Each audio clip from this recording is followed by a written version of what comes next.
Reborn in 1998, collecting money daily and protecting my family. Someone, come quickly. The person isn't going to make it. Shall we? Wake up, don't fall asleep. The sounds of crying and shouting blended together. So noisy, why is it so noisy? Xu Xiang desperately wanted to shout out loud, stop making noise. But he felt as if he had sleep paralysis. He couldn't shout, couldn't move, and his eyelids felt like they were being pinched shut, making it impossible to open them. It felt like the noise had lasted for a very, very long time. The various miscellaneous sounds slowly faded away, leaving behind only intermittent bouts of crying. For some reason, hearing this crying made Xu Xiang's heart ache in waves, and he inexplicably felt like crying too. Finally. Wah wah wah. A piercing cry rang out, and the pressure that had originally wrapped around his body vanished instantly. Xu Xiang finally opened his eyes. Where is this? What came into view was a slightly yellowish-white ceiling, with a few broken cobwebs hanging in the corners and exposed wires whose original colors were no longer visible. Xu Xiang wanted to speak, but could only make wailing cries. What was going on? Xu Xiang sensed his own condition, and only then did he realize that he seemed to have turned into an infant. He was a bit confused now. He remembered working a night shift yesterday, going home, washing up, and going to sleep, only to wake up looking like this. Could he have died suddenly in his sleep? Xu Xiang gave a bitter internal smile. Actually, he wasn't too surprised by this. Before his sudden death, he had worked night shifts for a month straight without a single day off. Coupled with his already poor health, it was quite normal for him to not wake up from his sleep. Fortunately, he hadn't felt any pain. Leaving unawares could be considered the greatest blessing the heavens had given him. In his past life, he was a 50-year-old lifelong bachelor with no one to miss aside from his two elder sisters, so dying was fine. On this point, Xu Xiang was quite open-minded. Regaining his composure, Xu Xiang began to fret over his current predicament. Transmigration. Or rebirth. He had to figure this question out first, so Xu Xiang stopped crying. Crying was useless anyway, because after crying for so long, he found that not a single person came to take care of him. He was the only one in the entire room, and he could only hear weeping coming from not far away. Xu Xiang's round eyes rolled around his surroundings, looking more and more familiar the more he stared. Why did it feel like he had seen this place somewhere before? Mostly because he couldn't see much of the area, and could only strain to peek at other places with his eyes, while seeing the ceiling the most. He wanted to roll over to look at other places, but given his current state, how could he possibly manage to roll? His soul was that of an adult, but his body was ultimately an infant, and a newborn infant at that. At this moment, a woman of about 40 or 50 years old walked into the room. When he saw the woman's face, a loud roar sounded in Xu Xiang's mind, as if he had been struck by lightning. He recognized this woman. She was Xu Xiaohua, the old auntie who used to live behind his house, even though her face looked much younger now. But her general features hadn't changed, making her very easy to recognize. Although he called her auntie, her age was actually a bit older than Xu Xiang's grandmother. It was just that Xu Xiang's grandmother had a higher seniority, which resulted in Xu Xiang also having a high seniority, so he had always called her auntie. Xu Xiang instinctively wanted to call out auntie, but could only let out two wahs. Only then did he remember that he had now turned into an infant. Seeing Xu Xiang cry out twice, Xu Xiaohua hurried over, scooped him into her arms, and gently rocked him. As she rocked him, she said, "Baby, be good, don't make a fuss. Right now they don't have time to take care of you. Only your old auntie is here to keep you company." As she spoke, Xu Xiaohua's tears fell, dripping onto Xu Xiang's face. "Baby, what will become of you in the future? Your mother is gone when you are so young, how will you get through the days ahead?" Hearing these words, Xu Xiang finally confirmed that he had been reborn. He also knew what day today was. July 25, 1998. This was a date he would never forget in his life, because it was not only his birthday, but also his mother's death anniversary. Xu Xiang and his mother had traded life for life. Not long after Xu Xiang was born, his mother passed away from postpartum hemorrhage. Later, Xu Xiang heard from his grandmother that they originally planned to go to the hospital for the birth, but the family had no money. Coupled with the fact that Xu's mother had already given birth to two previous children at home very smoothly, they didn't go to the hospital. If they had gone to the hospital back then, perhaps the ending would have been different. Xu Xiang's life in his past life might have been different too. In his past life, although his grandparents treated him very well, no matter how good it was, it couldn't compare to the love of parents. After Su's mother left, his father also went out to work as a laborer, only returning for a few days during the Chinese New Year, so he basically never felt any fatherly love. Xu Xiang's life lacked the most important parental love, causing him to grow up introverted, fragile, and sensitive. Although he went through some tempering later on and changed a bit, his personality had already been cast. Making a living was no problem, but he didn't achieve anything major. Hearing the weeping coming from outside, Xu Xiang felt even more distressed. He knew that lying in the next room was a mother he had never laid eyes on.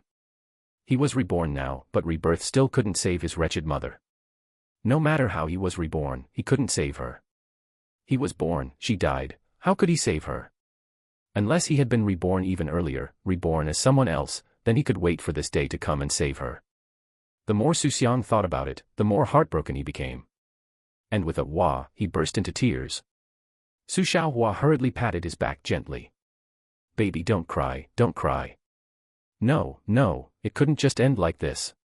Since there was truly no way to save his mother, no matter what, he had to see her at least once. Xu Xiang thought frantically in his mind. In his past life, he had only seen her in photographs, along with his older sister's appearance. Everyone said his sister looked very much like their mother. But that ultimately wasn't seeing her with his own eyes. Perhaps he had seen her right after birth, but how could he possibly remember that? But it was different now. Inside this body was a mature soul. Taking a glance, just this one glance, and he would never forget it. Since the major regret couldn't be undone, he would make up for a minor one instead. The important thing now was how to get over there. The only one who could take him there was this old auntie, Xu Xiaohua. Since he couldn't speak yet, he could only rely on crying, though he didn't know if she would understand. Xu Xiang didn't care anymore and began to wail loudly. Xu Xiaohua panicked a little and increased the speed of patting his back. Baby, don't cry, don't cry. Could he be hungry? Why won't he stop crying? Xu Xiang tried hard to stretch out his little arm and pointed toward the door outside. Xu Xiaohua didn't notice anything amiss at first. It was normal for babies to wave their hands around randomly. She pushed it back down, but after a moment, he stretched it out again. More importantly, one hand was extended while the other wasn't, resting quietly in front of his chest. Don't babies usually flail their hands and feet about? Who acts like this, as if pointing at something? Xu Xiaohua seemed to think of something and asked softly. Baby, do you want to see your mother for a moment? If you do, put your hand down, and I'll take you. Hearing her words, Xu Xiang very obediently put his little hand down. Xu Xiaohua's eyes widened instantly. This is a child prodigy. He can understand words right after being born. Well, it's also time to let you catch a glimpse of your mother. How can a child never have seen their mother? Having said that, she carried Xu Xiang and walked toward the room on the other side. Xu Xiaohua held Xu Xiang and walked through the middle hall into another room. Inside the room, Xu Xiang saw his grandmother, Xu Zuilan, and his eldest sister, Xu Mei. He actually had two elder sisters, but his second eldest sister had been given away to someone else not long after she was born. That family could be considered relatives, living in another village that wasn't too far away. However, the two of them only recognized each other after growing up, so their bond was inevitably a bit weaker. Coupled with the fact that the second sister was not very talkative by nature, Xu Xiang's relationship with her certainly couldn't compare to how close he was with the eldest sister who grew up together with him. Later on, he also learned that the family wanted a boy at the time, but because they were poor and coupled with policy reasons, they had no choice but to send the second sister away. Xu Xiang had nothing to say about this matter. After all, if the second sister hadn't been sent away, there wouldn't have been him later on. At this moment, Xu Zuilan and the other person were sitting on the bed, their backs turned to Xu Xiang, while his eldest sister, Xu Mei, kept sobbing. Grandmother was holding the hand of Yu Xiaowei, who was lying on the bed, with one hand, muttering something under her breath. Xu Xiang didn't look at them anymore, his eyes fixed tightly on the woman lying on the bed. The woman looked as if she were asleep, with a few strands of messy hair scattered across her forehead, lying there quietly, though her complexion was a bit pale. He had finally seen her, the mother who had appeared in his dreams countless times. No longer an illusory shadow, but truly right in front of his eyes, looking exactly the same as he had imagined countless times. Lying right there, so close. Yet so out of reach. He still had no way to open his mouth to call her mother, and she had no way to hug her own child and watch him grow up with her own eyes. Xu Xiang desperately wanted to shout, wanted to call out mother, but all that came out were bursts of crying. Hearing the crying, his grandmother, Xu Xuelan, turned her head and saw that Xu Xiang had been carried over. She wiped the tears from the corners of her eyes, her voice hoarse. Why did you carry him over? Is he hungry? His grandfather has already gone to buy formula. Xu Xiaohua replied. He wanted to come over by himself. Then she told her about what had just happened. Hearing this, Xu Xuelan's sadness seemed to fade a little. She took Xu Xiang into her arms, looked at his tender little face, and said softly, Baby, it seems mother is truly blessing you. You've been so smart since you were little, knowing to come and see mother. You'll definitely amount to something in the future. As she spoke, she cried again, tightly holding Xu Xiang in her arms. My precious, what are you going to do in the future? How is grandma going to raise you? After a moment, Xu Xuelan calmed her emotions and handed Xu Xiang back to Xu Xiaohua. All right, he has seen her. Carry him back. Even though the one lying on the bed is his mother, he is still too young, and it's not very good for him to stay here. And then, I'll carry him right back. Finished speaking, Xu Xiaohua held Xu Xiang and returned to the previous room. At this time, Xu Xiang's mind was still repeatedly recalling his mother's appearance. He wanted to firmly remember it in his heart. 50 years had passed, and he had finally seen his mother once, though the ending still hadn't changed. But at least he had seen her with his own eyes, so when he recalled it in the future, he wouldn't even be able to imagine her specific appearance. He remembered that in his past life, his grandmother had told him that when he was little, he often called other people's mothers mother. Seeing how pitiful he was, other people would just acknowledge it.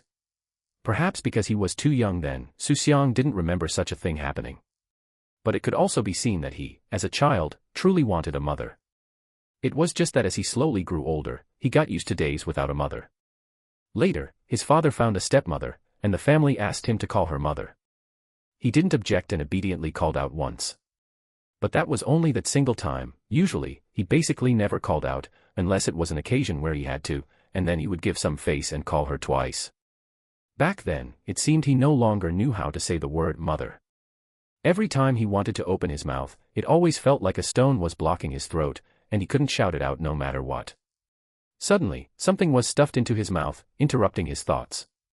Lifting his eyes to look, it was a pacifier. Xu Xiaohua was feeding him the newly brewed milk.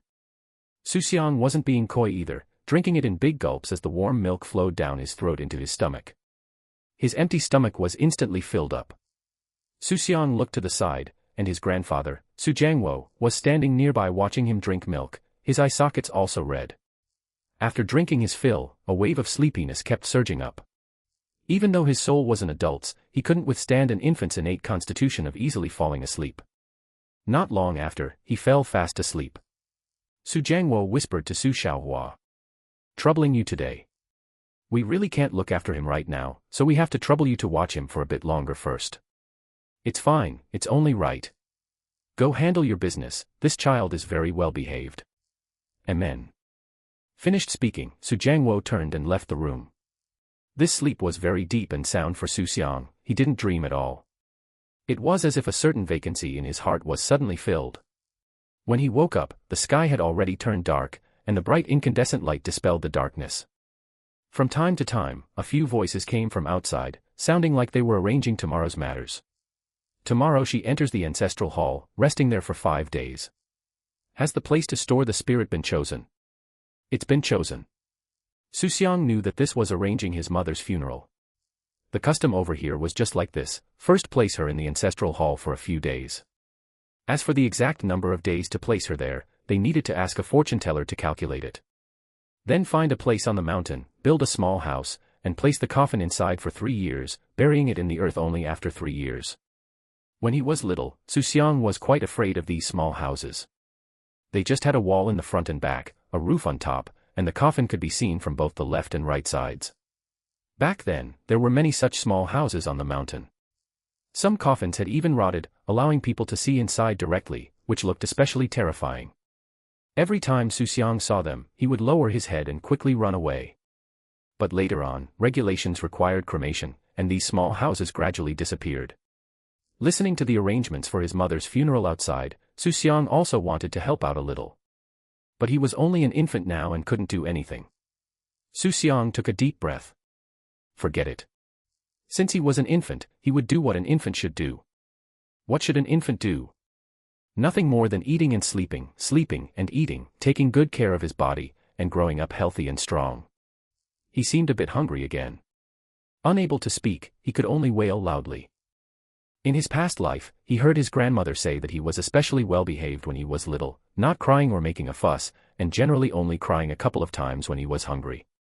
Once full, he wouldn't make a fuss; when sleepy, he would sleep; when awake, he would play by himself to the side. Although he didn't even know what he could play with. Hearing the crying, Xu Xiaohua quickly walked into the room and first lifted the diaper to take a look. Disposable diapers. Those were simply unaffordable; what they used were all homemade diapers. No pee, so he should be hungry. Wait a moment, baby, food is coming right away. Not long after, Xu Xiaohua walked in holding a milk bottle. A bottle of milk was quickly finished by Xu Xiang, making his whole body feel comfortable. Our baby is amazing, finishing a whole bottle. Xu Xiaohua didn't forget to praise him a couple of times. Fortunately it was him; if it were any other infant, how could they understand these words? Xu Xiang was sleeping soundly when he suddenly heard a ding sound. Ding, successfully lived the first day, reward 100 yuan. Xu Xiang's mind was hazy and not fully awake yet. It seemed like he heard some sound just now. Was he dreaming? After a short while, he was certain that he had indeed heard a sound just now, but he had been sleeping too deeply and only vaguely heard something about 100 yuan. After another moment, Xu Xiang suddenly thought of something. System. Could it be a system? In his past life, he also loved reading novels and was very familiar with system genre stories. He used to always wonder why he didn't have a system of his own. System, is that you? Come out quickly. Xu Xiang hurriedly shouted in his heart. The system didn't reply, but a piece of information appeared in his mind. After reading the information, Xu Xiang finally understood what the sound just now was all about. He had indeed awakened a system, but its functions were not as overpowered as those written in novels. This system currently had only two functions: one was an infinite spatial storage, and the other was a daily reward of 100 yuan. The spatial storage was still quite practical. But 100 yuan a day amounted to only 36,500 yuan for 365 days a year. Compared to those systems that handed out tens of millions or hundreds of millions right off the bat, it fell drastically short. The information stated that with every passing year, the daily reward amount would increase, but how much it would specifically increase was not written. Forget it, having a system was already pretty good. 100 yuan a day might not look like much, but placed in his current household, it was already a large sum of money. Xu Xiang still remembered his grandma telling him in his past life that after finishing his mother's funeral arrangements, the family couldn't even pull out 100 yuan. In the end, it was his great-uncle, which was grandma's younger brother, who sent over 100 yuan to help in the emergency. At this time, the family was truly poor. Not only was his family poor, but the surroundings were poor too; it was just that his family's situation was exceptionally difficult. Even more than 20 years later, their place still bore the title of a poverty-stricken county. But regardless, with the system, the family's life would definitely get better in the future and wouldn't be as bitter as in his past life. Now that he had a system, he could be considered a protagonist, right? No matter how bad a protagonist was, they wouldn't turn out too poorly. Xu Xiang didn't think much more about it. The system only had these few functions; racking his brain wouldn't conjure up any new tricks. He was still an infant right now, and sleep was the most important thing. He would sleep first and talk later. Within 2 minutes, Xu Xiang fell back into a deep sleep.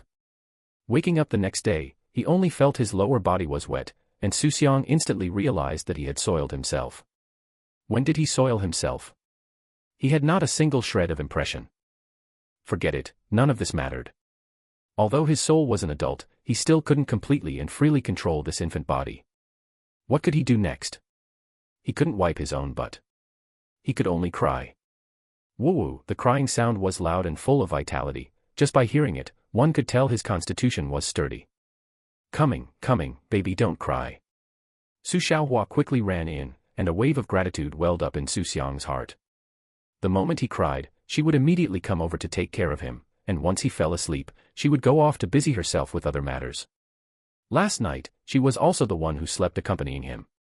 Xu Xiang secretly made up his mind that when he became successful in the future, he must repay her well. Xu Xiaohua checked and found out that he had soiled himself. She went out to fetch a basin of warm water, used a towel to wipe his little bottom clean, and changed him into a new diaper. Then she mixed a bottle of milk and handed it over. After eating his fill, Xu Xiang quieted down. Just as he wanted to continue sleeping, a large chorus of voices came from outside. Xu Xiang instantly understood that this meant they were going to carry his mother to the ancestral hall. After a burst of crackling firecracker sounds, the originally noisy house suddenly quieted down. Everyone had gone to the ancestral hall, leaving only Xu Xiaohua at home to look after Xu Xiang. Xu Xiaohua had nothing else to do, so she returned to the room, held Xu Xiang in her arms, gently patted his back, and hummed an unknown tune. Unable to resist the sleepiness, Xu Xiang fell asleep again. When he woke up again, it was already dusk, and the room was pitch black. A figure was sitting by the bedside. It wasn't Xu Xiaohua, it wasn't this tall. Xu Xiang opened his eyes wide to look closely, and it was his father, Xiao Jie, who had returned.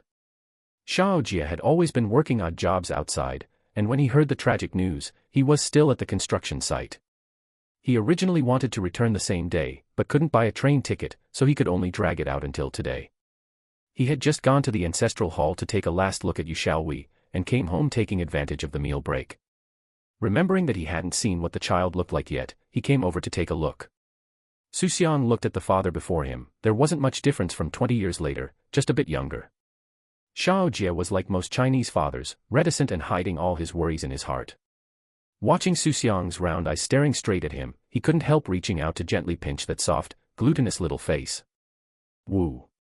Xu Xiang subconsciously stretched out his little hand to push away, but in Xiao Jie's eyes, it was just a child waving randomly.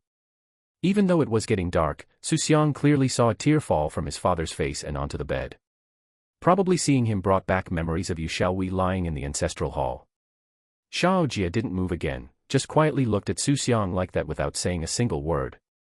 Until Xu Xiaohua walked into the room holding a baby bottle did she break this silence. Why aren't you turning on the lights? Xu Xiaohua pressed the switch, and the room instantly brightened up. Xiao Jie turned his head back. Thank you, Sister Xiaohua. Xu Xiaohua waved her hand. It's nothing, it's only right. Xiao Jie, go eat quickly. There are no hurdles that cannot be crossed, you need to look at things more open-mindedly. In the future, the child will still have to depend on you, so your body mustn't collapse. Xiao Jie nodded. I understand, I'll go right now. After speaking, he left the room. Xu Xiaohua shook the milk bottle, picked up Xu Xiang, and said softly, Baby, it's time to eat. Eat well, grow up quickly, and when you grow up tall and strong in the future, you'll definitely be a handsome young man. Xu Xiang sucked hard on the nipple, and in no time at all, he drank up the entire bottle of milk. Xu Xiaohua smiled. Baby has quite a bit of strength, finishing it so quickly. At this time, Su Tsuilan walked into the room holding a rice bowl and asked while eating, How is it? Is he easy to take care of? Easy to take care of. This child is very well behaved. Usually he doesn't cry or make a fuss, and only cries a couple of times when he's hungry or has soiled himself, and becomes quiet and peaceful after being cleaned up. No matter what, I've still troubled you. Grandma Tsuelan, don't say that. You've already thanked me several times, it's all as it should be and not a big deal. Su Tsuelan shook her head. I am truly worried, what will happen in the future? This child has no mother and no breast milk, so we can only buy formula. Formula is expensive, and the family has no money. I'm really afraid we won't be able to raise him. But this child was exchanged with Xiaowi's life. If we don't raise him well, how can we face the deceased Xiaowi? As Su Tsuelan spoke, her voice choked up again. After listening, Su Xiaohua was silent for a moment, then spoke, Rest assured, he can definitely be raised. Aren't we still here? Whatever we can help with, we will definitely help. Over the next few days, Xu Xiang lived the little pig's life of eating and sleeping. Over the past few days, relatives kept coming over. After offering incense, they would all drop by to see him. Most of them were familiar faces, great-uncles, cousin-uncles, aunts, maternal aunts, and uncles. There were really quite a lot of relatives. Seeing his uncle, Xu Xiang couldn't help but ponder. In his past life, when his maternal grandfather was still alive, the family would go to his uncle's house every year to deliver New Year gifts, eat at his maternal aunt's places, and occasionally stay for a couple of nights. But once his grandfather passed away, contact with that side slowly faded. Later, he heard that his uncle had become a small boss and made a small fortune. By that time, the two sides hadn't interacted in ages, and Xu Xiang didn't have the nerve to disturb them. But the old saying goes that a mother's brother is of utmost importance. Even if Xu Xiaojie didn't keep in touch with them, Xu Xiang still wanted to get closer to his uncle's family in this lifetime. He didn't ask for anything else, just because that was his biological uncle. Besides, he now had a system, with 100 yuan every day, guaranteeing a minimum of 36,500 a year, and the amount would increase every year. His life definitely wouldn't be worse than his past life. Plus, having lived another life, even though he couldn't remember the specific details, he still had a grasp of the major development trends. In this lifetime, maybe he could even lead his uncle and the others to make a big fortune together. The family had been exceptionally busy these past few days. The adults all had to keep watch at the ancestral hall and only returned home during meal times. Family matters completely relied on relatives lending a hand. Xu Xiang just lay quietly on the bed, planning his future days over and over in his mind. First set an ultimate goal, achieve financial freedom by the age of 30, then retire and take the whole family around the world. Was it a bit too small? Xu Xiang pondered over it himself. Other reincarnators either aimed to be the richest person in the world or change the world. Compared to them, financial freedom was a bit petty. But thinking about it again, he still knew his own weight in his heart. Even with a rebirth, given his abilities, it would be very difficult to become any kind of world's richest person. At most, after developing well in the future, he could bring his hometown along the way.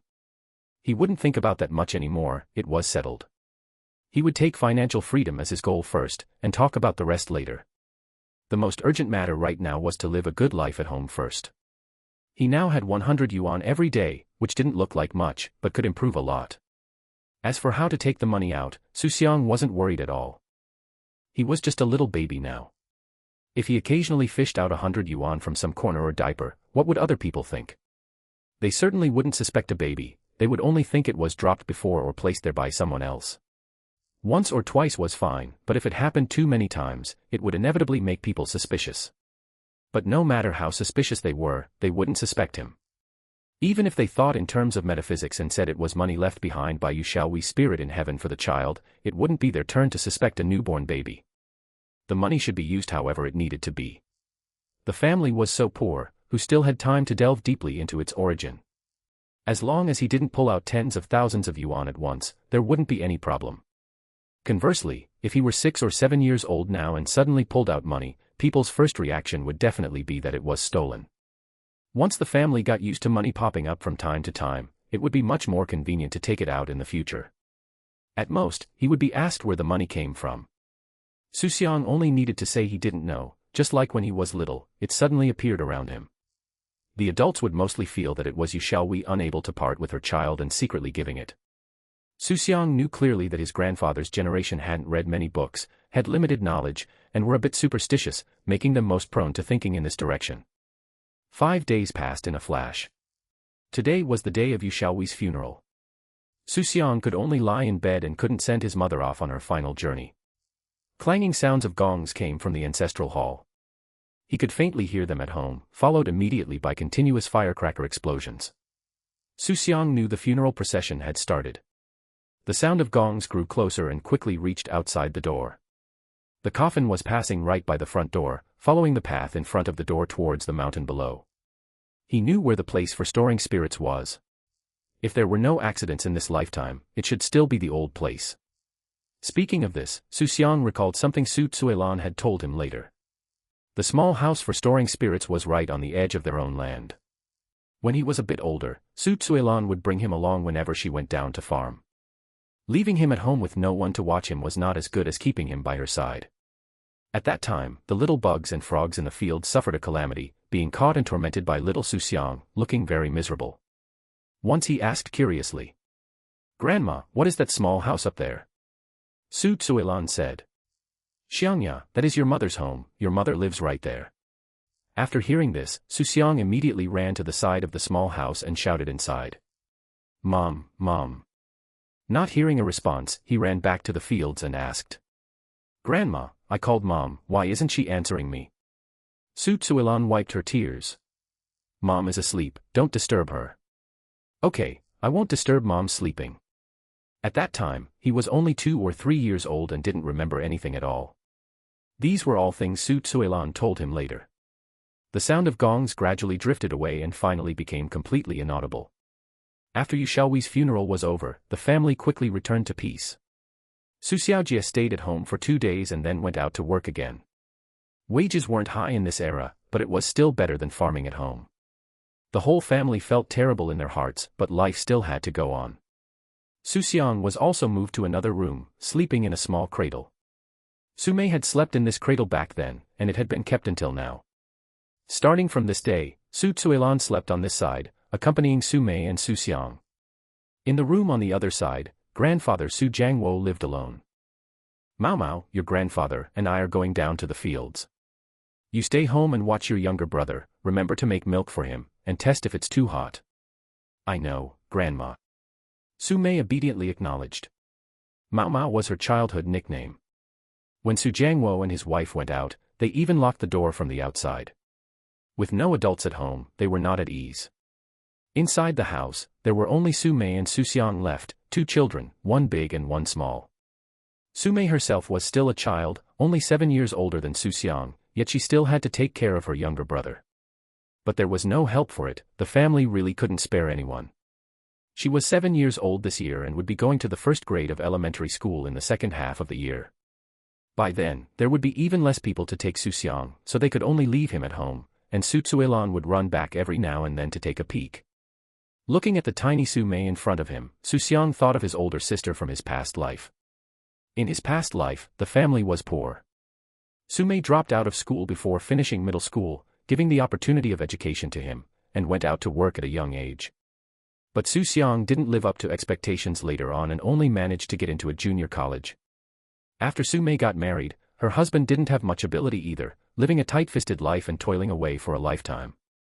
Xu Xiang's round eye stared at Su Mei, and he secretly swore in his heart, in this lifetime, he must let his older sister live a different life.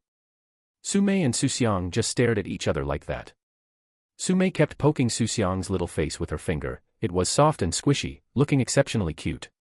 Xu Xiang also waved his little hands, as if greeting her, occasionally making woo-woo sounds with his mouth. Seeing her younger brother being so obedient and cute, Su Mei couldn't help but smile, she finally had a younger brother. But as soon as she thought about how their mother had passed away because of giving birth to him, she felt a bit angry again, wishing she could gently hit this little one. However, after raising her hand for a long time, she ultimately couldn't bring herself to let it fall. In his past life, Xu Xiang had also heard his sister say that she had actually resented him when they were younger. If it weren't for him, their mother wouldn't have left, and this family wouldn't have turned out like this. A perfectly good family, just like that, was missing one person. But what could he do? He didn't want it to be this way either. Sometimes he would also think, if he didn't exist, would the family have lived a better life, without having to suffer as much as they did later? Unfortunately, there are no ifs. In this life, he could only do his best to let his family live a better life and make up for the debts of his past life. Su Mei gently tapped Xu Xiang's little belly with her fingertip. Little brother, are you hungry? Do you want sister to make you some milk to drink? Xu Xiang wasn't hungry at all right now, if he were truly hungry, he would have cried long ago. If Xu Xiaohua were here, she would be able to tell at a glance. But Su Mei hadn't been taking care of him for long and hadn't figured out his habits yet. Xu Xiang didn't react, but Su Mei made a conclusion all on her own. Oh, hungry, right? I'll go make it for you right now. Before long, Su Mei ran back carrying the prepared baby bottle. Don't rush, sister will help you taste if it's too hot first. Saying this, she stuffed the nipple into her own mouth and took 2 sips. It's not hot, and it's actually quite tasty. Xu Xiang saw it clearly, she actually wanted to drink more, but just forced herself to stop. It's no wonder, in this era, families wouldn't normally buy any snacks or drinks. They might buy a little during the Lunar New Year, and even water with a little sugar added was considered a good thing, let alone fragrant milk. Su Mei stuffed the nipple directly into Xu Xiang's mouth. At this point, even if he wasn't hungry, he had to drink it. The bottle of milk was soon empty, and Xu Xiang let out a tiny milk burp. He hadn't felt comfortable for even 2 seconds before he felt something was wrong, his stomach felt bloated, and he felt a bit like vomiting. Immediately after, white milk sprayed directly out of his mouth. Oh no, he drank too much, he spat up milk. Su Mei panicked when she saw this. Ah. Little brother, why did you vomit? Is it not tasty? Xu Xiang complained frantically in his heart, it's not that it's not tasty, it's that you forced too much into me. But he couldn't say anything and could only cry, wah wah. Su Mei hurriedly grabbed a towel to wipe the milk stains off his body, muttering as she wiped. You silly little brother, if you can't eat it, don't eat it. It's such a waste to vomit it out, it would be better to give it to me to drink. Xu Xiang shouted in his heart. Sister. If I could talk, I would have said it long ago. You stuffed the nipple directly into my mouth, I had no way to refuse even if I wanted to. Xu Xiang suddenly realized that his sister when she was young was a bit dazed. By noon, Xu Jiangwo and his wife returned home for lunch. Seeing Xu Xiang lying quietly in the cradle, their hanging hearts finally relaxed. During the meal, Su Mei took the initiative to speak. Grandma, I just fed little brother, but he vomited it all out after drinking. Su Tsuelan didn't scold her but patiently said. He drank too much. Then she relayed the experience Su Xiaohua had taught her to Su Mei. Your little brother is very well behaved. He will cry when he is hungry, and he will cry when he has soiled himself. You just need to go over and check on him then. When there's no sound normally, just let him lie there, you don't need to worry about him all the time. Su Mei nodded vigorously. Grandma, I understand. So little brother isn't silly, he's actually quite smart. After lunch, the two of them played with Xu Xiang for a while, and when the sun wasn't so scorching, they prepared to go down to the fields to work again. It was almost August, and the weather was extremely hot. The sun was like a giant fireball, baking the ground until it was scorching. But those who farm still had to work in the fields under the sun. No wonder everyone says farmers have it hard, leaving early and returning late, toiling for a year, yet not earning much money. They also have to worry about the weather every day.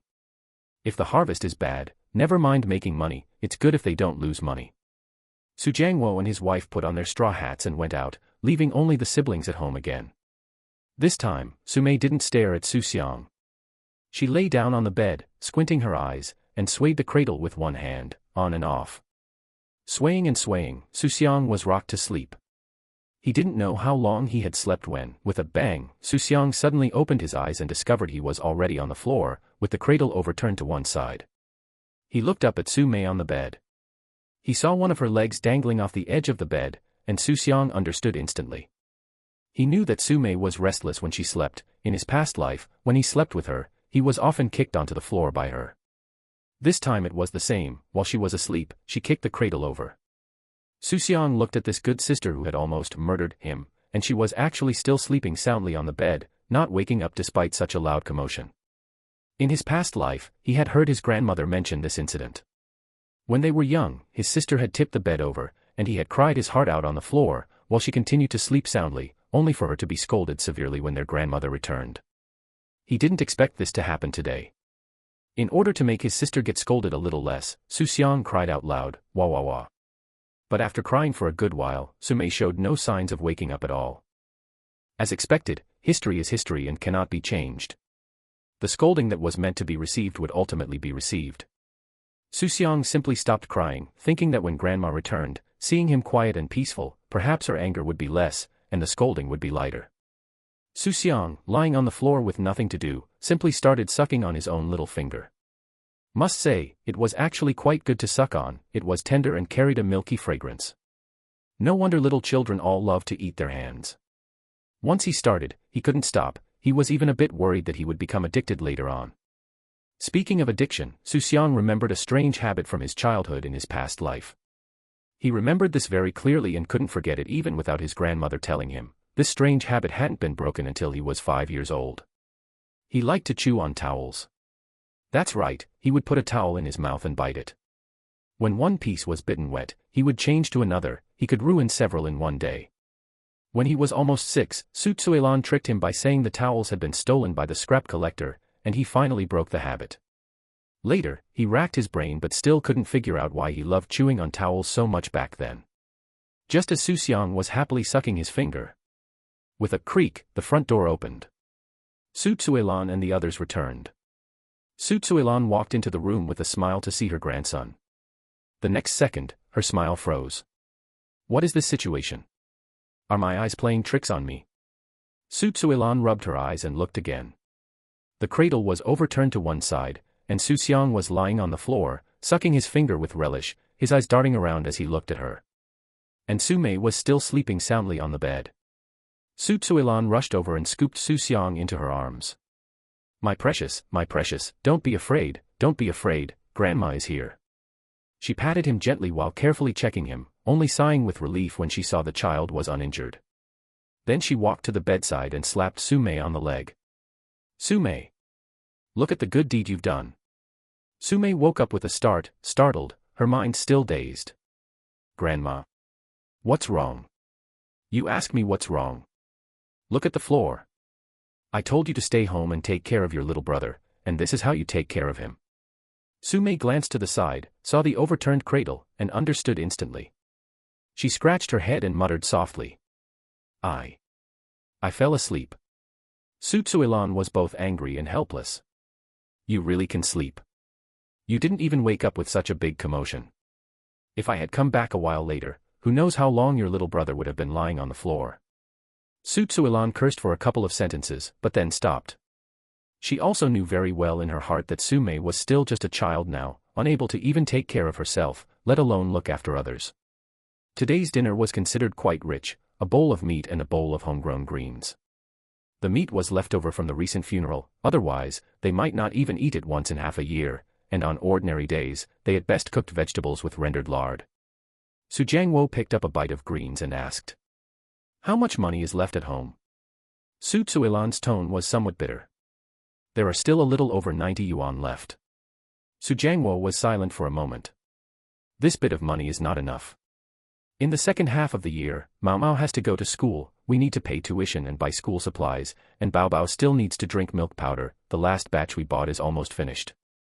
Then I'll go over to your sisters and two brothers' places later to see how much we can borrow." Su Jiangwo was silent for a moment and nodded. "We might not be able to borrow any, but go and try. If we can't borrow it, then forget it." "I know." After finishing dinner, Su Zuilan set off for the homes of her sister and two brothers. Sure enough, just as Su Jiangwo had anticipated, she didn't borrow a single penny at the homes of her eldest brother, Su Jianhua, and eldest sister, Su Yunhui. Su Jiangwo knew his older brother and sister all too well, they were people who had long been stingy. Regarding this, Su Zuilan didn't have much of a complaint, lending was a favor, while not lending was their duty. Besides, her eldest brother and eldest sister's attitudes were still quite amiable. Although they didn't lend money, each family still gave her a dozen or so eggs, which was already considered quite good. But when she arrived at her second brother Su Jianjun's house, the situation was completely different.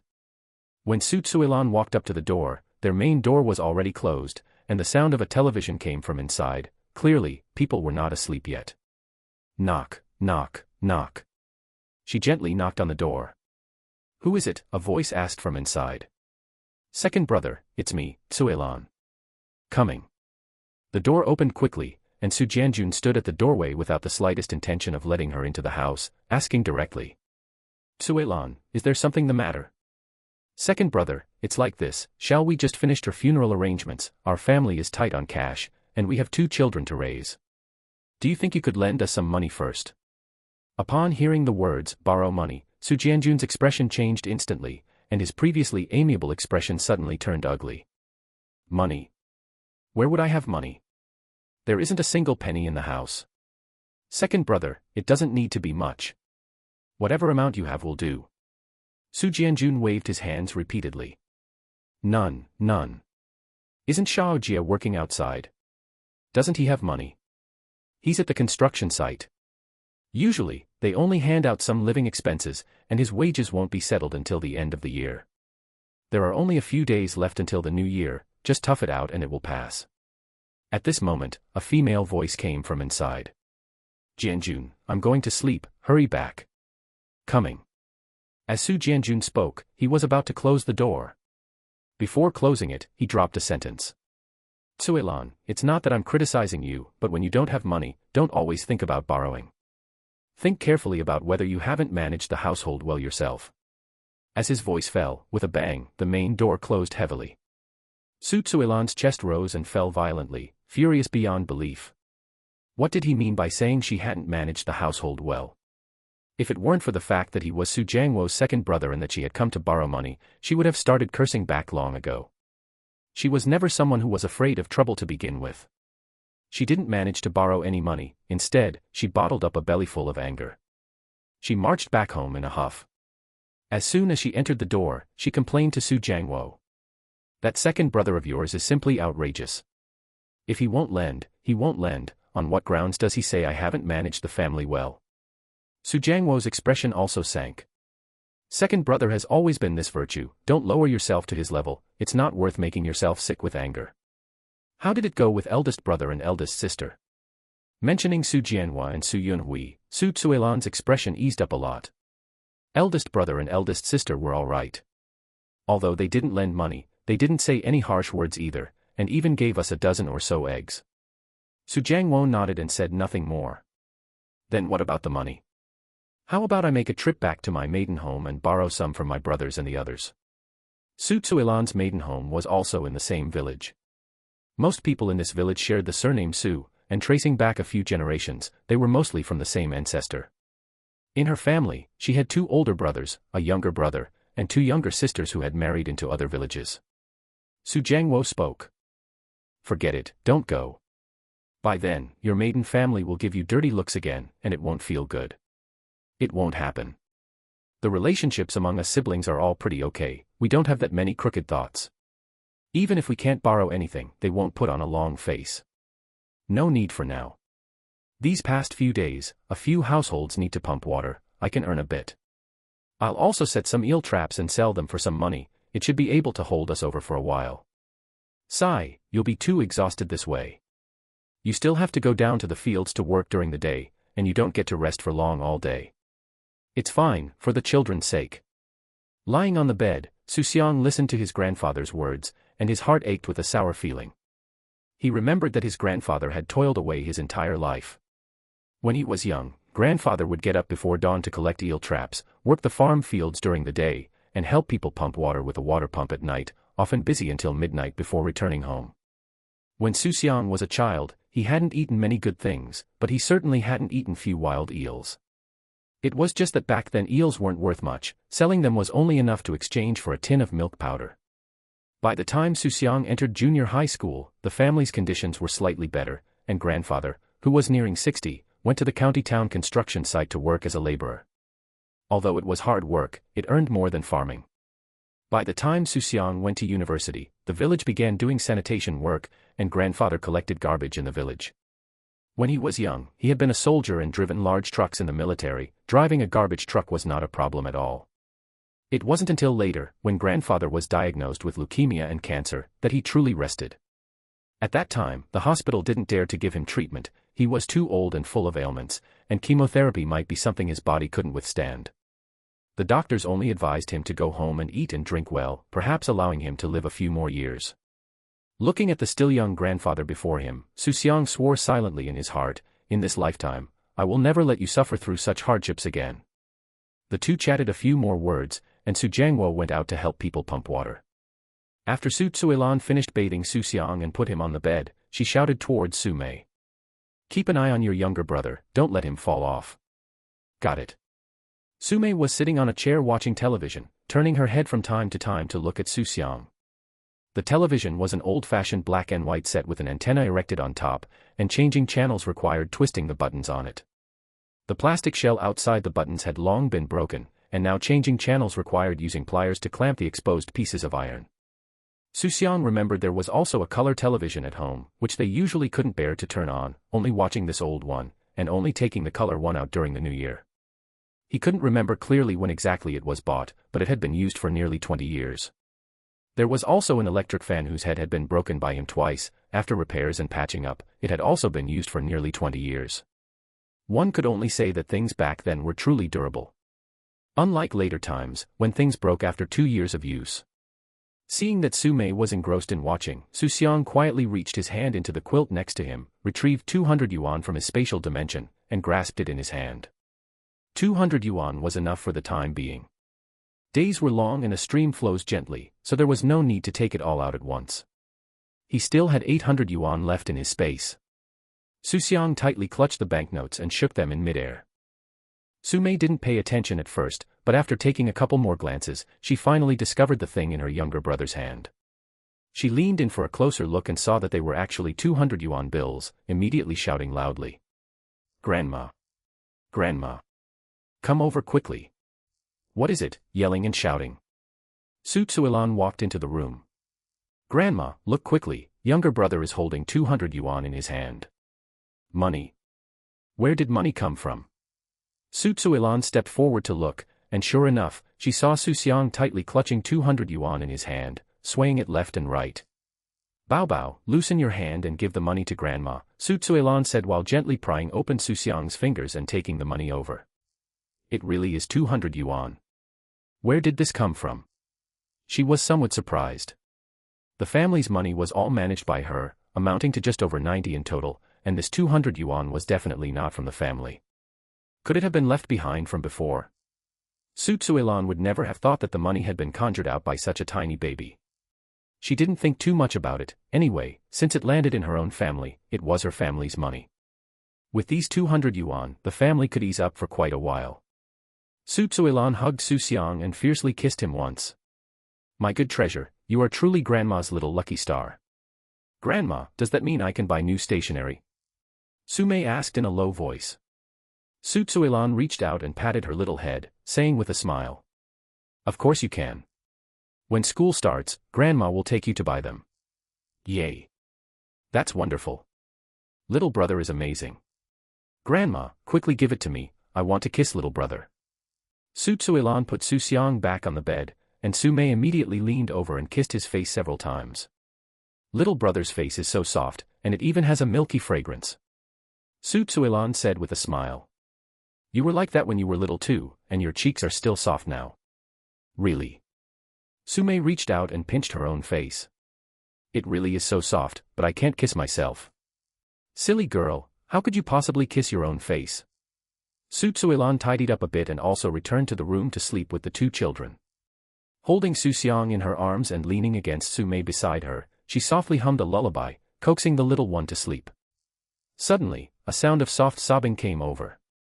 Mao Mao, what's wrong? What are you crying for? Xu Xiang asked softly. Su Mei raised her head, her face full of tears. Grandma, I miss Mommy, I want her to hold me. As soon as these words came out, Xu Xiang's eye sockets instantly turned red. She glanced at Xu Xiang, who was already fast asleep, gently placed him to the side, and opened her arms. Come, Grandma will hold you. She tightly gathered Su Mei into her arms, gently patting her back with her hand. Mommy just turned into a star in the sky, and she will always be watching over you. Don't cry anymore, Mommy will be sad if she sees you like this. Su Mei cried for a while, probably tired, and fell fast asleep before long. Xu Xiang gently laid her down, wiped the tears from the corners of her eyes, and cast her gaze towards the window outside. Tonight there was no moon, and outside was pitch black, but she seemed to see something as she kept gazing into the distance, as if anticipating something to appear. As for what she was anticipating, perhaps only she herself knew in her heart. Early the next morning, Xu Xiang was awakened by the commotion outside. Quite a few people had gathered outside, discussing animatedly. This one is big enough. It must weigh 2 or 3 caddies, right? This one isn't small either. This trap is empty. Xu Xiang immediately understood that his grandfather, Xu Jiangwo, had returned from collecting the eel traps and was emptying the eels from the traps at the entrance. Every time this happened, the surrounding neighbors would gather to watch the excitement, see how the harvest was today, and check if anyone had hit the jackpot with a big catch. If they saw one they liked, they would casually buy a few to take home to improve their meals.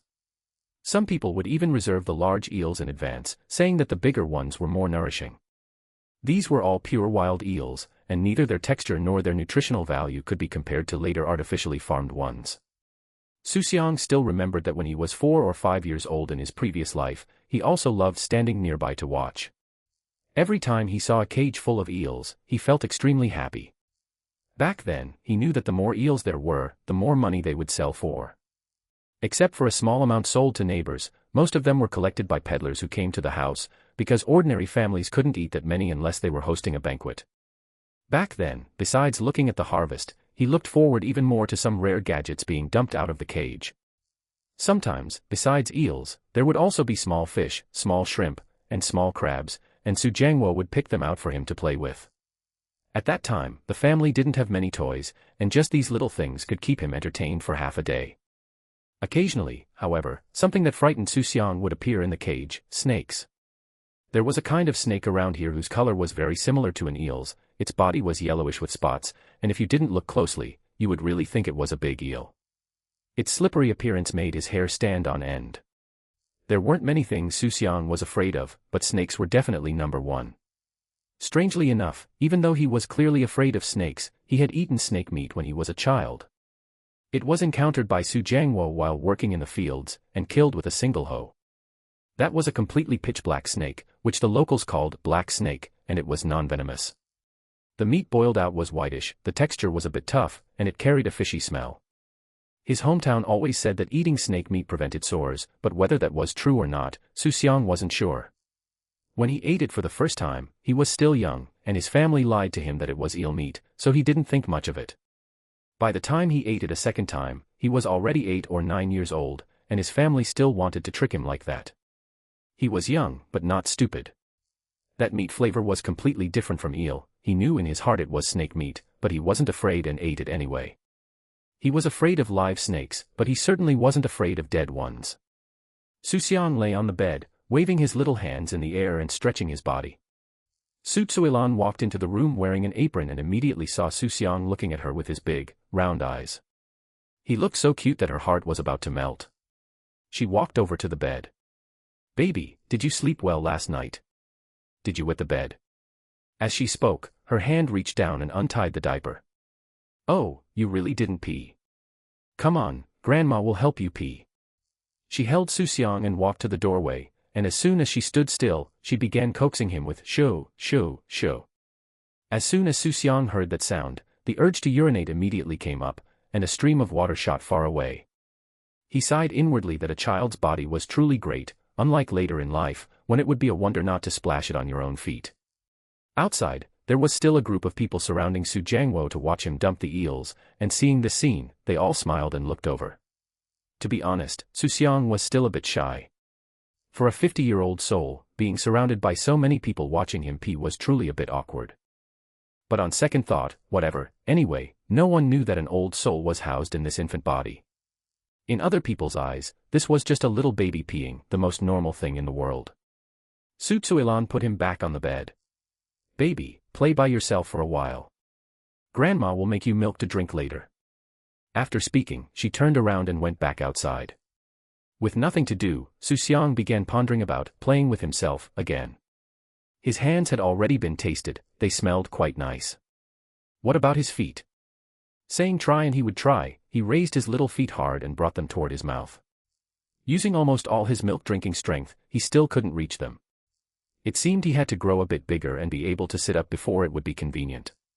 He didn't know if his feet had a milky fragrance, but they shouldn't stink since they hadn't walked on the road yet anyway.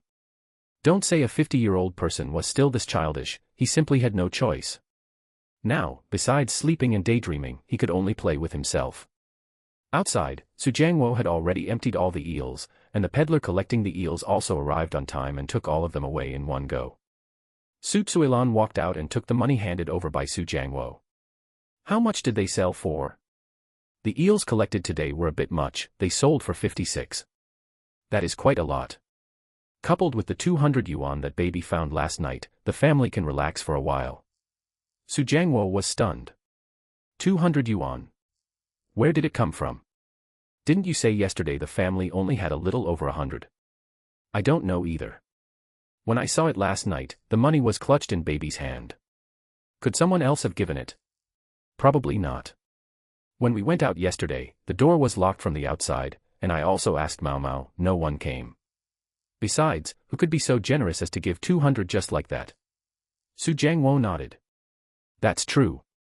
Then where did it come from, dropped from the sky? Maybe it was dropped somewhere in the house before. Whatever, in our house, it's ours. Xu Jiangwo didn't think much more about it.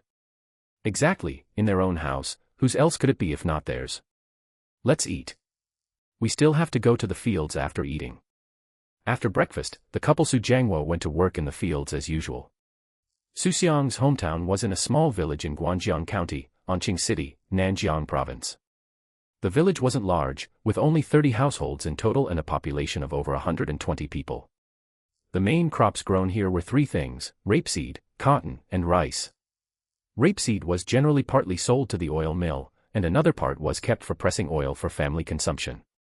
Cotton was all sold, unless the family needed to make cotton quilts, in which case some of the good stuff would be kept. Rice was the same, enough rations were kept, and the rest was sold. It looked like they grew a lot, but after deducting the costs of chemical fertilizers and pesticides, with labor not even counted as money, making 2,000 yuan after bustling around for a whole year was already pretty good. If they ran into a bad year, they might even lose money. In his previous life, Xu Xiang often heard Xu Jiangwo mutter, "Farming has no future. Working yourself to death for a year won't earn you much money. You must study hard and walk out in the future." Xu Jiangwo always said they should plant less or stop planting altogether. But even until later, when the country's economy developed and the family's conditions improved a lot, no longer lacking that tiny bit of income from the land, Xu Jiangwo still insisted on farming those few plots of land. The family all advised him, saying he was getting old and shouldn't farm anymore, and the family didn't lack that bit of money. Yet Xu Jiangwo always said, "If I don't farm, my whole body feels uncomfortable. I won't grow much, just a little bit." Xu Xiang had completely adapted to an infant's life, with only three things to do every day: eating, sleeping, and pooping. Life was comfortable, but it was simply too boring. Fortunately, Xu Mei knew how to watch TV, so he could also catch a glimpse along with her. Although they were all old movies he had watched long ago, watching them now was still quite interesting. Just as he was accompanying Xu Mei to watch TV, the sound of Su Tsuelan talking to someone suddenly came from outside. "Sister, have you eaten yet?" "Not yet. Why did you come?" "I came to see the child." "The child is in the room." Su Menping followed them into the room. Su Tsuelan said to Su Mei, "Great uncle is here, why aren't you greeting him quickly?" Su Mei called out softly, "Great uncle." Su Menping smiled and nodded, then turned and walked to the bedside, looking at Xu Xiang inside the bed. Xu Xiang recognized at a glance that the person in front of him was his younger great-uncle Su Menping, Su Tsuelan's younger brother. In his memory, Su Menping had always been honest and simple-natured, always wearing a smile for everyone. Su Menping stared at Xu Xiang for 2 glances. "The child looks well. I just hope his deceased mother blesses him. I don't ask for anything else, as long as he grows up healthy. He will." As he spoke, Su Menping fished a 100 yuan bill from his pocket and gently placed it on Xu Xiang's body. Seeing this, Su Tsuelan hurriedly reached out to stop him. "What are you doing? Take it back quickly." She grabbed the money and was about to stuff it back into Su Menping's hands, but Su Menping retreated repeatedly. "This is a little token of my affection as his great-uncle, for the child." After finishing, he turned and ran outside. "Then stay for dinner before leaving." "Sister, no need, I'll go home to eat." In the blink of an eye, the person had already run out of sight. Su Tsuelan looked at the 100 yuan in her hand, hesitated for a moment, and still accepted it. Before long, Su Jiangwo also returned from the fields, having worked a little longer today. He put down his hoe and sat down by the doorway. "Ladle a scoop of water, I need to wash my hands." Su Tsuelan went to the kitchen and ladled a scoop of well water, pouring it over his hands with a splashing sound. "Menping came over just now." "To see the child?" "Yeah, and he left 100 yuan.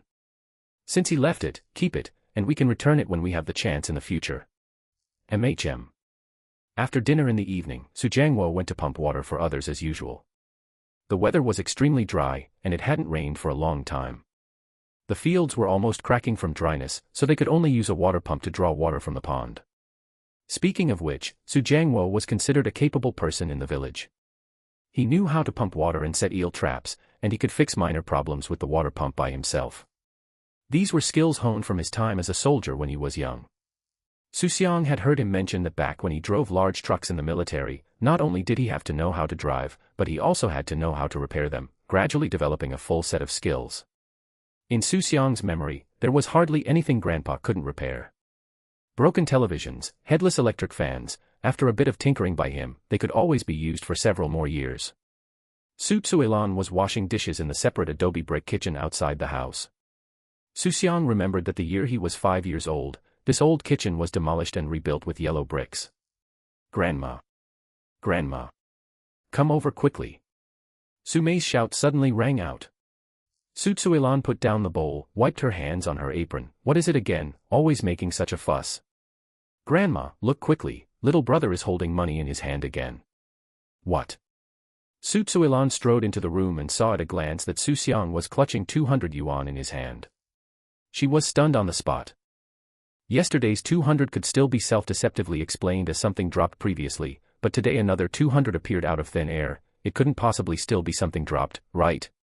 Just in case, she had even deliberately checked the bed once during the day, and there was absolutely nothing on it. Then where did this money come from? Could it really have fallen from the sky? Could her grandson be an immortal descended to the mortal world? She took the money from Xu Xiang's hand and looked at it carefully. It was real money, not fake. Full of doubts, Su Tsuilan still put the money away. Regardless of where it came from, as long as it wasn't stolen or robbed, it was fine. She turned her head to ask Su Mei, Mao, did you see where little brother got the money from? Su Mei shook her head, Grandma, I didn't see. I was watching TV just now, and by the time I saw it, the money was already in little brother's hand. Then during the day at home, has anyone else been here? Su Mei thought about it, it seems not. Oh right, little great-uncle came. I know about little great-uncle, is there anyone else besides him? No one else. Knowing she couldn't ask anything more, Su Tsuilan didn't pursue it further, turned around, and went out to continue washing dishes. In the evening, Su Tsuilan held Xu Xiang in her arms, looked at his bright eyes, and asked softly, Baby, can you tell Grandma where this money came from? Xu Xiang muttered inwardly. Grandma, I'm still a baby and can't speak. Even if I could speak, there's no way I could tell you about the system. He could only blink his innocent big eyes. Su Tsuilan chuckled lightly. I'm also foolish, such a young child, how could he speak? She shook her head and stopped questioning, holding Xu Xiang and gently coaxing him to sleep. The next day, after Su Jiangwo finished processing the eels, Su Tsuilan pulled him into the kitchen like a thief. What is it? Can't what you have to say be said outside? Su Tsuilan glanced outside and lowered her voice, Old man, last night the baby was clutching another 200 yuan in his hand. Su Jiangwo was visibly startled, another 200. This isn't right. Are you sure someone else didn't give it to them? Definitely not. Where in our village is there such a rich person? If they really wanted to give money, they wouldn't be so sneaky about it. Whoever heard of doing good deeds without leaving a name to this extent? Su Jiangwo nodded, that's true. Then where on earth did this money come from? How about this, today you don't go to the fields, stay home and keep watch for a day to see if anyone comes. I won't go out to pump water tonight either, I'll keep an eye out to see if there's any more tonight. All right, let's do it that way. Su Tsuilan didn't go out at all that day, staying home to watch the two children. A few people did come by in the middle, they all came to look at the child and chat. She was by the side the entire time and was very certain that no one had given any money. At dinner in the evening, Su Jiangwo asked, did anyone come today? There were some, but absolutely no one gave money. I was watching the whole time. Su Jiangwo nodded and didn't say anything more. After dinner, Su Tsuilan went to wash the dishes, while Su Jiangwo stayed in the room, accompanying the two children, but his gaze kept falling on Xu Xiang, clearly watching him. Xu Xiang felt a bit panicked under Grandpa's gaze. Grandpa, with you staring at me like this, how could I have the nerve to take out money? I surely can't just conjure it out of thin air on the spot. Forget it, I won't take any today. I can't take it every day either, I'll rest for a couple of days before talking. After finishing the dishes, Su Tsuilan walked into the house and asked Su Jiangwo in a low voice, did he take it? Su Jiangwo shook his head. Xu Xiang hadn't planned on pulling out any bills anyway, they could look all they wanted. An infant easily gets drowsy anyway, and before long he drifted off to sleep. Seeing that Xu Xiang was fast asleep, Su Jiangwo didn't stay any longer, there shouldn't be any tonight. I'll go over to sleep first. MHM. The next morning, the 3 generations of grandparents and grandchildren were eating breakfast, with only 2 plates of green vegetables on the table. Their region belonged to the south, where rice was eaten for all 3 meals of the day. Xu Xiang had no objection to eating rice for lunch and dinner, but eating dry and hard rice early in the morning was something he truly could not swallow. At most, he could manage some rice porridge. Su Jiangwo asked while eating. Money didn't appear again last night, right? No, after you left, I watched for a while longer, and there was nothing. Then it seems it's gone. Perhaps it really fell into a corner before, or maybe Xiao Jie and the others dropped it. At this moment, a voice came from outside the door. You're all eating. The three of them looked towards the doorway together as Xu Xiaohua walked in holding a plate. Su Tsuilan hurriedly stood up to greet her. Have you eaten? Why don't you sit down and have a bite? No need, I'm just bringing you something. Xu Xiaohua pushed the plate forward. Tofu, homemade. I brought some for you to try. There wasn't much tofu, but it was enough to stir-fry a dish. Thank you so much for making a special trip. Give it to me, I'll go empty it out. You hold it, I'll go check on the baby. Xu Xiaohua handed the plate to Su Tsuilan and walked into the room, just in time to see Xu Xiang gnawing on his fingers. She reached out and picked the child up. Baby, do you still remember me? I'm your aunt. As she spoke, she gently took his little hand out of his mouth. Your hands aren't clean, you can't eat them. When you're a bit older, Auntie will buy you yummy treats. The entire time, Xu Xiaohua was talking to herself. Xu Xiang wanted to speak but couldn't, only able to let out a couple of soft whimpers from time to time and flash a sweet smile, which melted Xu Xiaohua's heart. This little fellow is so handsome, he's definitely going to be a big hunk when he grows up. At this moment, Su Tsuilan also walked in. Handsome or not doesn't matter, as long as he grows up safe and sound. That's for sure. Not only will the baby grow up healthy and strong, but he'll definitely be a great hunk too. Then I'll take your kind words for it. Su Tsuilan handed the empty plate back, which was now filled with freshly butchered small swamp eels. Xu Xiaohua hurriedly declined. What are you doing? I don't want this, you guys keep it to eat yourselves. As she spoke, she tried to shove the plate back, but Su Tsuilan stubbornly refused to take it. You brought tofu over, isn't it only right for me to return a couple of eels to you? No way, how can tofu compare to eels? You guys keep them to nourish the child's body. We still have more at home. The big ones were all sold, and these small ones were originally kept for eating anyway, they aren't worth much. Xu Xiaohua wanted to say more, but Su Tsuilan intentionally put on a stern face. If you don't accept this, don't ever come to my house again in the future. Xu Xiaohua paused, and had no choice but to nod. All right then, I'll accept it. It seems I've profited this time after all. What profit or loss? It's just courtesy among neighbors. Xu Xiaohua took the eels and went home. After finishing their meal here, Su Jiangwo and his wife resumed their daily routine of working in the fields. Currently, the fields mainly grew two things, cotton and rice. The rice was already in its second season. Here, they could grow 2 seasons a year, which the locals called double snatching. The reason for this name was that the time for the 2 rice seasons was extremely tight, they had to rush to harvest and rush to plant, and being a step slow meant they could only manage 1 season. This period was their busiest time. Aside from the rice, there was also cotton to tend to. Those with a bit more land at home practically spent the whole day immersed in the fields. Later on, as life became slightly more comfortable, most families only grew late-season rice and didn't need to rush so much. At home, only Su Mei was left to keep Xu Xiang company. However, Su Mei wouldn't be able to keep him company for much longer. It was already August, and on September 1st she would start school. Poor Xu Xiang could only stay at home alone. Su Tsuilan couldn't guard him all the time, there was too much land at home, and Su Jiangwo couldn't manage by himself, so she had to go help out. Fortunately, the fields were all near the village, with the furthest being only a 10-minute walk home.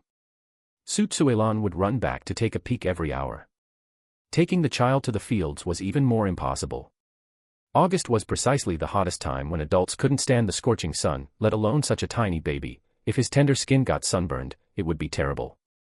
Su Mei lay on the edge of the bed, cupping her chin with both hands, looking at Xu Xiang on the bed who wanted to roll over, and muttered softly. Little brother, I know you can conjure money. Can you conjure some for your older sister? I don't want 100, just 50 cents will do. When older sister grows up, I'll definitely buy you lots of delicious treats. Hearing this, Xu Xiang didn't know whether to laugh or cry. He hadn't expected her to actually figure out that he could conjure money, and he didn't know whether she truly understood or was just guessing blindly. It wasn't that he was reluctant to part with it, but his spatial dimension was filled entirely with $100 bills. If he really gave her 100, she wouldn't be able to spend it at all, nor would she dare to. In this era, children's pocket money consisted of a few fun or jiao, at most a few yuan. If she suddenly pulled out 100 yuan to buy things, people would definitely think she stole money from home. The village was only so big, and the owner of the small sundry shop was an acquaintance who would surely tell the adults directly. By then, let alone buying snacks, it would be a blessing if she didn't get a beating. The family was extremely strict in this regard. In his past life when he was little, Xu Xiang had stolen money once. His grandfather, who had never beaten him before, gave him a severe thrashing that time. Su Jiangwo said at the time, "You can be useless, but you must never engage in petty theft. Things that break the law must never be touched." Ever since then, Xu Xiang had never stolen a single cent from home again. Seeing that Xu Xiang didn't react, Su Mei pouted her little mouth. "Stinky little brother, you're so disobedient and stingy, you won't even give me 50 cents. I won't buy yummy treats for you anymore, I won't care about you either, I'm going to watch TV." After speaking, she angrily left the edge of the bed, sat down on a chair, and watched TV. Looking at her little expression, Xu Xiang couldn't help wanting to laugh.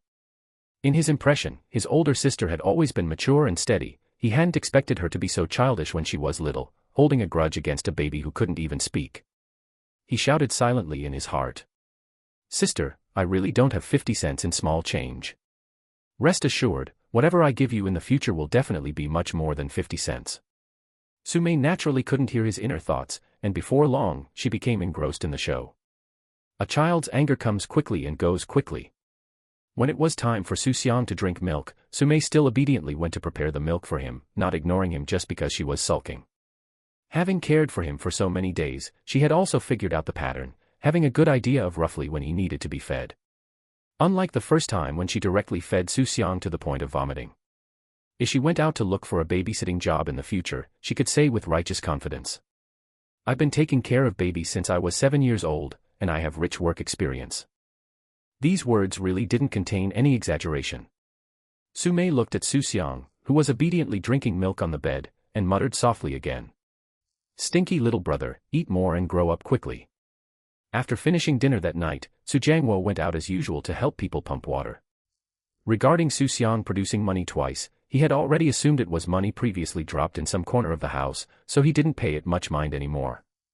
Meanwhile, Xu Xiang quietly pulled out another 200 yuan and held it tightly in his hand.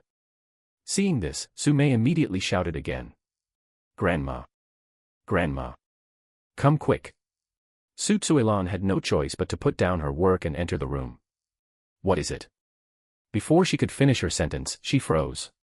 She saw clearly that Xu Xiang was clutching another 200 yuan in his hand. Once or twice might be fine, but how could there be a third time? "Mao Mao, did you see where your younger brother pulled it from this time?" Su Mei nodded vigorously. "Grandma, I saw it this time." "Where? Tell me quickly," Su Tsuilan said with a hint of excitement. Su Mei had a serious expression and even gestured with her hands. "I saw brother pull it out from his little willy." As she spoke, she stuck her hand into her pants and pulled it out, mimicking the action perfectly. "This." Su Tsuilan was stunned for a moment, not knowing whether to believe her. "Grandma, quickly check if there's any more money inside brother's little willy." Only then did Su Tsuilan snap out of it.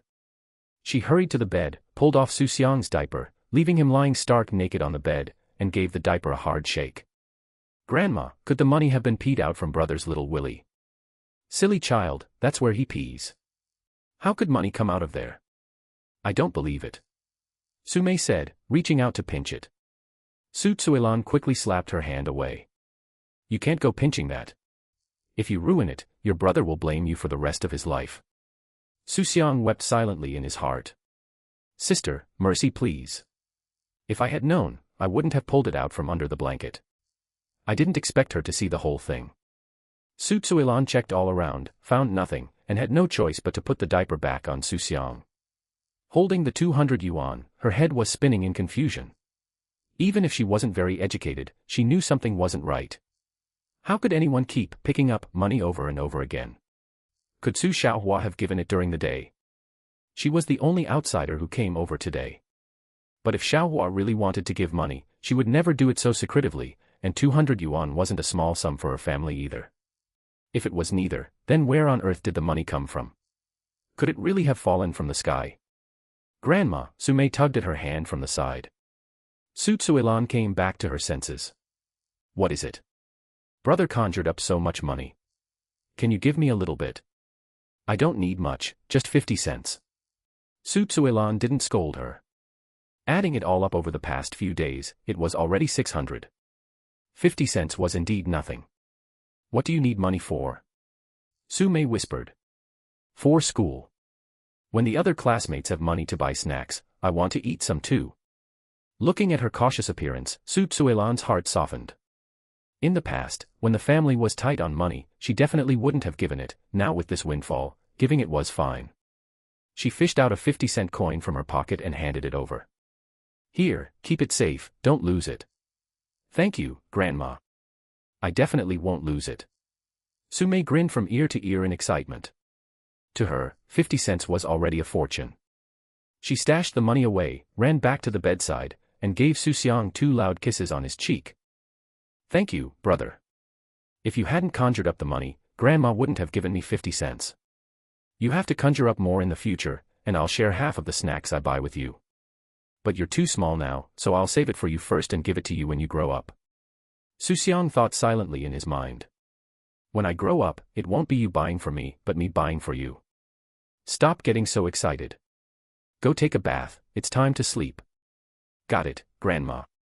That night, Xu Xiang couldn't fall asleep at all, her mind filled with thoughts about where the money came from.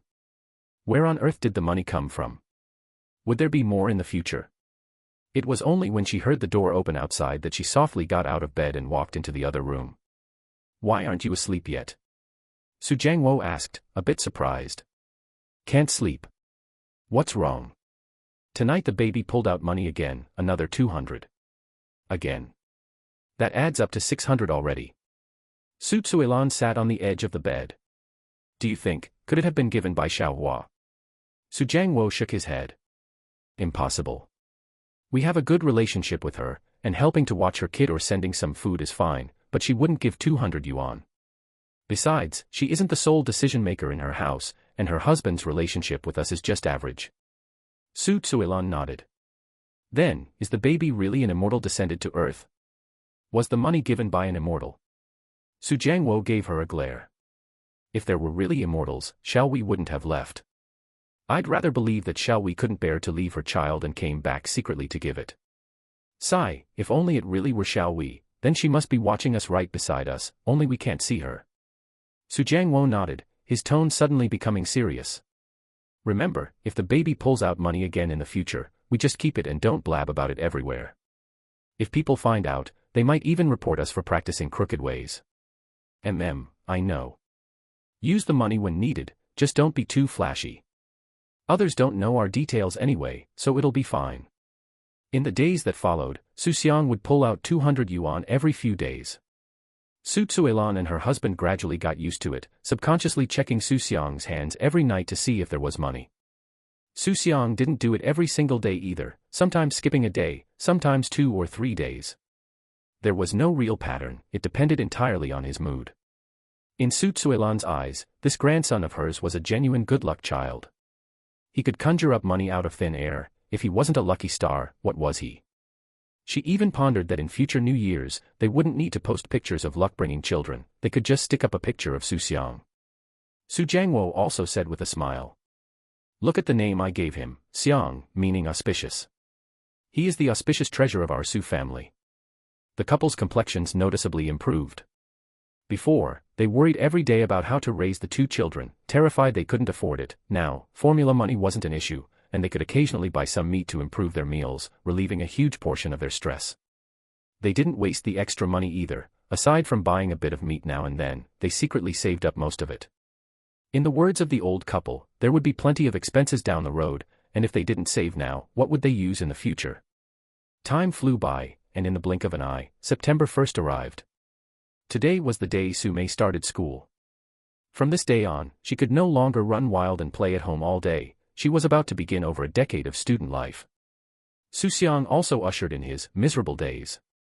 Before, at least he had Su Mei to keep him company at home, even if she was a bit unreliable, at least there was someone with him.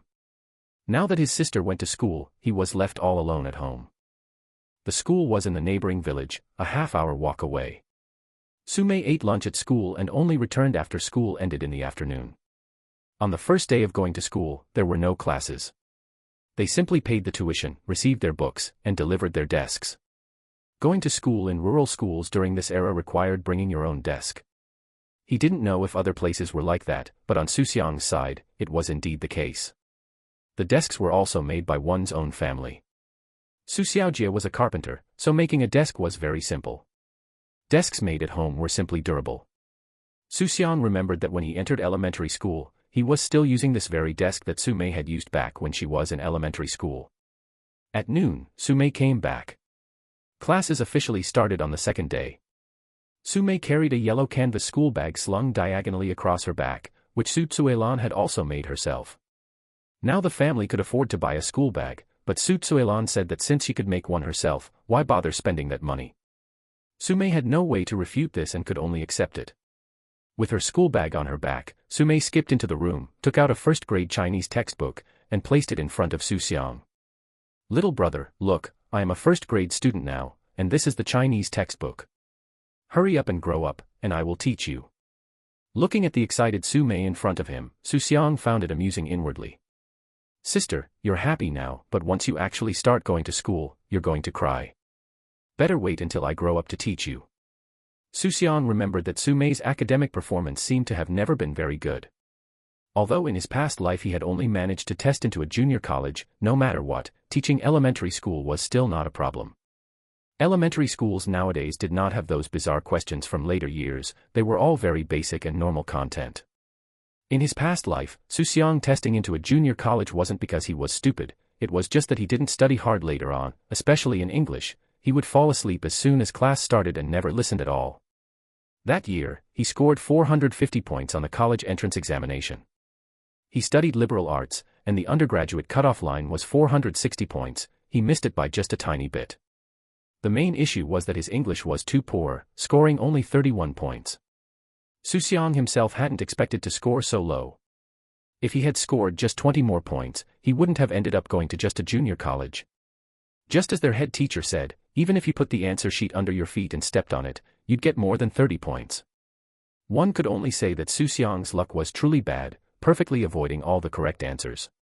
On the second day, Su Mei went to school. In the countryside, there was no such thing as parents picking up or dropping off their children. There were other children in the village who went to school, some were the same age, while others were a bit older. They usually gathered together to go to school and accompanied each other home after school. After Su Mei left, the house suddenly quieted down. With no one to play with, Xu Xiang was bored to death and could only stare blankly at the ceiling, counting how many strands of spider silk were on it. Fortunately, he was young, his tiny body quickly grew sleepy, otherwise, staying awake the entire day would have left him with no idea how to endure it. Xu Xiang was just a bit bored, but Su Tsuelan was much more exhausted. Every hour, she would rush back home in a hurry to check if Xu Xiang had soiled his pants or cried, and after checking, she would hurry back to the fields to work. It was only slightly more relaxed on the weekends when Su Mei was home on break and could help look after him for a while. In the afternoon, Su Mei came home from school. Gone was the vigor from yesterday, she wore a look of utter despair. She walked into the room and saw Xu Xiang leisurely sucking on his fingers over there. Looking at her younger brother, she managed to squeeze out a slight smile. "Little brother, we haven't seen each other for a whole day. Did you miss your older sister?" Immediately afterwards, her expression collapsed. "Little brother, studying is so hard, and I don't understand any of it. The teacher said there's going to be a test tomorrow on what we learned today, and if we can't answer, we'll get hit with a paddle. What should I do?" Xu Xiang thought silently in his heart. "Sister, you're on your own. I have no way to help either." He originally thought Su Mei would take out her book to review, but he didn't expect her to just toss her school bag aside. "Forget it, I'll deal with the beating when it comes." After saying that, she turned on the television and started watching it with complete concentration. Xu Xiang muttered inwardly. "Sister, you aren't wrong for getting beaten like this. If you dedicated even half of the focus you use for watching TV to your studies, you wouldn't end up getting thrashed." Sure enough, after school the next day, Su Mei approached Xu Xiang with a wronged expression and began complaining to him. She held up her small hand right in front of Xu Xiang's eyes. "Little brother, look, the teacher hit me today. It hurt so much, and there's still a mark now." Xu Xiang looked at her palm and could still see a faint red mark, though it was about to fade away. Teachers hitting students during this era, especially in rural schools, was completely normal. Many parents even proactively told teachers, "Teacher, if the child is disobedient, just beat them hard. As long as you don't break them, it's fine." There was one incident that Xu Xiang remembered for the rest of his life and could never forget. That was when he was in the second grade of elementary school. The school near his home had originally been a middle school before being converted into an elementary school. It was very close to home, only a 10-minute walk. That noon, he went home to eat and watch TV, and completely lost track of time while watching. By the time he rushed back to school, class had already started, and it was even his head teacher's class. The head teacher asked him why he was late. Xu Xiang was honest and told the truth. He forgot the time because he was watching TV. 2 slaps from the head teacher instantly came down, directly dazing Xu Xiang. His ears were ringing, and he was punished by standing at the doorway for a whole class period. Even now, whenever Xu Xiang thought about it, there seemed to still be a ringing sound in his ears. However, that was the only time. After that, he was completely terrified of being beaten and truly became a model student. He never was late, listened attentively in class, and his grades consistently stayed at the top of the class. Afterwards, he basically never got beaten again, at most occasionally receiving a few hits on the palms. During elementary school, Xu Xiang could be said to be the standard child of other people, good at studying, obedient, and well-behaved. Xu Xiang was immersed in his memories and didn't pay attention to Su Mei. Seeing that he had no reaction, Su Mei raised her voice a bit. "Little brother, are you listening to me or not?" Xu Xiang really wanted to complain. What child who had just been born a little over a month ago could understand what you were saying? But he still let out an "I" sound, which counted as a response. Who made her his older sister? He had to give her a little face. Hearing Xu Xiang make a sound, Su Mei nodded with satisfaction. "Little brother, that's more like it. When someone talks to you, you have to respond and be polite." Xu Xiang couldn't help rolling his eyes in his heart. Polite my foot, talking about politeness with an infant as small as him was simply talking to a brick wall. "I'm not talking to you anymore, I want to watch TV." Su Mei sat back down in her chair and stared intently at the television. Xu Xiang really wanted to ask, "Sister, don't you have to write your homework? If you don't finish writing it, you're going to get hit on the palms again tomorrow." As if she had been reminded, Su Mei abruptly stood up and scratched her head. "That's right, I haven't done my homework yet. The teacher said she's going to check it tomorrow, otherwise I'll get hit on the palms again." She took out her books and notebook. The homework was very simple, just copy the pinyin learned today 10 times each. As she was writing, Su Mei suddenly turned her head and said to Xu Xiang, "Little brother, when you grow up in the future, don't go to school. Look at how tiring going to school is, you get hit on the palms and still have to do homework. How great would it not be to go to school, you can just play all the time." Could this be the struggle for the crown prince position? It was truly cruel, instilling the idea of becoming good-for-nothing trash in Xu Xiang from such a young age. Time flows like a shuttle, gone in a flash, and like running water, never to return. In the blink of an eye, half a year had passed. Today is February 15, 1999, the 30th day of the 12th lunar month. That was right, it was New Year's Eve. For the Xu family, this year was one where despair and hope intertwined. The despair was that the family had lost a loved one, while the hope was that the family had welcomed the pillar of support for the future. In Xu Jiangwo's eyes, Xu Xiang was the hope of this family, showing extraordinary traits since he was little and bound to amount to something when he grew up. He could grab money even while lying in bed, no matter how one looked at it, he was out of the ordinary. Xu Xiaojie also returned home on the first day of the new year. No matter what, one always had to go home for the new year, just like that most down-to-earth saying went. Rich or poor, go home for the new year. Xu Xiaojie brought back quite a few small snacks, and the happiest person naturally was Su Mei. Xu Xiang was still too little and couldn't eat snacks. Needless to say, Xu Jiangwo and the others kept all the delicious food for the children and couldn't bear to touch it themselves. All the snacks went entirely to Su Mei. After finishing breakfast, the father and son Xu Jiangwo went up the mountain to burn incense and welcome their ancestors back home for the new year. Xu Xiang was still small now, but when he grew a bit older, he would go along too. Xu Zuilan stayed home to prepare the New Year's Eve dinner. This era was not like later times, the dishes weren't that lavish, and there was no need to bustle about too early since dinner wasn't served until 5 o'clock in the afternoon, and preparing at noon was plenty of time. Today the weather was quite good, with the sun shining brightly, warming people up all over. Celebrating the new year in this era, the most annoying thing was running into a rainy day. Unlike later times when everything was paved with cement, nowadays dirt roads were everywhere, and as soon as it rained, it became full of mud, sticking to one's feet and impossible to shake off. Xu Xiang's home was even more uncomfortable. The floors inside the house were all dirt, full of potholes, and the legs of the tables had to be propped up with paper, otherwise the tables wouldn't stand steady. On rainy days, the house was even more damp and moisture-laden, with slippery floors that could cause a fall at the slightest carelessness. Xu Xiang sat in a wooden baby chair. Over half a year, his body had visibly grown quite a bit, and his two big eyes gazed longingly outside the door. "I want to go out so badly, I don't want to stay at home anymore." It was also hard on him. A soul that had lived for decades had been cooped up at home like a prisoner for half a year. It was just a pity that his body still didn't support him walking, leaving him to look outside helplessly. Su Mei pinched a pack of instant noodles in her hand and waved it in front of Xu Xiang. "Little brother, do you want to eat?" After saying that, she bit off a piece herself, and after chewing, smacked her lips. "So delicious." Then she slapped her forehead. "Oh dear, I forgot you're still too little to eat. Then older sister will eat all of it. Older sister did offer it to you, but you couldn't eat it yourself, so you better remember older sister's kindness." Xu Xiang couldn't hit or scold right now, but he had the most effective weapon. His little mouth turned down, and he wailed with a wah wah wah, tears coming the moment he thought of them. Su Mei panicked instantly. "Little brother, don't cry, I'll give it to you, I'll give it to you." But it was still too late. Su Tsuelan had already walked over.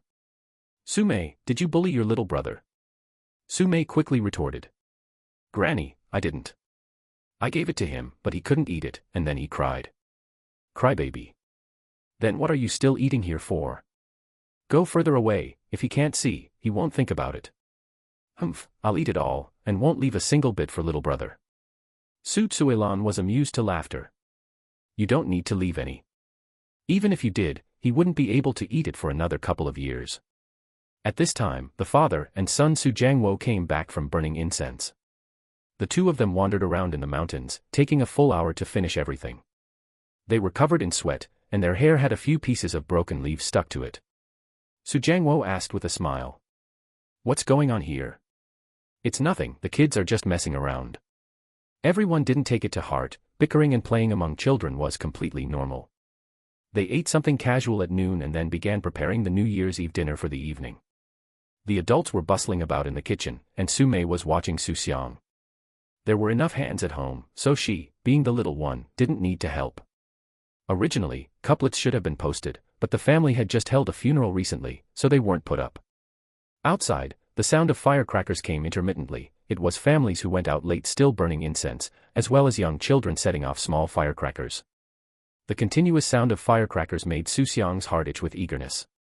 In his past life when he was young, he loved setting off firecrackers, and more than half of his lucky money was used to buy firecrackers. In water vats, manure pits, by the ponds, there was no place he hadn't blown up. Whenever firecrackers were set off at home, he was always the one asked to light them. Come to think of it, there was probably no boy who didn't like setting off firecrackers. Xu Xiang calculated in his mind that when he grew a bit older, relying on the money in his hands to buy a huge pile of matchhead firecrackers, he would definitely be the object of envy for the village kids. The moment he thought of that scene, he couldn't wait to grow up quickly. Although growing up brought many troubles, he couldn't be this small either, unable to do anything. Su Mei had no interest in setting off firecrackers. She was immensely satisfied as long as there was something to eat.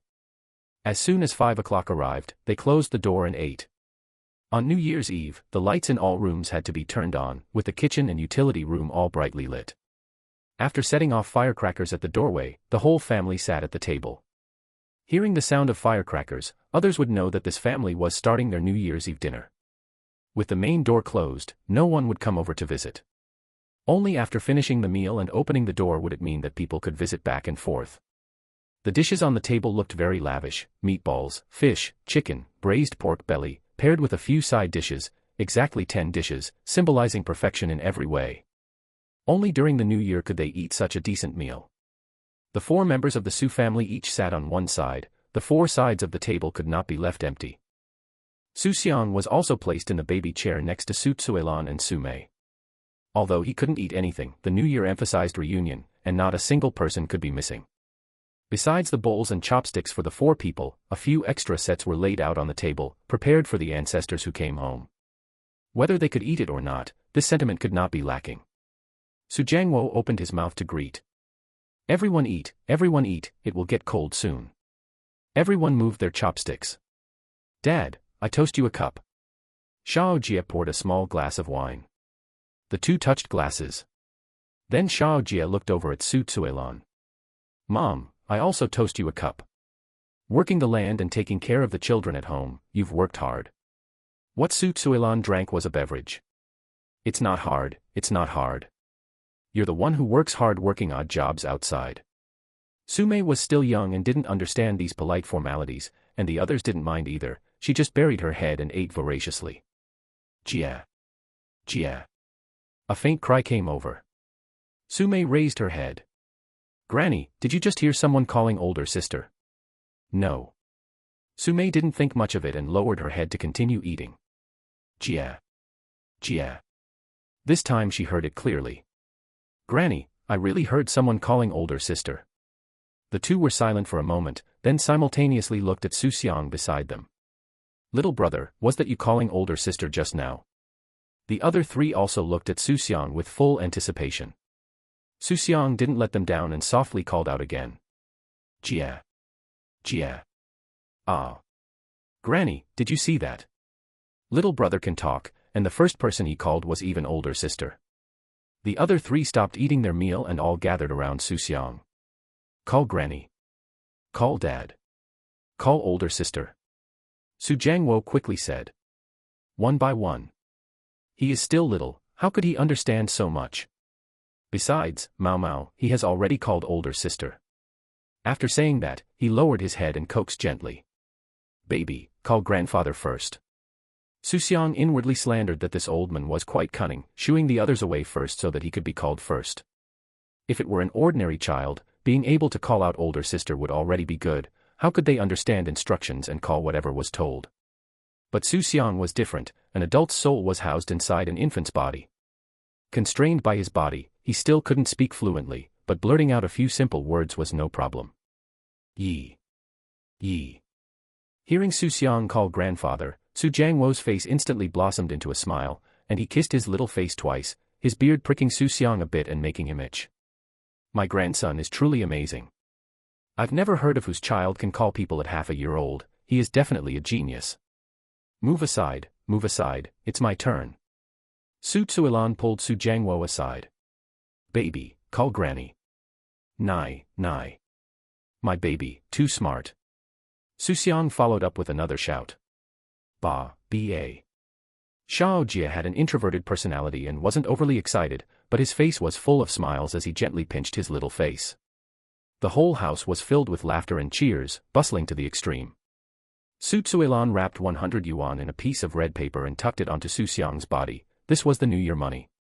In the end, however, Xu Xiang would still be the one to keep it. Xu Xiang couldn't spend money now either. This lucky money was more of a symbolism. She took out another portion and handed it to Su Mei. Mao, this is your New Year money. Su Mei happily took it, opened it up, and saw a full 5 yuan. She was overjoyed. In past years during the New Year, at most they would only give 1 yuan. Thank you, Granny. Then she asked curiously. Granny, how much did you give little brother? I gave him 100, what's wrong? Su Mei immediately became unhappy. Granny, you gave little brother 100, and only gave me 5 yuan. The difference is too huge. All right then, you give me the 5 yuan, and I'll give you 100 too, but only for tonight. Tomorrow you have to return it to me. Ah. Then forget it, I'd rather keep the 5 yuan. Just think about it, how old is your little brother anyway? Even if he has money, he can't spend it. This lucky money is just to suppress the age for him. After the New Year's Eve dinner, the young people could go out to play, mainly playing cards and mahjong. Before things here were even cleaned up, someone came to call Xiao Jie to play mahjong. Xiao Jie, come over to play mahjong. It was the neighbor in front of the door, Su Jiechio. Coming. Xiao Jie didn't decline either. They rarely played usually, and it was rare to rest during the New Year, so relaxing a bit was also good. They didn't play big stakes, just for fun. They wouldn't lose much, nor of course win much. Xu Jiangwo's couple brought the children to watch the Spring Festival Gala at home, waiting for 12 o'clock at night to set off firecrackers and welcome the kitchen god. The first New Year after his rebirth, Xu Xiang spent it exceptionally happily. He finally spent a reunion New Year together with the loved ones he had yearned for day and night in his past life. In his past life, he watched the people around him leave one by one, until in the end only he was left for the new year.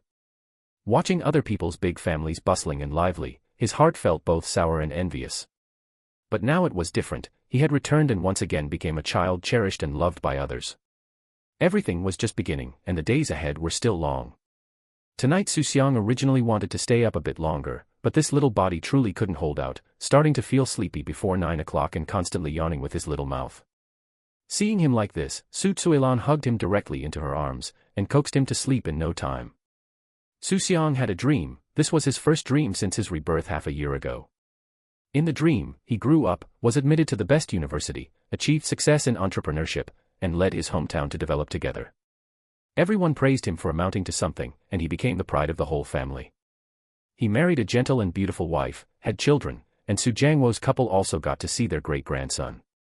During the new year, a big family crowded around a table, extraordinarily lively. Looking at the scenes in the dream, Xu Xiang quietly shed tears. He knew this was a dream, but he would try his utmost with all his might to make this beautiful dream come true. On the television, the Spring Festival Gala sounded its final countdown. Amidst the blessing of, "Wish everyone a happy new year," the gala came to an end. Inside and outside Shujia village, just 1 minute past 12, firecrackers from all directions burst forth vying with each other.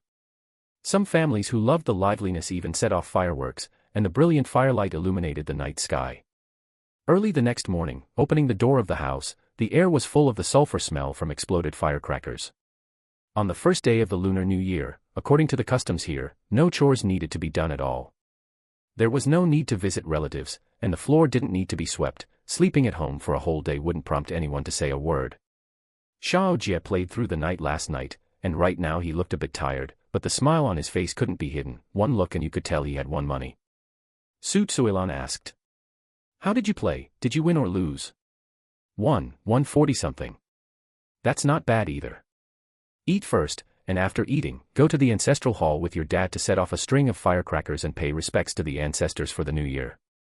MHM. Sumei was staring right at Xu Xiang, holding a milk bottle in her hand. "Little brother, quickly call older sister. If you don't call older sister, I won't give you milk to drink." Xu Xiang very cooperatively shouted out. "Jie, Jie." Sumei nodded with satisfaction. "Be a good boy, older sister will feed you milk." She supported her chin with one hand and held up the milk bottle with the other, feeding leisurely. "Little brother, you must remember older sister's kindness in the future, and buy older sister a big house and a big car." Su Tsuilan listened from the side and laughed. "Even if you say it now, he won't remember. Then I'll say it every day, until he can't forget it." Su Tsuilan shook her head. "Then your little brother is going to be annoyed to death by you." "How could that be? He won't be annoyed by me at all." Saying that, she turned back to Xu Xiang. "Little brother, is that right? You won't be annoyed with older sister, right?" Xu Xiang actually wanted to say yes, but fearing it would crush her, he remained silent. After the first day of the new year passed, what followed was visiting relatives. There weren't many relatives in the family, and visiting them all was finished in 3 days. This new year, for Xu Xiang, wasn't much different from usual. It was still eating and sleeping, sleeping and eating. At most, when relatives heard that he could talk, one by one they crowded over to tease him and make him call people. When in a good mood, Xu Xiang would shout a couple of times. When in a bad mood, no matter who came, he would ignore them. Anyway, he was still a little baby, and no one would hold it against him. As for Yu Xiaohui's maiden family side, today Xiao Jie took Su Mei there for a trip. Riding the family's only mode of transportation, a bicycle, that side was a bit far, taking an hour to ride there. Xu Xiang was still too small, and it wouldn't be good to drag him along through the tossing and turning, so he didn't go.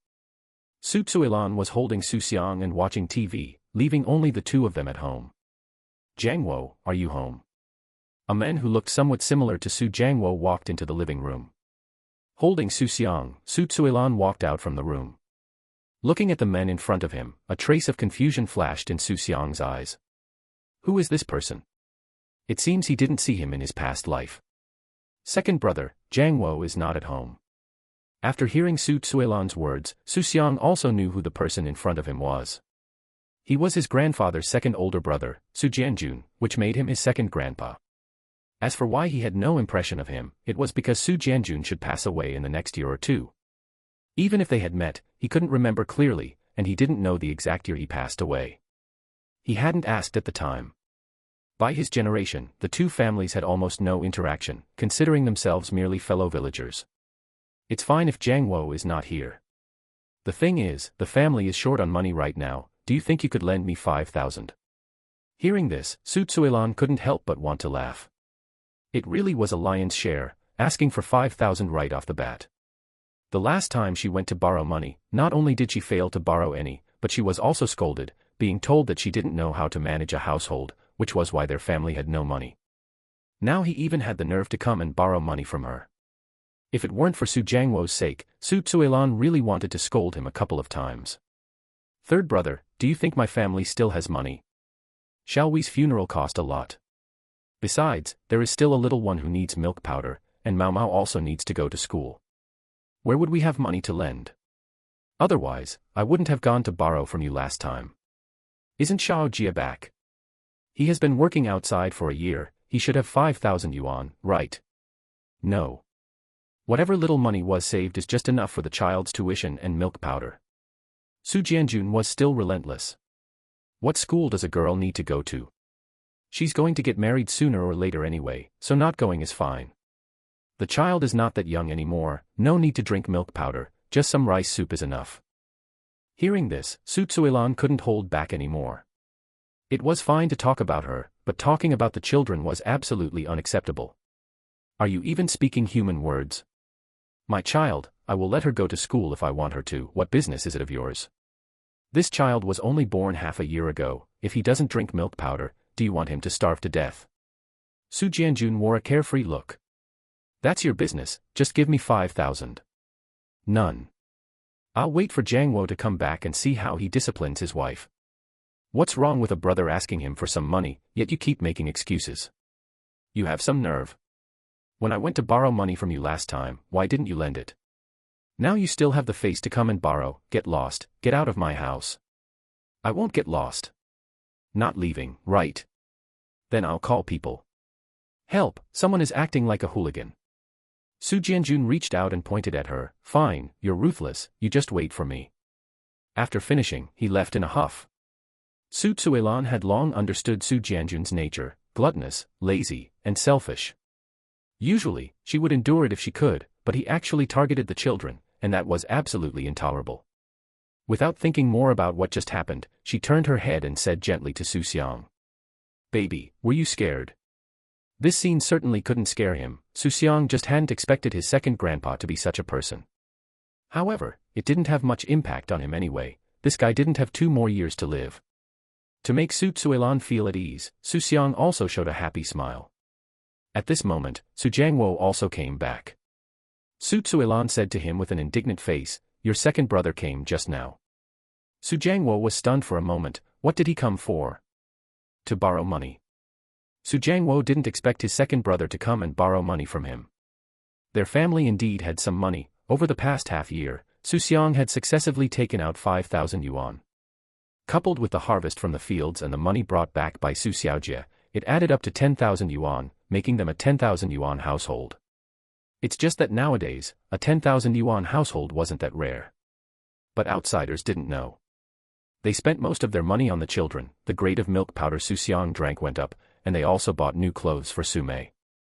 The couple themselves were still the same as before, without the slightest change, their old clothes patched all over, and no new things were added to the house.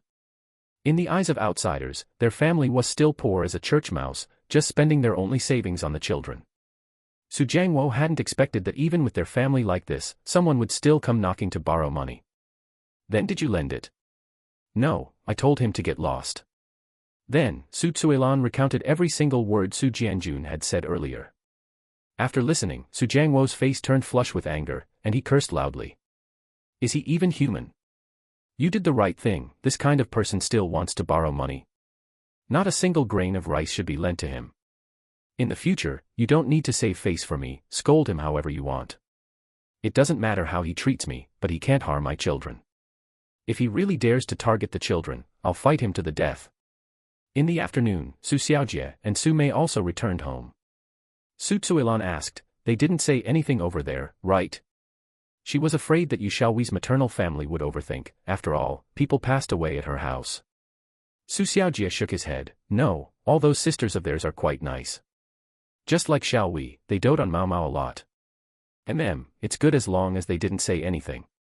Su Mei took out 4 red envelopes and waved them in front of Xu Xiang. "Little brother, look, I have lucky money again. This one is given by eldest aunt, this one is second aunt, this one is third aunt, and this last one is given by uncle." The money wasn't much, adding up to only 30 yuan, but it was also a gesture of goodwill. Su Mei added, "Uncle also asked why little brother didn't go." Su Tsuilan asked with a smile, "Then how did you answer?" "I said little brother is still young, will go when he grows up a bit more." Su Tsuilan nodded, "You should go. After all, he's your biological uncle, and grandpa is still around. We'll go over when he's a bit older." Su Mei asked quietly, "Grandma, then this money? It's for you, keep it yourself. Don't lose it, and don't buy random things. Buy new stationery when school starts. Yay. Grandma is the best." Su Mei jumped up in excitement. In this era in the countryside, at this age, carrying 30 yuan on oneself could be considered a huge sum of money. Having a few yuan would be considered wealthy among a bunch of kids, let alone 30 yuan.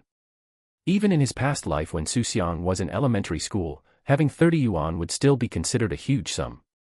If the family's conditions hadn't improved a lot, Su Tsuilan would at most let her keep 5 yuan, keeping it all was simply impossible. Su Mei put away the money and leaned close to Su Tsuilan again. "Grandma, quick, let me hold little brother." "Can you hold him?" "Don't drop little brother." "I can hold him, I'm very strong." Saying this, she even pinched the muscles on her arm earnestly. "All right then, tell Grandma immediately when you can't hold him anymore." "Got it."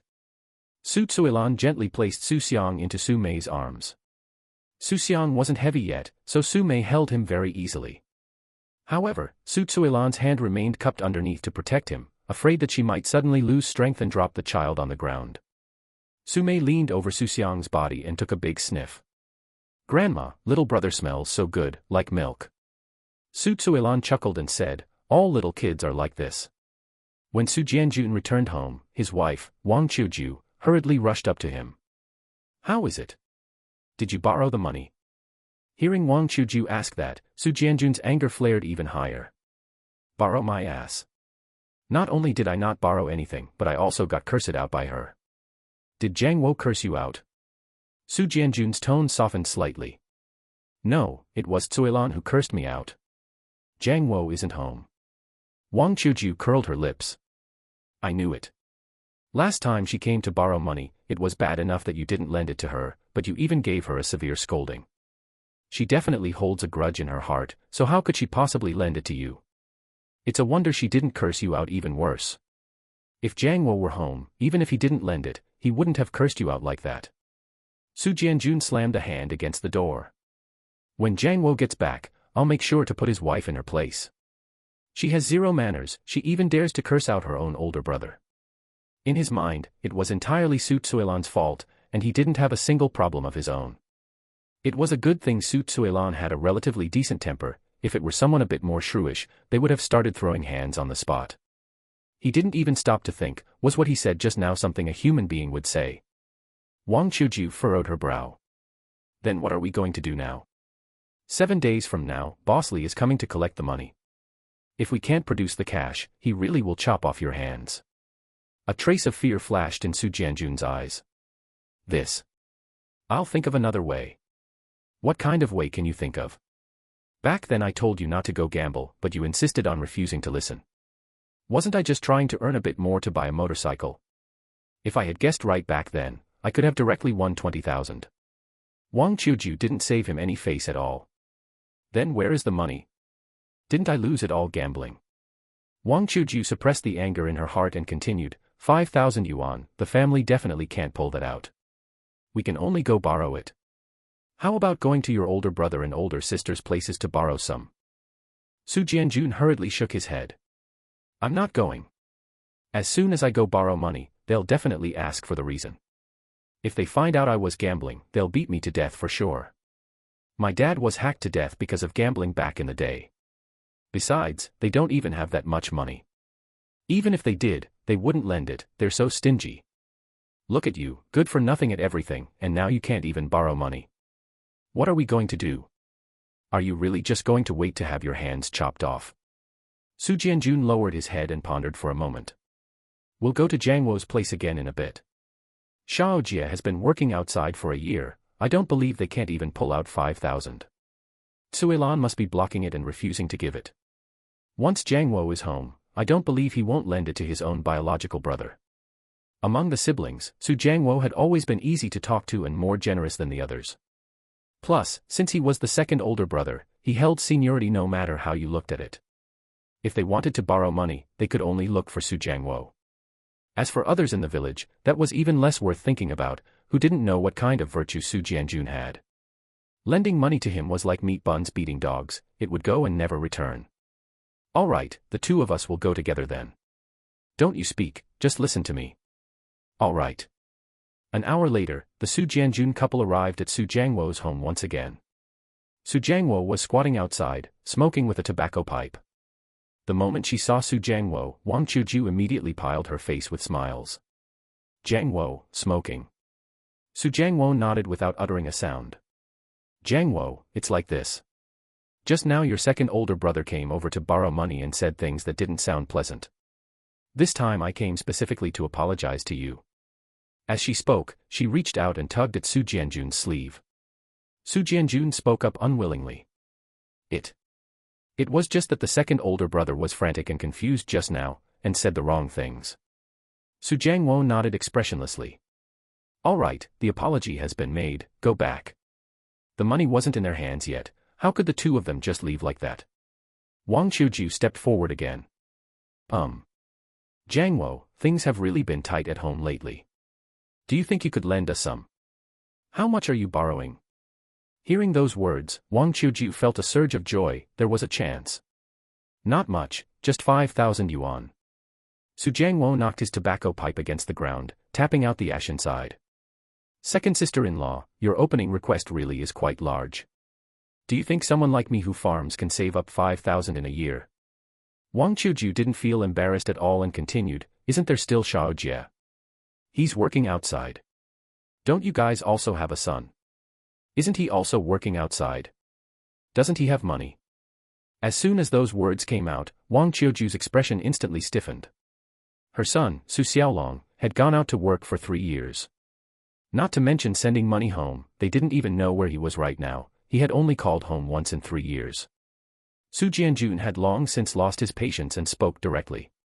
Jiangwo, just tell it straight, are you lending it or not? Not lending. Su Jiangwo answered crisply and cleanly. Su Jianjun's brows twitched with anger.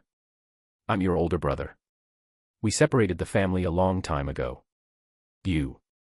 Su Jianjun was momentarily at a loss for words and simply prepared to throw hands. Today I'm going to teach you a lesson on behalf of our dad, you little punk who disrespects your second older brother. As he spoke, he swung a fist over. Su Jiangwo wasn't afraid in the least, dodging to the side while simultaneously kicking him in the body. Su Jianjun was directly kicked down to the ground, letting out a miserable shriek of "Io! You actually hit your second older brother. Aren't you afraid of being struck by lightning?" Su Jiangwo's tone was calm. You aren't my old man either. If anyone gets struck, it'll be you. An elder brother is like a father, don't you understand that? You're the second older brother, not the eldest older brother. You. Su Jianjun pointed at him, so angry he couldn't speak for a long time. Fine, you just wait for me. I'm going to go call the eldest brother to judge this. Fine, I'll wait. He wasn't afraid of the eldest brother, Su Jianhua. Although Su Jianhua was also stingy, he was still reasonable and not the kind of person who couldn't tell right from wrong. Su Jianhua was also a bit puzzled in his heart. His parents, eldest brother, older sister, and himself, though they couldn't be considered particularly great people, at least understood reason and could distinguish right from wrong. Only this second older brother of his was completely out of place, almost as if he had been picked up from somewhere. If his mom and dad were still around, he really would have to go ask clearly. Xu Jianjun glared viciously at Xu Jiangwo, and supported by Wang Qiuju, limped away. Su Tsuilan and Su Xiaojia only then walked out from inside the house. They had been there the whole time just now. It wasn't because they were afraid of trouble and didn't dare come out. Su Xiaojia was a junior, Su Tsuilan had to watch the two children, and Wang Qiuju hadn't truly caused a massive scene yet, so they hadn't intervened. After all, this was a matter between the two brothers, and no matter how much fuss was made, there were limits. If the whole family went up together, it would instead turn into them bullying Su Jianjun's family, and even if they were in the right, they would become in the wrong. Of course, they had been staring outside from inside the house the entire time. If Su Jiangwo had truly suffered a loss, they would have rushed out long ago. Fortunately, the one who suffered a loss was Su Jianjun. Su Xiaojia asked, "Dad, if they really call the eldest uncle over, what should we do?" "It's fine. Your eldest uncle is different from your second uncle, he's a reasonable person." Su Tsuilan also chimed in from the side, "Indeed, the eldest brother is much more reasonable than the second brother." "Jiangwo, why do you think his family is suddenly borrowing so much money? No matter how bad off they are, they're still better off than we were back then, right?" Su Jiangwo let out a light chuckle. "What else could it be? They lost at gambling, of course." "What? The second older brother is gambling?" Su Jiangwo nodded. "How do you know?" "When I went to the county town last time, I bumped into him by chance. That time he still looked full of smug pride, so he must have won. This time, he's probably lost miserably." Su Tsuilan hurriedly turned her head to admonish Su Xiaojia. "Xiaojia, you must never touch gambling. Being a bit poor doesn't matter, but once you touch gambling, it will destroy your family and ruin your lives." "Mom, I know. I'm not interested in that stuff, and when I'm outside, I rarely even play mahjong. It's good that you know. Don't forget, there are still two children at home that need to be raised." Su Jianjun ran all the way in a huff to Su Jianhua's house. "Big brother, you must stand up for me." As soon as he saw Su Jianhua, he immediately stepped forward to grab him, looking entirely aggrieved. Su Jianhua frowned. "If you have anything to say, say it directly. Let go of your hand first." Su Jianjun let go dejectedly and said, "Big brother, Jiang Wo hit me just now." "Why did he hit you? Did you stir up trouble again?" "I know Jiang Wo's temperament, unless you truly angered him to the extreme, he would never resort to violence. I just went to borrow some money from him. It's fine if he wouldn't lend it, but he actually hit me." Wang Qiuju on the side also hurriedly chimed in. "That's right, big brother, look at how badly our family's Su Jianjun was beaten." Su Jianhua didn't address the fight first, instead, he asked, "What are you borrowing money for?" Su Jianjun blinked his eyes rapidly twice. "Big brother, let's talk about this later. Right now, let's talk about Su Jiangwo hitting me." Su Jianhua knew this younger brother of his all too well, and at a glance, he knew something fishy was going on. "Fine, then let's go to Su Jiangwo's house together." The three of them hurried over to Su Jiangwo's house. Su Jiangwo's family was sitting in the living room talking. Seeing the three of Su Jianjun enter, Su Tsuilan told Su Mei to go back to her room to watch television. Xu Xiang was sleeping in his room, leaving only 3 adults in the living room. Su Jiangwo stood up. "Big brother, why are you here?" "Big brother." "Uncle." Su Tsuilan and Su Xiaojia also called out. As for Su Jianjun and his wife, they were directly ignored by them. Su Jianhua spoke up. "Su Jianjun came to me to lodge a complaint, saying you hit him just now." Su Jiangwo did not deny it. "That's right, I did hit him just now. I trust your character, tell me the reason." Hearing this, Su Jianjun immediately grew anxious. He had originally counted on Su Jianhua coming over to scold Su Jiangwo first and then forcing him to lend the money.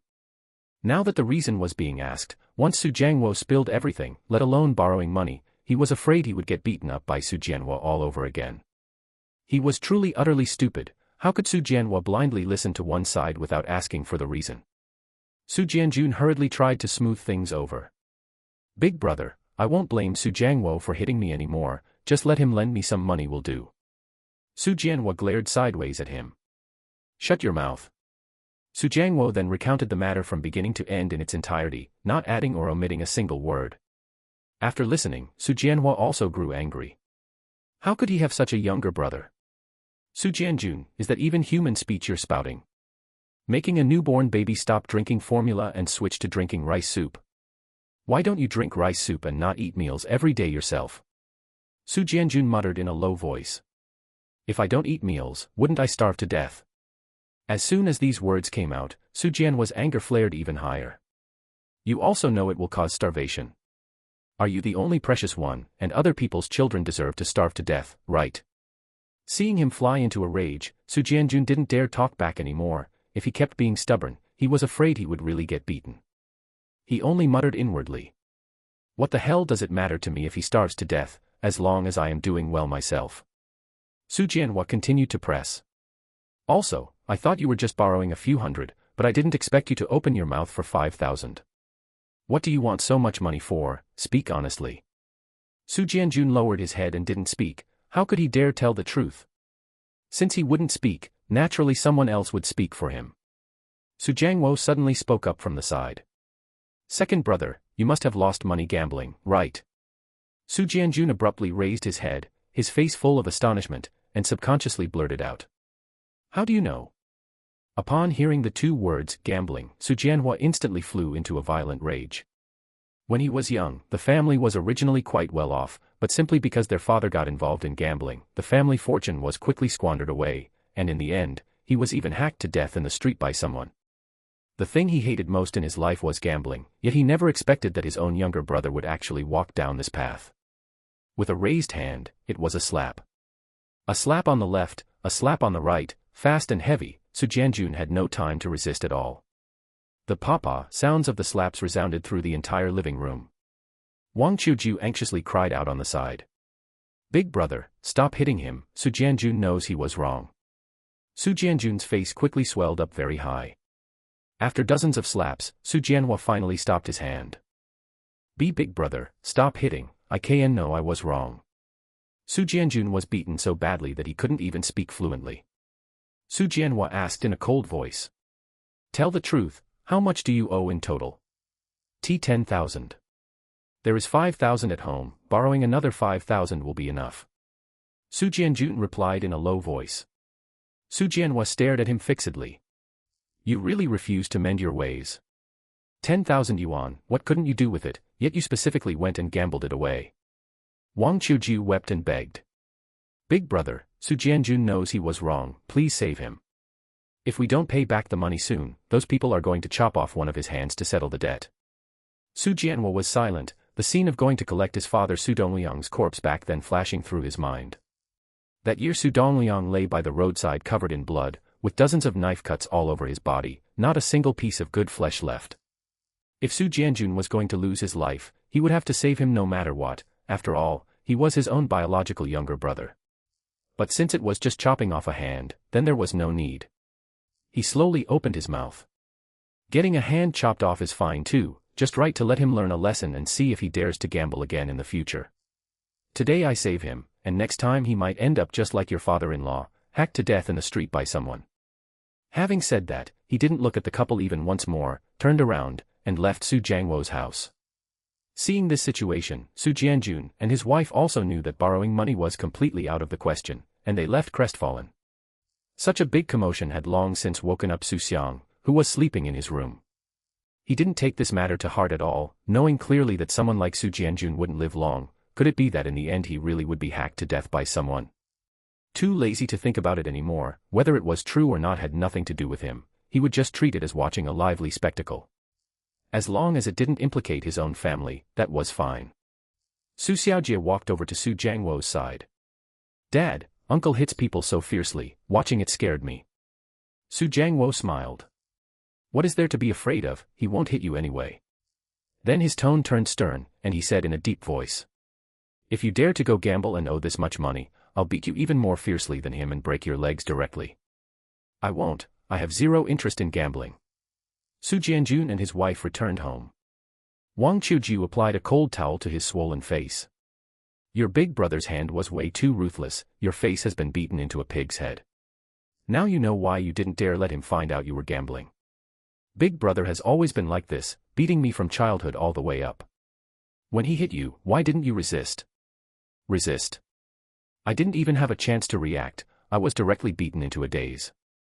Besides, if I really dared to resist, he would only beat me even more fiercely. And I can't beat him either. Big brother is much better at fighting than me. When we were kids fighting others, he could take on 3 people by himself. Wang Chuju sighed. Sigh, what do we do now? Are we really just going to wait to have our hands chopped off? Su Jianjun, rather am telling you, if you really become disabled, I'll divorce you immediately. I am certainly not going to live with a useless person. Su Jianjun narrowed his eyes and didn't say a single word. A moment later, he abruptly opened his eyes, a flash of sinister ruthlessness crossing the depths of his eyes. Third brother, since you are unrighteous, don't blame me for being unjust. Wang Chuju asked. What do you mean by that? Su Jianjun spat out 2 words sinisterly. A child. Wang Chuju reached out and gave his waist a fierce twist. Su Jianjun instantly snapped back to reality, wincing in pain. Hiss, what are you doing? It hurts to death. I see you're still acting spooky, playing all mysterious like a crudof. Speak clearly. Su Jianjun eased up a bit and lowered his voice, saying. Boss Li's side also deals in children. What business? Be specific. Many rich people can't have children, so they want to buy one back to raise, especially boys, who are the most valuable. Su Jianjun paused and held up 2 fingers. They can sell for 20,000 yuan. By then, not only can we pay off the gambling debts, but we'll also have a net surplus of 10,000. Didn't the third brother's family just have a son? Their family is so poor, and following them means the child will just suffer. It's better to sell him to a rich family, and they might even have to thank me. Wang Qiuju's expression changed, and she lowered her voice even more. Jianjun, this is a business that will get us shot or put in prison. If we really get caught, our lives will be over. What are you afraid of? I've already planned it out. What have you planned out? A month ago, I figured it out. The third brother's family is busy working in the fields all day, and that girl Sumei still has to go to school, so the house often leaves that brat all alone. Is it easy to make a move? I didn't make a move before because he's my own biological brother. Now that he watches me about to have my hands chopped off and still won't lend me money, don't blame me for being unmerciful. The day after tomorrow is the Lantern Festival, and the new year will be completely over. By then, once they get busy, the family will definitely still leave the child at home alone. At that time, we just pry open the door, grab the child, and it's done. Wang Qiuju was silent for a moment, but still couldn't help asking. Can we really get 20,000 yuan? Why would I lie to you? Boss Li has such a big connection, if he doesn't keep his word, who would dare deal with him? Wang Qiuju nodded fiercely. Fine, let's do it. 2 days flashed by in an instant. Today was precisely the Lantern Festival. According to the old saying, only after the Lantern Festival is over can the new year be considered truly finished. Unlike people later on, most of whom went out to work by the 5th or 6th day of the lunar month, being able to spend the Lantern Festival at home was already considered rare. Xu Xiang had already bought his ticket. The bus was at 7:30 tomorrow morning, and he had to go to the town to catch it. Walking from home to the station took more than an hour, plus eating and packing at home, he had to get up at 5 o'clock. Xu Xiang sat in the room, accompanying the 2 children. Leaving this time meant another year apart, so he wanted to spend more time with them. Mao Mao, Daddy is going out to work tomorrow. Sumei's eyes were full of reluctance, but she was exceptionally sensible and didn't cry or make a fuss to stop her dad from leaving. She knew that Daddy was going out to make money. Daddy, don't worry, I will take good care of my younger brother. Xu Xiaojie stroked her head. Dad believes in you, Mao Mao is the best. Help Grandma do more chores at home. Dad, I know, I will do whatever I can. Such a good girl. Xu Xiaojie actually knew about Xu Xiang having money in his hands, but this didn't affect him going out to work. Firstly, Xu Xiang's money wasn't enough to let the whole family lie flat without working. Secondly, who knew if this money was temporary or something they could have long-term? They couldn't bet the family's future on something intangible, life ultimately had to rely on themselves. Xu Xiang lay quietly on the bed, listening to the conversation outside. He actually didn't want Xu Xiaojie to leave, as they could only meet once a year. The family missed him, and he missed home too. But right now there was no way around it, he could only wait until he grew up a bit more and think of ways to make money at home. It would be best to open a small shop, not aiming to make a fortune, but at least allowing him to bring out money and use it reasonably. The Tang Yuan are ready, everyone come over and eat. Su Tsuilan's voice came over as she carried a large basin of Tang Yuan and placed it on the table in the main room. Xu Xiaojie pulled Su Mei up. Mao Mao, let's go eat tang yuan. What about younger brother? Younger brother is still too small, he can't eat this. Except for Xu Xiang, who was still sleeping, the family of 4 sat around the table. Su Tsuilan scooped a full bowl of black sesame tang yuan for everyone. Eat more, there is still some in the pot. Grandma, it's so sweet, so delicious. Su Mei's eyes lit up with a smile. Su Tsuilan looked at her dotingly. If it's delicious, eat more. Grandma cooked a lot. I want to eat a lot, until my little belly can't hold any more.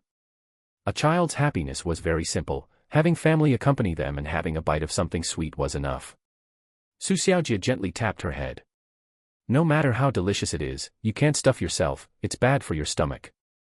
I know, I'll stop eating once I'm full. The tang yuan were very sweet, but no matter how sweet, it couldn't beat the warmth of the family gathered together. Early the next morning, at 5 o'clock. Xu Xiaojie got up on time. Su Jiangwo and Su Tsuilan also got up, helping to pack luggage and make breakfast. They didn't dare wake the children up, otherwise Su Mei would definitely cry again seeing her dad leave. No matter how sensible she was still just a child, without a mother. How could she not want to keep her dad by her side? It was still dark outside, with only a few scattered stars shining. Su Tsuilan fried a large plate of egg-fried rice, adding vegetables and braised pork, and the fragrance was alluring.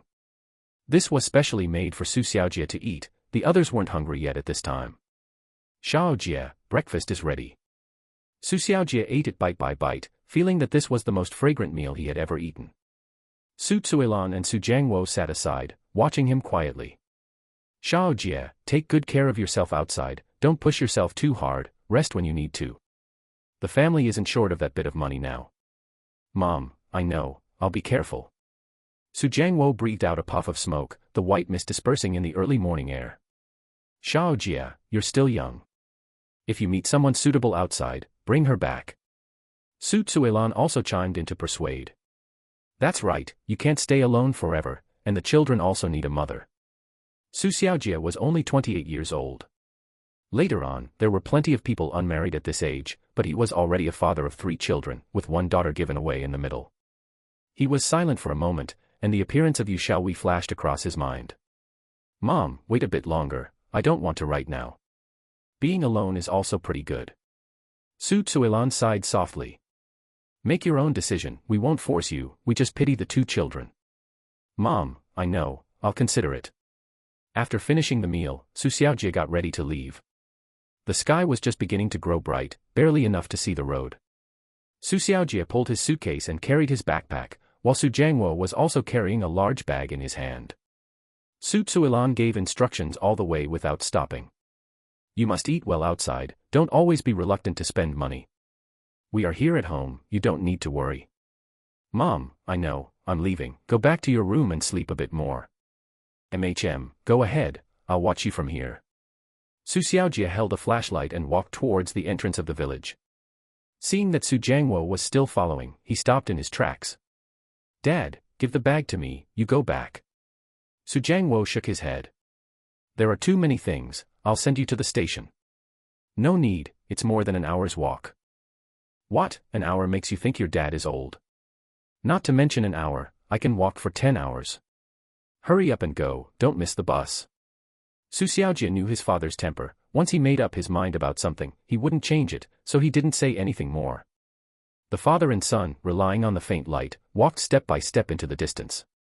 Su Tsuilan stood at the doorway, watching the tiny light get further and further away, until it completely vanished into the night.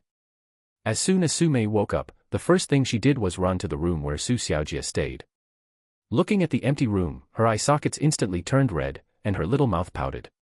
Tears fell to the ground like little pearls. She didn't howl or cry loudly, she just silently shed tears and kept sobbing.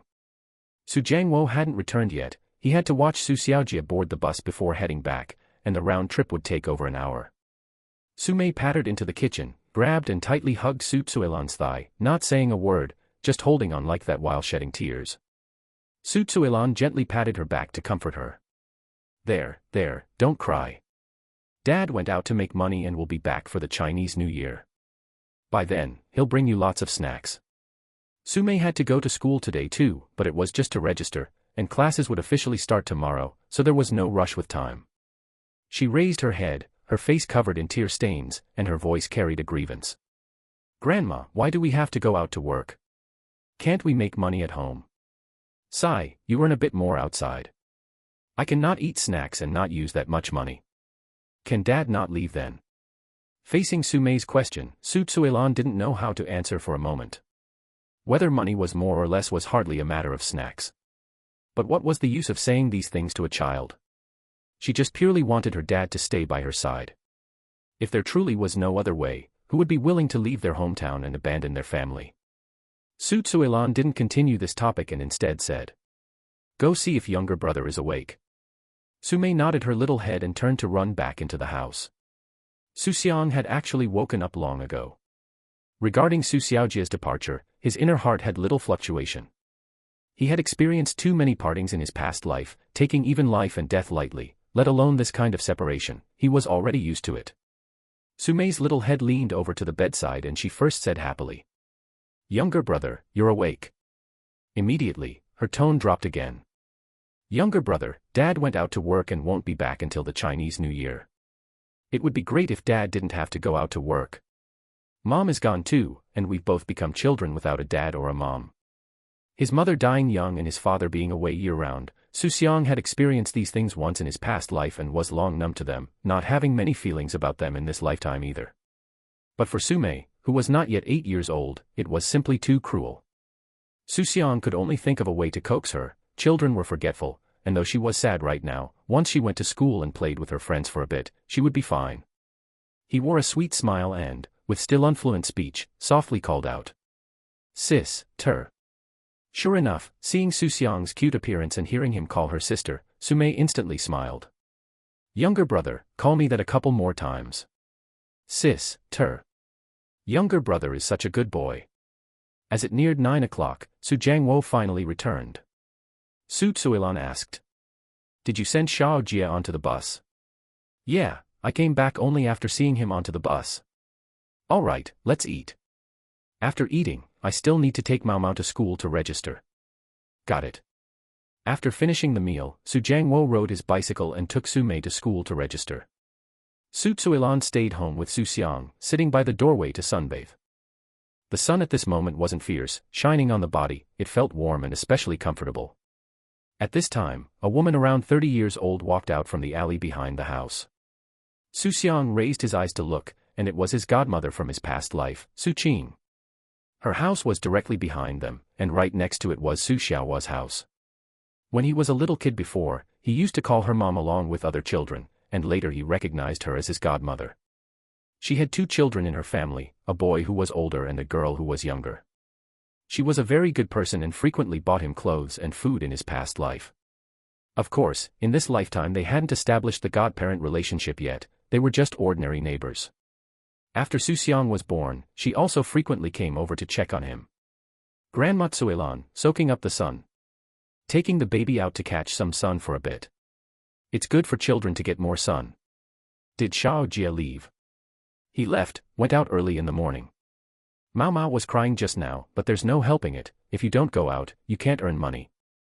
Su Qing nodded. That's true. If there's anything you need help with, just speak up. It's fine for now. If I really need to count on you, I won't stand on ceremony. Su Qing smiled. Just say the word, don't stand on ceremony. Where are you heading? I'm going to the vegetable patch to pick some greens, we're out of vegetables at home. Then off you go, I'll come back later to see the baby. Once the new year passed, the village became much quieter. Although it wasn't like later years when almost only elderly people and children remained, it was still far more desolate than during the new year. Xu Xiang nestled in Su Tsuelan's arms, sunbathing, feeling completely comfortable all over, and vaguely fell asleep. This time, he had a dream. In the dream, he returned to his past life, not returning to his own body, but in a soul state, watching everything that happened at home. Besides him, there was no one else left at home. His funeral affairs were handled by his nephew, Xu Yang. In the ancestral hall, he saw his eldest sister Su Mei lying beside his ice coffin, crying heartrendingly. The second sister's eyes were also red, but she didn't show the same grief as Su Mei. Xu Mei had a son, while Xu Xiang had no children all his life, so only his nephew Xu Yang could wear mourning clothes for him. Xu Xiang watched quietly like this, his inner heart not having a shred of fluctuation. There was no reluctance, no sadness, as if the person lying inside wasn't him at all. Watching Xu Yang meticulously handle the funeral affairs without the slightest perfunctory attitude, Xu Xiang nodded slightly. He had no children his whole life and had always cherished Xu Yang like his own biological son, having long said that all his inheritance would be left to him after his death. The money wasn't much, but accumulated over a lifetime, it amounted to over 500,000 yuan. It could be considered that he hadn't cherished him in vain. If Xu Yang lacked a conscience and just muddled through it casually, it would still be fine. He had already passed away, and there was no one else at home, so the inheritance would still be his anyway.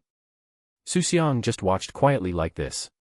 The relatives who came weren't many. It wasn't because he had poor people skills, but rather that by his age, there were hardly any relatives left. Relatives from his grandparents' generation were separated by 3 generations and had long cut off contact. On his mother Xu Xiang's side, they had also long been alienated, and the children of the younger generation didn't even know there was such a person as him. On his father's side, there were no brothers or sisters either, so the only relatives he had left were his sister's family. Time passed bit by bit, the wake, cremation, burial in the mountain. A living, breathing person thus completely disappeared from the world. The guests dispersed, and everything returned to peace. Xu Mei was alone in the house, walking from upstairs to downstairs, scrutinizing every single corner little by little. This house wasn't the old house from their childhood, it was the new home rebuilt the year he was 10 years old, and they had lived in it longer than the old house. Bits and pieces of the whole family being here back then flashed continuously in her mind. The house that was once bustling with a whole room of people now only had her left. She turned her head to look at the wall, which was covered with photos of the whole family. The people in the photos were all complete, and only she was still alive. Xu Mei's hair seemed to turn white a lot in an instant, and she staggered out of the room door. Xu Yang hurried forward to support her. "Mom, are you okay?" Xu Mei shook her head, her voice low and hoarse. "I'm fine. Let's go home. In the future, burn a bit more paper money for your uncle. There's no one left in his family, so it all depends on you." "Mom, I know. As for whether your children will remember in the future, I won't be able to manage that. Mom, rest assured." Locking the main gate, the two got in the car and left. Xu Xiang, all alone, desolate and forlorn, drifted in the empty house. Here, probably no one would ever return again. When Xu Xiang woke up, it was already evening. The sound of the television came from beside his ear, and when he tilted his head to look, Xu Mei was watching it with great relish. Was that really just a dream? Xu Xiang recalled the dream from just a moment ago. It was so real that it didn't seem like a dream at all, but rather like something that had truly happened in his past life. In the dream, Xu Mei's desolate expression and bleak back floated before his eyes over and over again. Everything was gone. The once complete family was finally left with only her. Just thinking about it felt miserable. Thinking about it this way, him passing away quietly at the age of 50 in his past life was actually a form of liberation. At least Xu Mei still had a family and children to accompany her. Unlike him, who was all alone. If the last person to leave was him, he really might not have been able to hold on. There were so many people in the world, yet not a single one of them was truly his own relative. No matter how good his nephew Xu Yang was, he was ultimately just a nephew and could not fill the emptiness in his heart. If it really came to that step, he might have followed along, and perhaps in another world, the family could be reunited once more. Recovering his wits, looking at Xu Mei, who still looked like a little child beside him, the bitterness in Xu Xiang's heart faded a lot. That's right, the past life had already ended, and that dream was the final conclusion. Now everything had started over again. Little brother, little brother. Xu Mei poked his little face with her finger, and seeing that he didn't react for a long time, she opened her mouth and shouted. "Grandma. Grandma. Come quick, little brother is acting foolish." Su Tsuilan walked into the room helplessly. This granddaughter was always making a fuss over nothing. "What is it again?" "Grandma, look quickly." I called him and poked him, and he didn't react at all. Su Tsuilan stepped forward and took a look. Xu Xiang had already recovered his senses. It wasn't that he hadn't felt anything just now, he was just thinking about things and couldn't be bothered to pay attention to her. Su Tsuilan held Xu Xiang in her arms and gently rocked him. "Darling, are you awake?" Xu Xiang broke into a happy smile and vaguely shouted. Grandma. Hey, Grandma is here. After playing with him for a while, she put him back on the bed and said to Su Mei. What, foolish or not foolish, your little brother just woke up and his brain hasn't turned over yet. Weren't you just as blank-faced when you just woke up? Su Mei was unconvinced. Little brother is the foolish one, I'm not foolish at all. Su Tsuilan smiled. Fine, fine, fine, you are the smartest. I'm going to make dinner, keep a good eye on your little brother. Su Mei proudly raised her chin. Well, of course. Finishing her sentence, she leaned close to Xu Xiang again. Little brother, did you hear that? Grandma said you're foolish, and said I'm the smartest. In the future, you have to listen to your older sister so you can become smart. Xu Xiang couldn't help rolling his eyes. Forget it, he wouldn't lower himself to the level of a child. Seeing his eyes roll white, Su Mei was startled and hurriedly cried out. Grandma. Grandma. Come quick, little brother is going to die. Xu Xiang was stunned. What on earth was all this nonsense? Good thing Su Tsuilan was cooking in the kitchen and didn't hear it, otherwise there would inevitably be a scolding for daring to say her family's little fortune was about to be gone. Seeing Xu Xiang's eyes return to normal, Su Mei breathed a sigh of relief. Little brother, did you come back to life again? You're really amazing, able to come back to life even after dying. I saw those fish whose eyes turn white when they die, and they could never come back to life. Xu Xiang was speechless. He had merely rolled his eyes, yet he was treated like a dying fish by his own biological sister. Forget it, it was his own biological sister, and she was still just a little brat. Children say whatever comes to mind. On the other side. Looking at the table which only had a single plate of green vegetables and not a shred of meat, Su Jianjun's anger flared up instantly. Wang Qiujiu, where is the meat? How can we eat a meal without meat? Wang Qiujiu slammed the bowl down in front of him. I want to eat meat too, and I also want to know where the meat is. Won't you have it if you cook it? Wang Qiujiu slapped her chopsticks down. I need money to buy meat. The family's money was all gambled away by you, do you want me to buy it with my life? There is meat on my body, are you going to eat it or not? As she spoke, she stretched her arm out in front of him. Su Jianjun gave a sheepish smile, and the anger from just a moment ago vanished instantly. Ever since he was severely beaten up by Su Jianhua, he didn't even dare to go to his eldest brother's house, fearing that he would take another beating. Wang Qiujiu shoveled down a couple of mouthfuls of rice fiercely and asked. When are you going to make a move? Boss Li is coming to look for you in 4 days, and by then, not to mention eating meat, even the meat on your body won't be saved. Just these past 2 days. That little girl has already gone to school, and Zhang Wo and his wife will definitely have to go down to the fields to turn the soil, so at that time there will only be that little brat alone at home. Wang Qiujiu's hand holding the chopsticks paused. Have you really thought this through? That is your own biological grandnephew. Aren't you afraid of being beaten by your father when you go down there in the future? A trace of hesitation flashed across Su Jianjun's eyes, but it quickly turned ruthless again. What kind of talk is that? I'm not harming him, I'm sending him to a wealthy family to enjoy life, he should thank me. Besides, he's just a grandnephew, can he provide for me in my old age and bury me? It's not like I don't have a son, and I'll have grandsons in the future.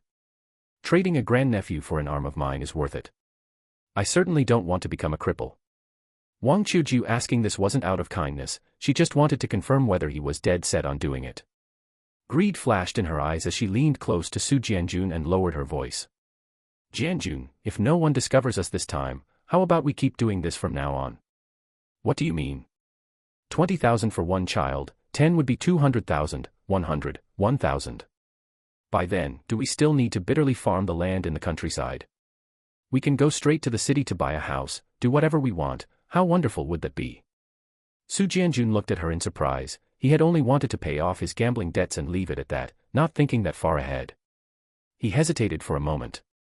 But there aren't that many children in the village. Wang Qiujiu knocked him on the head. You're so stupid. If there aren't any in our village, go to other villages, go to other cities and other provinces. With such a huge country, are you afraid there won't be children? Su Jianjun was still somewhat hesitant, this matter was too big. But whenever he thought about the big house, the car in the city, and eating meat every single meal, his heart couldn't help but be tempted. Seeing him waver, Wang Qiujiu continued to sweet-talk and hoodwink him. Don't think of it as us abducting children, just treat it as saving them. Many families can't afford to raise them, and staying there is just suffering, we are taking them away from a sea of bitterness. Wang Qiujiu, who usually looked amiable and smiling, turned out to have such a vicious heart. Hearing her say this, Xu Jianjun felt much better in his heart. He took a deep breath and finally made up his mind. All right. Let's do it this way. I'm going to the city. I want to live in a big house, drive a car, and eat meat every day. Xu Xiang had no idea that someone had already set their sights on him. Life continued as usual, plain and uneventful. After the Lantern Festival, it was already March. Spring had returned to the earth, and the weather was gradually warming up. Having rested for the entire winter, a new round of farm work was about to begin. Su Jiangwo and his wife prepared to go to the fields to turn the soil in preparation for spring plowing. Su Mei had also already gone to school. At home, only Xu Xiang was left alone once again. The couple Xu Jianjun and Wang Qiuju hid around a corner. Wang Qiuju asked in a low voice from behind. Have they left yet? Not yet, don't rush. They definitely have to head down to the fields at this hour, it'll be soon. They've left. They've left. Xu Jianjun stealthily watched as Xu Jiangwo and the other person carried their farm tools far away. Wang Qiuju urged anxiously. Then why aren't you hurrying over there? Xu Jianjun held her back. Don't be impatient, wait 10 minutes. In case they left something behind and suddenly come back, everything will be ruined. After waiting for a while, no one came back. Xu Jianjun finally made his move, grabbed an axe, and ran toward the front door. As he ran, he said to Wang Qiuju. Go keep watch, and shout if anyone comes. Got it. Xu Jianjun arrived outside the door. Only an iron chain was hung on the door, locking the two door handles together. Xu Xiang's home was located in a remote area, with only one household as a neighbor in front of the door, which could just barely see the main entrance. But no one was home at that household today. As long as they didn't run into any passers-by, they wouldn't be discovered at all. Xu Jianjun swung the axe and fiercely chopped down on the lock. That lock wasn't anything good to begin with, and it was chopped apart in just a few strikes. Xu Xiang inside the house naturally heard the commotion. But he was only an infant now, unable to even hide, and could only lie quietly on the bed, watching things unfold. A figure rushed into the room. Xu Xiang's heart skipped a beat. It was Xu Jianjun. What was he trying to do? Could it be that just because they didn't lend him money, he was going to kidnap him? Had this kind of thing happened in his past life? He couldn't remember, and his family had never mentioned it either. Was it that they hadn't spoken of it, or had history already deviated? Xu Jianjun hugged Xu Xiang into his arms and muttered to himself. Grandnephew, don't blame second granduncle. If you want to blame someone, blame your grandfather, who told him not to lend me money. If he had been willing to lend it, I wouldn't take you away to exchange for money. Second granduncle has no other choice either. If I don't repay the money, my hands will be chopped off. Don't worry either, I'll send you to a good family, which will definitely be more comfortable than being at your grandfather's house. Upon hearing this, Xu Xiang understood everything instantly. He cursed inwardly. What kind of second granduncle is that? He's simply a beast. Just because they didn't lend money for gambling debts, he actually wanted to sell his own grandnephew to pay off debts. Grandnephew, be good, don't cry. Xu Jianjun covered Xu Xiang with a piece of cloth, turned around and ran out, shouting. Let's go. Seeing him carrying something in his arms, Wang Qiuju knew they had succeeded. Xu Xiang did not cry. He was very clear that if he cried, Xu Jianjun would definitely cover his mouth. He had seen too much of it on television in his past life. When traffickers got desperate, there were even those who directly suffocated children to death. He had just been reborn, and the good days hadn't even begun yet. He certainly didn't want to die just like that. He didn't believe that they wouldn't run into a single person along the way. As long as he ran into someone from the village, he would cry immediately. The whole village knew Xu Jianjun didn't have a child this small. At a glance, they'd know it was stolen, and by then he would be saved. For now, he would endure it. Staying alive was more important than anything else. Even if he really got sold, he wasn't a real child. Once he grew a bit older, he could always find a way to come back or find the police. But if he died, everything would be gone. Seeing that Xu Xiang didn't make a sound, Wang Qiuju said. This child is quite well behaved, neither crying nor making a fuss. Being well behaved is good, making a fuss would be troublesome. Hurry up and hand him over to Boss Li quickly to avoid complications. The two of them ran home all the way, got on their bicycles, and hurried toward the county town. Xu Jianjun rode in front, while Wang Qiuju sat in the back seat holding Xu Xiang. Xu Xiang's heart grew colder bit by bit. Along the way, they unexpectedly didn't run into a single person from the village. Could it be that he was really going to be sold today? After riding for nearly an hour, there was an uphill slope ahead. Su Jianjun couldn't pedal anymore, so he let Wang Qiuju get off and pushed the bicycle upward himself. Just at this moment, a bicycle rushed down the slope and stopped directly beside them. Su Jianjun was only focused on keeping his head down and pushing the cart, paying no attention to the newcomer at all. "Second, where are you going?" Hearing the voice, the expressions of the couple Su Jianjun changed drastically. Eldest brother. Why are you here?" Su Jianhua had taken his wife Li Hohat to the county town today to buy things, and didn't expect to bump into Su Jianjun halfway. "What, I can't be here." No, did eldest brother just come back from the county town?" "Don't try to change the subject with me. I'm asking you what you're going to the county town for, going to gamble again. Did you forget the pain just after getting beaten?" No, look, I brought Qiuju along to buy her a few pieces of clothing." Su Jianhua's face was full of disbelief. "Weren't all the money in your family gambled away by you? You still have money to buy clothes?" Su Jianjun stammered. That. Su Jianhua shouted sternly. "Don't play dumb with me, tell the truth." Upon hearing this, Xu Xiang knew it was his granduncle Su Jianhua. Whether in his past life or this present life, he recognized him. Although Su Jianhua was stingy, his moral bottom line was still there. It was absolutely impossible for him to do something like selling his own grandnephew. The opportunity had come. Xu Xiang suddenly burst into a loud cry. Wah, wah, wah. The crying was loud and clear. Su Jianhua's gaze immediately shifted from Su Jianjun to Wang Qiuju's arms. The expressions of the couple Su Jianjun panicked instantly. "Oh no." Wang Qiuju instinctively reached out to cover Xu Xiang's mouth. Su Jianhua frowned. "Is there a child inside there?" "Whose child? I remember you guys don't have a baby this small." Wang Qiuju still wanted to make up an excuse. Eldest brother, this is my maiden family brother's child." "Bullshit." Su Jianhua roared directly. "No one in your maiden family is available to look after a child, so you need to look after it. And it's even covered with a cloth, too shameful to be seen, is that it? Let me take a look." "No way." Wang Qiuju retreated repeatedly. Su Jianhua didn't indulge her at all and went straight forward to snatch it. Su Jianjun wanted to come up and stop him. "Get out of the way." Su Jianhua kicked him down to the ground with one foot. How could Wang Qiuju be a match for the sturdy man Su Jianhua? In just 2 moves, the child was snatched away. He lifted the cloth, revealing Xu Xiang's tear-stained little face. Seeing Su Jianhua, Xu Xiang vaguely called out, "Grandfather." Upon seeing this, Su Jianhua was so shocked that he blurted out, "This is the third family's child." Hearing that soft grandfather once again, his heart instantly melted, and he gently patted Xu Xiang. "Baby, don't be afraid, grandfather is here." After holding him for a moment, he handed Xu Xiang over to Li Hohat beside him. Li Hohat locked her brows tightly and scolded angrily. "What a sin! Su Jianjun, what are you trying to do?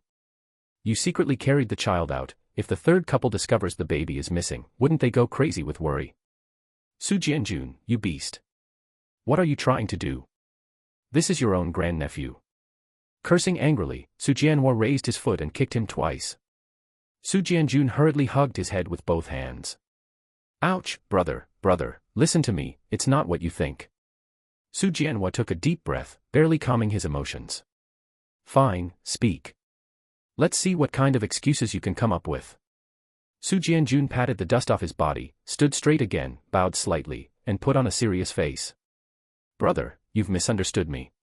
I am doing this for the third brother's family's own good." Su Jianguo glared sideways and spoke fiercely. "Tell me, how is this for the third brother's own good?" "Brother, it's like this. Isn't the third brother's family poor? The child can't survive at all in their home. I am just sending the child to a wealthy family. The child can survive, and the third brother's family can also reduce their burden. How wonderful, killing 2 birds with 1 stone. In fact, it was killing 3 birds with 1 stone, as he could also get a sum of money to pay off his gambling debts, but he didn't dare say these words aloud for fear of getting beaten again. Instead of getting angry, Su Jianhua laughed, but the smile was exceptionally cold. It is quite good. Xu Jianjun, then let me ask you, if this child were your own family's, would you bear to give him away? Xu Jianjun shook his head hurriedly. How could that do? My grandson, how could I possibly send him to be raised by someone else? Xu Jianhua softly spat out a sentence. You know that too. As soon as his voice fell, he suddenly flew into a rage, slapping Xu Jianjun hard across the face.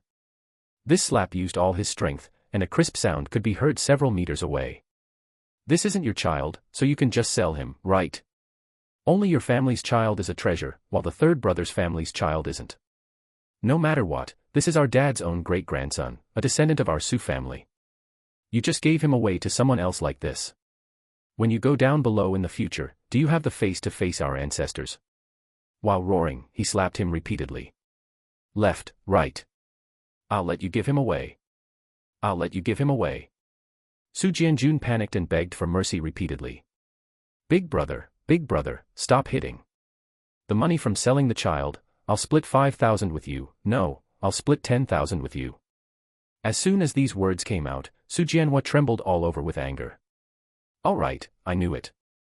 What's sending the child away? You are simply selling the child. Very good, if I don't beat you to death today, I won't have the face to face the ancestors of the Xu family.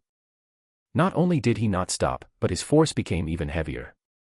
Wang Qiuju wanted to step forward to pull him away, but Xu Jianhua casually pushed her, causing her to fall and sit directly on the ground. And you're no good thing either. If it weren't for the fact that I don't hit women, I'd deal with you together today. After beating him for 10 minutes or so, Xu Jianhua finally stopped. He knew his limits when hitting people. Xu Jianjun looked horrifyingly miserable, his face swollen like a pig's head, and his body bruised all over. Yet they were all just superficial injuries, and he didn't strike at vital areas. He was truly furious, but he also knew that if he really beat someone to death, he would have to pay with his own life. Besides, no matter what, this was his own biological younger brother, so he couldn't really deal a fatal blow. Xu Xiang felt a surge of relief watching this. He still remembered his granduncle from his past life, who in his memory was always leaning on a cane, trembling even when walking. He didn't expect him to be so capable of fighting back then. All right, Jianhua, stop hitting for now. The child is missing, and the third brother's family must be worried sick. Let's send the child back first. Xu Jianhua nodded. They must be worried out of their minds. Let's go back first and see how Jiang Wo deals with these two people. He grabbed Xu Jianjun by the collar. Get up, push the cart in front and walk. Don't think about running, you can't outrun me. I know, big brother. On the other side, Xu Zuilan farmed in the fields for an hour as usual, then prepared to go home to check on the child. When she walked to the front of her house, she saw the door wide open, and the chain lock on the door was thrown aside. Xu Zuilan's heart suddenly sank, and a sense of foreboding instantly surged up. She hurriedly rushed into the room. The bed was empty, and there was no trace of the child anywhere.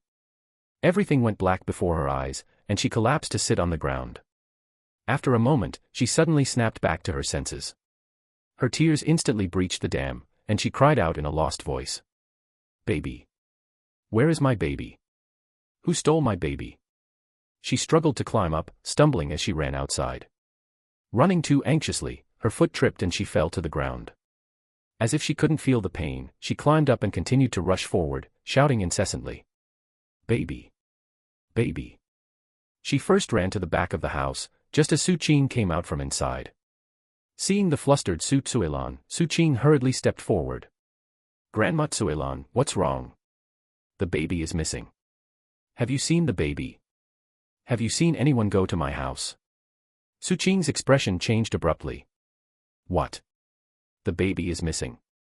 Don't panic yet, I'll accompany you to look for him. Soon, the news spread throughout the entire village, and everyone put down the work in their hands to help look for the child together. Su Jiangwo was still working in the fields when someone hurriedly ran over. Jiangwo, are you still working here?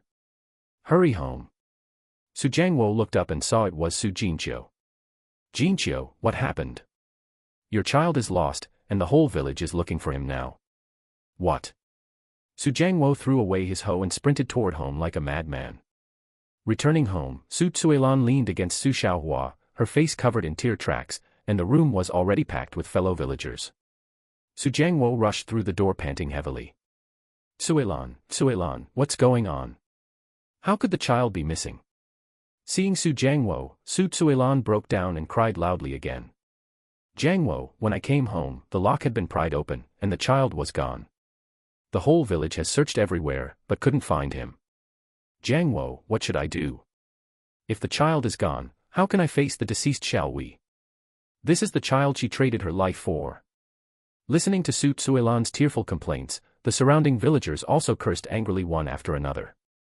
What kind of beast is this, stealing even a child? He'll definitely go to hell after he dies. May he suffer retribution down to his descendants. Su Jiangwo forced himself to calm down. He was the head of the household and could not panic. Suppressing the panic in his heart, he asked in a deep voice.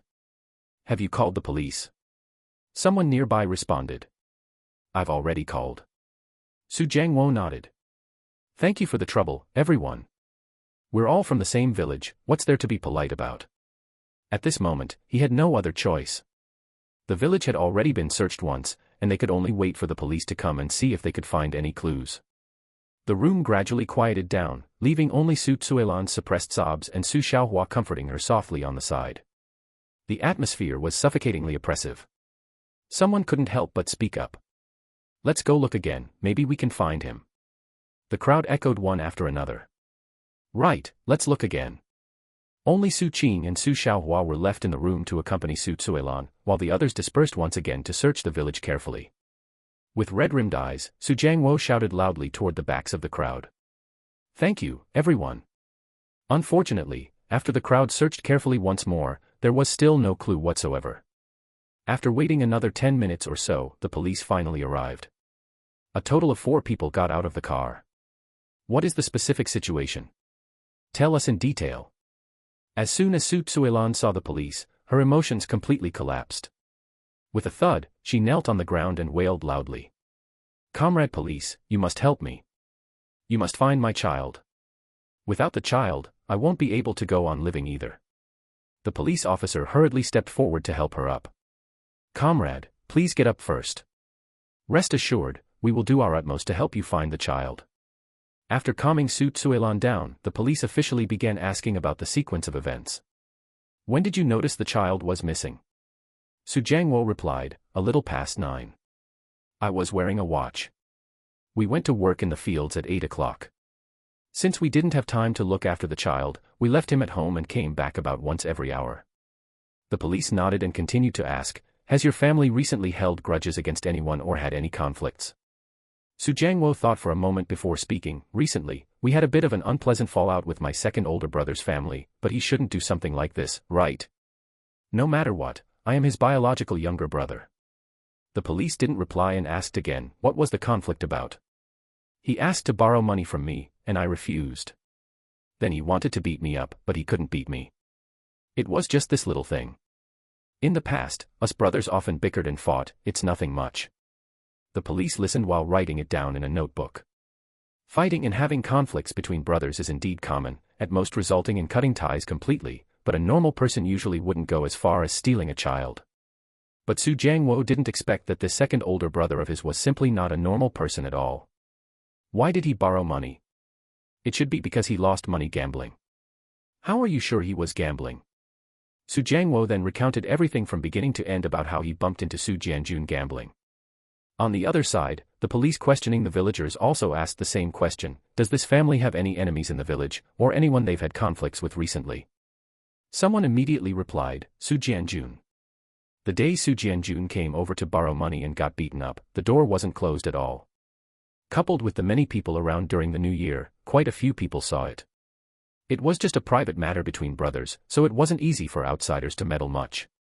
What is their relationship? Biological brothers. Su Jianjun is the second, and he is the third.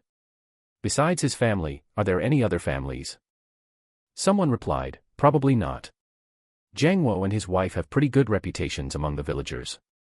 Even if there are minor frictions, at most they would curse a few words on the spot and murmur a bit behind their backs, they wouldn't stoop to doing immoral things like stealing a child. The police asked again, then where is Su Jianjun right now? Haven't seen him. He hasn't shown his face since the incident happened, and his house is also locked. Has any stranger visited the village recently? The crowd shook their heads one after another, definitely not. The village is only this big, everyone knows everyone. If a stranger comes in, you can tell at a glance. After a round of questioning and on-site investigation, the police already had a preliminary judgment. The police said to Xu Xiang, based on the scene conditions and everyone's testimony, we already have a suspect. However, for a final confirmation, we'll have to wait until we catch the person. Xu Xiang quickly asked, Comrade Police, can you tell me who the suspect is? Your second older brother, Xu Xiang. Xu Jiangwo's pupils suddenly contracted. How is that possible? He is my biological second older brother. No matter how bad our relationship is, he couldn't possibly do such a thing. The police's tone was calm. We cannot jump to conclusions yet. Once the person is caught and the investigation is clear, we will know. The investigation completed, the police were just preparing to pack up and leave. Just at this moment, Xu Jianhua escorted Xu Jianjun back. Walking to the entrance of Xu Jianhua's house and seeing a police car parked outside, Xu Jianhua's heart sank, knowing the matter had blown up. He originally thought about letting Xu Jianjun apologize to the third younger brother and offer some compensation to settle the matter privately. Child trafficking is a felony. Even if the child is found, if he is truly sentenced, he will have to serve many years in prison. To be honest, he didn't want his biological younger brother to go to prison. But now that the police had all arrived, this matter was no longer something he could call the shots on. Looking at Xu Jianhua escorting the bruised and battered Xu Jianjun, with Li Hohat holding a child in her arms, the crowd understood everything instantly. Holy crap, it really was done by Xu Jianjun. Is he even human? He even dares to sell his own grandnephew. The Xu family's face has completely been disgraced. Someone immediately shouted into the house, Jiangwo, Suelan, come out quickly. The child has been found. The two of them were stunned and immediately rushed out the door. At a glance, they saw Xu Xiang being held in Li Hohat's arms. My child. My child. Li Hohat quickly said, the child is fine, completely well. Thank you, sister-in-law, thank you so much. Seeing that the child was safe and sound, Xu Jiangwo's hanging heart finally dropped. He turned his head to look at Xu Jianjun, and his gaze instantly turned cold. Xu Jianhua stepped forward, wanting to smooth things over. Jiangwo, your second older brother he. Big brother, step aside. We'll talk about whatever it is later. Looking at Xu Jiangwo's blazing eyes, Xu Jianhua knew that saying anything now was useless and could only let him vent first, so he silently stepped back to the side. Watching Xu Jiangwo approach angrily, Xu Jianjun was so frightened that he retreated repeatedly.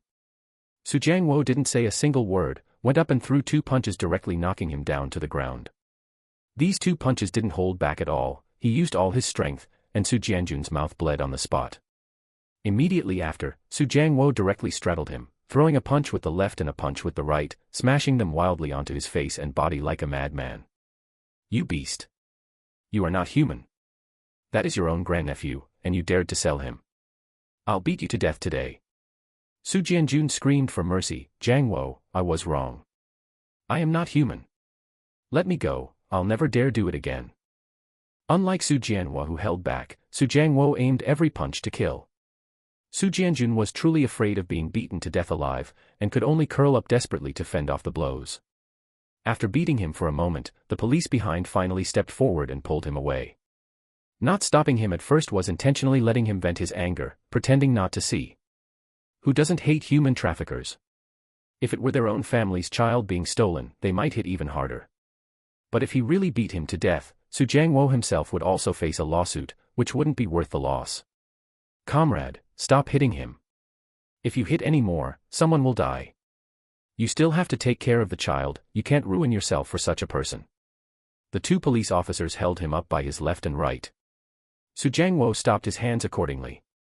Although he was enraged to the extreme, his brain wasn't muddled. If he really beat Xu Jianjun to death, he would be finished too. To sacrifice oneself for such a rotten person was not worth it. He stood up, and Xu Jianjun on the ground was covered in blood, having been beaten to the point of a daze. Catching his breath, Xu Jiangwo said to the police, sorry, my emotions just went out of control. The older police officer smiled faintly, we just arrived, we didn't see anything. Xu Jiangwo slightly bowed, thank you. It's only right, serving the people. All right, the child has been safely found, and the suspect has also been caught, we are heading back to process this. Goodbye, comrade police.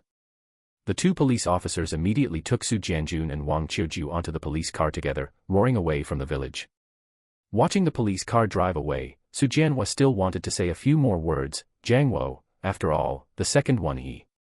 Su Jiangwo directly raised his hand to interrupt. Big brother, if you are pleading for him, don't say it. It's impossible for me to forgive him. From now on, I have no second older brother, and my family makes a clean break with his family. As for what happens to him, I won't interfere, however the law sentences him is how it will be calculated. Looking at Su Jiangwo's resolute appearance, Su Jianhua finally swallowed his words back and never spoke again. Without paying any more attention to Su Jiangwo adjusted his emotions, put a smile back on his face, walked over to Su Zuilan's side, and looked at Xu Xiang. Baby, don't be afraid, Grandpa is here. To put their minds at ease, little Xu Xiang grinned and started to smile. DPA. Hey, Grandpa is here. Afterwards, he said to Su Zuilan. You take the child back to the room first. Waiting for Su Zuilan to enter the house, Su Jiangwo then spoke to everyone still remaining in the room. Today, I, Su Jiangwo, thank you all. If you need anything in the future, just speak up. Everyone is busy, so go back first. The crowd replied one after another. It's only right. We're all fellow villagers, after all. Then we'll be leaving first. Coming in a hurry and leaving in a hurry, the room that was originally packed full suddenly emptied out. Only Su Qing and Su Xiaohua from behind the house had not left yet. The two of them said they had nothing to do and wanted to look at the child a little longer. Su Jiangwo also entered the room, and 4 people with 4 pairs of eyes stared intently at Xu Xiang, as if just a moment of inattention and he would disappear again in the next second. Su Zuilan spoke with complete anxiety. Jiangwo, do you think what happened this time will scare the child? Su Jiangwo comforted.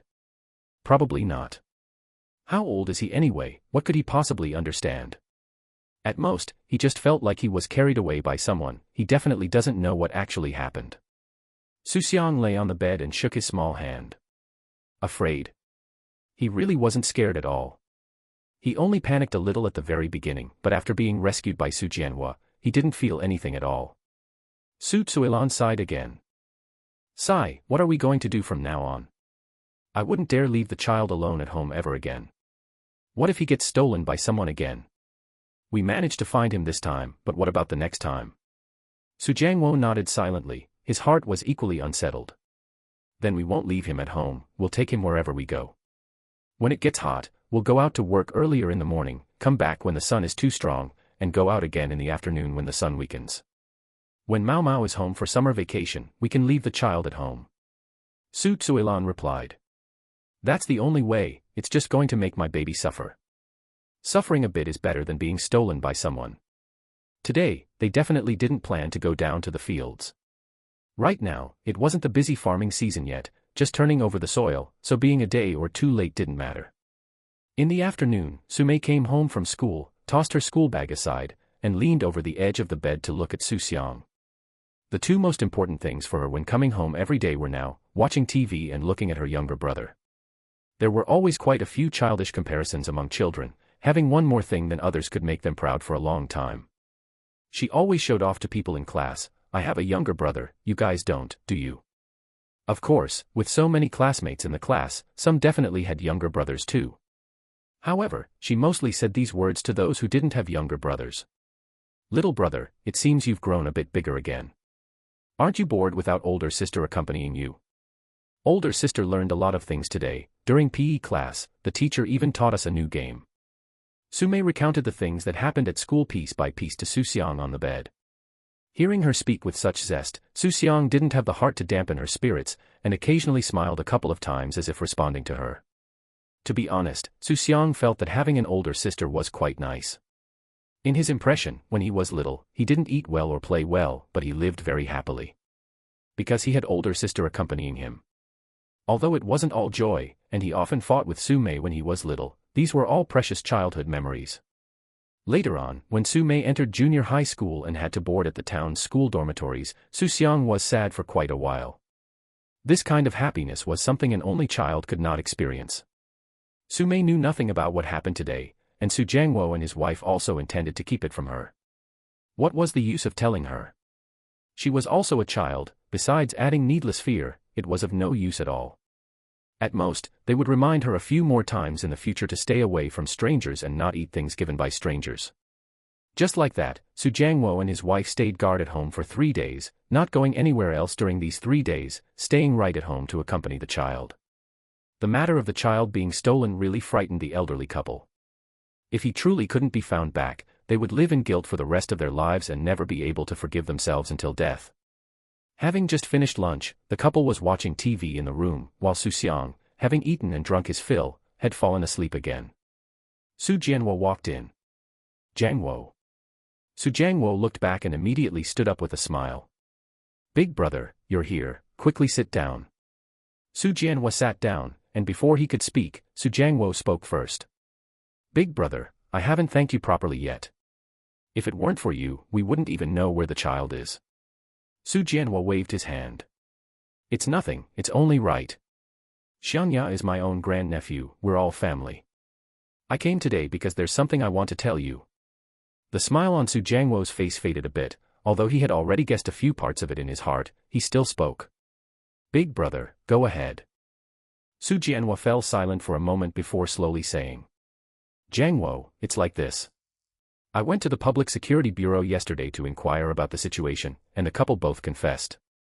Stealing the child was simply to pay off gambling debts.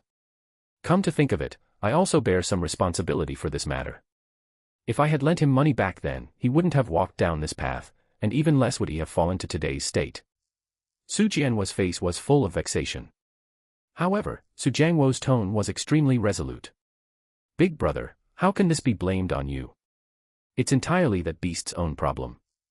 If he didn't gamble and didn't owe money, could this matter have happened? Besides, no matter what, you can't steal your own grandnephew to sell him, right? This is simply not something a human being could do. Xu Jianwo sighed.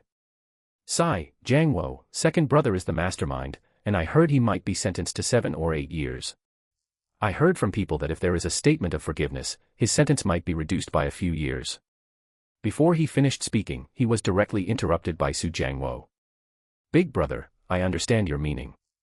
I said it last time, everything will be done according to the law. I will absolutely not issue a statement of forgiveness, so let him give up that thought completely. Xu Jianwo persuaded in a low voice. Jiangwo, I know you're angry inside. But after all, we are real brothers, and Jianjun knows he was wrong. Hey, he doesn't know he was wrong, he knows he's going to prison. Big brother, you shouldn't worry about him anymore either. It's not like he's going to be executed by a firing squad, being locked up inside for a few years is actually a good thing. Since he dared to steal a child this time, who knows what he might do next time? Murder and arson. The next time he commits a crime, it might not be prison anymore, but the death penalty. If this time can make him truly repent, it can also be considered helping him. When he really commits a capital crime one day, then you will truly have no face to face our ancestors. Hearing these words from Xu Jianwo fell silent for a full 3 minutes before slowly speaking. Third brother, maybe you're right. Being locked up is better than being dead. I really can't figure it out, how could he do such a thing? Was his brain kicked by a donkey? Xu Jiangwo sneered. Big brother, please don't insult donkeys, donkeys are much more sensible than him. Sigh, all right, I'm going back. After saying this, Xu Jianwo walked slowly outward with his hands clasped behind his back. Xu Jiangwo looked at his receding figure and suddenly noticed that his originally straight back seemed to have gained a bit of a hunch. After staying at home for a few days, Xu Jiangwo and his wife began to get busy again. The work in the fields had to be done after all, and they couldn't just let the land lie fallow like that. To farmers, the land was their lifeline. However, while working now, Xu Zuilan no longer needed to run back home every hour like before. She brought diapers, milk powder, and hot water all to the fields, putting Xu Xiang in a cloth pouch and carrying him on her back. She definitely couldn't put him directly on the ground, there were bugs on the ground, and since the child was still so small, it would be troublesome if he got bitten by some poisonous insect. Of course, after working for a while, she would still stop to check on Xu Xiang's condition. Because of this, Xu Xiang was actually quite happy. Except for being a bit uncomfortable being carried on her back, everything else was fine. At least it was better than staying at home. Outside, he could look at the surrounding scenery, listen to his grandparents chat, and get teased from time to time, which was much more interesting than being at home. This day was Friday, and they needed to take Xu Xiang to the town to get vaccinated. After finishing breakfast and after Su Mei went to school, Su Jiangwo rode his bicycle and hurried toward the town with Su Zuelan.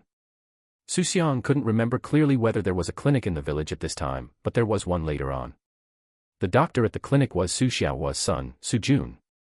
He studied medicine in university and opened a small clinic in the village after graduation.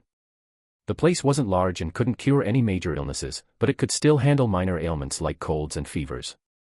The village doctor had always been him afterwards. Su Jun was quite a bit older than Xu Xiang, but in terms of seniority, Xu Xiang always called him Brother Jun. Su Jiangwo rode his bicycle with a clattering sound as he arrived in town. Xu Xiang curiously looked around. This was his first time coming to town since his rebirth. It was slightly different from the town in the future, but the general appearance was mostly the same. Development here was slow, and Xu Xiang remembered that when he was almost 30, the town still looked much like it did when he was 10 years old. Arriving at the hospital, Su Jiangwo parked the bicycle in the yard, and the two of them brought Xu Xiang to the vaccination room. Outside the room, quite a few parents waiting in line with their children were already seated, including young parents as well as grandparents like Su Jiangwo. Listening to the rising and falling cries inside, Su Zuelan was afraid that Xu Xiang would be scared, so she softly comforted him. "Baby, don't be afraid, don't be afraid. Getting a vaccine doesn't hurt." A child this big didn't understand what fear was. They would only cry when the needle actually pierced their flesh and they felt pain. Xu Xiang was naturally different. He wasn't afraid at all. The vaccine was given in the arm, and the needle he feared least was the arm injection. At most, it felt like being bitten by a mosquito. There was only one kind of injection he feared, a buttock injection. That really hurt and was completely unbearable. If the injection right now was a buttock injection, he could completely disregard his 50-year-old soul and cry out loud. Xu Xiang still remembered that when getting injections for colds in the past, he would rather spend extra time on an 4-drip than ever get a buttock injection. It was quickly Xu Xiang's turn. Sitting properly in front of the doctor and baring his little arm, Su Zuelan hugged him tightly, afraid that he would move around. The person giving the injection was a middle-aged female doctor. She wiped Xu Xiang's arm with an alcohol cotton pad and wore a gentle smile on her face. "Don't be afraid, baby. It doesn't hurt at all, and Auntie will be done very quickly." As soon as her words fell, the needle was thrust in.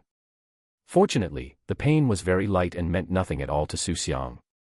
For a normal infant of this size, they definitely would have cried long ago. A child this small didn't understand what being strong meant. At an age where they couldn't even control their urine, how could there be any talk of endurance? The injection was finished quickly. Baby did wonderful, didn't cry at all. Su Zuelan looked down and saw that Xu Xiang's eyes hadn't even turned red. Not only did he not cry, but he also broke into a brilliant smile at her. She carried Xu Xiang to the side and said to Su Jiangwo, "The baby didn't even cry, and is even smiling." Su Jiangwo laughed heartily. "Haha, as expected of our family's auspicious treasure, truly amazing." The parents nearby heard this and also praised him one after another.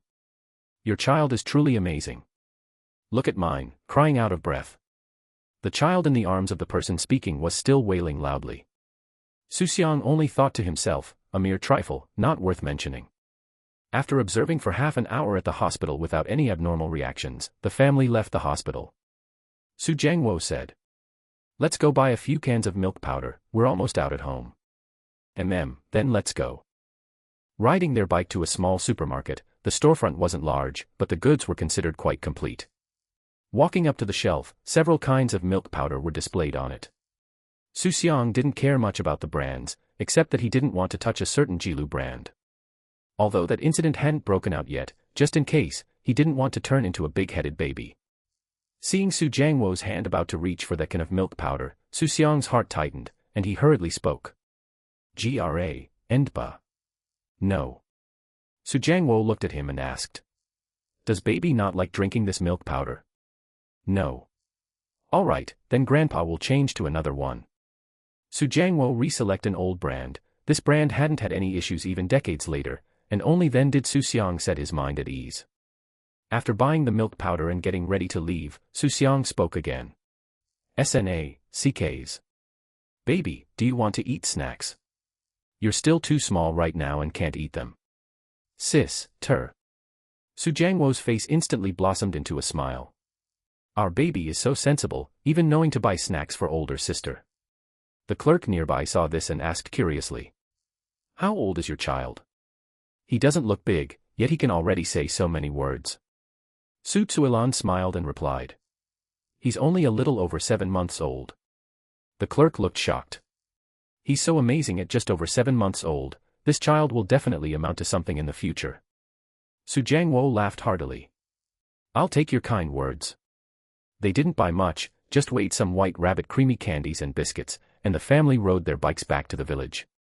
In the afternoon, Su Mei came home from school, and as soon as she entered the room, she rushed to Xu Xiang's side. Little brother. Just as she wanted to nag a couple of sentences, she saw a plastic bag placed by the bed. Opening it to take a look, her heart leaped with joy. It was biscuits and creamy candies. The snacks left over from the New Year had long been eaten up, and she had been craving them for a long time. She hurriedly ran outside. Grandma, who sent the food on the bed? We bought it ourselves. Grandma, can I eat it? It was bought precisely for you to eat. Wow, thank you Grandma, Grandma is so nice. Xu Xiang smiled and shook her head. Don't thank me, thank your younger brother. It was your younger brother who told us to buy it. Then she told her about what happened in town today from start to finish. Su Mei hurriedly changed her words. Grandma is good, and little brother is good too. After speaking, she hurriedly ran back to the room and planted several heavy kisses on Xu Xiang's little face with a pattering sound. Little brother, the best little brother, the little brother who loves your older sister the most, you are so good to older sister. Don't worry, when you grow up, older sister will definitely buy you lots of delicious things. After finishing, she impatiently peeled open a creamy candy and stuffed it into her mouth. The candy melted in her mouth, and Su Mei couldn't help exclaiming. So sweet. A 10-inch cake was placed on the table, and Xu Xiang wore a small birthday hat on his head. In the blink of an eye, 3 years had already passed. Today was precisely Xu Xiang's 3rd birthday. Compared to 3 years ago, the family's life had improved by who knows how much. In these 3 years, Xu Xiang had successively taken out 30,000 yuan. At the beginning, Xu Jiangwo and his wife were so nervous they couldn't breathe. After all, this money came too suddenly, and they were always afraid that one day someone would suddenly come knocking and say the money was what they had lost. But as time went on, the old couple gradually accepted it. This money didn't belong to anyone else, it was a reward bestowed upon the child by the heavens. Later, when Xu Xiang took out money again, they no longer asked questions and directly accepted and saved it. Over the course of 3 years, the family's savings alone reached 60,000, a number they wouldn't have dared to imagine before, and that was even after deducting all daily expenses. Of course, this was also inseparable from the fact that the family's luck had been truly good these past few years. For 3 consecutive years, it had been a bumper harvest year without a single natural disaster. Su Xiaojie's work away from home had also gone smoothly, and his salary had even increased a bit. However, the whole family being safe, sound, and free of illness and disaster was the most fundamental reason they could save money. If anyone really fell seriously ill, let alone saving money, they might even end up owing a huge debt. Little brother, come over to celebrate your birthday. Su Mei smiled and waved at Xu Xiang. She was already 10 years old and would be entering the 4th grade next semester. With the family's conditions improving, she was no longer that skinny and withered-looking self from before, she looked like a completely changed person. Her height was close to 1 meter 4, tied in a high ponytail, and she had grown graceful and slender. Her face had also gained a little flesh, not fat, but a spirited and lively cuteness, and one could already see the shadow of Yu between her brows and eyes. I'm coming, older sister. Xu Xiang spoke in a babyish voice. Now 3 years old, he was no longer that little infant who could only lie on the bed and play with his hands. He could run and jump, and his speech was neat and clear, far surpassing children of the same age. If not for his height still looking like a 3-year-old's, he looked quite like a little adult. Baby, come, eat cake. Xu Xiang cut a piece and placed it on the edge of the table. But Xu Xiang shook his head. Grandma, you and Grandpa eat first, then give it to older sister, and I will eat last. My baby is truly sensible. All right, then we'll eat first. Su Jiangwo smiled from ear to ear. Xu Xiang divided the cake into 4 portions, 1 for each person. The cake was just the most ordinary cream cake. For Xu Xiang, who had eaten better things, the taste was just average. But for a family that had almost never eaten cake, this was already a rare delicacy. How could the family bear to buy a cake in the past? Having grown up this much, this was Su Mei's first time eating it. When she celebrated her birthday in the past, the family at most cooked a bowl of braised pork, which was already very good. Although Xu Jiangwo and his wife cherished both children, the older generation inevitably still had a bit of preference for boys over girls, though the difference wasn't very large. Xu Jiangwo ate as he said, "This cake is truly delicious. No wonder people in the city all eat this when celebrating their birthdays." Su Tsuilan also nodded along, "It is delicious, just a bit expensive." Su Mei had already grown into a half-grown child, yet she was still a little foodie, only burying her head in eating and not saying a single word. Xu Jiangwo said again, "It's fine if it's a bit expensive. We can't even eat it twice a year, and our family can afford it now." Pausing for a moment, as if suddenly remembering something, he said, "Mao Mao, the next time it's your birthday, Grandpa will buy a cake for you too." Su Mei's birthday was December 25th, exactly 5 months away. Hearing this, she abruptly raised her head, her face stained with white cream, her eyes shining brightly. "Grandpa, are you telling the truth?" She originally thought only the younger brother had it and she didn't have a share. She also understood that her younger brother was a boy, so the family naturally doted on him a bit more, but she had never complained. Compared to other families, she was already happy enough. She had a classmate in first grade who dressed in tattered clothes and dropped out of school by the second grade. Later she found out that the family wouldn't let her study, first, because there was no money, and second, because they felt girls would get married sooner or later, so studying was a waste of money. But the Su family was different. Xu Jiangwo never said such things, regardless of whether it was a boy or a girl, they both had to study. "Of course it's true." Xu Jiangwo smiled, "Not just buying it this year, we'll buy it every year from now on. Our family can afford 2 cakes now. Grandpa is the best." Su Tsuilan coughed lightly from the side. "What, is Grandma not good then? The money is all in my hands, if I don't agree, how could your grandpa buy it with his head?" Xu Jiangwo smiled sheepishly. Su Mei hurriedly changed her words, "Grandma is also the best." Xu Xiang ate 2 bites and didn't want to eat any more. The cream was a bit greasy, and eating too much made him nauseous. He pushed the remaining large half in front of Su Mei. "Older sister, you eat the rest, I can't eat any more." Su Mei's eyes lit up instantly, she was just feeling that it wasn't enough to eat. "Little brother, you're the best too." Finished speaking, she gave Xu Xiang's face a loud smack of a kiss, staining his whole face with cream. Xu Xiang wore a look of disgust, wiped hard, and turned to run to the kitchen to wash his face with water. Su Tsuilan hurriedly exhorted, "Run slower, don't fall." After washing and coming back, Xu Jiangwo and his wife had already finished eating, and the cream on the plates was licked completely clean. Su Mei had also finished her own portion, and she ate it very cleanly, not because she felt bad about wasting, but purely because she hadn't eaten enough. Waiting until Xu Xiang's portion was also eaten clean, she let out a burp and touched her round little belly. "I'm full." Xu Xiang looked at her bulging belly and felt a bit puzzled. Clearly, she had just eaten a meal before the cake, yet she could actually cram so much more down. After finishing the cake, Xu Jiangwo and his wife didn't go down to the fields. Right now the sun was too poisonous, and getting a heat stroke wasn't worth it. The 4 of them returned to the house together. Xu Jiangwo lay shirtless on the bamboo bed watching TV, Su Tsuilan and Su Mei sat to the side, and Xu Xiang also lay on the bed closing his eyes. He wasn't sleeping, just silently tallying up the harvests of these 3 years in his heart. The first year, 100 yuan a day, totaling 36,500, upon turning 1 year old, the system gave another 100,000 as a birthday reward, totaling 136,500. The second year, daily increased to 273,000 a year, the 2-year-old birthday reward was 200,000. The third year, 300 daily, 109,500 a year, plus a 300,000 birthday reward.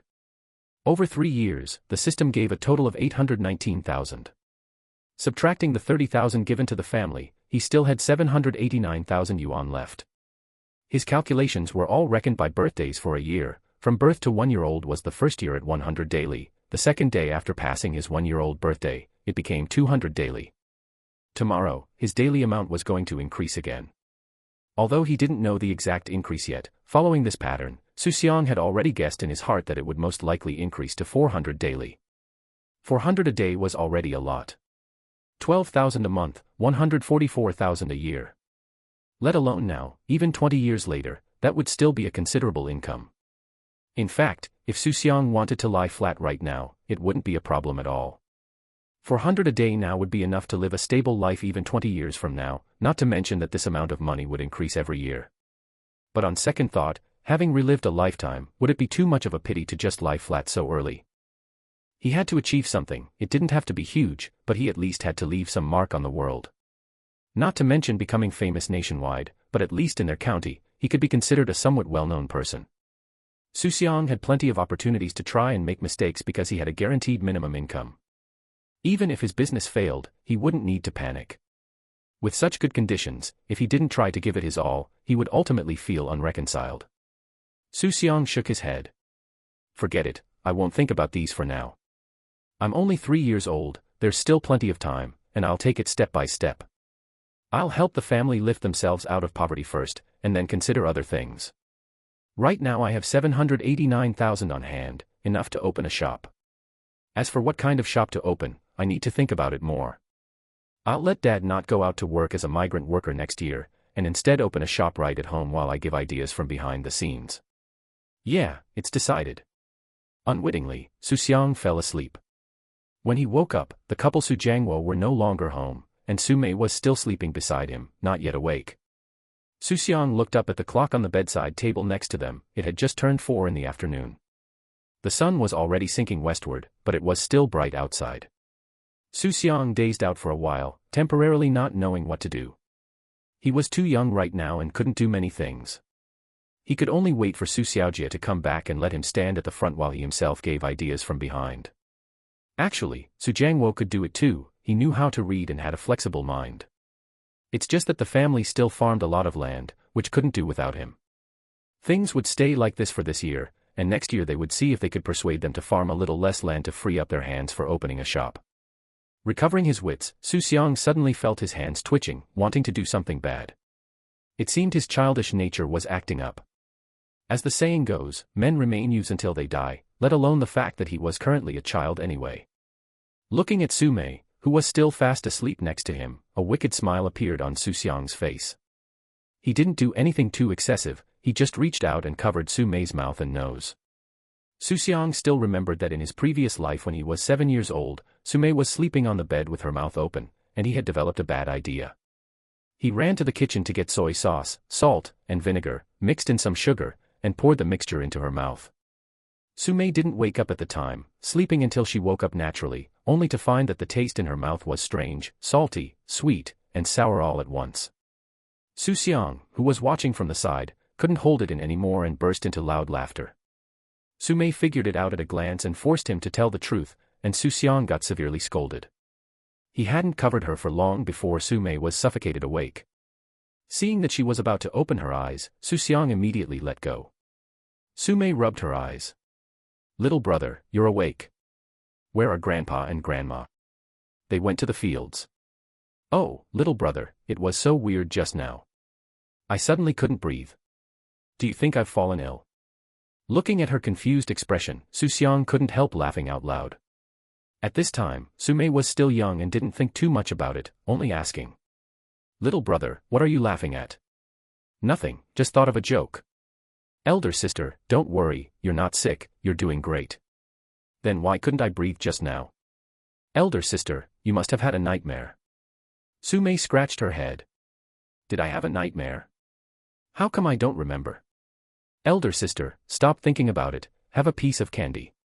Xu Xiang took a piece of candy from the bedside table next to them and stuffed it into Su Mei's mouth.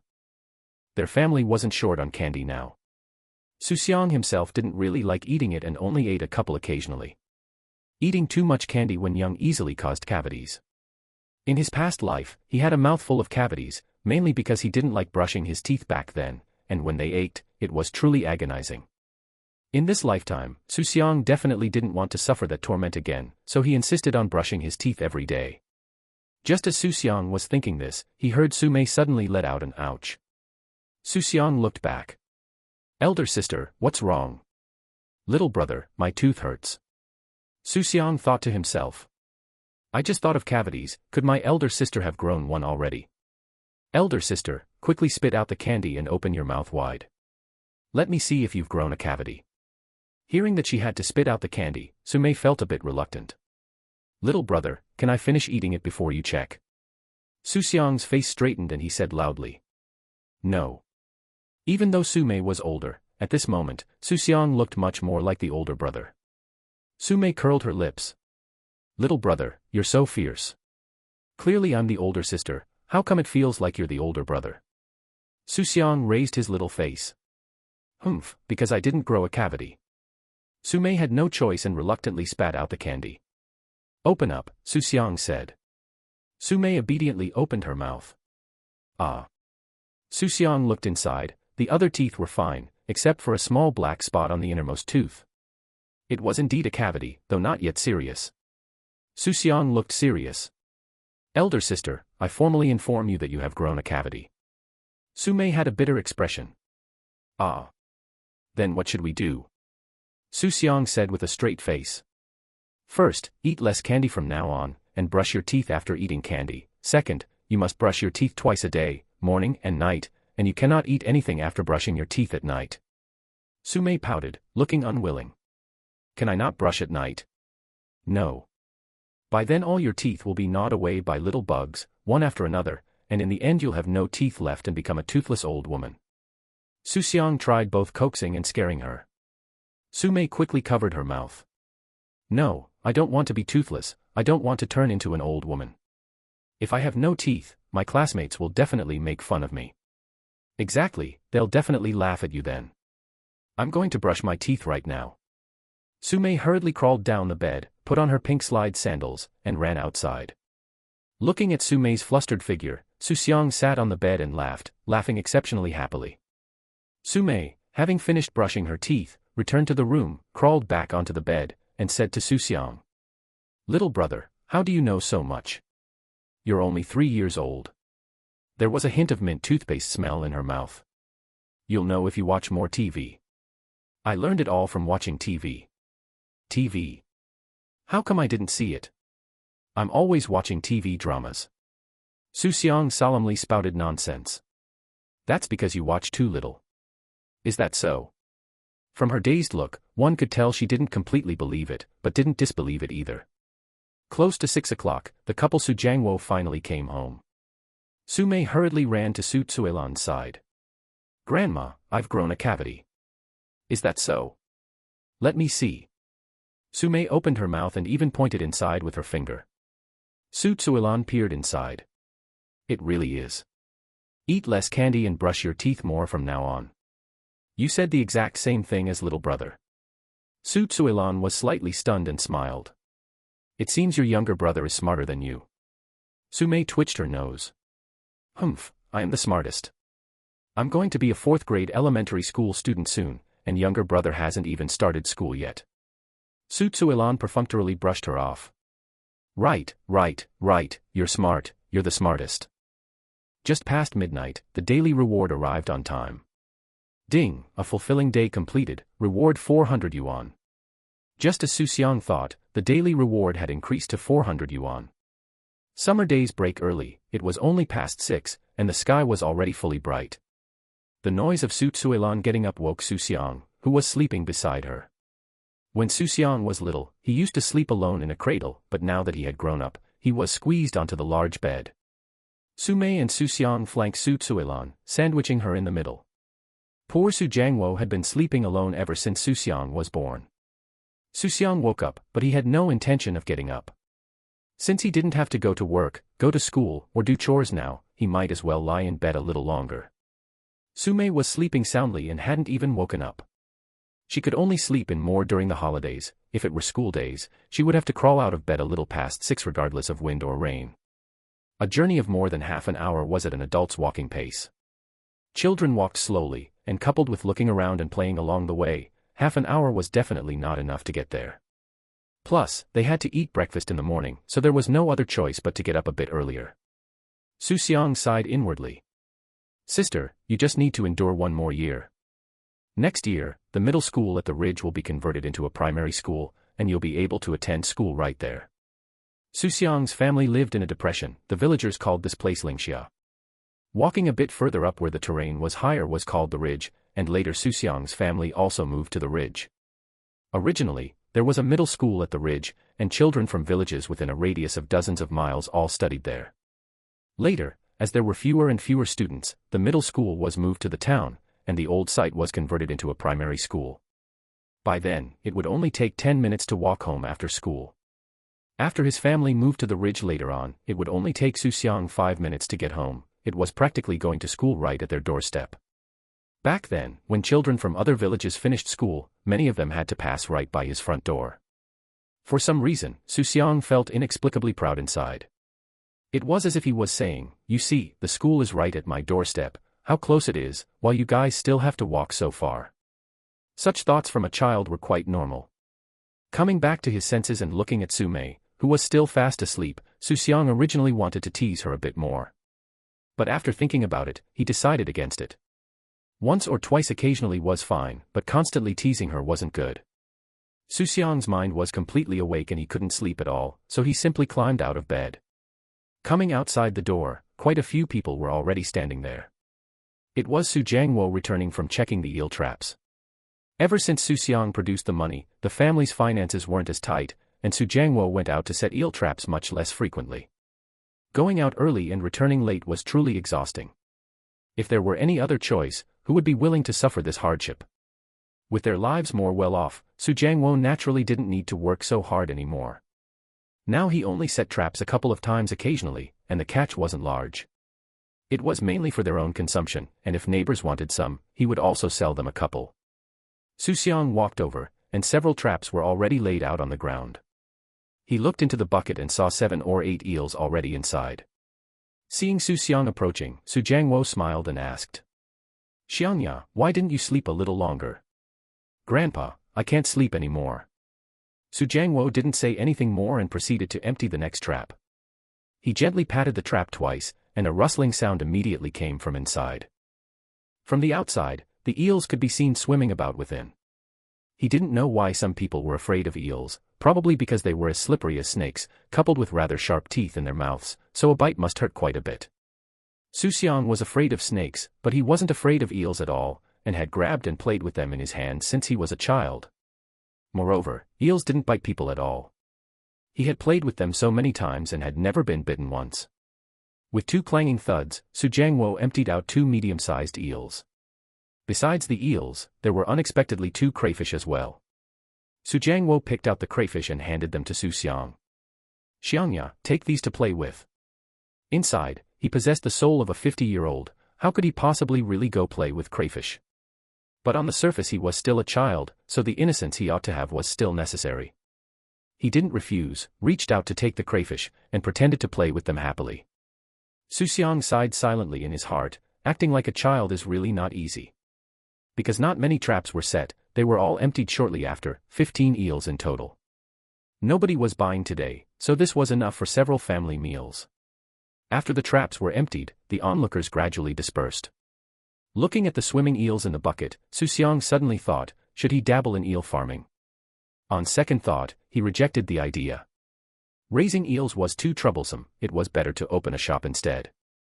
Even if he got into farming in the future, he wouldn't raise eels. There were plenty of mountains around their area, but they were all small mounds, not very big, and there weren't any large wild animals.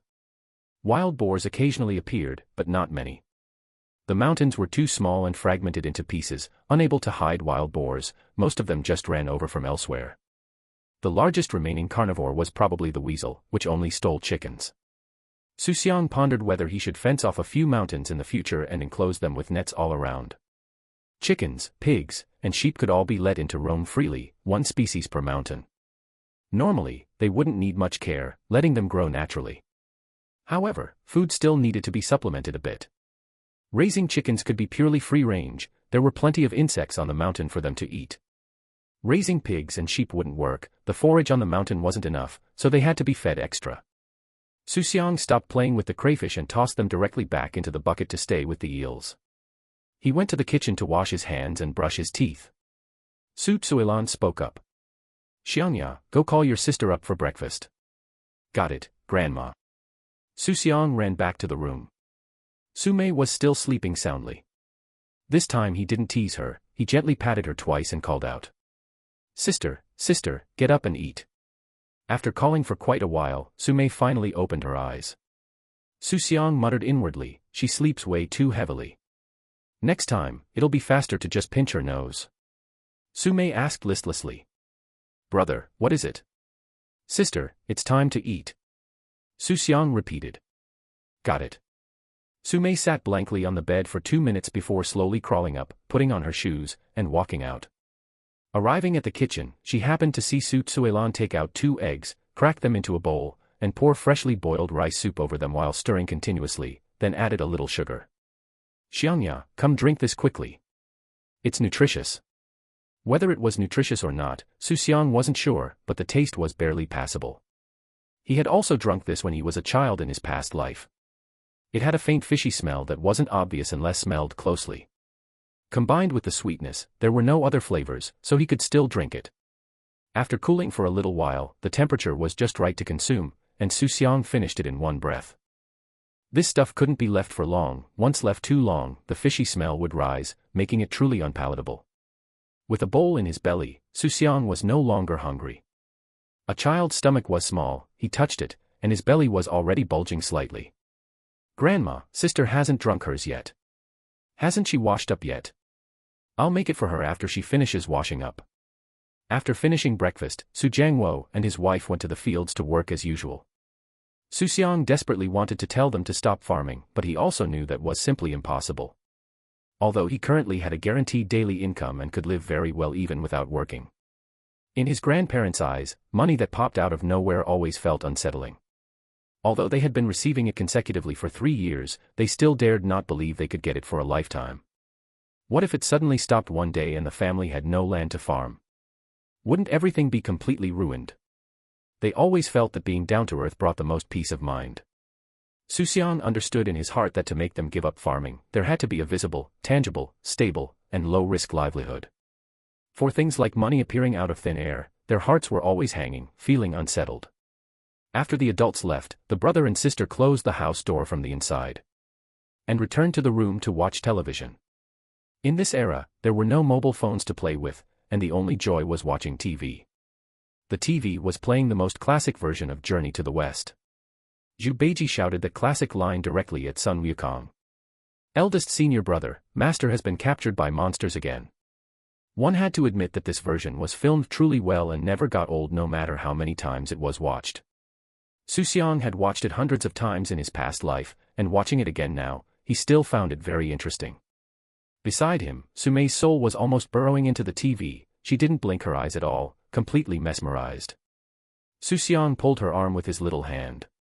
Sister. There was no reaction. He called out again. Sister. Only then did Su Mei turn her head impatiently. What is it? Speak if you have something to say, don't disturb my TV watching, or I'll beat you up. Xu Xiang was speechless.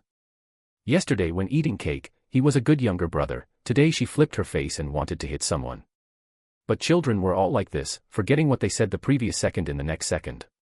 With the soul of a 50-year-old, he couldn't be bothered to argue with her on the same level. Xu Xiang asked. Sister, don't you have summer homework? Su Mei didn't even raise her head. I do. Then have you finished writing it? Not yet. Then why aren't you writing it? It's still early, I'll write it in a few days. It was indeed still early, with another month left before the summer vacation ended. Elementary school summer homework only consisted of 2 books, not as much as in later middle and high school. Xu Xiang remembered that when he used to do winter and summer vacation homework in the past, he absolutely wouldn't pick up his pen until the last 2 days. When rushed, he would use any trick, writing randomly for multiple choice and fill-in-the-blank questions, directly copying the prompt for word problems, as long as it looked filled out. If he really couldn't finish writing, he even secretly tore out pages. Actually, the teachers didn't look at it at all and eventually sold it all off as scrap. He knew this too, but he just didn't dare to gamble. What if the teacher actually flipped through it? Therefore, no matter what, he had to fill it out even if he wrote nonsense. For Su Mei, who still had a month of vacation left, she naturally wasn't in a rush at all. Xu Xiang continued. Are you really not going to write it? What will you do if you can't finish it by then? Will the teacher hit you? Hearing this, Su Mei's body stiffened slightly. In the past, when she hadn't finished her homework, she indeed hadn't suffered fewer beatings. If she didn't finish this summer's homework, her heart would also feel a bit intimidated. Xu Xiang continued to coax her from the side. Sister, you don't need to write a lot in one day, just writing a little bit every day is fine. If you don't write now and keep dragging it out until the end, you definitely won't finish it. Besides, constantly thinking about homework in your heart means you won't even enjoy playing to the fullest. It's better to finish it early so you can play with peace of mind later. Xu Xiang understood these simple principles, and Su Mei understood them too. But in his past life, he just wouldn't do it, and would only get anxious when the fire reached his eyebrows. Su Mei before him obviously also had the exact same procrastination syndrome. Su Mei perfunctorily replied. I know. She had no intention whatsoever of writing homework, and her eyes remained glued to the TV. Her school bag had been thrown there since the vacation started and had never been touched. Xu Xiang had no choice but to deploy his ultimate trump card. Sister, why don't you teach me? Take out your homework and teach me how to do it. As soon as these words came out, Su Mei finally reacted. All right then, sister will teach you well. Children were all like this, they always liked to show off in front of younger children, feeling that this was especially imposing and could make the other person worship them. And Xu Xiang persuading her to write homework came from the exact same thought process. The questions in 3rd grade of elementary school were very simple. Later, when Su Mei encountered things she didn't know, he would turn around and teach her instead. At that time, Su Mei would definitely be shocked. Her younger brother was so young, yet he could actually do such difficult questions. He was simply too amazing. Having managed to be reborn, there was no way to act cool elsewhere for the time being, so he could only act a little cool in front of his biological sister to satisfy his vanity. Su Mei finally opened her school bag. Little brother, what do you want me to teach you? Sister, I want to learn math. Of course it was math. What was there to teach in Chinese? As long as someone was a normal person, no matter how bad they were, they wouldn't be too far off, and it simply couldn't show off how awesome one was. Su Mei took out her math book, preparing to start teaching. Xu Xiang hurriedly said. Sister, you don't need to look at the book. Just write your homework directly and teach me as you write. That works too. She took out her math homework again. Opened the first page, and sure enough, it was completely blank, even her name wasn't written. Little brother, come over here. Xu Xiang leaned over to take a look. They were all simple addition, subtraction, multiplication, and division. He could tell the answers with a single glance. Su Mei pointed at a question and asked. Little brother, do you know the answer to this question? It was a mental arithmetic problem. 20 by 40. Xu Xiang pretended not to understand and shook his head. He had to give her a sense of achievement first. Blurting out the answer directly would be too discouraging, wouldn't it? It's fine, little brother, I'll teach you.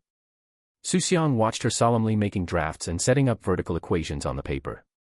Feeling a bit puzzled in his heart, wasn't this a mental math problem? Why make a draft? Was it that she couldn't do mental math herself, or did she write out the steps specifically to teach him? If it was the latter, that was fine. If it was the former, then sister's math proficiency was somewhat worrying. Su Mei pointed at the answer on the paper. Little brother, look, it's calculated like this, the answer is 800. Xu Xiang pretended to be very pleasantly surprised, clapping his little hands and cheering. Wow, sister is so amazing. The emotional value was given to the fullest. Su Mei tossed her little head up with a face full of pride, as if she hadn't just calculated a mental math problem, but had solved some world-class difficult problem. Little brother, have you learned it? Xu Xiang was stunned for a moment. A normal 3-year-old child, watching her chaotic calculations without even explaining the prerequisite knowledge, how could they possibly learn it? With this proficiency, she couldn't be a teacher in the future, it would easily mislead students. But he still had to pretend, nodding vigorously. Sister, I've learned it. Su Mei smiled with satisfaction. All right, then you do this question. If you can't do it, you're going to get hit, oh. She also took the handle of a plantain fan, tapped it gently against her hand, and put on a fierce appearance. Xu Xiang looked along the direction she pointed. 824 divided by 4 equals. No way, was there anyone who taught like this? She had just finished teaching multiplication, and immediately made him do division. She needed to make drafts for her own mental math, yet she made him do a written calculation problem. Fortunately it was Xu Xiang. If it were any other 3-year-old child, they would only be waiting to be beaten up right now. Xu Xiang glanced at it without even needing to draft anything on scrap paper. He wasn't going to pretend anymore, he was going to lay his cards on the table. He simply was a genius. Sis, the answer is 206. Sumei froze for a moment, and it took her quite a while to react. Brother, how did you calculate it so fast? You didn't even use any scrap paper. Xu Xiang shook his head. Sis, I don't know either. I just knew the answer as soon as I looked at it. Xu Xiang was crystal clear about everything in his heart, while Sumei was still completely dazed. She hurriedly verified the calculation on her scrap paper. It really is 206. Brother, you're too amazing. How did you calculate it? Teach me quickly. Sis, it's very simple. 800 divided by 4 equals 200, and 24 divided by 4 equals 6. Add them up, and isn't that 206? No matter how slow-witted Sumei was, she finally came to her senses by now. She was already 10 years old, not some little brat who didn't understand anything. Brother, how did you know that 800 divided by 4 equals 200? I never taught you that before, so how do you know how to calculate it? Xu Xiang scratched his head, pretending to look completely innocent. Sis, I learned it by looking at your old books. It's very simple. The reason was fake, but after eliminating all other possibilities, even the most unreasonable reason started to become reasonable. Those 3 words, very simple, ruthlessly pierced Sumei's heart. When she was learning these things, she didn't know how many scoldings and beatings she had suffered, yet her younger brother learned it just by glancing at it a couple of times. However, she quickly grew excited again, her face full of thrill. Brother, you're a genius. Later on, I'll take you to school and make them dying of envy. Their younger brothers definitely aren't as awesome as you. Sumei's first reaction was to take her younger brother out to show him off. Children were all like this, if they had an amazing treasure at home, they wished the whole world would know. Xu Xiang just chuckled twice and didn't speak. Sumei seemed to suddenly think of something and shoved her summer homework in front of Xu Xiang. Brother, do you know how to do all these questions? The summer homework originally had answers, but they were torn out by the teacher. Of course, there were also teachers who didn't tear them out, depending entirely on their mood. Xu Xiang nodded. Sis, I know how. What's up? Sumei was instantly ecstatic. That's fantastic. Brother, I'll leave my homework to you from now on. Xu Xiang wore a helpless expression. He was only 3 years old, yet he had to start doing homework. If he had known earlier, he wouldn't have acted so formidable. However, he didn't refuse either. If he really wrote it, it wouldn't take long to finish. Since he happened to have nothing to do, he could just use it to pass the time. Although he agreed in his heart, he still asked. Sis, if I do the homework, then what are you going to do? Sumei didn't hesitate in the slightest. I'm going to watch TV. She reached out again and patted Xu Xiang's little head. Brother, write it properly.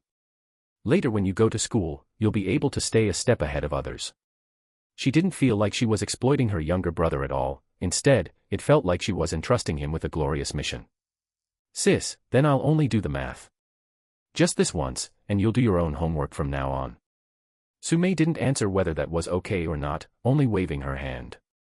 Brother, hurry up and write. Stop talking and disturbing me from watching TV. Xu Xiang clenched his small fists, inwardly complaining. If you weren't my sister, I'd really want to beat you up. You're too shameless. You make me do your homework and won't even let me talk.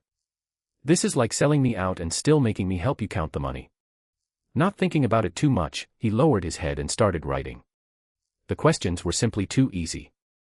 Xu Xiang had never felt that doing homework could be this effortless. Basically, a single glance was enough to get the answer. However, he also discovered that his current lifetime's brain agility, memory, and logical capacity were all vastly superior to his previous life. In the past, double-digit multiplication required him to calculate in his mind for a while, but now he could get the result almost instantly. This was probably the hidden perk of being a rebirth transmigrator. Past 11 o'clock, Su Jiangwo and his wife came back from the fields. It was terribly hot outside, and both of them were covered in sweat. Meanwhile, Xu Xiang had already finished 3/4 of the homework and could wrap it all up in a little while. This didn't look like doing homework, it looked more like copying homework. The only flaw was that his handwriting was a bit ugly. He had ugly handwriting for his entire previous life, and the habit was carved into his bones, making it impossible to change overnight. However, having handwriting that was too ugly wouldn't do either. He had to practice well in this lifetime. If he became famous in the future and someone wanted his autograph, ugly handwriting wouldn't look good. Su Mei leaned her head over and asked curiously. Brother, how much have you written? Almost done. You're almost finished with one page, right? Sis, I'm almost finished with all of it. Hearing this, Su Mei sprang up with a start and snatched the homework booklet away to flip through it. The originally thick booklet only had a little over a dozen blank pages left at the end. Su Mei wore an expression of sheer disbelief. Brother, did you just scribble randomly? How could you write so fast? Sis, how would I know? Why don't you calculate them and see for yourself? Su Mei began picking a few problems on each page to verify. After calculating each problem, her eyes widened a fraction more. Brother, you're just too amazing. Fast and accurate. How can you be so smart? Su Mei's mind went through a jumble of messy thoughts. Not knowing what she thought of, she suddenly let out a wail of wah and burst into tears, crying extremely sorrowfully. Xu Xiang was instantly at a loss. He was most afraid of girls crying, whether big or small, he was utterly helpless against it. Right at that moment, Su Jiangwo and his wife entered the door. Xu Xiang hurriedly ran out and grabbed Su Zuilan's hand. Grandma, come quickly. Run slowly, don't trip. Older sister is crying. Su Zuilan followed Xu Xiang into the room and saw Su Mei crying with deep grievance. She asked softly. Mao, what are you crying for? Do you miss Mom? Su Mei shook her head, wiping away her tears as she choked out. Grandma, am I not Mom and Dad's biological child? Did they pick me up from somewhere? Su Zuilan didn't react for a moment, then gave her arm a pat. Nonsense. Who told you that? I watched with my own eyes as your mother gave birth to you. How could you not be her biological child? Nobody told me, I guessed it myself. Why would you guess that? Su Mei looked aggrieved. I'm too stupid, and my younger brother is too smart. How can there be such a big difference between the same parents? Listening from the side, Xu Xiang wanted to laugh. If not for his rebirth, their IQs would actually not differ by much. Sure enough, girls loved letting their imaginations run wild from a young age. As she spoke, Su Mei handed the summer homework to Su Zuilan. Grandma, look, this was all written by my younger brother, and it's both fast and correct. Su Zuilan took the homework booklet, looked at it, and then looked at Xu Xiang standing nearby with an innocent face. She couldn't read and didn't understand it, so she hurriedly called out. Jiangwo, come over quickly. Su Jiangwo quickly walked into the room. What's wrong? Take a look at this. Su Zuilan told him the whole story from beginning to end. Su Jiangwo took the homework and carefully flipped through it. Although he couldn't understand everything, he still understood most of the questions. The questions he could understand turned out to be all correct. Furthermore, the handwriting was obviously not Su Mei's, he recognized his granddaughter's handwriting. He walked over to Xu Xiang and crouched down. Xiangya, tell Grandpa the truth, did you write this homework? A good child cannot lie. Xu Xiang said in his childish voice. Grandpa, I wrote it. Older sister told me to write it, so I wrote it. Su Jiangwo didn't dwell on the matter of his older sister making him write it and continued to ask. Then how did you know how to do it? Xu Xiang repeated the words he had just used to fool Su Mei. Grandpa, I learned it by looking at older sister's old books. Then can you recite a poem? Recite one for Grandpa to hear. Xu Xiang opened his mouth and recited a simple poem, Thoughts on a Quiet Night. After listening, Su Jiangwo scooped Xu Xiang into his arms, his voice trembling with excitement. My grandson is too amazing. He's simply a genius, he has the bearing of a top imperial scholar. Hearing these words, Xu Xiang always felt something was a bit strange. Su Jiangwo let go of Xu Xiang and asked. Xiangya, do you want to go to school? Grandpa, I want to go to school, but not right now. Tell Grandpa, why don't you want to go right now? Grandpa, I'm still too young right now. Hearing this, Su Jiangwo reined in his excited feelings. He really was too young, children had to be 6 or 7 years old to enter primary school, and he was only 3 now, falling short by a huge margin in height. If he were bullied at school, he wouldn't even have a way to fight back, so he couldn't be too hasty. What Xiangya said is right. We'll go to school when you grow a bit older, all right. Xu Xiang obediently acknowledged, all right. Su Jiangwo walked over to Su Mei again. Mao, don't compare yourself to your younger brother, your brother is different. You aren't stupid, on the contrary, you're very smart, just a little bit behind your brother. Su Mei asked quietly. Really? Really, when has Grandpa ever lied to you? Xu Jiangwo suddenly changed his tone and became serious. That's right, from now on, you are not allowed to make your younger brother do your homework. Your grades won't get better that way. We'll let it slide this time. You can discuss things you don't know with each other, but you can't let him write it for you directly. If you let your brother write it again, I'll go to school and tell your teacher. Grandpa, I know. From now on, I will write all my homework by myself. Being obedient makes you a good child. In the afternoon, the couple Xu Jiangwo went down to the fields to work again. Xu Xiang looked at Su Mei, who was lying there writing her homework earnestly, feeling a bit strange. He had already finished most of his math long ago, leaving only Chinese. It was still early and completely unhurried, so he didn't expect his older sister to be writing so diligently right now. Older sister, do you want me to help you write it? Su Mei shook her head. No, I want to write it myself. If I let you write it and Grandpa tells the teacher will beat me. Then aren't you watching television? I won't watch it. I'll watch it after I finish writing.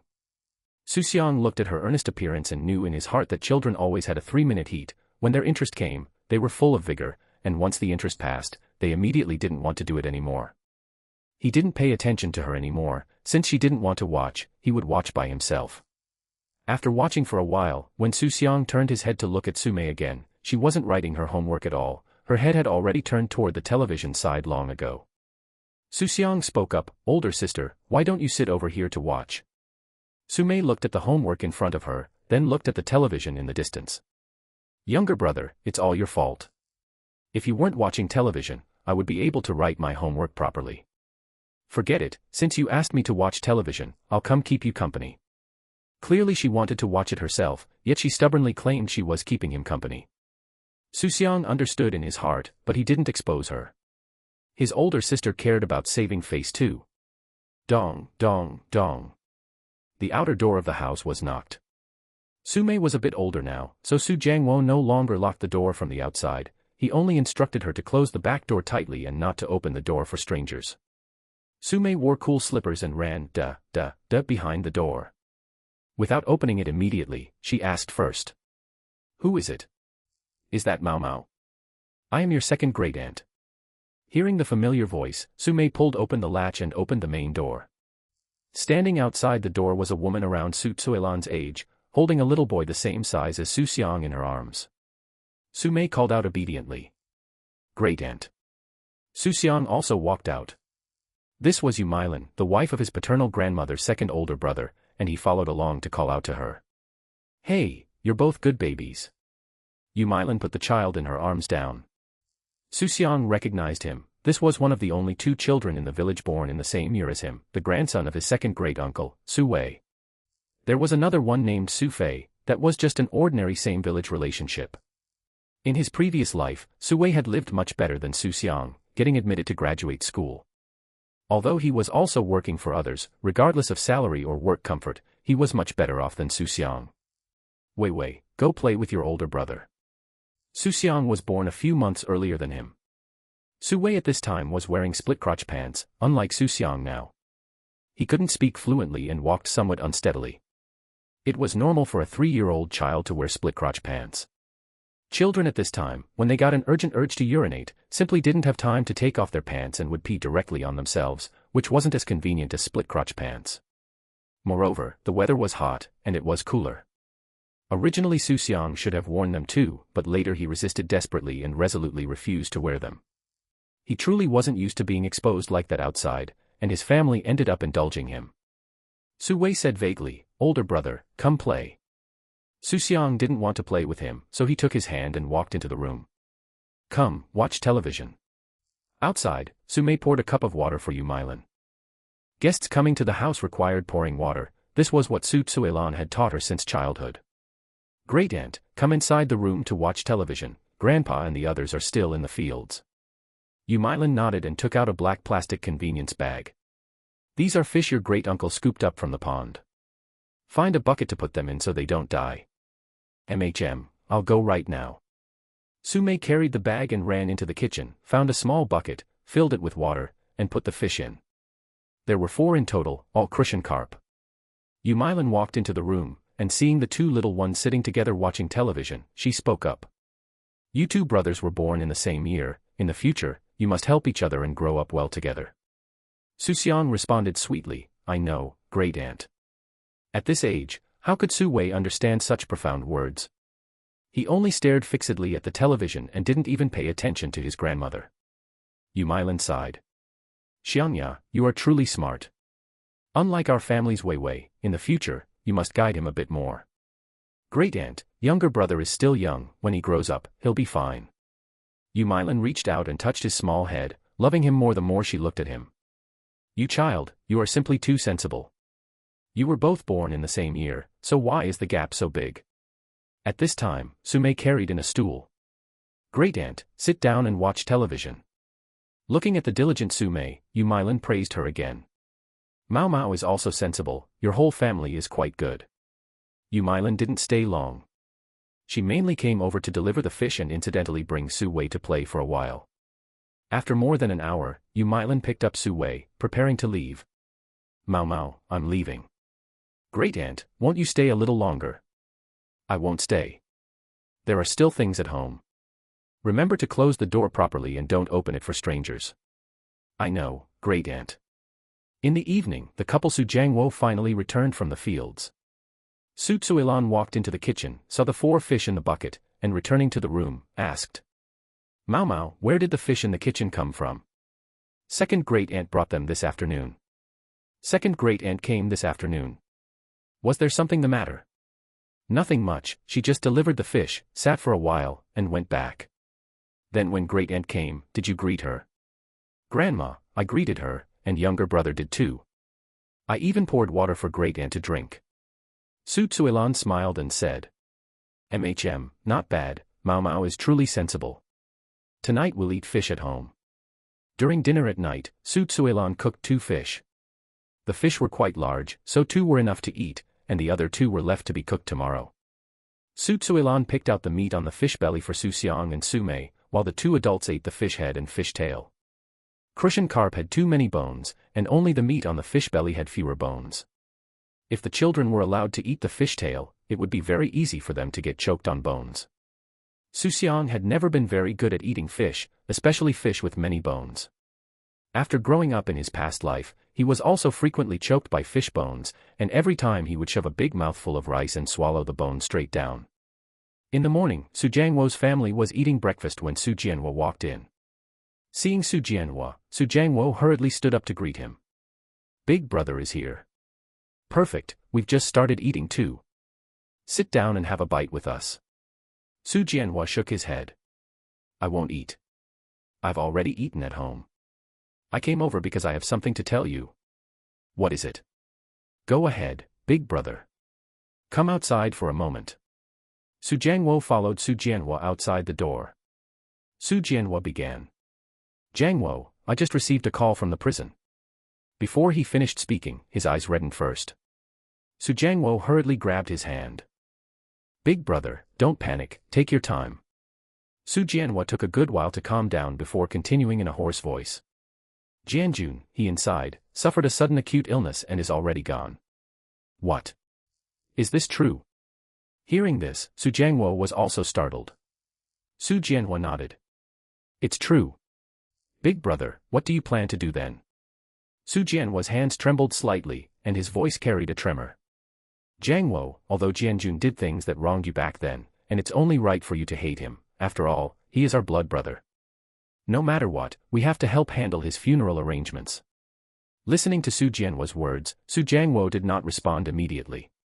He was silent for a moment, while bits and pieces of the 3 brothers' childhood surged in his mind. Of the 3 brothers, Su Jianhua was the eldest, 8 years older than him. Su Jianjun was only 2 years older than him. Su Jianhua was more like a patriarch, and the one who played with him the most during childhood was actually Su Jianjun. Back then, although there were arguments and squabbles, their relationship wasn't bad. Not knowing when it started, the relationship between the 2 grew increasingly rigid, and Su Jianjun himself became more and more warped. Coming back to his senses, Su Jiangwo did not agree immediately, but instead asked. Where is Xu Xiang? That's his biological son, does his own father's funeral fall on us to manage? Su Jianhua sighed. Sigh, this is retribution. We simply cannot contact Xu Xiang. No address, no phone number, and nobody knows where he is. As he spoke, Xu Jianhua suddenly grabbed Xu Jiangwo's hand. Jiangwo, I'm begging you as your big brother. Let the dead rest and debts be cleared, and give your second brother his final dignity. Xu Jiangwo finally nodded. Fine, I agree to handle the funeral arrangements with you, but it definitely cannot be a big affair. I don't have the face for that, so we'll just do it simply. Xu Jianhua hurriedly nodded. All right, just a simple handling will do, no need for a grand affair. After settling the main matters, Xu Jiangwo asked again. What about her? How is Wang Chuju doing inside? Xu Jianhua shook his head. I didn't ask about her.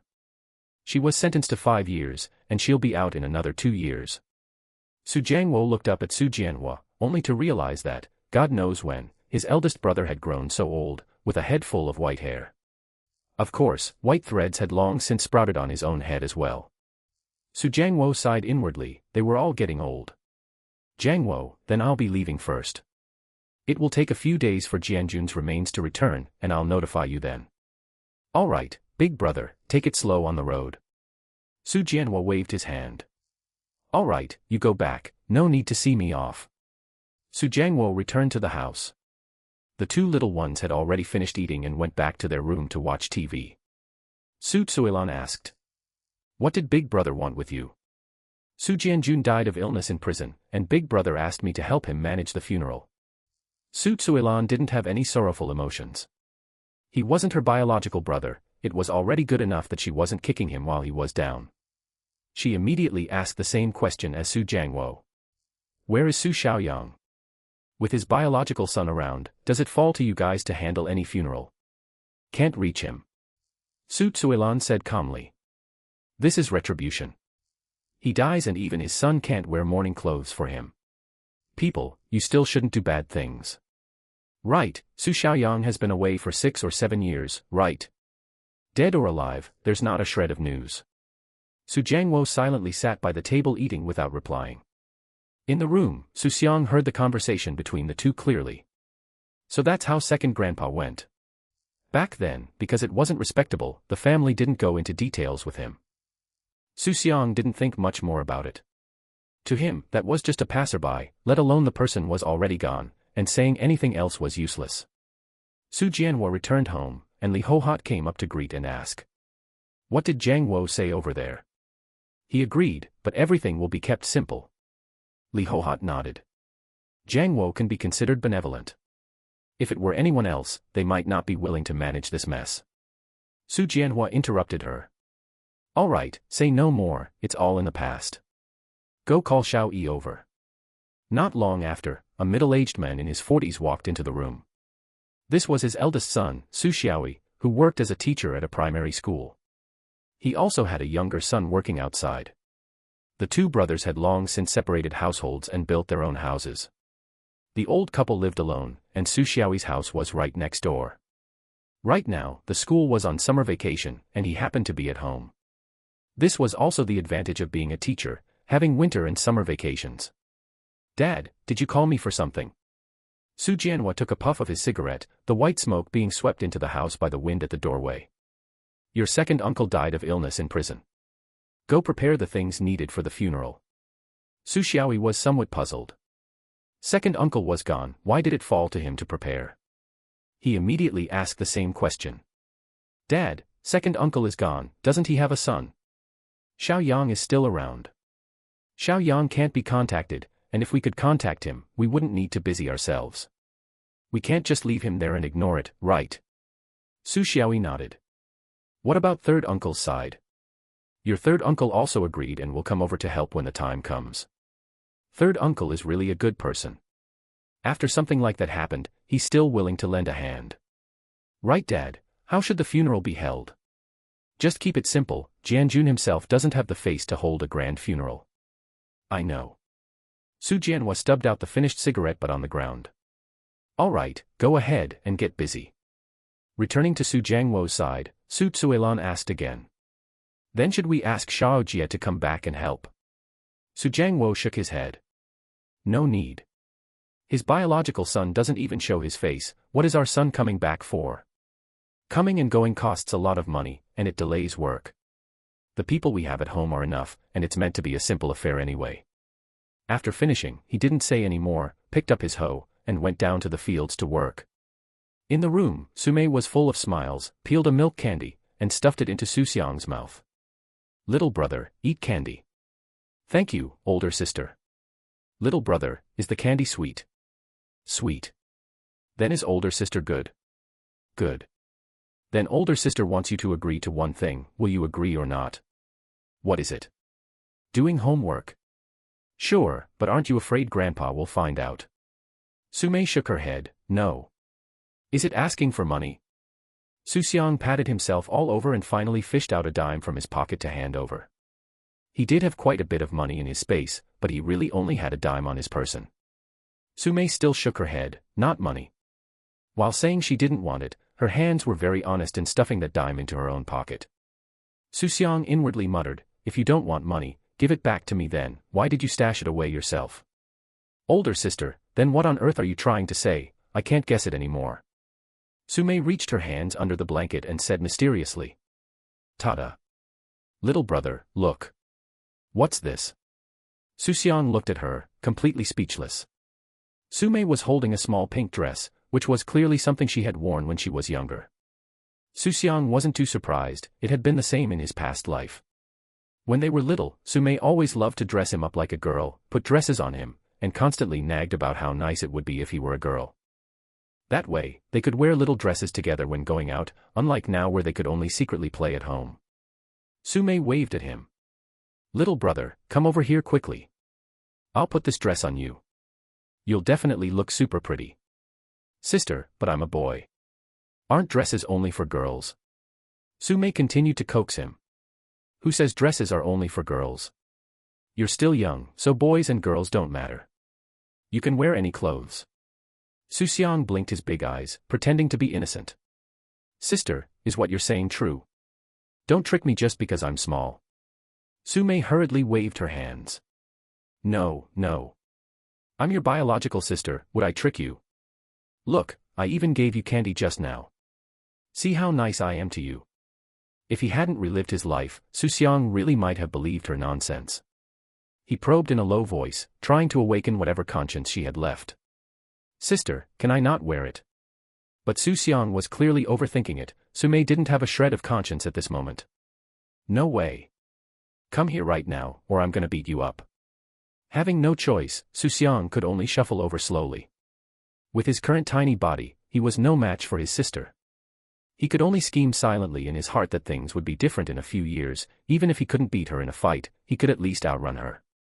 The old saying was truly right, if you want to beat your younger brother, you have to do it early. After getting on the bed, Su-mei slipped the dress straight over Xu Xiang. Xu Xiang didn't resist. Of course, it wasn't that he wanted to wear the dress, he was purely playing along to keep his sister entertained for a bit.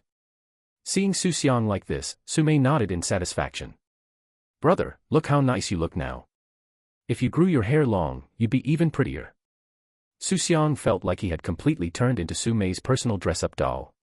His clothes were changed one set after another, all old clothes that Su-mei had worn when she was little. Fine, he resigned himself to wearing them. But the main problem was that these clothes had been pressed in the closet for too long, reeking of a heavy moldy smell, and who knew how many bacteria were on them. Xu Xiang even suspected whether his weak little body might get sick just from breathing in the fumes for too long. Fortunately, Su-mei didn't keep tormenting him forever. After playing for about 2 hours, she finally got tired of it, let Xu Xiang off, and turned to watch TV. After being fussed over like that, Xu Xiang was also feeling exhausted. After watching TV with her for a while, his eyelids grew heavy, and he fell asleep lying on the bed. Brother, get up and eat. Xu Xiang faintly felt Su-mei calling and shaking him, but he couldn't open his eyes no matter how hard he tried. His whole body felt extremely heavy, and waves of feverish heat rushed through him. Xu Xiang's heart sank. Did I really fall sick? Seeing that she couldn't wake him up no matter what, Su-mei had no choice but to run to the main room. Seeing her come out alone, Xu Xuelan asked. Why are you the only one here? Where's your brother? Brother won't get up. He's still sleeping. Xu Xuelan stood up. This child. I'll go call him. Xu Jiangwo quickly stopped her. Forget it. Kids like to sleep in, let him sleep. He hasn't eaten yet. When he gets hungry, just make a bottle of milk for him. Su Tsuilan didn't insist further. Just as she sat down and was about to eat, Su Mei's next words gave them both a scare. Grandma, I touched brother just now, and he felt super hot. Hearing this, the couple immediately put down their bowls and chopsticks and rushed into the room. As soon as they entered, they saw Xu Xiang's little face flushed bright red.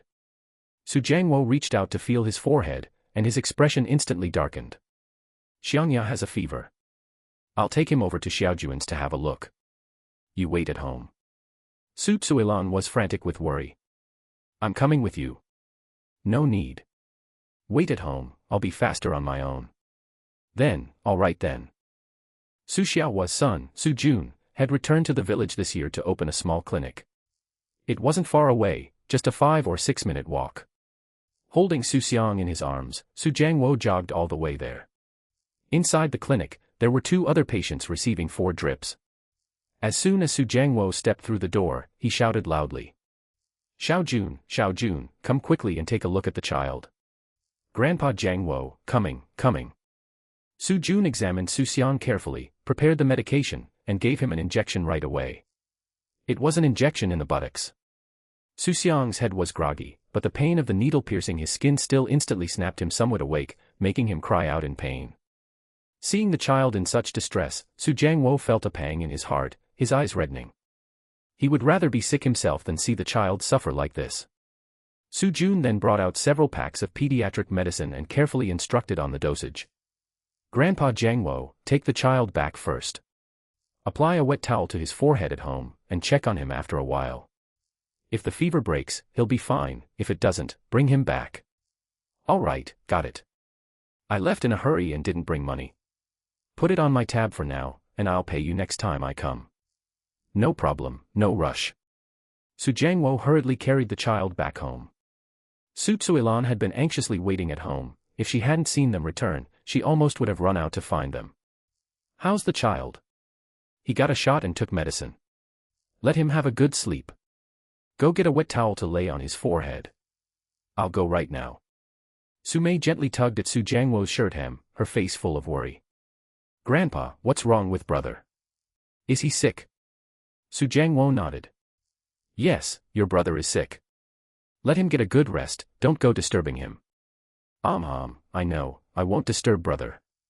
Is brother's illness serious? Xu Jiangwo forced a faint smile. It's fine, it's not serious. He'll be better tomorrow. Returning to the room, Xu Jiangwo felt Xu Xiang's forehead again. The temperature seemed to have dropped slightly compared to earlier. As long as his temperature was coming down, it wouldn't be a big problem. Xu Jiangwo finally let out a small sigh of relief. Su Tsuilan laid the cool, damp towel on Xu Xiang's forehead, a refreshing chill instantly seeping into his mind. Xu Xiang immediately felt much clearer, and his body felt significantly lighter. He hadn't expected that he would suddenly fall so severely ill. He had been sick before, but never this badly. He had felt like his head was turned to mush by the fever, unable to even open his eyes. Could it really be because I breathed in that moldy smell from those old clothes earlier? Xu Xiang couldn't figure it out either. As the medicine kicked in, he soon fell into a deep sleep again. Sleeping was good, at least he didn't have to keep feeling the discomfort in his body. When Xu Xiang opened his eyes again, it was already completely dark outside. He moved his body. He still felt a bit weak, but he was no longer feverish, and his head wasn't dizzy anymore. The fever had finally broken. Next to him, Su Mei saw him wake up, and her eyes instantly reddened. Brother, you're finally awake. I was scared that like Mom, you'd go to sleep and never wake up again. Sister, I'm fine. It's just a cold, not that serious. It's good that you're okay. I'll go call Grandpa and Grandma. Xu Jiangwo and his wife had stayed home guarding him all afternoon without going anywhere, terrified that Xu Xiang's condition might relapse. No matter how important the crops were, they weren't as precious as the child. Soon, the old couple walked into the room. Xu Jiangwo reached out and felt his temperature. It was completely back to normal, and a relieved smile finally appeared on his face.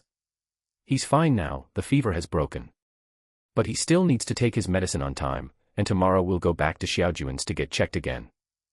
Early the next morning, Xu Jiangwo carried Xu Xiang to the clinic. Seeing Xu Jiangwo, Xu Jun greeted him. "Grandpa Jiangwo, you're here so early." Xu Xiang also called out. "Brother Xu Jun." Xu Jun smiled and replied. "Hey, Xiangya is such a sensible boy." Xu Jiangwo replied. "I brought the child over for a checkup." Xu Jun then asked. "Is the child still running a fever?" "No, the fever has already broken." "Then it should be fine. Let me check him again." Xu Jun carefully examined Xu Xiang once more and took his temperature. "He's fine now, but keep taking the medicine for another 2 days." Xu Jiangwo nodded. Got it." After settling yesterday's unpaid balance, Xu Jiangwo carried Xu Xiang back home. After 2 days of rest and recovery, Xu Xiang felt as if he had come back to life, his body filled with strength. At a little past 5 in the afternoon, the sun had mostly set, but the sky was still bright. The colorful clouds on the distant horizon hung in the sky like a huge clump of red cotton candy. Su Mei dragged Xu Xiang outside to play house. Xu Xiang actually had zero interest in it, but he couldn't resist his older sister dragging him along. Su Mei took a piece of black roof tile to use as a pot. Added a few leaves and wildflowers, along with a few blades of grass, stirred them around inside for a long time with a small stick, and then poured it all into a plastic bottle she had picked up from somewhere, handing it to Xu Xiang. "Little brother, hurry and taste this to see if it tastes good." Xu Xiang frowned as he looked at the messy pile of stuff in his hand. It definitely wasn't poisonous, it was just flowers and grass, but he certainly couldn't actually eat it. He could only put up an act and take a couple of sips. Delicious. Sister's cooking is the best.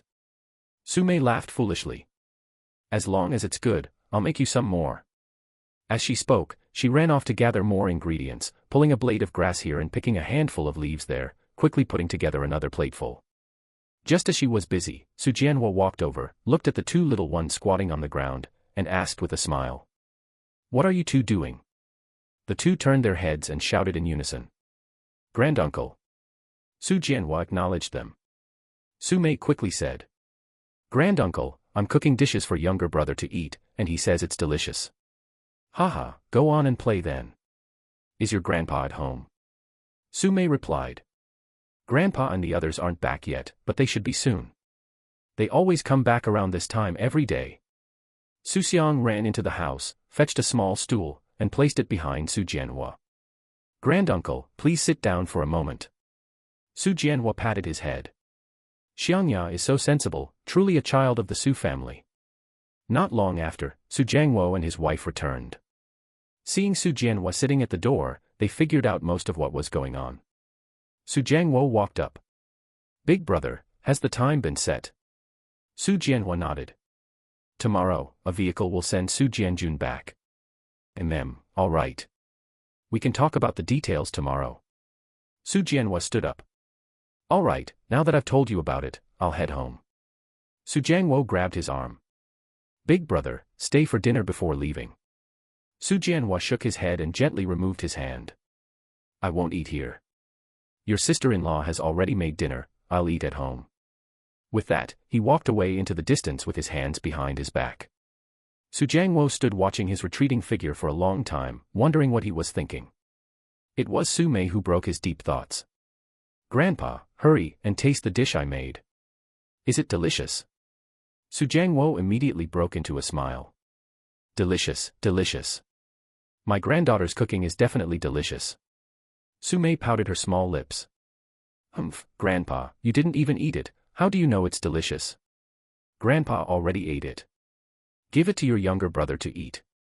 Having said that, he strode quickly into the house, really not wanting to entangle with Su Mei any longer. "Stinky grandpa." Su Mei muttered, then turned back to say to Xu Xiang. "Younger brother, grandpa isn't eating it, so you eat it all." Xu Xiang had no choice but to taste Su Mei's signature dish once again, cooperating as he praised. "Sister, what you made is really delicious." He, then I'll go." Before she could finish speaking, Xu Xiang hurriedly spoke up. "Sister, it's getting dark. Let's go back inside to watch TV. There are too many mosquitoes outside, they're biting me to death." In the countryside, there were already plenty of mosquitoes, not to mention this place was right against the mountain. Although there were mosquitoes inside the house too, closing the door and lighting a mosquito coil made things much better. Su Mei scratched a red bump that had just been bitten onto her arm, nodded, and stopped talking about playing. The two returned to their room and started watching TV.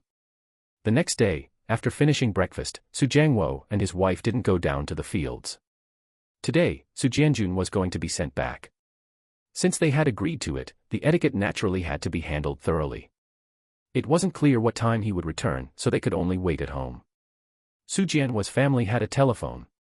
When they were almost here, someone would call to notify them and then send someone over to pass the message to Xu Jiangwo. At 9:30 in the morning, Xu Xiaoyi ran over to inform them. "Third uncle, we just received a call, second uncle is almost here." "All right, got it. I'll head over right now." Xu Jiangwo and his wife tidied up a bit and got ready to head out. Before leaving, Su Tsuelan instructed the two children. "Stay well at home and don't go anywhere, you hear? Especially near the ancestral hall, you are not allowed to go close." Su Mei obediently replied. "I know, Grandma. I'll take good care of younger brother, we won't go anywhere, and we'll just watch TV at home." The children were still young, and the older generation was superstitious, afraid of their souls being clashed, which really just meant they were afraid of them getting scared. Even adults felt creeped out seeing a coffin, let alone little children. When the two rushed to the entrance of the ancestral hall, a crowd had already gathered around it in a circle. Su Jianhua and his wife, Su Xiaoyi, Su Jiangwo and his wife, as well as eldest sister Su Yunhui and her husband, these were all the immediate family members. It wasn't that they had few relatives, it was just that Su Jianhua was too embarrassed to notify too many people. Dying in prison was really not a glorious matter, especially since he was sent to prison for harming his own family. Those gathered around were just villagers watching the commotion, mostly elderly people. They were well accustomed to birth, aging, sickness, and death, long since numb to it, and didn't find it unlucky. The village had always been peaceful, it was rare to have such a big event, so naturally, they all came over to take a look. After waiting for about 10 minutes, a white van drove over. Su Jiangwo and the others immediately crowded around. A person got out of the car holding a receipt in hand. "The person has been delivered. Someone from the family come sign here." Su Jianhua stepped forward and signed his name. Then, the back door of the van opened. A stretcher lay flat inside, covered with a white cloth, under which the outline of a person could be vaguely made out. 8 strong men who had been waiting for a long time stepped forward and carried Su Jianjun down. These were the 8 immortals that Su Jianhua had hired in advance. The group walked into the ancestral hall, which had already been properly arranged with white curtains hung up. Su Jiangwo didn't get involved in these matters, he figured they had all been arranged by Su Jianhua's family. Su Jianjun was placed into the coffin, and everyone finally saw what he looked like now. His body still carried a chill, evidently having been taken out of the freezer not long ago. The prison where Su Jianjun was held was right in this county, not too far away, but various procedures had delayed sending him back until today. Looking at Su Jianjun inside the coffin, who had grown so thin he was nothing but skin and bones, the first to break down was eldest sister Su Yunhui. She slumped over the edge of the coffin and burst into tears. "Little brother, my little brother." She had always been very close to her 3 younger brothers at home, and even though Su Jianjun had committed a huge mistake, the bond of blood was not fake. Hearing Su Yunhui's heart-wrenching cries and recalling bits and pieces from their childhood, the eye sockets of Su Jiangwo and Su Jianhua gradually turned red. This had nothing to do with right or wrong, it was just that a shred of an inseparable family bond still lingered deep in their hearts. Su Jianhua patted Su Jiangwo on the shoulder. "Jiangwo, come outside and chat for a bit." The two walked outside the ancestral hall, and Su Jianhua took a pack of cigarettes from his pocket, handed one to Su Jiangwo first, and lit one for himself as well. Before Su Jianhua could speak, Su Jiangwo asked first. "Big brother, where did that coffin come from? Did you buy it?" "No, it was found at Jianjun's house. He must have prepared it long ago." Su Jiangwo let out a light chuckle and flicked his cigarette ash. It seems he was quite farsighted, knowing he wouldn't live long. Su Jianhua didn't speak, and Su Jiangwo asked again. "Big brother, how many days will he be resting in the ancestral hall?" 2 days. Today counts as 1, tomorrow we'll hold a ritual service, and the funeral procession will leave at 7 in the morning the day after tomorrow. Su Jiangwo nodded and continued. "We'll split the expenses in between evenly, don't let eldest sister get involved. But there's no need for a 50-50 split. Let's do 70-30, I'll take 70 and you take 30. Xu Jiangwo was somewhat surprised, not expecting his usually stingy eldest brother to say something like that. But he still spoke up. No need, big brother, let's just split it 50-50. Xu Jianhua shook his head. No, Jiangwo. I am the eldest brother, and the eldest brother is like a father. It was my fault for not keeping him in line. Since he made mistakes, my responsibility is the greatest. If he hadn't strayed onto the wrong path, he wouldn't have gone to prison, nor would he have ended up in this state today. Hearing him say this, Xu Jiangwo fell silent for a moment. Big brother, then let's not do 50-50, nor 70-30. Let's do 40-60, I'll take 40 and you take 60. This time Xu Jianhua didn't refuse again and silently nodded. The funeral wouldn't accept gifts, nor did they plan to hold a banquet. For dinner that evening, one person would stay behind to keep watch at the ancestral hall, while everyone else would go to Xu Jianhua's house to eat. Naturally, Xu Zuilan didn't go, she had to go home to cook for the two little ones. By the time she returned home, it was already 7 o'clock in the evening, and the sky was completely dark. She knocked on the door. Su Mei's voice came from inside the house. Who is it? Mao Mao, Grandma is back. Open the door. The door opened quickly. Xu Zuilan stroked her head. You must be hungry. Grandma will go make dinner right now. Su Mei shook her head. It's fine, not very hungry. Then you go play with your younger brother for a bit. I'll call you when the food is ready. MHM. There was still leftover rice at home, so there was no need to cook rice anew. Xu Zuilan directly stir-fried some egg-fried rice, adding the leftover dishes from noon into the mix, making it extremely fragrant. She carried the food out to the main hall and shouted into the room. Children, time to eat. Soon, two figures, one big and one small, ran out. Xu Zuilan and Su Mei used large bowls, while Xu Xiang, being young, only used a small bowl. After finishing the meal and washing up, Xu Zuilan returned to the room to accompany the two children. She didn't need to go to the ancestral hall at night, leaving the children alone at home was something she couldn't rest easy about. As for watching the night, leaving it to Xu Jiangwo would be fine. Returning to the room, the two little ones were already obediently leaning against the bed watching TV. The TV was placed on the wardrobe to the front right of the bed, not a modern vertical wardrobe, but that old-fashioned, chest-like large wardrobe. Seeing Xu Zuilan enter, Su Mei hurriedly waved. Grandma, come quickly, come quickly. Xu Zuilan smiled. Coming, what's the rush? She sat between the two children, hugging one on each side. Su Mei asked softly. Grandma, are you still going to the ancestral hall later? No, I'm staying home to accompany you. Su Mei immediately showed a happy expression. That's great. When Grandma isn't around, I can't sleep. Xu Zuilan reached out and flicked her nose, smiling. You child, you lie without even blinking. Do you remember when you were 7 years old? You kicked your younger brother's bed right onto the floor and slept like a log yourself. You still have the nerve to say you can't sleep without me. That was during the day. At night, without Grandma, I really can't fall asleep. Xu Xiang nearby pretended not to understand and asked. Sister, you even kicked me onto the floor when you were little. Su Mei quickly denied it. No, how could I possibly kick you down? But Grandma just said so.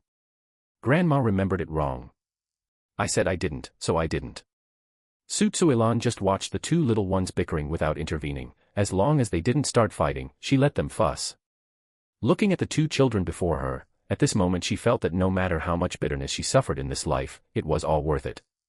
In the ancestral hall. Right now, only the three Xu siblings were left. Su Yunhui had Xu Fuqiang go back first, as she wanted to accompany Xu Jianyun for a little longer. Xu Xiaoyi was also home, so they let him sleep for a bit so he could take over the vigil in the second half of the night. The three older and younger siblings sat to the side chatting, occasionally letting out a few laughs that felt somewhat out of place with the current atmosphere. But if you listened carefully to what they were chatting about, you would feel it was entirely appropriate. Eldest sister Su Yunhui spoke first. Do you remember how naughty the three of you were when you were little?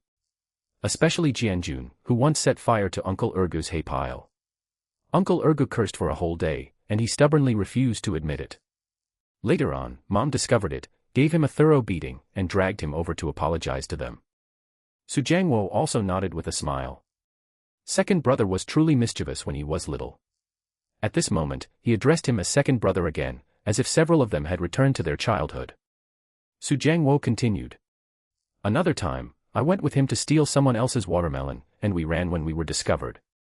Seeing that we couldn't outrun them, he actually tripped me, shoved the watermelon into my hands, and told the people that I stole the watermelon and he was here to catch the thief. He didn't stop to think, people clearly watched the two of us running together, how could they possibly believe him? In the end, the two of us were still fiercely scolded by others. He didn't do fewer bad deeds, but he also protected us. Once, I was beaten by kids from another village, and without asking questions, he rushed straight up to help me. Needless to say, in the end we both came back bruised and battered, and it was Big Brother who stood up for us. Xu Jianhua smiled and nodded. I remember this matter too. That day, seeing the two of them come home with bruised faces, they wouldn't say anything when asked, finding it shameful to lose a fight. I scared them by saying that if they didn't speak up, I'd beat them again, and only then were they willing to talk. Later, I led them and gave those kids a thorough beating. Xu Jiangwo chimed in. Sister, you didn't see it. There were 3 people on the other side, but Big Brother didn't let us help at all and settled everything by himself. Back then, second brother and I looked at him as if he were an immortal. Su Yunhui looked at the 2 brothers and smiled. Back then, you brothers truly had a very close bond. She turned her head to look at the coffin nearby, her tone suddenly choking up. It's just, how did Jianjun end up like this? After hearing this, both brothers fell silent. Su Jiangwo walked over to the coffin and reached out to pat the coffin lid. Second brother, oh second brother, although you were mischievous when you were little, your intentions weren't bad. But how did you become more and more muddle-headed as you lived, even doing something like stealing and selling your grandnephew? Sai, I really want to ask you, do you regret it down below now? Have you seen Mom and Dad? If they knew about these things you did, would they whip you? If you truly regret it, send me a dream. Su Jiangwo wiped the tears from the corner of his eyes. These were tears shed for the last bit of lingering familial affection. Su Jianhua also walked over to the coffin, placing one hand on Su Jiangwo's shoulder and the other hand on the coffin lid. Jianjun, down below, take good care of Mom and Dad for us first. We are all getting old too, and sooner or later we will go down there as well. When that time comes, don't still be such a scoundrel, even if Mom and Dad protect you, Jiangwo and I will still beat you up just the same. This morning, Xu Xiang was scared awake. He had just had a particularly terrifying nightmare. In the dream, he went back to his school days from his past life, attending an English class. The English class itself wasn't scary, what was scary was that this class required a word dictation test, and he was even called out to write on the blackboard.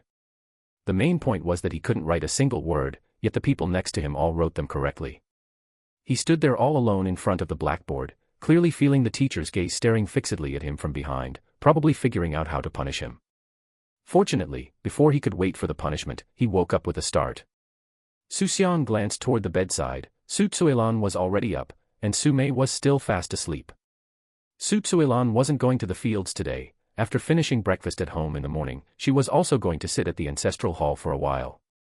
No matter how much she hated Su Jianjun in her heart, for Su Jiangwo's sake, she had to go through the motions of proper etiquette.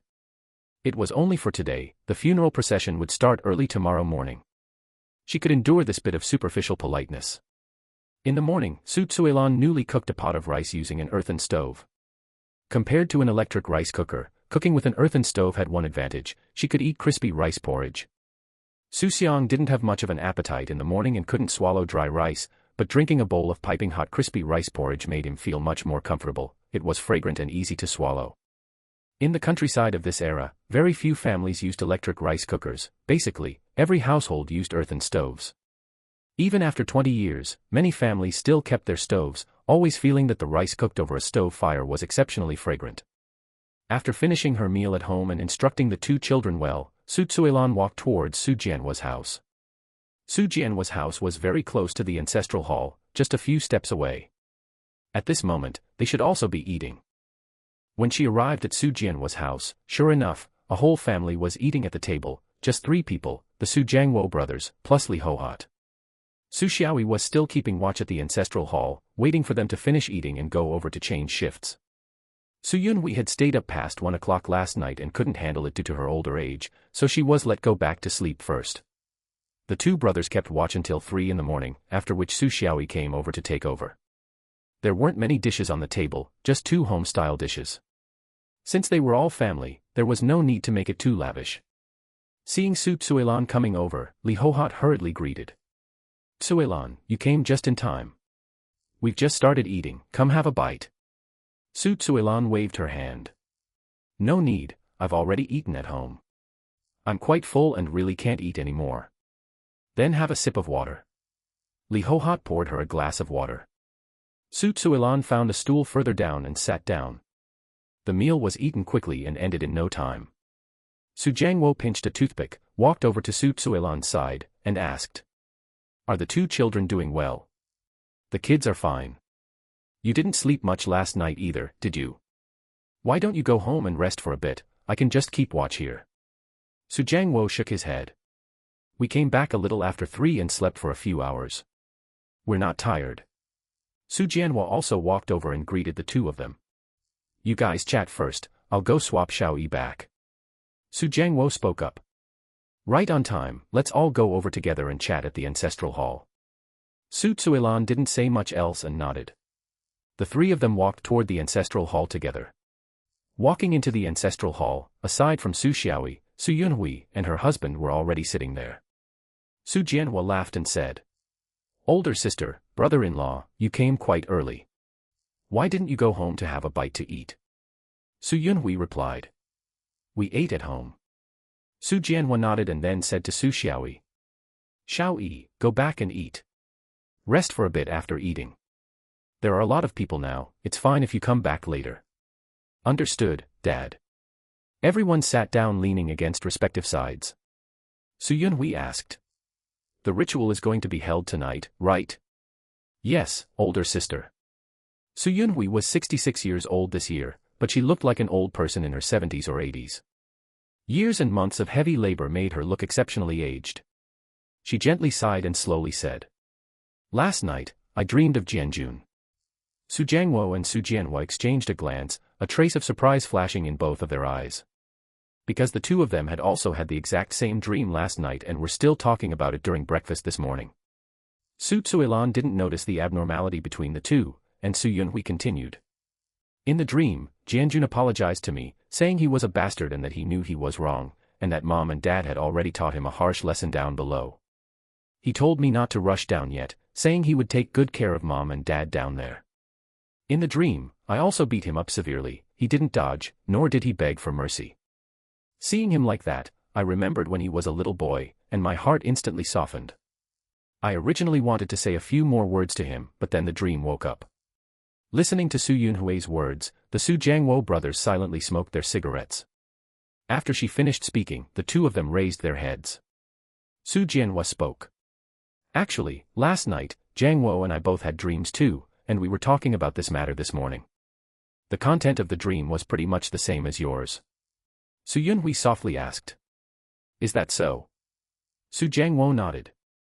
"Yeah, older sister, both of us dreamed of it last night." Xu Yunhui gazed at Xu Jianjun's still youthful portrait on the table, fell silent for a moment, and said, "Jianjun, I hope you truly know you were wrong. Otherwise, when we all go down there, we will definitely beat you up again." Time slipped away unconsciously, and night quickly arrived. The Taoist priest came over and began performing the ritual, and quite a few people from the village came over to watch the excitement. This was probably the last bustling event in the mortal world with Xu Jianjun as the protagonist. After the ritual was finished, the crowd gradually dispersed.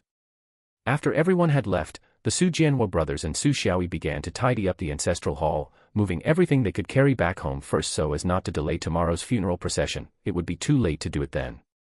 Fortunately, this funeral wasn't held on a large scale, and there weren't many things, so it was quickly tidied up properly.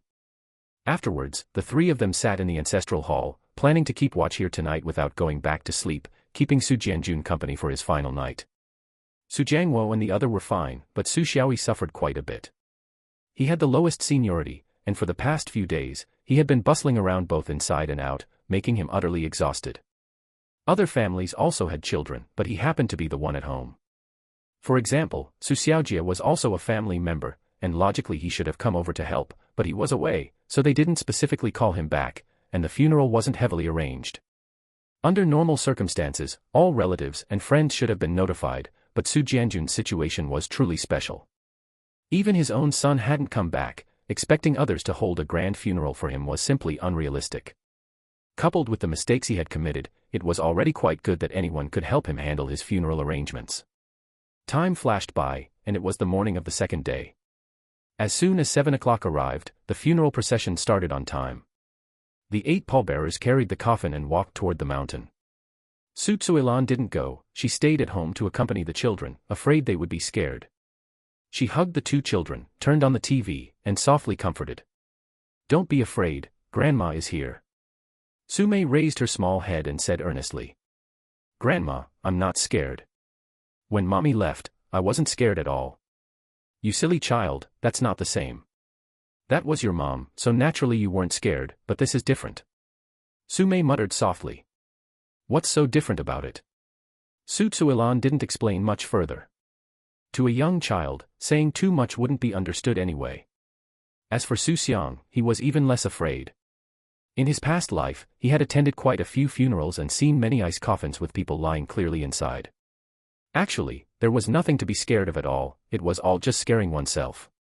But come to think of it, compared to transparent ice coffins, Xu Xiang actually felt that the current kind of black wooden coffin where people couldn't be seen was a bit more creep-inducing, and he didn't know why. The sound of gongs and drums quickly passed by the doorway, then gradually faded away, disappearing outside the village. After finishing the funeral arrangements for Su Jianjun, the small mountain village returned to its former peace. There were never any major events throughout the year in the village, they were all trivial matters. The biggest events were young people getting married and elderly people passing away, the 2 major events of weddings and funerals. However, this year there was an extra event that shook the whole village. Su Jianjun kidnapped a child and ultimately died in prison. Although Su Jianjun was already gone, this matter would definitely be passed down as a story in the village for many years to come. In the blink of an eye, it was September, and it was time for Su Mei to start school. Su Mei reached out and pinched Xu Xiang's tender cheeks. "Little brother, I'm going to school. Be good at home." "I know, sister. I'll be very good." "Mao Mao, let's go," a shout came from outside the door. Sister Wenwan is calling you. Hurry up and go." "All right, I'm leaving." Su Mei walked out the door with her school bag on her back, and a little girl about her age was already standing at the entrance. She was Su Wenwan, the daughter of the Su Jiechio family opposite, born in the same year as Su Mei. The 2 walked toward the school together, and on the way, they bumped into several other children from the village, big and small, laughing and playing all the way, making it very lively.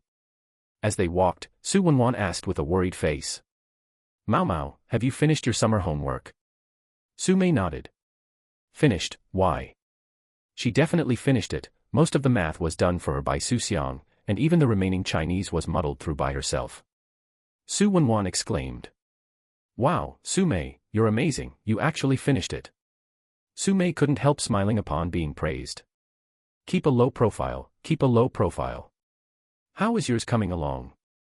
Hearing this, Su Wenchuan's little face instantly collapsed. "Chinese is finished, but math is not done yet. Math is too hard, there's a lot I don't know how to do, and I write so slowly." Su Mei secretly rejoiced in her heart that she had a younger brother, otherwise, she probably wouldn't have finished either, as math was originally her most headache-inducing subject. Walking and chatting, the 2 quickly arrived at the school. The school was called Dongfeng Primary School.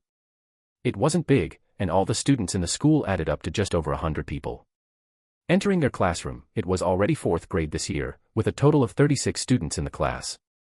When all the students had arrived, a middle-aged man wearing a black jacket walked into the classroom. This was their head teacher, Teacher Zhou. Ever since 1st grade until now, he had always been their teacher. He walked up to the podium, coughed twice, and then said loudly, "Classmates, stop talking everyone, quiet down." In an instant, the whole class fell pin-drop silent. No one in the class wasn't afraid of him, almost everyone had been beaten by him to some degree. Seeing the class quiet down, Teacher Zhou nodded with satisfaction and continued. "Classmates, school has started, pull your thoughts back. At the start of the new semester, you are no longer 3rd grade, you are 4th grade. The curriculum for 4th grade is more numerous and more difficult, and the pressure is also greater. I hope everyone will work harder in the new semester and achieve better grades." Su Mei sat in the middle seat by the window, sitting obediently with her hands placed on the desktop and her back straight as a board. She didn't dare make any small movements and listened carefully to teacher Xu Xiang's speech. She was genuinely scared of being beaten. In fact, Sumei had heard these words long ago. Every semester he would give this speech, and the content was pretty much the same. Finally, teacher Xu Xiang finished speaking and dropped a sentence. All the boys come with me to move books, and the monitor collect the summer homework. After saying that, he walked out. The entire class instantly relaxed and immediately became noisy in a group. Sumei also breathed a sigh of relief and leaned back against the wall. Su Wenwan, sitting behind her, had her little face scrunched up into a ball. Sumei, what should I do? I haven't finished my homework yet, and they're going to collect it right now. Sumei turned her head. We can only hope the teacher won't check carefully. She herself wasn't panicked at all, because her homework was completely finished. The homework was handed over to the monitor. Their monitor was a skinny boy with a buzz cut named Xu Peng. From first grade until now, he had always been the monitor. The reason he could always be the monitor was very simple: good grades, year-round class number 1, never dropping down. Besides that, it was also rumored that he had some relative relationship with teacher Xu Xiang. The children were all from nearby villages, and the teachers were also from the local village and township, so it was completely normal to have some relations. Just like Xu Xiang, who also taught at the school, he and Sumei were not distant relatives, but a genuine cousin-uncle. It's just that he didn't teach their class. The grade he currently taught was 6th grade. The older children from several families in the village, every time they went home and saw Xu Xiang, ran as fast as mice seeing a cat. This was the disadvantage of having a relative as a teacher around. Whatever happened at school, the family would know immediately.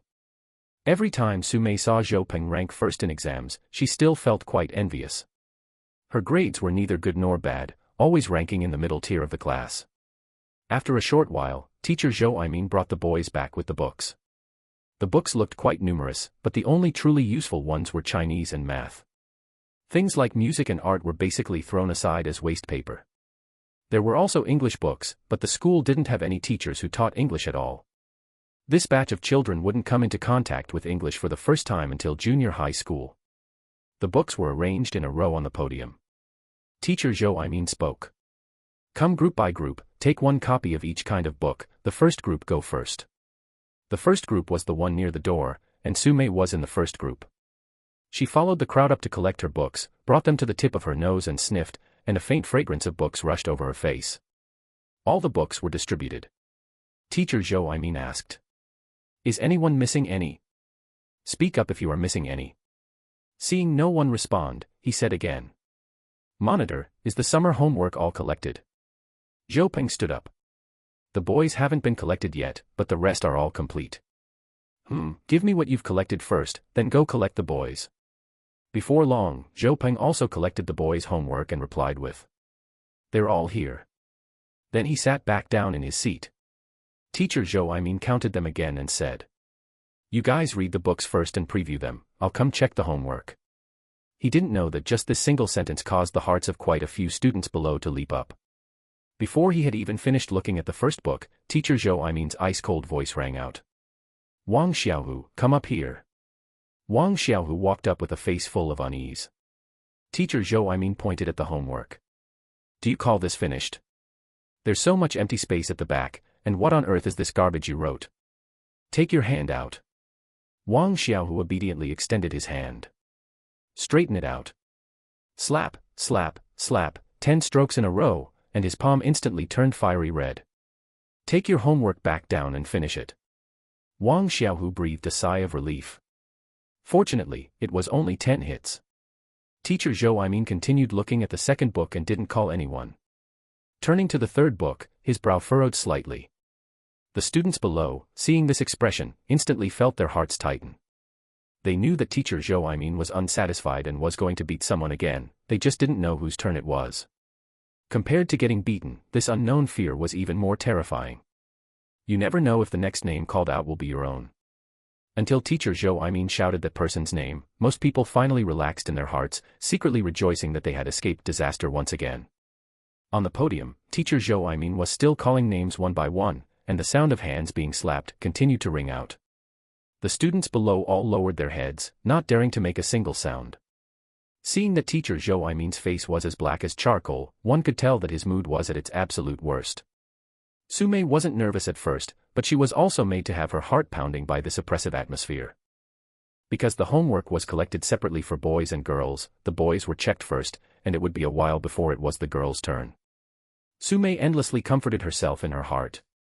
"I've finished writing it all, what am I afraid of? Don't be afraid, don't be afraid, I definitely won't get beaten." Time ticked by second, and the homework on the podium decreased book by book.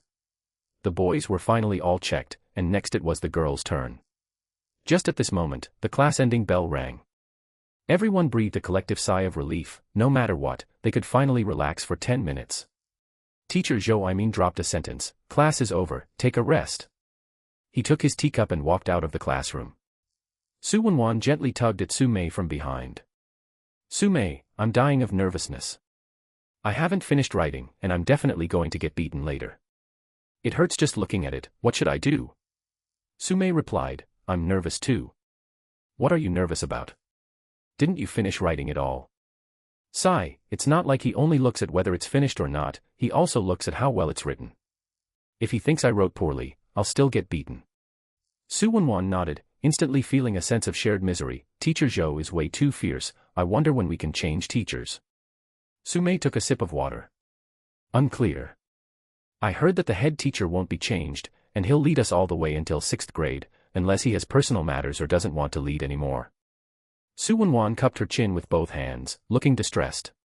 "Sigh, what should we do then? This is just the beginning of the 4th grade, and we still have to endure 3 years. Just thinking about being beaten for another 3 years, I can't stand it. There's no other way, why don't you ask your family to transfer you to another school?" Xu Xiang shook her head. "Forget it, this is already the closest primary school. Other schools are too far and inconvenient. Besides, even if we change schools, can we guarantee the teacher will be a bit better? What if one even fiercer than Teacher Zhou comes along, wouldn't that be even worse?" Sumei nodded, "That's true."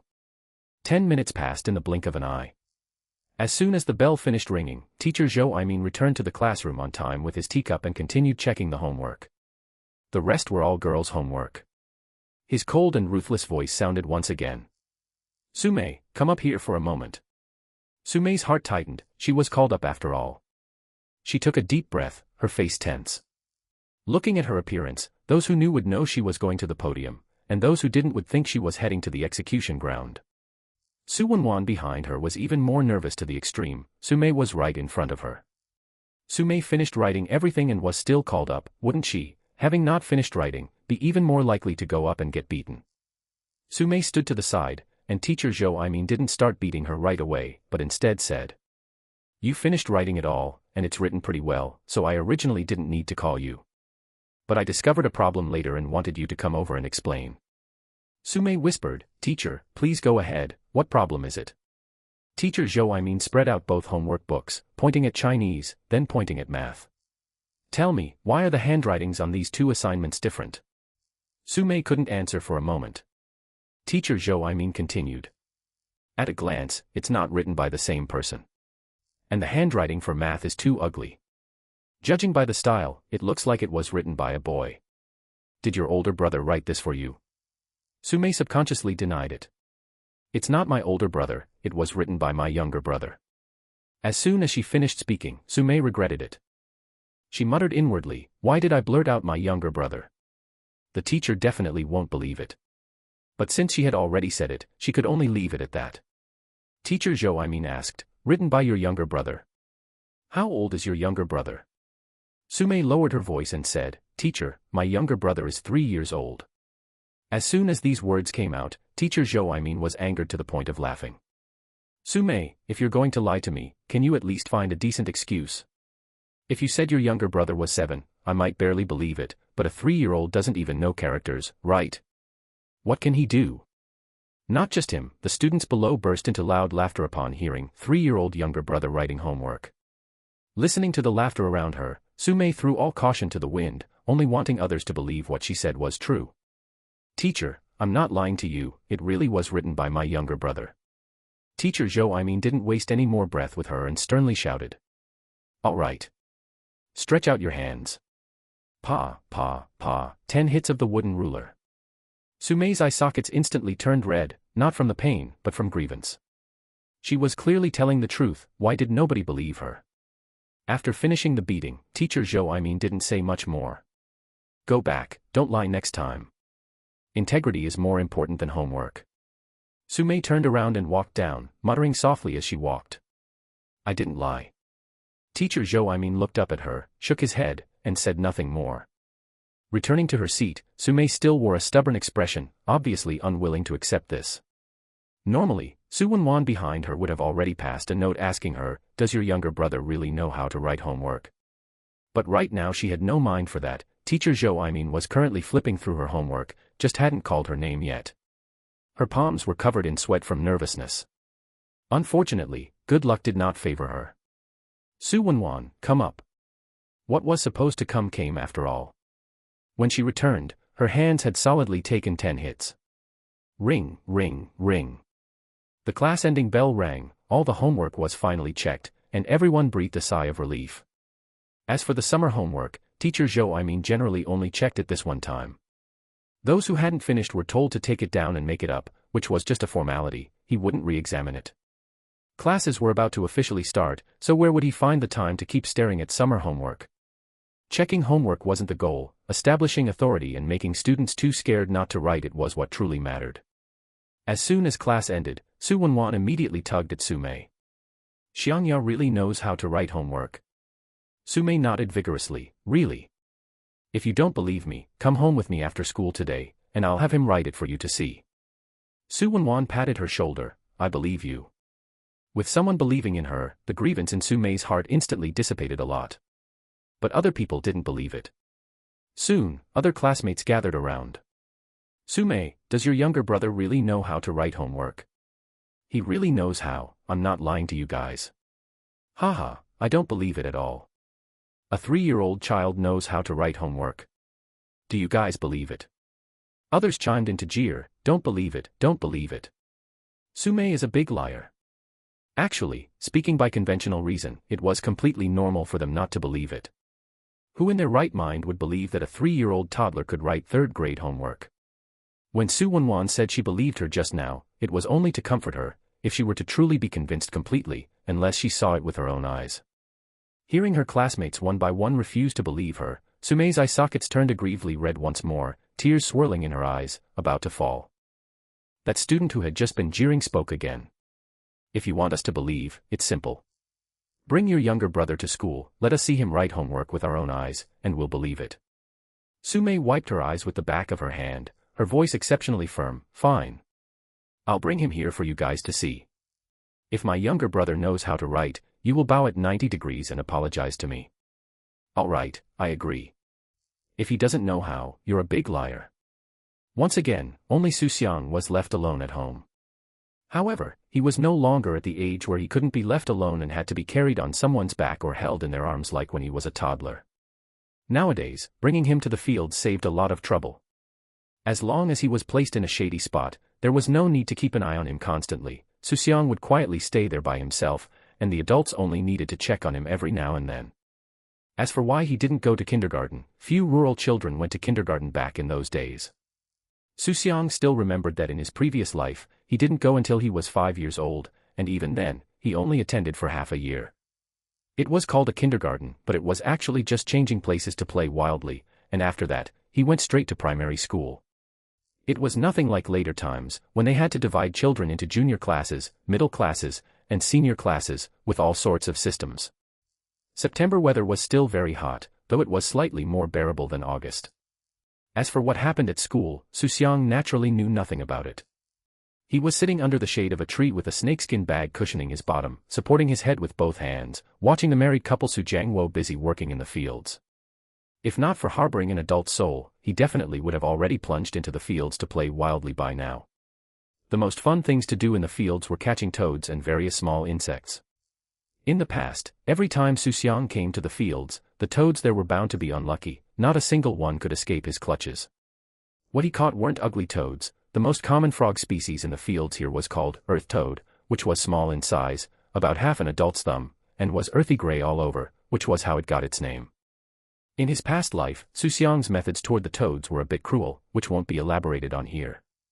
Of course, that was all in the past when he was little. In this lifetime, he certainly wouldn't do such childish things again. The reason Xu Xiang didn't want to run around the fields now, besides thinking it was childish, was mainly because the weather was too hot. He had always feared the heat rather than a cold. A little cold was easy to deal with, putting on another layer of clothing would warm him up, and sleeping in winter was also comfortable. But when it got hot, there was truly nothing one could do. Even stripping naked was useless, his whole body felt uncomfortable, and he didn't even have an appetite for meals.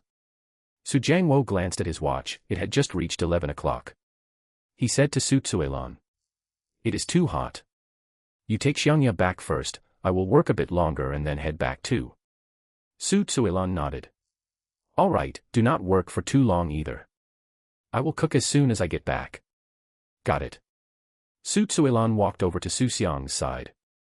"Baby, we are going home. Grandma, is Grandpa not going back with us? My baby is so sensible. Grandpa is coming back too, and he will catch up shortly." Xu Xiang nodded. "Grandma, it is too hot. You both should work a little less and rest more. Grandma will listen to you." Su Tsuelan held Xu Xiang's little hand as they walked home. As soon as they entered the courtyard gate, it instantly felt a lot cooler. An old house like the Su family's had thick walls and deep rooms, making it naturally cool and shady. Upon returning to the room, Su Tsuelan blew herself with the electric fan for a while to lower her body temperature, then prepared to go to the kitchen to cook. "Baby, watch television in the room and do not run around blindly. Grandma is going to cook." "I know, Grandma, I will not run around." Su Tsuelan patted his head, turned around, and left the room. Just before dinner time, Su Jiangwo also returned home. His whole body was soaked in sweat, and bare-chested, he randomly wiped himself down with a damp towel. After finishing their meal, the three of them returned to the room and watched television while blowing the fan. Su Tsuelan suddenly slapped her forehead. "I almost forgot, there is still a watermelon soaking in the bucket. I put it in the well water to cool as soon as I came back just now, and by now it should be thoroughly iced." After speaking, she turned and walked out of the room. In a short while, she walked back and carrying a red wash basin filled with sliced watermelon. The flesh of the melon was bright red, looking sweet just by looking at it. Su Tsuelan placed the basin on a small stool so it would be convenient for Xu Xiang to reach. Putting it on the table was too high, and he wouldn't be able to get it. Su Jiangwo took a bite. This melon is quite sweet." Xu Xiang also picked up a small piece and started gnawing on it. As soon as it entered his mouth, a chill rushed straight to his head, not a bit inferior to one taken out of a refrigerator. The chilled watermelon used well water. At this time, the family did not have a refrigerator yet, and if they wanted to eat something cold, they could only rely on soaking it in well water. This well was an old well shared by the entire village. Exactly how many years old it was, Xu Xiang was unclear, he only heard Su Jiangwo say that it had already been there when he was a child. Calculating it this way, it was at least 60 or 70 years old. Later, when the village got running tap water, this old well gradually fell into disuse. Xu Xiang tasted it carefully. This melon was truly sweet. It was not that he had never eaten watermelon before, but melons grown at home and those bought outside always tasted different. He remembered that the watermelons grown by his family in his past life looked red, but most weren't sweet. In the end, when they couldn't finish eating them, they either cooked watermelon porridge or fed them to the pigs. This was his very first time eating such a sweet homegrown melon. "Grandma, this watermelon is really sweet." Su Tsuelan smiled until her eyes curved into crescents. "If it is sweet, eat a bit more, there is still plenty left. Grandma should eat more too, and Grandpa should eat more too." Su Jiangwo was so happy that he couldn't close his mouth from grinning. Good, good, good. Grandpa will eat more, and baby will eat more too." Come to think of it, besides watermelons, the Su family also planted quite a few other melons and fruits. None of them were specially designated fields for planting, they just casually planted a few seedlings in the corners of the fields, and when the season arrived, the branches naturally became laden with fruit. Thinking of this, Xu Xiang wanted to laugh. Many of the sweet melons he bought at fruit stands in the city during his past life were things he had eaten until he was sick of them when he was little. He never expected that when he wanted to eat them after growing up, he would still have to spend money to buy them. This was probably one of the perks of being a farmer. Whatever you wanted to eat, you grew yourself, achieving self-sufficiency. You couldn't make a lot of big money, but you would definitely never starve. Besides the melons in the fields, the family also had peach trees, persimmon trees, and grapevine trees. The most numerous were orange trees. The climate here was most suitable for growing oranges, and almost every household had 1 or 2 trees at their doorway. If you wanted to eat them, you didn't need to buy them at all. The Xu family planted an especially large number of them, adding up to over 30 trees, covering a whole small patch of the mountain. As for why they planted so many, Xu Xiang wasn't clear either. Presumably, the family wanted to sell them for money, but ever since he had memories, he had never seen the family sell oranges. Most of the time they ate them themselves, and then gave some away to relatives and neighbors. Even if they really wanted to sell them, they weren't worth much money. Every household here had them, and they were very cheap. Xu Xiang had long since grown tired of eating oranges. The family would pack them bag by snakeskin bag after snakeskin bag, and in the end, when they couldn't finish them, they would all rot inside the house. Xu Xiang ate piece after piece. With the weather so hot, having a bite of ice-cold watermelon felt simply amazing. Xu Jiangwo and Xu Tsuelan each only ate 2 pieces and stopped. It wasn't that they couldn't eat anymore, it was that they wanted to leave them all for Xu Xiang, and only after he was stuffed would they continue eating the rest. The 2 of them looked at him with full smiles on their faces. Watermelon had high water content, and after all, Xu Xiang was young. After eating just 2 pieces, his little belly bulged out roundly, and he truly couldn't stuff any more inside. "Grandma, I cannot eat any more." "It is fine, if you cannot eat any more, then do not eat." Xu Tsuelan used a towel to wipe clean the watermelon juice from the corners of his mouth. Xu Xiang said again. "Grandma, you guys eat the rest. If it is left out for too long, it will not taste good." Xu Tsuelan smiled and nodded. "All right, your grandpa and I will eat the rest." In the afternoon, Su Mei ran back home angrily, followed closely by Su Wenwan. Xu Xiang was watching TV in his room, and seeing Su Mei's fuming expression, he thought to himself, did she get beat up at school again? Still, he obediently called out, "Older sister, you're back." Then, seeing Su Wenwan behind her, he called out again, "Sister Wenwan." Su Wenwan smiled gently. Su Mei sat down next to Xu Xiang and took out the homework assigned by the teacher today. There were no formal classes in the morning and they only started in the afternoon, so the homework wasn't much. "Little brother, come over quickly and help me do my homework, so you can show Sister Wenwan that you really know how to do homework." Xu Xiang scratched his head. "Why do I have to show Sister Wenwan?" "Humph, just write it when I tell you to." "Why so many words?" "Careful or I'll beat you up." Xu Xiang wasn't afraid at all and snapped right back. "If you beat me up, I'll tell Grandpa that you hit me because I wouldn't help you with your homework." "Grandpa will definitely beat you up then." "You really have grown up, you even know how to threaten your older sister now." At this moment, Su Wenwan chimed in to smooth things over. "All right, don't make things difficult for your little brother." After saying that, she lowered her head and said to Xu Xiang, "Little brother, can you really help your older sister do her homework?" Xu Xiang nodded honestly. "Sister Wenwan, I really helped my older sister write her summer homework." "Wow, you're so amazing." Xu Xiang raised his little face with a haughty expression. "That goes without saying, Sister Wenwan. I'm very amazing." Su Wenwan reached out and pinched his little cheek. "So cute. Then why don't you help your older sister write it one more time?" To prove that you know how to write homework, she even got into a fight with her classmates. Sister didn't believe it at first either. "Would you help your older sister write her homework once to prove it?" Xu Xiang asked.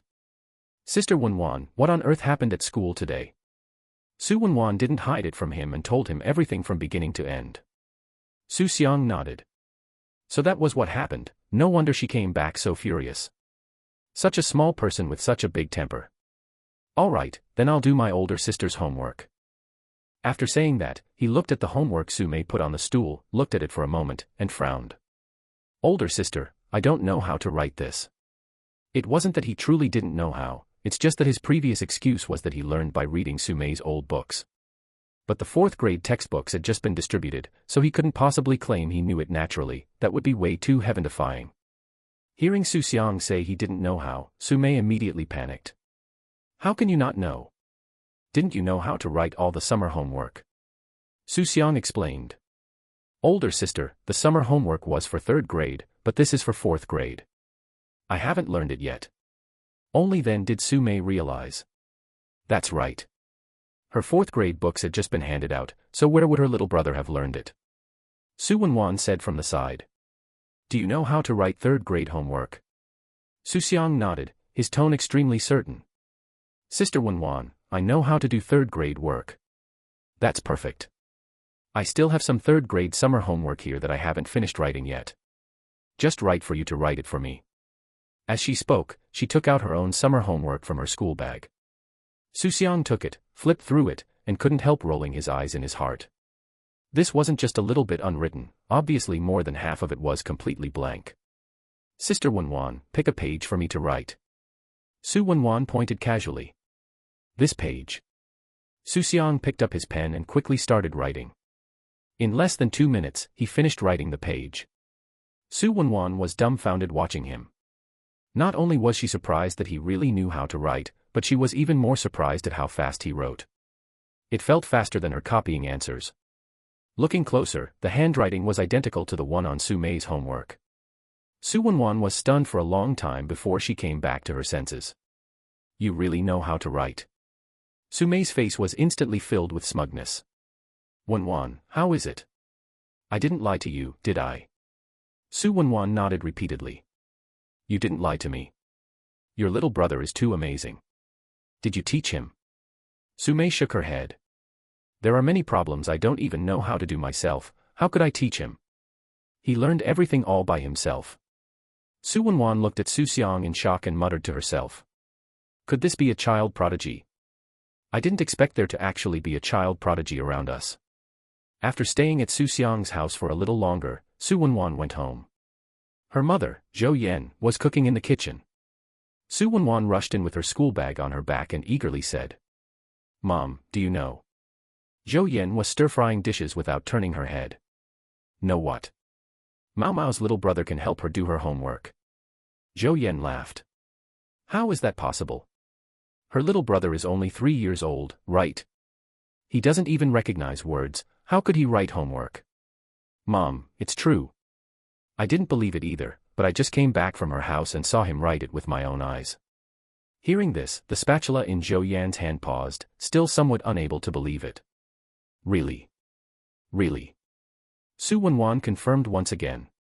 See, could this be the legendary child prodigy? I never expected a prodigy to emerge from our neighbor's house. This child will definitely achieve great things in the future.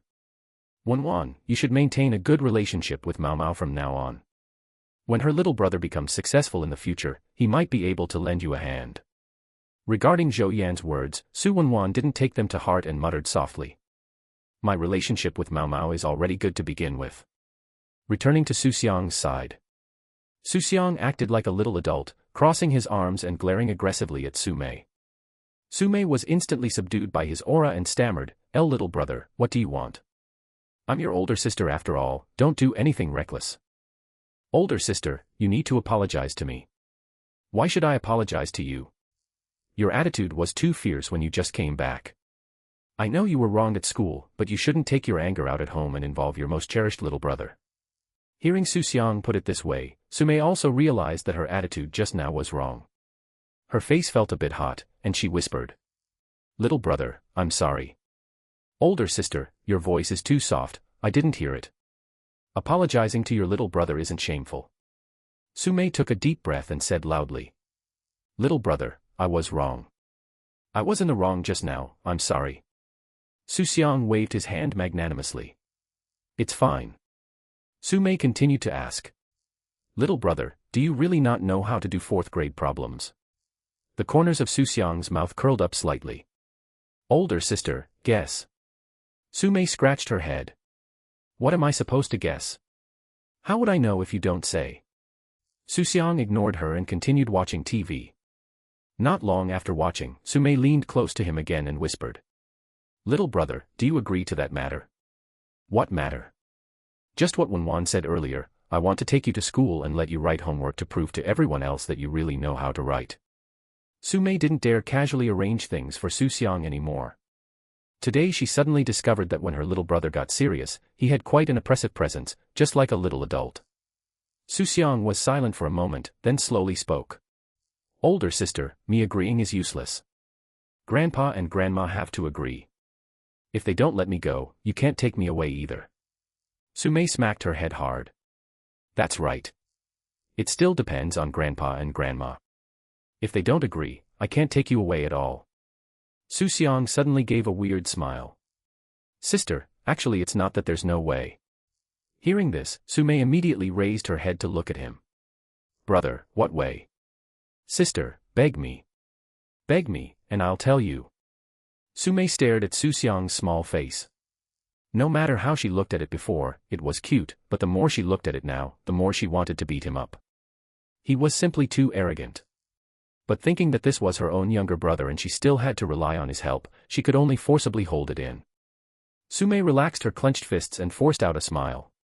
Brother, good brother, sister begs you, just tell sister. Seeing Su Mei like this, Xu Xiang's mischievousness was satisfied, and he said with a smile. Since sister has already begged me, I certainly won't let you down. The method is.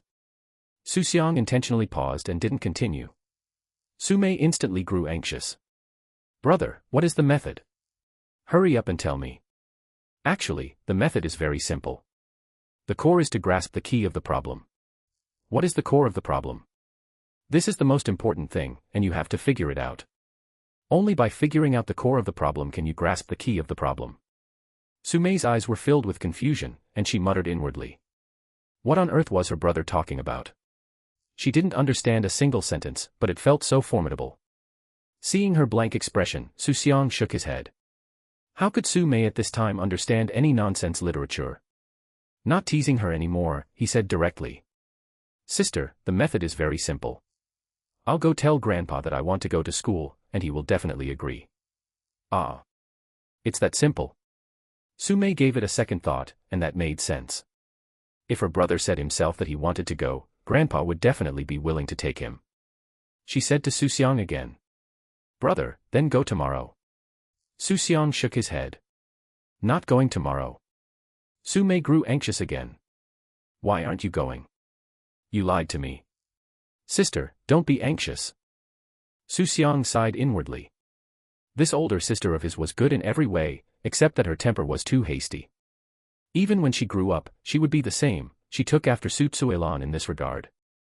I said I'm not going tomorrow, I didn't say I'm never going. Then when are you going? Xu Xiang originally wanted to say next week, but thinking about it again, this was just a trivial matter between children. If they waited a week, those people might have forgotten all about it, and it wouldn't be able to vent Su Mei's anger. Then let's go the day after tomorrow. Su Mei didn't understand. Why can't we go tomorrow, and it has to be the day after tomorrow? It's not that we can't go, it's that going the day after tomorrow will have a better effect. What effect? The face-slapping effect. What is face-slapping? Well, Xu Xiang finally understood. If he didn't explain it clearly to her, she would keep asking until the end. So he carefully explained. Sister, didn't they not believe you? If we go prove it tomorrow, there will be an effect, but it won't be big. But if we go the day after tomorrow, you'll have to be laughed at by them for another day tomorrow. The fiercer they talk, when the day after tomorrow proves that you're right and they're wrong, some people will feel depressed, and some people will feel guilty. The harder they laugh now, the more uncomfortable they'll feel when the time comes. Do you understand? Looking at Su Mei's still bewildered gaze, Xu Xiang thought to himself, why bother explaining all this to a 10-year-old child? Su Mei was dazed for a few minutes before suddenly snapping back to her senses and nodding fiercely. Brother, I understand. Then let's go the day after tomorrow, just to make them suffer even more. Who told them not to believe me? Xu Xiang didn't pay attention to her anymore, whether she understood or not didn't really matter. The next day, Su Mei went to school as usual. On the way, Su Wenwan didn't see Xu Xiang and asked. Mao Mao, why didn't your brother come along? Is he coming over later? No, my brother isn't going today. What should we do then? Won't there be no way to prove it, and they will definitely ridicule you again? Su Mei smiled. It's fine, let them laugh. The louder they laugh, the better. Then, she repeated Xu Xiang's words from yesterday word for word to Su Wenwan. Su Wenjuan's eyes widened round. Mao Mao, your brother is amazing. Although I didn't quite understand, I just feel like he's amazing. Su Mei's face was full of pride. Right. I didn't understand either, but I just think it's amazing. When she arrived at school, just like yesterday, As soon as Su Mei sat down, classmates gathered around and asked, Su Mei, where is your younger brother? Didn't you say you'd bring him today to prove it? That's right, why don't we see him? Is he afraid of having his lie exposed and not daring to come? It's fine, if he doesn't come, he doesn't come. Just admit that you're a big liar. Before Su Mei could speak, Su Wenwan couldn't hold back anymore. She slapped the table and stood up. Her brother has something to do today, he'll come tomorrow. Just wait to admit defeat. I saw his younger brother doing his homework with my own eyes yesterday. Hearing this, not only did everyone not believe it, but they instead burst into loud laughter. Who in the whole class doesn't know that you and Su Mei are close? Who knows if you two are teaming up to lie, another liar? Su Wenwan still wanted to argue, but she was interrupted by Su Mei. All right, Wenwan, stop talking. They don't believe it now, and anything we say is useless. Tomorrow they'll know the truth or falsehood, and by then they'll have a hard time. Just at this moment, Teacher Zhou stood at the doorway and shouted loudly. What are you all arguing about? Class has started, didn't you hear the bell? Everyone back to your seats, your class is the noisiest in the entire school. Everyone was so scared that they hurriedly ran back to their seats. Actually, the bell hadn't rung yet, and they hadn't heard it at all. After the classroom completely quieted down, the class bell slowly rang. While Su Mei was attending class at school, Xu Xiang on his side had followed his grandparents to the fields. Today was an overcast day with no sun, so it wasn't considered scorching. But the temperature hadn't dropped much, it was still very hot and exceptionally muggy. Xu Xiang looked up at the dark, oppressive sky and thought inwardly, it's going to pour. When they just left, the clouds weren't this thick. After only half an hour or so, the sky had darkened like this. Su Jiangwo also raised his head and glanced. Forget it, let's go back. It's definitely going to pour heavily in a bit. Amen. They had just come out not long ago, and now they had to hurry back. Su Tsuilan carried Xu Xiang in her arms, not letting him walk by himself. His little short legs walked too slowly, and this rain came as soon as it was mentioned. At his speed, he would definitely be soaked through. The two of them hurried back home. Just as they reached the front door, a huge thunderclap exploded, sounding like a big firecracker going off right by their ears. Immediately after, a torrential rain poured down. The raindrops were large and fierce, as if someone was splashing water down from the sky. Fortunately, Su Jiangwo and the others had already entered the house and only got a little wet. If Xu Xiang had been allowed to walk by himself, he would definitely be soaked all over by now. Rainwater hit the soil, and the air was filled with a faint earthy scent. This smell couldn't be considered fragrant, but Xu Xiang liked it very much. Smelling it made him feel much more relaxed all over. As the heavy rain fell, all things seemed to be awakened. The grass and tree leaves that had been somewhat withered instantly became vibrant again. As soon as Su Jiangwo entered the house, the first thing he did was go to the room and unplug the television. He was afraid that thunder would damage the television. Today's storm was clearly a thunderstorm. It came fast, fell fiercely, and stopped quickly. Less than 10 minutes after the rain started, it began to ease up, and more than half of the dark clouds in the sky dissipated. However, it was still drizzling, yet in these short 10 minutes, the small puddles on the ground were already filled with water, which was enough to show how fierce the downpour had just been. It was still drizzling outside, and the fields were damp and muddy, so it was definitely impossible to work. Seeing that the sky didn't look like it was going to thunder anymore, Su Jiangwo plugged the television back in, turned it on, and the three of them watched it in the room. Su Tsuilan's hands were not idle either. She was making cloth slippers for the family, one pair for each person, leaving no one out. It had just started, and the first pair was not finished yet. Her shoemaking movements were exceptionally practiced, as if she had made countless pairs. Rural women of that era could hardly be called singers or dancers, but when it came to household chores and needlework, every single one of them had skills they could proudly display. In the countryside back then, these were essential skills, and whatever could be made by oneself was never bought. After watching television for a while, Su Jiangwo got a craving for cigarettes. With Xu Xiang in the room, he didn't smoke inside. Instead, he walked to the front gate, picked up his tobacco pipe, and began to smoke. He also had cigarettes, but at home, he was still used to using a tobacco pipe because it packed a stronger punch. Xu Xiang remembered that later on, his grandfather stopped using the tobacco pipe as well, gradually switching to cigarettes. As Su Jiangwo was staring blankly at the drizzling rain, Xu Xiang trotted over Patter-Patter and stood by his side. Seeing Xu Xiang, Grandpa snapped back to his senses, put the tobacco pipe aside, and reached out to stroke his head. Xiangya, why aren't you watching television? Do you need something from Grandpa? Xu Xiang spoke up, Grandpa, can you please stop smoking? Su Jiangwo was somewhat surprised. Tell me, why should Grandpa stop smoking? Grandpa, smoking is bad. The television says smoking is harmful to health. In his past life, Su Jiangwo had passed away from lung cancer. Although it wasn't entirely due to smoking, it certainly had a lot to do with it. Xu Xiang thought to himself that in this lifetime, he would try his best to make Grandpa quit smoking. But quitting smoking for a veteran smoker of several decades was no easy task. In his past life, Grandpa had tried quitting several times, but failed to stick with it every single time. Hearing Xu Xiang put it this way, Su Jiangwo was so amused that he scooped him up into his arms, repeatedly saying, "You truly are my good grandson, truly my good grandson." Xu Xiang raised his head from his arms with a serious expression. "Grandpa, you haven't promised me yet." Su Jiangwo hurriedly replied, "All right, Grandpa promises you, I won't smoke anymore from now on." Xu Xiang could tell that these words carried a hint of perfunctoriness, meant just to humor him and make him happy. He wasn't in a rush either. In his past life, Grandpa was only diagnosed with problems at 72. Now he was only 52, leaving 20 years, and at least for now, his health was fine. In the future, he would definitely take Grandpa for regular physical checkups for early detection and early treatment. In his past life, it was discovered far too late. By the time it was diagnosed, it was already untreatable. Su Tsuilan walked out and asked, "Xiangya, what do you want to eat for lunch?" Taken aback by the question, Xu Xiang froze for a moment. Aside from regular meals, what else delicious could there be at home? After thinking for a moment, he suddenly remembered a certain kind of food that the family definitely had and that he often ate when he was little.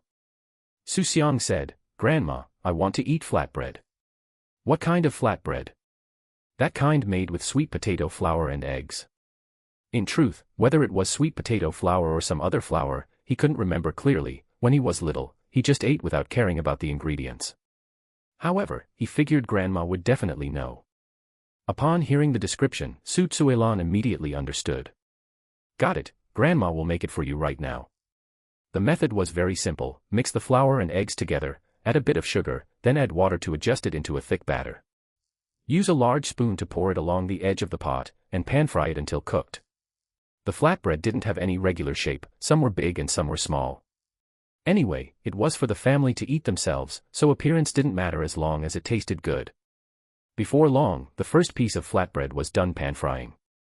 Su Tsuilan shouted toward the outside, "Xiangya, come over quickly, the flatbread is ready." "Coming, Grandma." Xu Xiang scampered happily to the kitchen, and the whole house was filled with the fragrance of the flatbread. He grabbed a piece. It had cooled down enough not to scald his mouth, and the warm temperature was just right. Taking a bite, a satisfied expression appeared on Xu Xiang's face. It was still the taste of back then, fragrant, chewy, and the sweetness was just right, neither greasy nor bland.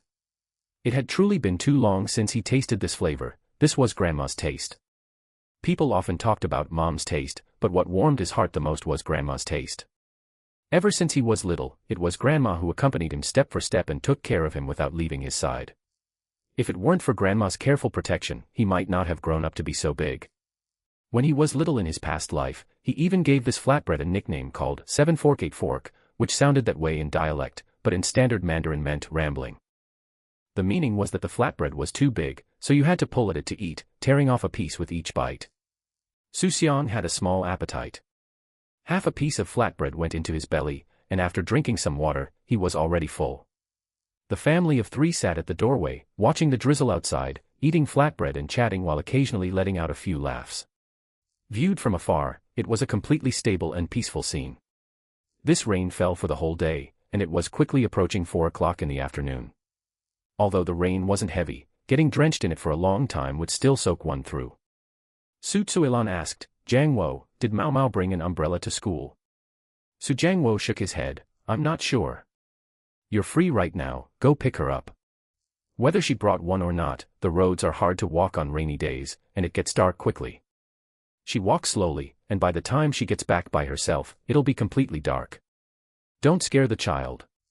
Su Jiangwo replied, "All right, I'll go right now."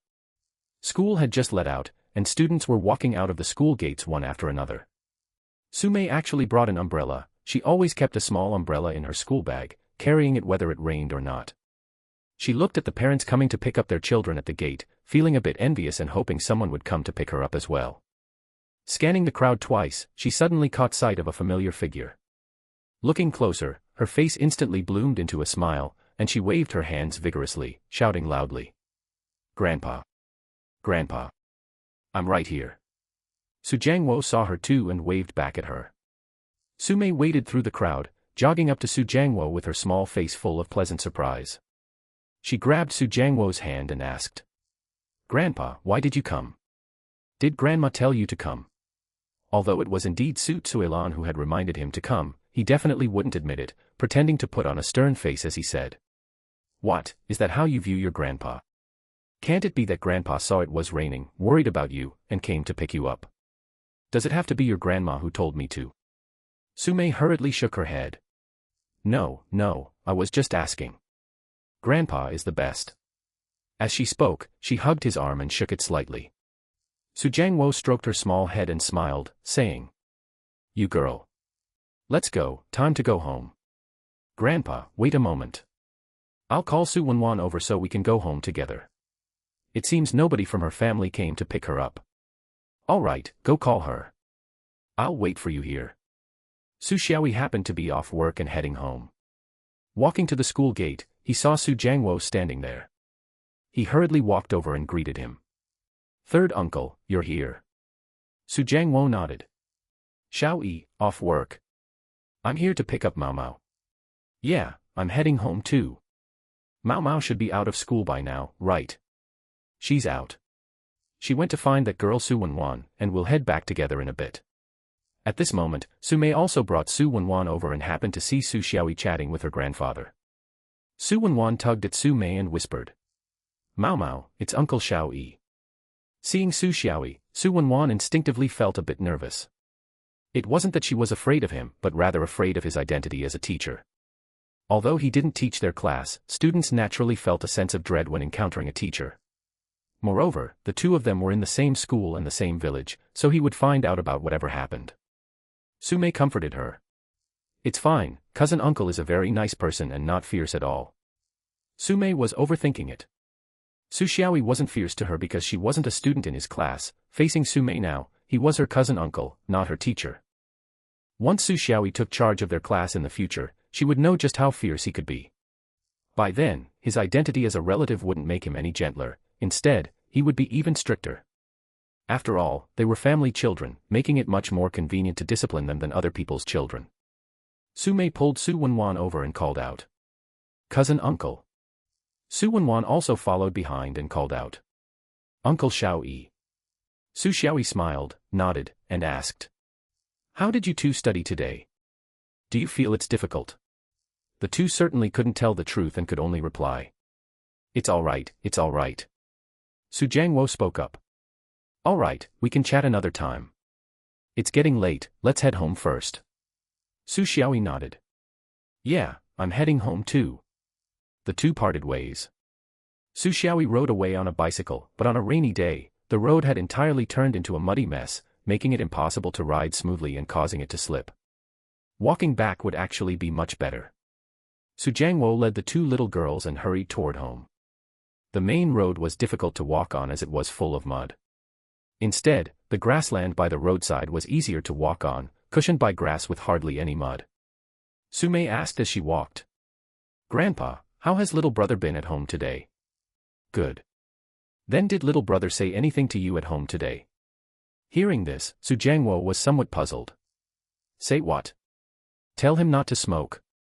So he asked, "Your little brother said way too many things today, how would I know which sentence you're asking about?" Su Mei felt very conflicted inside.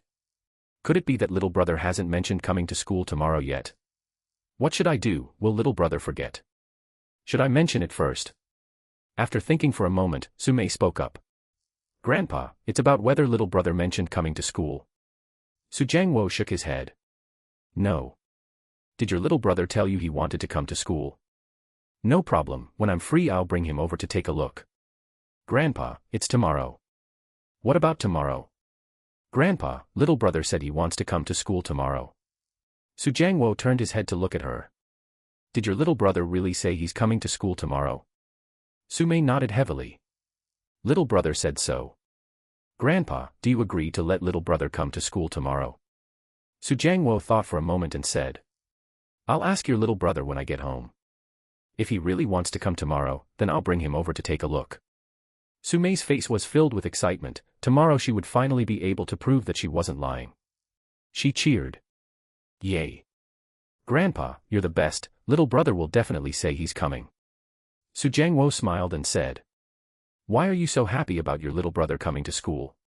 Because little brother will get to see the place where I go to school.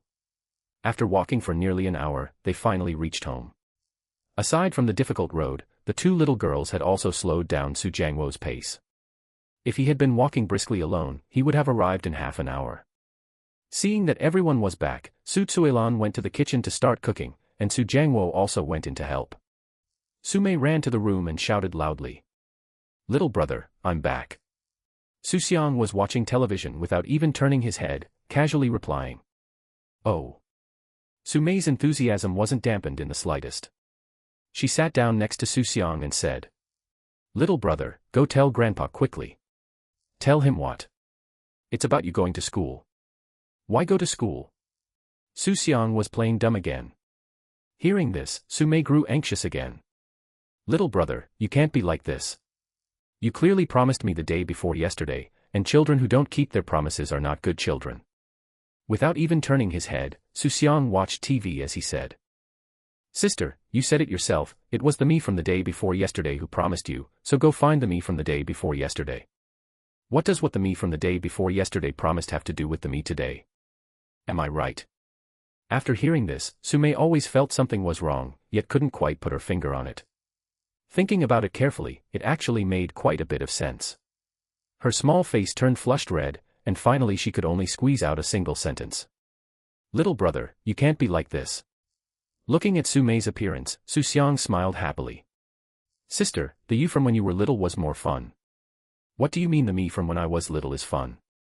You've never seen me all grown up. Xu Xiang smiled and shook his head without explaining. After a moment, he spoke up again. Sister, I'll tell Grandpa later when we eat. Really? Don't trick me again this time. I won't trick you. Pinky swear. All right, pinky swear. After finishing the pinky swear, a smile reappeared on Su Mei's face. The four of them sat around the table eating. Xu Xiang held a small spoon, eating a small bite at a time. Seeing that he showed no signs of wanting to speak at all, Su Mei softly called out. Little brother. Xu Xiang raised his head and glanced at her. What is it, sister? Little brother, is there something you want to tell Grandpa? As she spoke, she blinked twice in succession. Seeing her blinking, Su Tsuelan asked. Mao Mao, why do you keep blinking? Are your eyes uncomfortable? Grandma, it's nothing. My eyes were a bit itchy just now, but now they're fine, not itchy anymore. Su Tsuelan nodded and didn't ask further. She turned her head to look at Xu Xiang again, her voice softening slightly. Bao Bao, your sister just said you have something to tell Grandpa. What is it? Xu Xiang put down his spoon. Grandma, it's nothing much. I just want to go take a look at sister's school tomorrow. Hearing Xu Xiang finally say these words, the heart that Su Mei had hanging in suspense finally settled down. Previously, Su Mei had already mentioned this matter to Xu Jiangwo, so he didn't feel surprised at the moment. Even if she hadn't mentioned it in advance, wanting to go take a look at the school was just a minor matter. However, Xu Jiangwo was still a bit curious and asked. Baby, tell Grandpa, why do you want to go to the school? Xu Xiang didn't plan to hide it from him, nor could he hide it. At that time, it would definitely be Xu Jiangwo taking him, and it was impossible to let a little girl like Su Mei lead the way. Once they really reached the school, Xu Jiangwo would discover it sooner or later. Xu Xiang blurted out. Grandpa, older sister told me to go. Without the slightest hesitation, he sold out Su Mei on the spot. Upon hearing this, Su Mei's eyes instantly widened into round circles as she looked at Xu Xiang, her gaze clearly saying, How could you sell me out? She originally didn't want the family to know about things at the school, plotting in her heart that after Xu Jiangwo dropped off Xu Xiang at the school and let Grandpa wander around the school casually by himself, she would secretly take Xu Xiang to the classroom. But she hadn't figured it out, the school was only that big. What was there to walk around and see? Besides, if they really went to the classroom, the commotion definitely wouldn't be small, so how could it be possible not to be noticed by others? Xu Jiangwo turned his head to look at her. Mao Mao, didn't you just say that it was your younger brother who wanted to go to the school himself? Knowing she couldn't hide it anymore, Sumei had no choice but to tell the whole story of making a bet with her classmates at the school. She originally thought Xu Jiangwo would scold her, but after waiting for a long time, she didn't hear a single word of blame. Sumei asked quietly. Grandpa, are you not going to scold me? Xu Jiangwo smiled. Why would I scold you? You didn't do anything bad. Tomorrow I will take your younger brother to the school and help prove it for you. Xu Jiangwo had his own calculations in mind. A child prodigy had appeared in the family, and during this time he hadn't gone around the village showing off, not because he didn't want people to know, but because the timing wasn't right. If he actively spoke of it himself, most people would just treat it as him bragging. The best publicity was to borrow other people's mouths. This time happened to be an opportunity. Once Xu Xiang showed off his skills at the school, whether it was students or teachers, they would naturally help spread the word outward. Before long, a 10-li radius would know that a child prodigy had emerged from his family, and this effect would be much stronger than him going door to door to talk about it himself. Xu Jiangwo was plotting his own plans, and it was the same for Xu Xiang's side. He agreed to go to the school, on one hand to help his older sister out of a tight spot, and on the other hand, his purpose was similar to Xu Jiangwo's, which was also to let others know that he was a child prodigy. He wasn't doing it to show off, but to pave the way for the future. In the future, if he did things that didn't match his age, others would only think, this child has been a prodigy since childhood, so it is very normal for him to be able to do these things. For instance, like giving Xu Xiaoyi the idea to open a shop, if it were changed to an ordinary 3-year-old child, who would take it seriously? But changing it to a child prodigy would be different. A child prodigy, after all, should naturally be a bit smarter than others. Hearing Grandpa agree, Sumei immediately beamed with smiles. Thank you, Grandpa. Su Tsuilan was eating on the side, quietly watching the two of them. Xu Jiangwo was the head of the household, and as long as it was a matter he agreed to, she generally wouldn't oppose it. Of course, if it really was too outrageous, she would also stop it. At night, thinking about being able to fiercely slap those classmates in the face tomorrow, Sumei was too excited to sleep, tossing and turning in bed. Su Tsuilan beside her gently patted her and whispered. Mao Mao, what are you doing? Moving around like an ox pulling a millstone. Granny, I can't sleep. Close your eyes and don't move, you'll fall asleep naturally. Oh. Sumei had no choice but to obediently lie down without moving. Not knowing how much time had passed, she finally fell asleep. The next morning, when Sumei saw that Xu Xiang hadn't gotten up yet while eating, she asked. Granny, hasn't younger brother gotten up yet? Why would he get up so early? Let him sleep a bit longer. Sumei muttered. Aren't we going to the school? Hearing this, Su Tsuilan knew what she was anxious about and smiled, saying, You're worrying for nothing. Since your grandpa agreed to go today, he will definitely go. There's no need to rush over early in the morning, you go to school first, and they will definitely arrive later. All right then. After finishing breakfast, Sumei and Su Wenwan walked toward the school together. Seeing that she was alone, Su Wenwan asked. Mao Mao, is your family not letting your younger brother go to the school? No. Then how come it's just you alone? My grandpa and my younger brother will go over later, it's still too early now. Su Wenwan nodded. That's true, as long as he can come today, it's fine, there's no need to be so early. When the two arrived at the classroom, seeing that Sumei was still by herself, the classmates started mocking her again.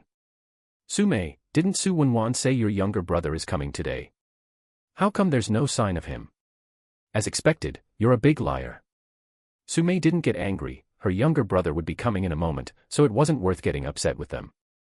My younger brother will be coming over in a bit, just you wait and see. After speaking, she ignored them. During the first class, Xu Xiang didn't come, but Sumei didn't take it to heart. During the second class, Xu Xiang still hadn't come, and her mindset was still relatively steady.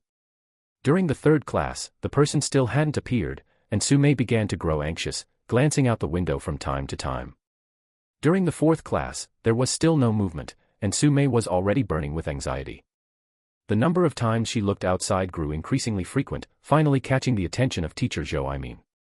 This class happened to be his mathematics class. A small piece of chalk precisely smashed onto Su Mei's head. Ouch! Su Mei let out a soft exclamation. Teacher Zhou said with a straight face.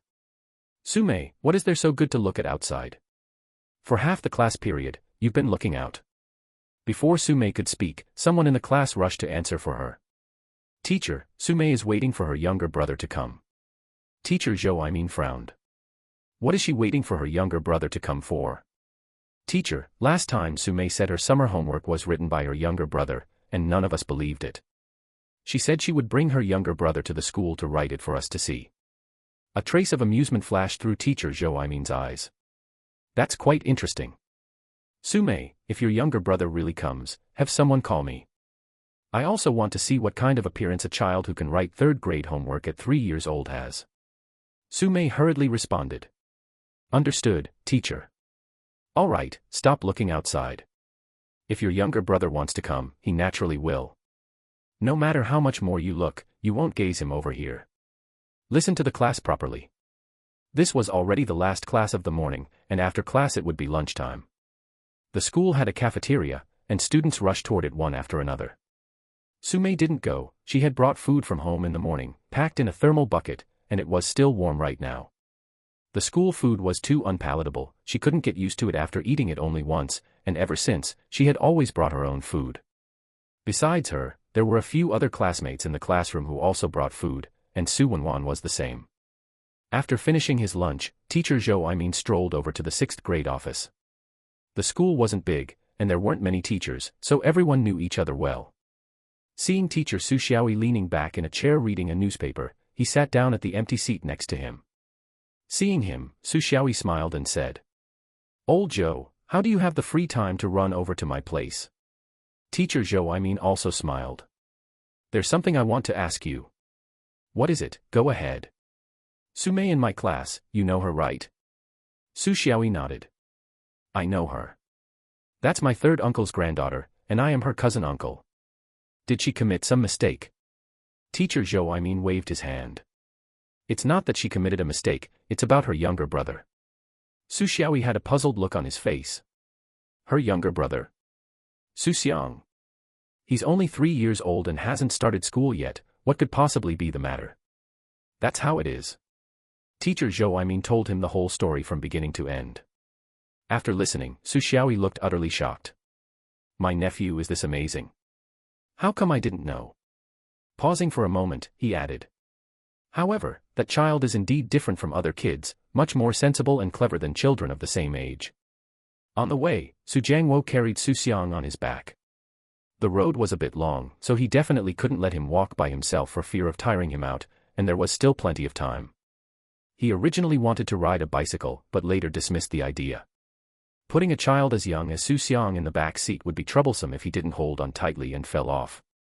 Anyway, 3-year-old Xu Xiang was not heavy, and carrying him took no effort at all. Xu Xiang quietly rested on Su Jiangwo's back, but involuntarily recalled his past life, his grandfather seriously ill and lying in bed, struggling even to get up. The current Su Jiangwo had a straight back and was full of strength, but back then, his back was already hunchbacked, he was skinny to the bone, and he even needed someone to help him sit up. Thinking of his grandfather's last days in his past life, a pang of sourness welled up in Xu Xiang's heart. He shook his head and stopped thinking about it. In this lifetime, everything was different. Xu Xiang spoke up. Grandfather, if we go so late, will elder sister be worried? Su Jiangwo said. What's there to worry about? It's not like we said we weren't going. Xu Xiang didn't reply, but thought to himself, with elder sister's impatient personality, she must be worried sick right now. On the other side, students who had finished eating returned to the classroom one after another, some reading books and others sleeping with their heads on their desks. Su Mei didn't do anything, she just lay on her desk, staring fixedly at the door without blinking once, as if staring continuously could make someone appear.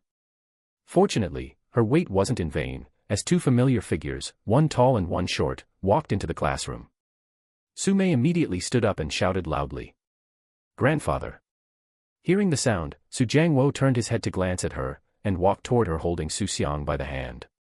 The other students in the class also saw them and began to whisper among themselves. Her younger brother actually came. Could it be true? Is that her younger brother? He looks so young. Duh, he's only 3 years old, how could he not be small? You were this small when you were 3 too. Su Mei ran up to Xu Jiangwo. Grandfather, you guys are finally here. Xu Jiangwo nodded. What should we do now? Su Mei patted her chest. Grandfather, I'll arrange it. After saying that, she walked up to the podium and said to the whole class. My younger brother has already arrived. If you don't believe he can do homework, you can bring out questions and let him write them in front of you. But there's a requirement, you can only bring 3rd grade questions, not 4th grade ones, he hasn't learned those yet. Remembering something else, Su Mei added. Wenwan, go help me call the head teacher, he said he wants to take a look too. Okay, I'll go right now. Su Wenwan said after finishing, hurrying out. As soon as her voice fell, the classroom was quiet for 2 seconds before instantly becoming noisy again. No way, for real. Why do I feel like what she said seems true? Forget it, I'll prepare a few questions first and see if her younger brother can actually do them. Brother, come over here. Su Mei pulled Xu Xiang to sit down on the podium and arranged scratch paper and a pen for him. She and Xu Jiangwo stood behind Xu Xiang like 2 bodyguards. Soon, a little chubby boy came up with a notebook. He was the person who had taunted Su Mei the most before, named Wang Long. Seeing this, the other students also gathered around. The place was too small to fit them all, so someone simply stood on the desks of the front row. Wang Long placed the notebook in front of Xu Xiang and said, Little brother, I won't make things hard for you either. These questions are all copied from my summer homework. Since you've done them before, there's definitely no problem. Xu Xiang opened the notebook and frowned. It wasn't that the questions were difficult, it was that the handwriting was truly too ugly, even worse than what he wrote. But at least it could still be recognized, so Xu Xiang didn't waste any more words and directly started writing. Since he planned to show off his skills, he didn't intend to hide anything. Just like at home, without even drafting on scratch paper, he wrote out the answer to a question at a single glance. The surrounding students all wore astonished expressions, and many suspected he was just scribbling randomly because he wrote far too fast. On the other side, Su Wenwan ran breathlessly to teacher Zhou Aimin's office. He had just returned from Su Xiaoyi's side. Seeing Su Wenwan rush in, he frowned and said, Su Wenwan, why are you running so fast?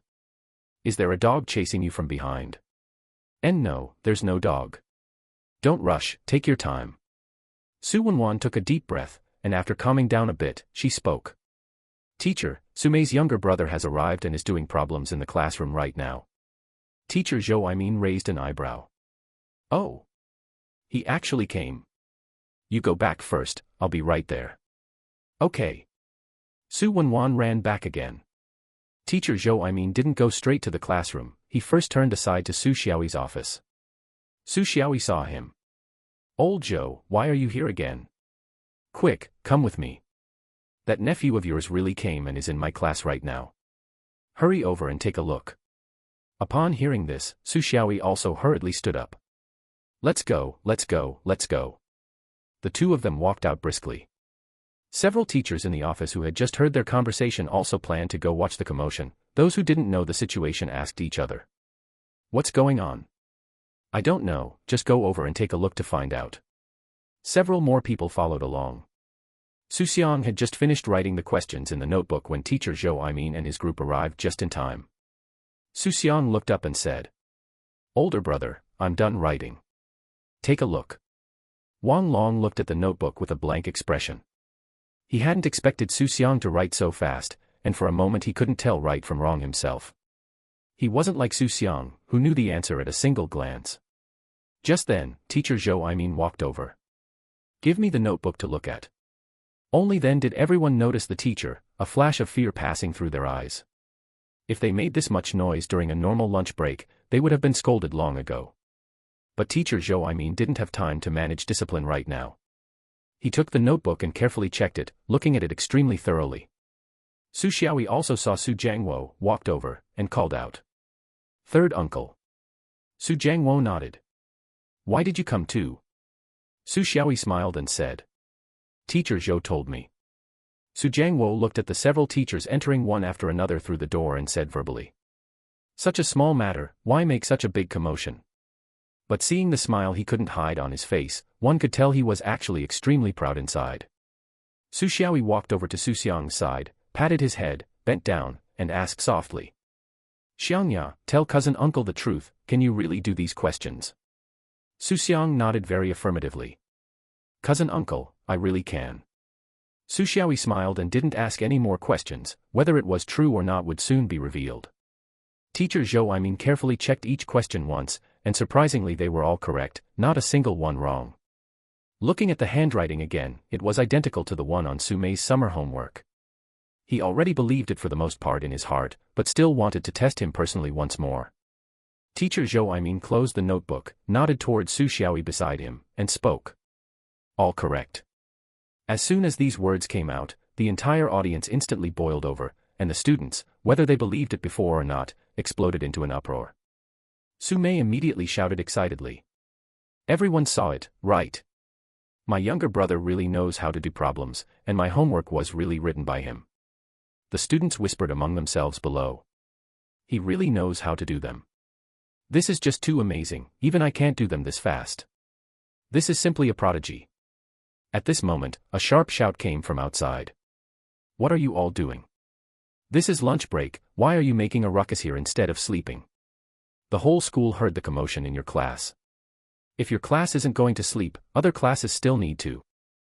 When he walked in and took a look, he realized that besides the students, there were also several teachers. He frowned, not clear about what had happened, softened his tone, and looked at Teacher Zhou to ask. Teacher Zhou, what is going on? Why is your class so noisy? Principal, it's like this. The newcomer was none other than the school principal, Li Qiangjuan. Teacher Zhou then explained the whole matter. After listening to Teacher Zhou words, a flash of light crossed Li Qiangjuan's eyes. Smart children were treasures in any school, let alone prodigies like this. Li Qiangjuan looked at Xu Xiang and suddenly noticed a familiar figure standing behind him. He turned his head to look closely, and Su Jiangwo happened to be looking over as well. The moment their eyes met, both showed excited expressions.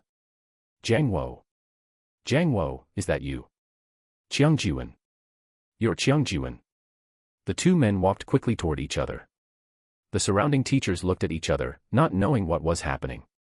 Teacher Zhou whispered to Xu Xiang. Teacher Su, what's going on? Does your third uncle know the principal? I don't know. I've never heard him mention it. Su Jiangwo and Li Qiangjuan hugged tightly, holding each other for a good while before separating. Su Jiangwo asked. Qiangjuan, why are you here? I've seen this principal before, and it wasn't you. Li Qiangjuan spoke. I was just transferred here not long ago. Jiangwo, we haven't seen each other for 10 years, have we? Su Jiangwo nodded.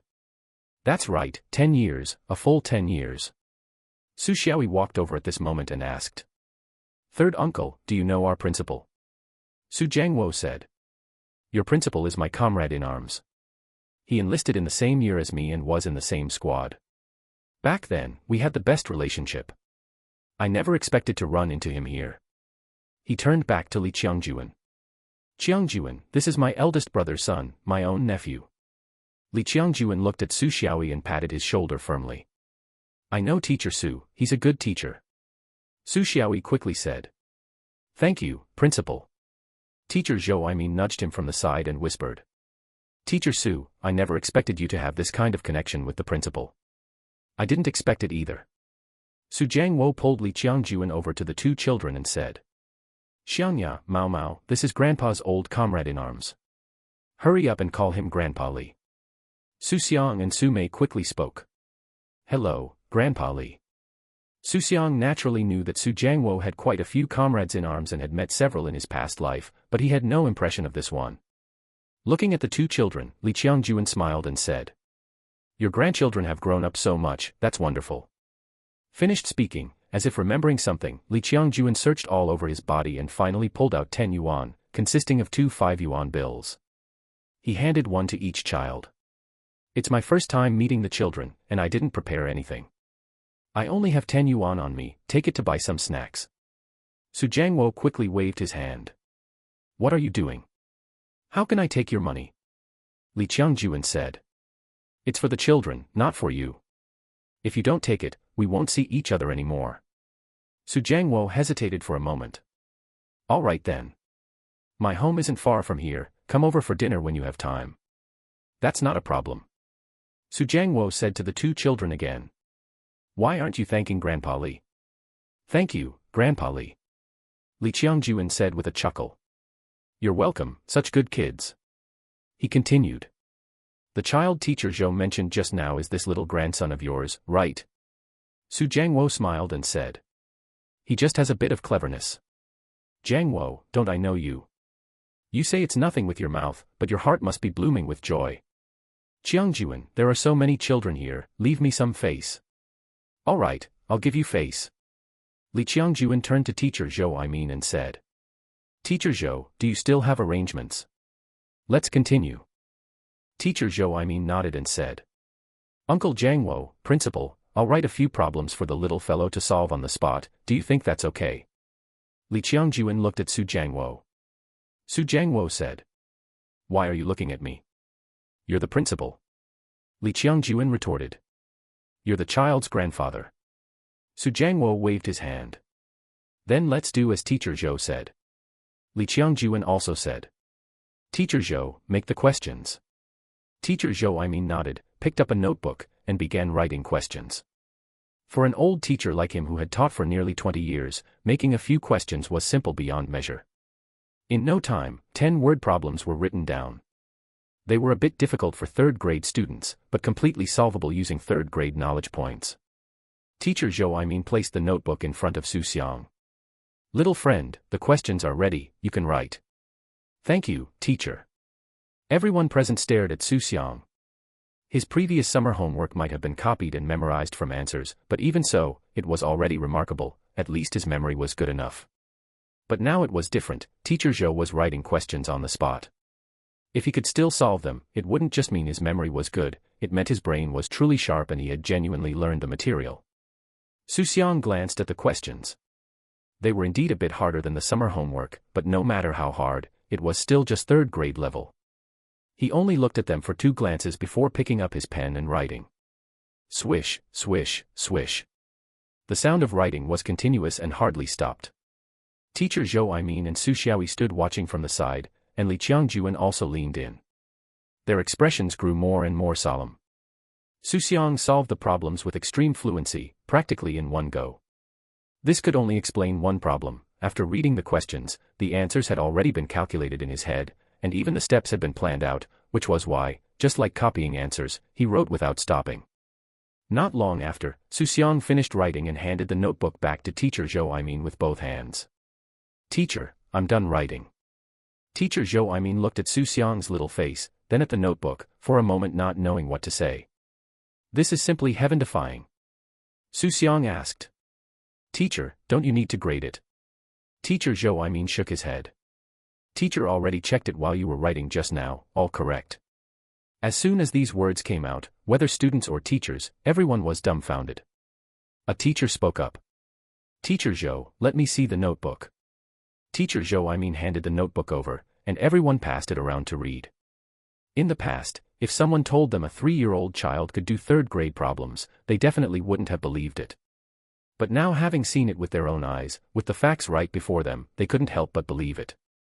Li Qiangjuan patted Xu Jiangwo's shoulder. Jiangwo, this grandson of yours is extraordinary, he will definitely have great prospects in the future.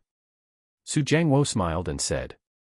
Not at all, not at all, I don't expect him to have great prospects, as long as he grows up healthy and safe. Li Qiangjuan pointed at him with his finger. You, still putting on an act in front of me, your heart must be bursting with joy. Su Xiaoyi bent down and asked softly. Xiangya, tell cousin uncle, how did you learn how to do these problems? Did someone teach you? Xu Xiang shook his head, giving the same explanation. Cousin uncle, no. I looked at my older sister's old books, and looking, I learned how. This sentence left quite a few students in the audience feeling bitter inside. They studied desperately, yet it couldn't even compare to a 3-year-old child glancing through a book twice.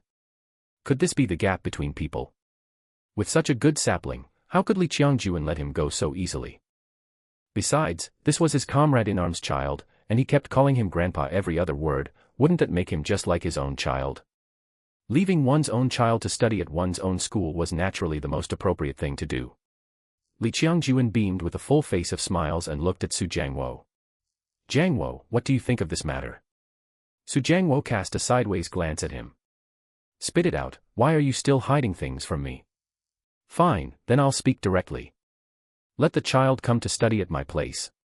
Su Jiangwo said. Studying at your school is no problem, it's just that. Before he could finish speaking, Li Qiangjuan chimed in eagerly. What problem could there be? Whatever can be solved, I will definitely solve it for you. The problem is that he is only 3 years old, and it is still way too early for him to start school. Letting him come to school now doesn't sit well with me either. Li Qiangjuan nodded. What you said is also right, the child is too young, so starting school at this time is indeed a bit early. If it were me, I wouldn't be at ease either. How about waiting another 2 years and having him come when he is 5? Su Jiangwo hesitated a bit. 5 is still quite young, can he go to school at this age? Li Qiangjuan's tone was extremely certain. Rest assured about this, if I say he can go, he can go. I'll handle the paperwork, we'll handle special cases with special procedures. Su Jiangwo didn't agree immediately, instead, he walked over to Xu Xiang's side and asked softly. Xiangya, Grandpa Li says to wait until you are 5 to come to school. What do you think? He had long stopped treating Xu Xiang as an ordinary 3-year-old child. Xu Xiang was also thinking in his heart that he wanted to start school early. 5 was about right, by then, his height wouldn't differ much from 6 or 7-year-olds. With his 50-year-old soul, could he possibly be bullied by a bunch of brats? Besides, with his abilities, he would definitely be a prized asset once he got to school. If there really was anything he couldn't resolve, there were still teachers and the principal to back him up. Xu Xiang nodded. Grandpa, I can go to school at 5. In fact, he knew very well in his heart that by the time he really turned 5, this village primary school would have long been dissolved, and he would still go to that new school right outside his doorstep. But there was no harm in agreeing first. The principals of the nearby schools all knew each other. By then, if things couldn't be run here, the other party would also help him arrange everything properly. Su Jiangwo looked at Li Qiangjuan. You heard it, the child is willing. I heard it. Rest assured, I will definitely cultivate him well. With his aptitude, getting into a good university in the future will definitely be no problem. Su Jiangwo glanced at his watch. It's getting late, the children still have classes later, we'll head back first. Li Qiangjuan hastily tried to have them stay. What's the rush, it's still early. We can't stay in the classroom and delay the children's class, but we can go to my office for a cup of tea. Su Jiangwo hesitated for a moment, then nodded after all. He and Li Qiangjuan hadn't seen each other in 10 years, so it was a good time to chat a bit more. He turned his head and said to Xu Xiang. Xiangya, let's go sit at your Grandpa Li's place for a while and go home later, all right? Xu Xiang nodded. All right. Su Jiangwo said to Su Mei again. Mao Mao, study hard, we're leaving first. Su Mei's mood right now couldn't be described as anything less than wonderful. She had finally proven that she wasn't lying and wasn't some big liar. Right now, she just wanted to see how ugly the faces of those who had been gossiping about her earlier would look. She crisply responded. You guys go ahead. Finished speaking, Su Jiangwo picked up Xu Xiang in his arms and walked outside following Li Qiangjuan. The hustle and bustle dispersed, and the other teachers also left one after another, still continuously discussing the matter from earlier on their way back to the office. It wasn't as if they had never heard of child prodigies, but for such a young and formidable prodigy to actually appear right by their side felt completely different. Teacher Zhou glanced at the classroom and said to the students. There's still a bit of time, everyone make good use of it to rest, we still have class in the afternoon. Since the matter has passed, don't dwell on it anymore. Once the classroom quieted down, he also turned around and returned to the offices, but instead of going back to his own, he went straight to Su Xiaoyi's office. He handed over a cigarette. Teacher Su, have a smoke. Xu Xiaoyi took the cigarette and smiled teasingly. Old Joe, aren't you like a weasel wishing a happy new year to a chicken? You must have ill intentions. What nonsense are you talking about? What bad intentions could I possibly have?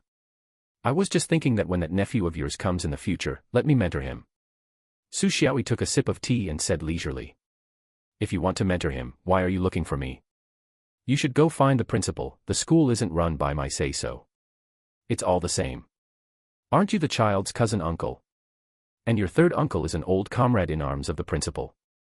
When the time comes, you just mention a couple of words to your third uncle, and your third uncle tells the principal. Wouldn't that settle it? Forget it, my third uncle definitely won't listen to me. Besides, do you think only you want to mentor him? I want to mentor him too. That's my own biological nephew, so of course it's most appropriate for me to mentor him myself. Teacher Su, you can't be so unreasonable. How am I being unreasonable? Teacher Zhou was momentarily at a loss for words. Teaching one's own relatives didn't break any taboos. Even if it were his own son, there'd be no issue with teaching him himself. In the end, he could only shake his head. Forget it, it's still early, we'll talk about it when the time comes. What's mine won't run away, and what isn't mine can't be snatched away. Xu Xiang nodded. That's right. There are still 2 years left, what's the rush? Who knows whether our school will even still exist by then? Others only took it as a casual remark. How could a school just disappear overnight? Little did they know, they wouldn't even need to wait 2 years. In another year, by the second half of next year, all the students in the school would be transferring to that new school right outside Xu Xiang's doorstep. On the other side, inside Li Qiangjuan's office, Su Jiangwo and Li Qiangjuan sat drinking tea. There were quite a few books placed in the office. Xu Xiang casually pulled out a storybook and quietly flipped through it. Su Jiangwo looked around the room. You've set up this office quite nicely, looks like the real deal.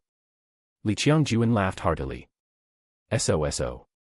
Right, what did you do after retiring from the army and going back? Su Jiangwo replied. What else could I do? Went home to be a farmer, farming all the way until now. Li Qiangjuan pointed at him, feeling somewhat regretful. You. Back then, the platoon leader told you to stay in the military, but you insisted on going home.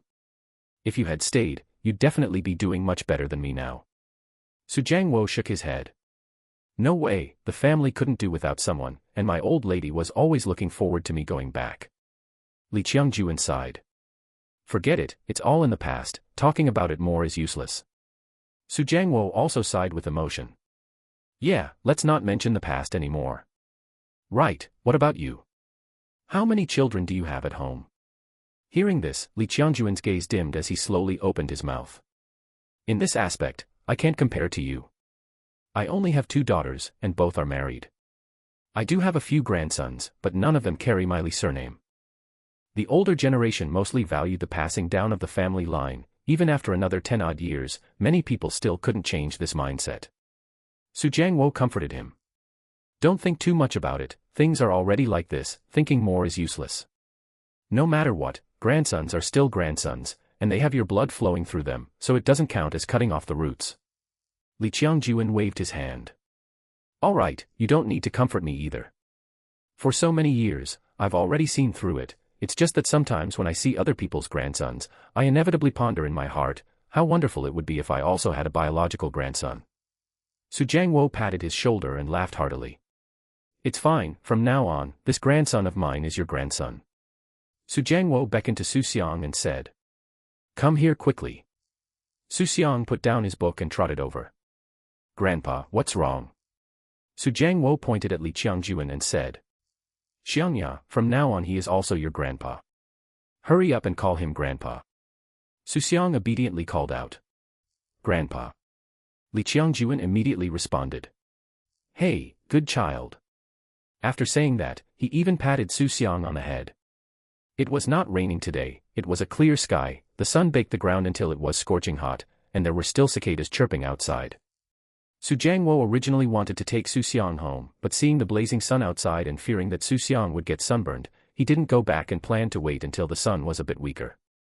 Xu Xiang squinted his eyes and wobbled in front of Su Jiangwo, on the verge of losing his footing. Grandpa, I'm sleepy. Hearing Xu Xiang's words, before Su Jiangwo could speak, Li Qiangjuan said. I have a bed here. Come sleep on Grandpa Li's bed. Li Qiangjuan's office had 2 rooms, with a small room inside holding a small bed. Sometimes when he didn't go home, he would just make do for the night in the office. Su Jiangwo carried Xu Xiang to the bed, and within 2 seconds, Xu Xiang fell asleep. Su Jiangwo and Li Qiangjuan tiptoed back to the office and closed the door of the small room. Li Qiangjuan took out a small Chinese chess set from the drawer and said to Su Jiangwo. Want to play a game? Then let's play a game. In the classroom, the first class had just ended. Su Mei stood up and said. Wang Long, what you promised that day should be honored now. The little fatty Wang Long struggled for a moment, but still walked up to Su Mei, bent his waist 90 degrees to bow, and said, I'm sorry, it was my fault. You are not a liar. Su Mei waved her hand grandly, looking very dashing. It doesn't matter, I forgive you. Go back now. After dealing with Wang Long, Su Mei said again. Next. I remember a lot of people came the day before yesterday. The students came over one by one to apologize to her, and Su Mei didn't give them a hard time, just waving her hand grandly, and the matter was considered over. Su Mei only felt that this moment was extremely majestic, just like a boss. Su Wenwan seemed to see through her thoughts and said, Mao Mao, you are so majestic, just like a boss. Haha, keep a low profile, keep a low profile. With her looking so smug, naturally some people found it unpleasant to look at. Wang Meili was one of them. She was pretty, and her grades were among the best in the class. Usually, most of the class's attention was on her. Su Mei didn't look bad either, it's just that her grades were a bit poor. At this moment, Wang Meili only felt that she had fallen out of favor, and the whole class's attention was attracted by Su Mei. She muttered in a low voice, so softly that no one else could hear except herself. What's so great about that? Isn't it just having a good younger brother? If Su Mei heard this, she would definitely smile and reply. What if I have a good younger brother? If you have the ability, go tell your mom to give birth to a good younger brother too. Su Jiangwo and Xu Xiang didn't go back all afternoon. Su Jiangwo accompanied Li Qiangjuan in chess and got hooked. He originally only wanted to play 2 games and call it a day, but as a result, he forgot the time once they started playing. By the time he came to his senses, school was almost over, so he simply waited for Su Mei to finish school so they could go home together. As soon as the school bell rang and Su Mei walked out of the classroom, she saw Su Jiangwo and her younger brother waiting for her not far away. Su Mei immediately ran over with a face full of joy. Grandpa, you guys haven't gone back yet. I thought you left long ago. Su Jiangwo naturally wouldn't say that he forgot the time because of playing chess, he also cared about his face and only said. The sun was too big just now, and I was afraid your younger brother would get sunburned. By the time the sun weakened, you were almost out of school, so I just waited for you to go home together. Su Mei smiled happily and said. That's great. This is the first time my younger brother has accompanied me home from school. Grandpa, I'll hold my younger brother's hand. Su Jiangwo said. Your younger brother is still too small and can't walk such a long way. I'd better carry him on my back. Su Mei was a bit disappointed.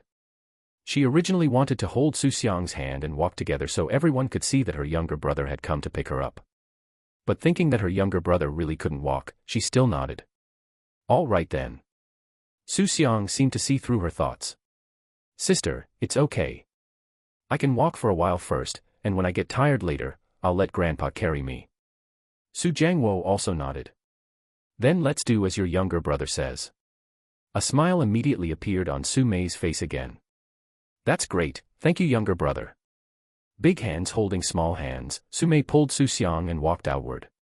Sure enough, quite a few classmates glanced at her a few more times. Every time this happened, her chin would involuntarily lift a fraction higher. Not long after, Su Wenwan hurried over and also wanted to hold Xu Xiang's hand. Right on each side, sandwiching Xu Xiang in the middle. However, they only held hands for a short stretch of the road before Su Jiangwo carried him on his back anyway. It wasn't that Xu Xiang couldn't walk, but rather that his steps were too small. For every step Su Mei and Su Wenwan took, he had to take 2, and he simply couldn't keep up. Once Su Jiangwo carried Xu Xiang on his back, the speed obviously picked up. With Su Jiangwo around, the 2 little girls didn't dare to play idly along the roadside.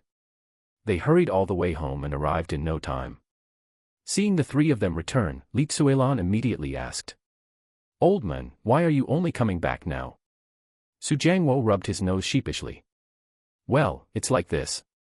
I didn't expect to run into an old comrade in arms at the school, and he's even the principal, so we chatted a bit longer. Li Tsuelan nodded and didn't ask further. That's pretty good, he can take care of Mao Mao more when she goes to school in the future.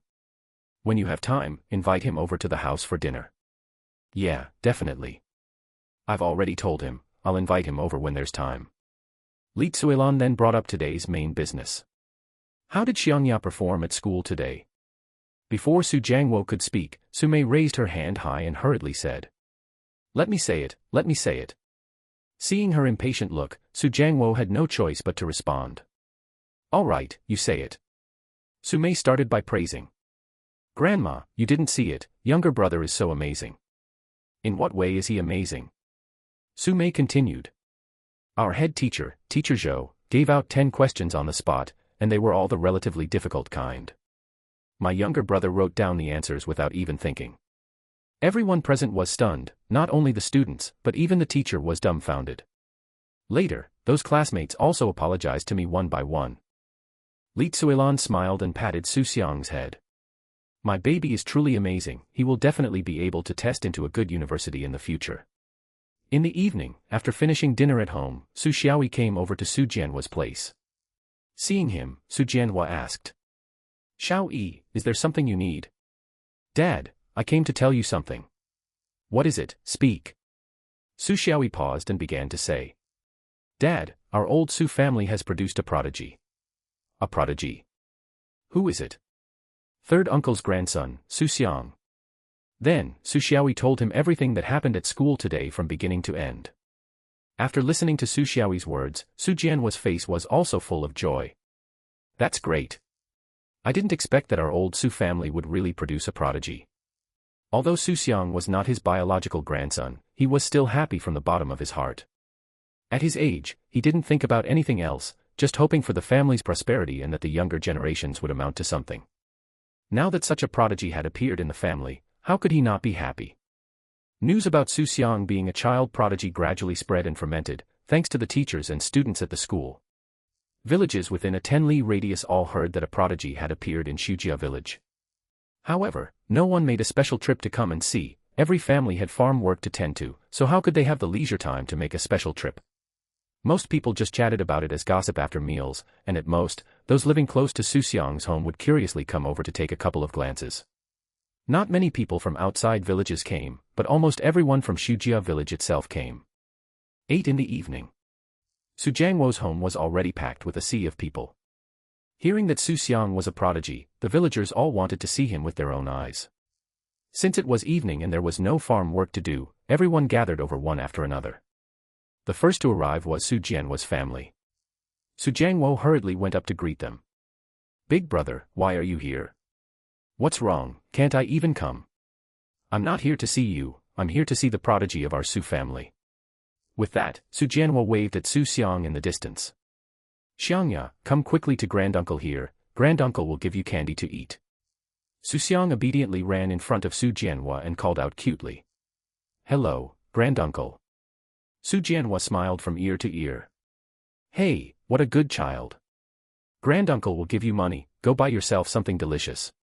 As he spoke, he took 20 yuan out of his pocket and shoved it into Xu Xiang's hand.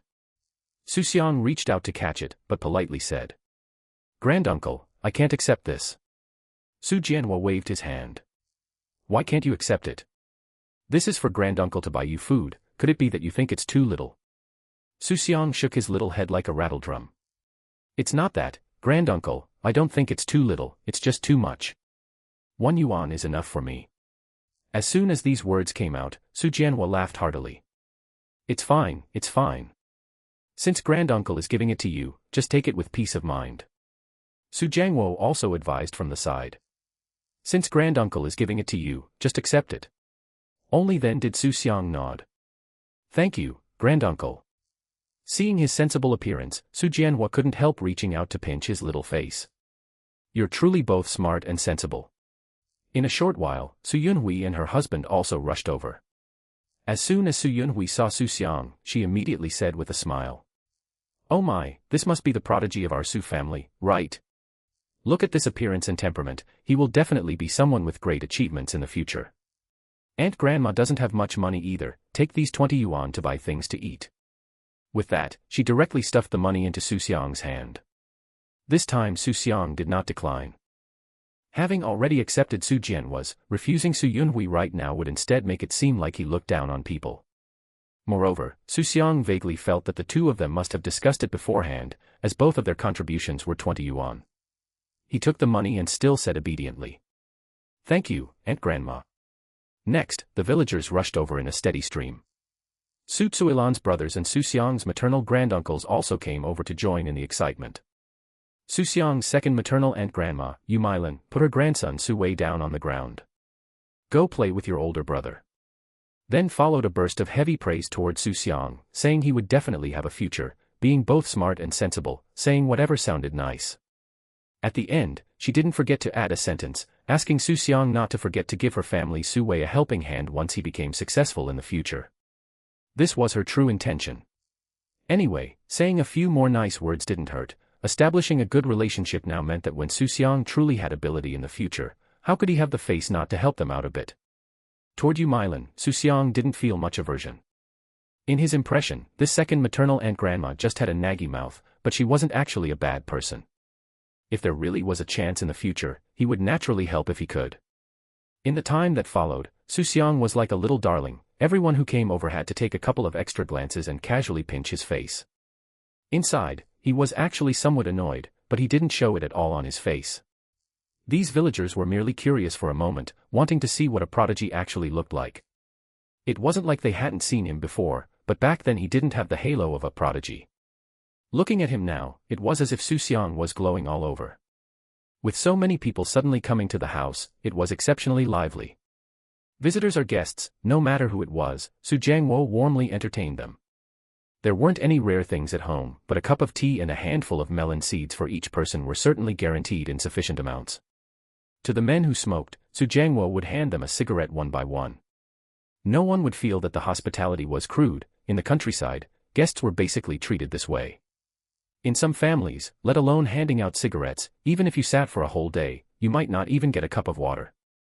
Xu Xiang still remembered that Su Jiangwo often taught him to be polite to others, not to easily make enemies with people, and to value harmony above all.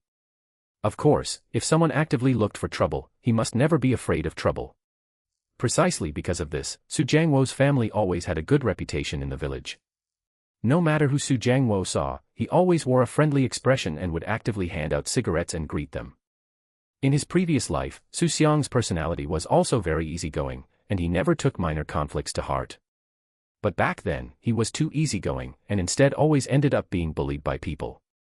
The present Xu Xiang had already figured it out: if others do not offend me, I will not offend others. If you treat me well, I will naturally treat you well. If you treat me badly and I still foolishly pour my heart out, that would just be stupidity. In this lifetime, he didn't want to be that kind of person anymore. That being said, Su Jiangwo's home was still lively. Xu Xiang was merely an excuse. Once everyone's initial wave of novelty passed, they weren't so curious anymore. He actually looked no different from ordinary children, except that his mind was a bit sharper. After looking at Xu Xiang, the crowd wasn't in a hurry to leave, but instead gathered together to chat. It was rare for the village to be this neatly assembled, so naturally they wouldn't disperse easily. Everyone chatted about all sorts of things. Some talked about crop harvests, some gossiped about domestic trivialities, and others told gossip heard from other villages. Su Jiangwo's family didn't chase people away either, and joined in the chat happily themselves. Except for the Chinese New Year, the village hadn't been this lively in a long time. Of course, doing it occasionally was fine, but if it were like this every day, it would definitely disrupt normal life. However, the villagers all had discretion in their hearts and wouldn't do such annoying things. The group chatted all the way until 10 in the evening before dispersing one after another. At this hour normally, not only Xu Xiang's family, but basically the entire village had already gone to sleep. Aside from the occasional few barks of dogs, the village was completely quiet. The countryside was like this: there were no entertainment activities at night, at most watching TV at home for a bit, sleeping early and getting up early. This was also the reason why so many people rushed over to join in the excitement tonight. Xu Xiang had long since been overwhelmingly sleepy. Usually, he went to sleep by 9 at the latest, and staying up until 10 today was a first. Su Mei was the same. There were simply too many family members tonight, and it was so noisy that it was completely impossible to sleep. Not only was the main hall packed with people, but even their room had people standing in it, so even if they wanted to sleep, they couldn't. Being lively for one night was enough. Xu Xiang definitely didn't want this to go on for several consecutive nights, as he truly couldn't handle it. If it weren't for paving the way for future matters, he would never have deliberately done such an eye-catching thing. As time passed, the ripples caused by the fact that Xu Xiang was a child prodigy gradually subsided. For most people, whether Xu Xiang was a child prodigy or not didn't have much to do with them. It couldn't be eaten as food or drunk as water, life went on as usual, work still had to be done, and people were still busy hustling for daily necessities. At most, when they bumped into Xu Xiang on the road, they would jokingly tease. "Isn't this the little prodigy?" After saying that, they would go about their respective business. Xu Xiang's fame wasn't that big, at most, he was slightly famous in Guangjiang County. Many people had only heard his name, and very few had actually seen him. This era wasn't like the later internet age, where even the smallest matter could spread across the country in less than 2 days. Xu Xiang himself didn't take the matter to heart and steadily continued to experience his childhood life. If he didn't seize the time to fully experience it now, it would be hard to be this carefree once he started school later. In the blink of an eye, it was October 1st, National Day. Xu Mei was exceptionally happy, finally welcoming a 7-day-long holiday. But for the villagers of Shujia village, whether it was a holiday or not made little difference, they still had to go down to the fields to work. What fixed holidays could farmers possibly have? They lived at the mercy of the elements, going out to work when the weather was good, and resting when the weather was bad. Of course, if they were truly tired and wanted to rest, no one would stop them. The weather in October had already turned cool, although it was still somewhat hot at noon, it wasn't unbearable. Su Wenwan came to Su Mei's house, wearing a straw hat on her head and carrying a large water bottle in her hand. She walked into the room and asked, "Mao Mao, are you ready?" Su Mei hurriedly replied, "Ready, ready, coming right now."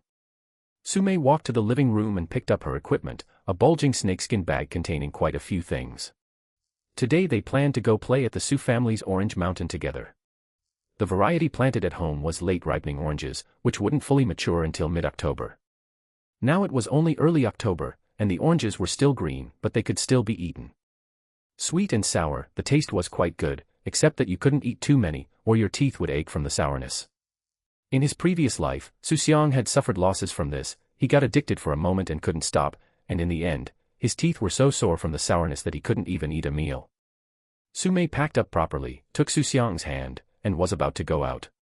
This time Xu Xiang was coming along too, he really didn't want to stay cooped up feeling bored at home, plus he wanted to revisit the Orange Mountain and relive the old places. Su Tsuelan walked out of the kitchen and urged, "Mao Mao, look after your younger brother." "Grandma, I know." Originally, Su Tsuelan was still worried about Xu Xiang tagging along because he was too young. Later, it was Su Jiangwo who persuaded her. "Xiangya is a child prodigy. Although his body is that of a child, we truly can't treat him like a clueless toddler." Only then did Su Tsuelan relent and agree. They wouldn't stay on the mountain too long, they still had to go home for lunch at noon. It was now 8 in the morning, and they would definitely be able to return by 12 at the latest. The three of them walked quickly all the way, and in a dozen minutes, they reached the Orange Mountain. The scenery here was quite nice. There was a small pond at the foot of the mountain, with an embankment built along its edge. The embankment was overgrown with lush green grass, and sliding down from the embankment was just like riding a slide. There were no amusement parks in the countryside, but the children's joy was not the least bit less. Walking into the orange grove, every tree was hung full of green oranges. Su Jiangwo usually didn't tend to this orange mountain very carefully, basically letting them grow naturally. Precisely because of this, the orange trees lacked nutrients, often resulting in a bountiful harvest one year, resting to accumulate nutrients the next year, and bearing fruit heavily again by the third year. However, even if there weren't many fruits next year, it would still be enough for the family to eat. Su Mei pointed at 2 orange trees and said, "Wenwan, what do you think of this place?" Su Wenwan nodded. "This place is good, let's use this place." There were 3 orange trees here, one on the left, right, and rear respectively, enclosing a small open space right in the middle. Having found a good spot, Su Mei took out an old piece of cloth from the snakeskin bag, tied it to an orange tree to serve as a makeshift door curtain, and spread a few snakeskin bags on the ground. A simple little resting spot was set up. Su Mei looked at Xu Xiang. "Little brother, you just sit here and wait for me and Sister Wenwan to pick oranges." Xu Xiang nodded. "Older sisters, go ahead, I'll wait for you here." After finishing, the 2 walked off elsewhere. Xu Xiang sat alone on the snakeskin bags, the air filled with the unripened aroma of oranges. He casually plucked a green orange from the tree beside him, it was quite large. Peeling off the outer skin, a rich sour smell rushed over him. Just smelling it made his mouth water uncontrollably. Can this orange be eaten? It's way too sour. The orange segments were firm and plump. Xu Xiang broke off a segment and put it into his mouth. The initial bite was indeed very sour, but still within an acceptable range. After chewing a bit more, a hint of sweetness leaked through, and the taste was not bad. He finished the whole orange in one breath. Before long, Su Mei and Su Wenwan came back, a black plastic bag filled with a little less than half a bag of oranges. The two sat down and placed the bag between the three of them. Su Mei peeled an orange and handed it to Xu Xiang. Little brother, eat up. I specially picked these, they definitely won't be sour. After saying that, she peeled one for herself and started eating. Xu Xiang took a bite. It really wasn't very sour, much tastier than the one he had eaten just moments ago. This was also normal, each tree and each fruit absorbed different nutrients, so their ripeness naturally varied. Xu Xiang smiled and said, "Older sister, it's not sour, it's delicious." Hearing her younger brother praise her, Su Mei smiled exceptionally happily. "If it's delicious, eat more. Other things your older sister can't give you, but picking a few sweet oranges on our own family's orange mountain is a piece of cake." She turned her head again to say to Su Wenwan, "Wenwan, you eat too. They're all from our own family, and we're not selling them for money, so eat to your heart's content." Su Wenwan laughed and said, "For sure, I won't stand on ceremony with you." The three sat there, chatting while eating oranges. Xu Xiang didn't dare to eat too many. He knew clearly in his heart that even if it didn't taste sour, green oranges were essentially sour, and eating too many would definitely wreck his teeth. Su Mei and Su Wenwan had no scruples, and in the blink of an eye, they ate more than a dozen. Suddenly, Su Mei covered her mouth. Can't eat anymore, my teeth are going to get sore and fall out." Su Wenwan also had an expression of extreme tartness. Su Mei said perplexedly, "They clearly didn't taste sour, why are my teeth so sore?" Right now, whenever she inhaled a breath of air, her teeth felt sore and weak. Su Wenwan said, "Mao Mao, let's go home and brush our teeth, and come back to eat when the oranges are a bit riper." Su Mei nodded, swiftly packed up her things, and the three hurried back home. Along the way, Su Mei spat out saliva from time to time, suffering quite a bit from the sourness. Returning home, after Su Mei finished brushing her teeth. As soon as Su Mei put a small bite of rice into her mouth, her teeth ached so badly they felt sore beyond endurance. Without even chewing, she swallowed it straight down into her stomach. Gritting her teeth, she managed to eat a couple of mouthfuls of rice, as she was indeed a bit hungry. Seeing her granddaughter's pitiful look, Su Tsuelan felt both heartbroken and amused. She got up, went to the kitchen to fetch some freshly steamed egg custard, scooped a spoonful, blew on it to cool it down, and brought it to Su Mei's lips. "Eat slowly. You don't need to chew this, it's smooth and slips right down. We can't let you go hungry." Su Mei's eyes lit up, and she opened her mouth to take it. Mumbling a vague, "Thank you, Grandma," she ate it spoonful after spoonful, finally spared from the agony of her sore teeth. Just as they finished eating and Su Tsuelan was cleaning up the bowls and chopsticks, she heard a lively commotion coming from outside. Before seeing the person, his voice was heard first. Su Jianhua's shouts could be clearly heard, "Third brother. Is third brother at home?" Su Jianhua wiped his hands and had just stepped outside the door when he saw his eldest brother, Su Jianhua, walking in the front, followed behind by his nephew Su Xiaoyi. Further behind them were two strangers carrying black video cameras and holding microphones, wearing clean white shirts. At a single glance, they were clearly not people from the village. Quite a few villagers had also gathered outside the door, all curiously sizing up these few individuals. Su Jianhua was stunned in place for a moment, failing to react for a good while. "Eldest brother, Xiao Yi, what is this?" "Third brother, good news. Tremendous good news." Su Jianhua's face was glowing red, his voice an octave higher than usual. He grabbed Su Jianhua and pointed to the two people behind him to introduce them. "These are reporter comrades from the Guangjiang County TV station. They heard that our Xiangya is a child prodigy, and they've specially rushed over from the county seat to interview him." Su Xiaoyi also stepped forward and added with a smile, "Third uncle, as soon as the news at the school spread, I told my dad about it.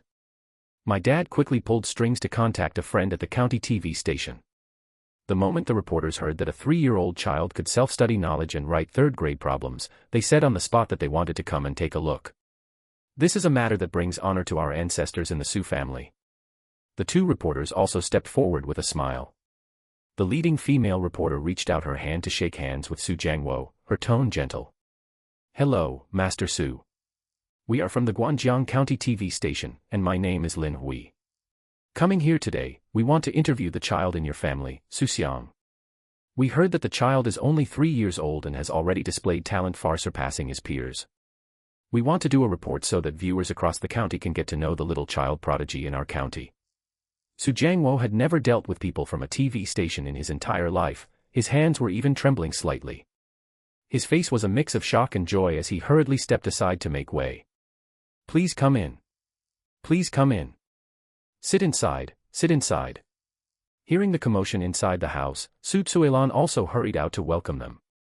Seeing this spectacle with both cameras and microphones, she panicked a bit on the spot and turned to head back into the room to pour water and fetch melon seeds for the guests.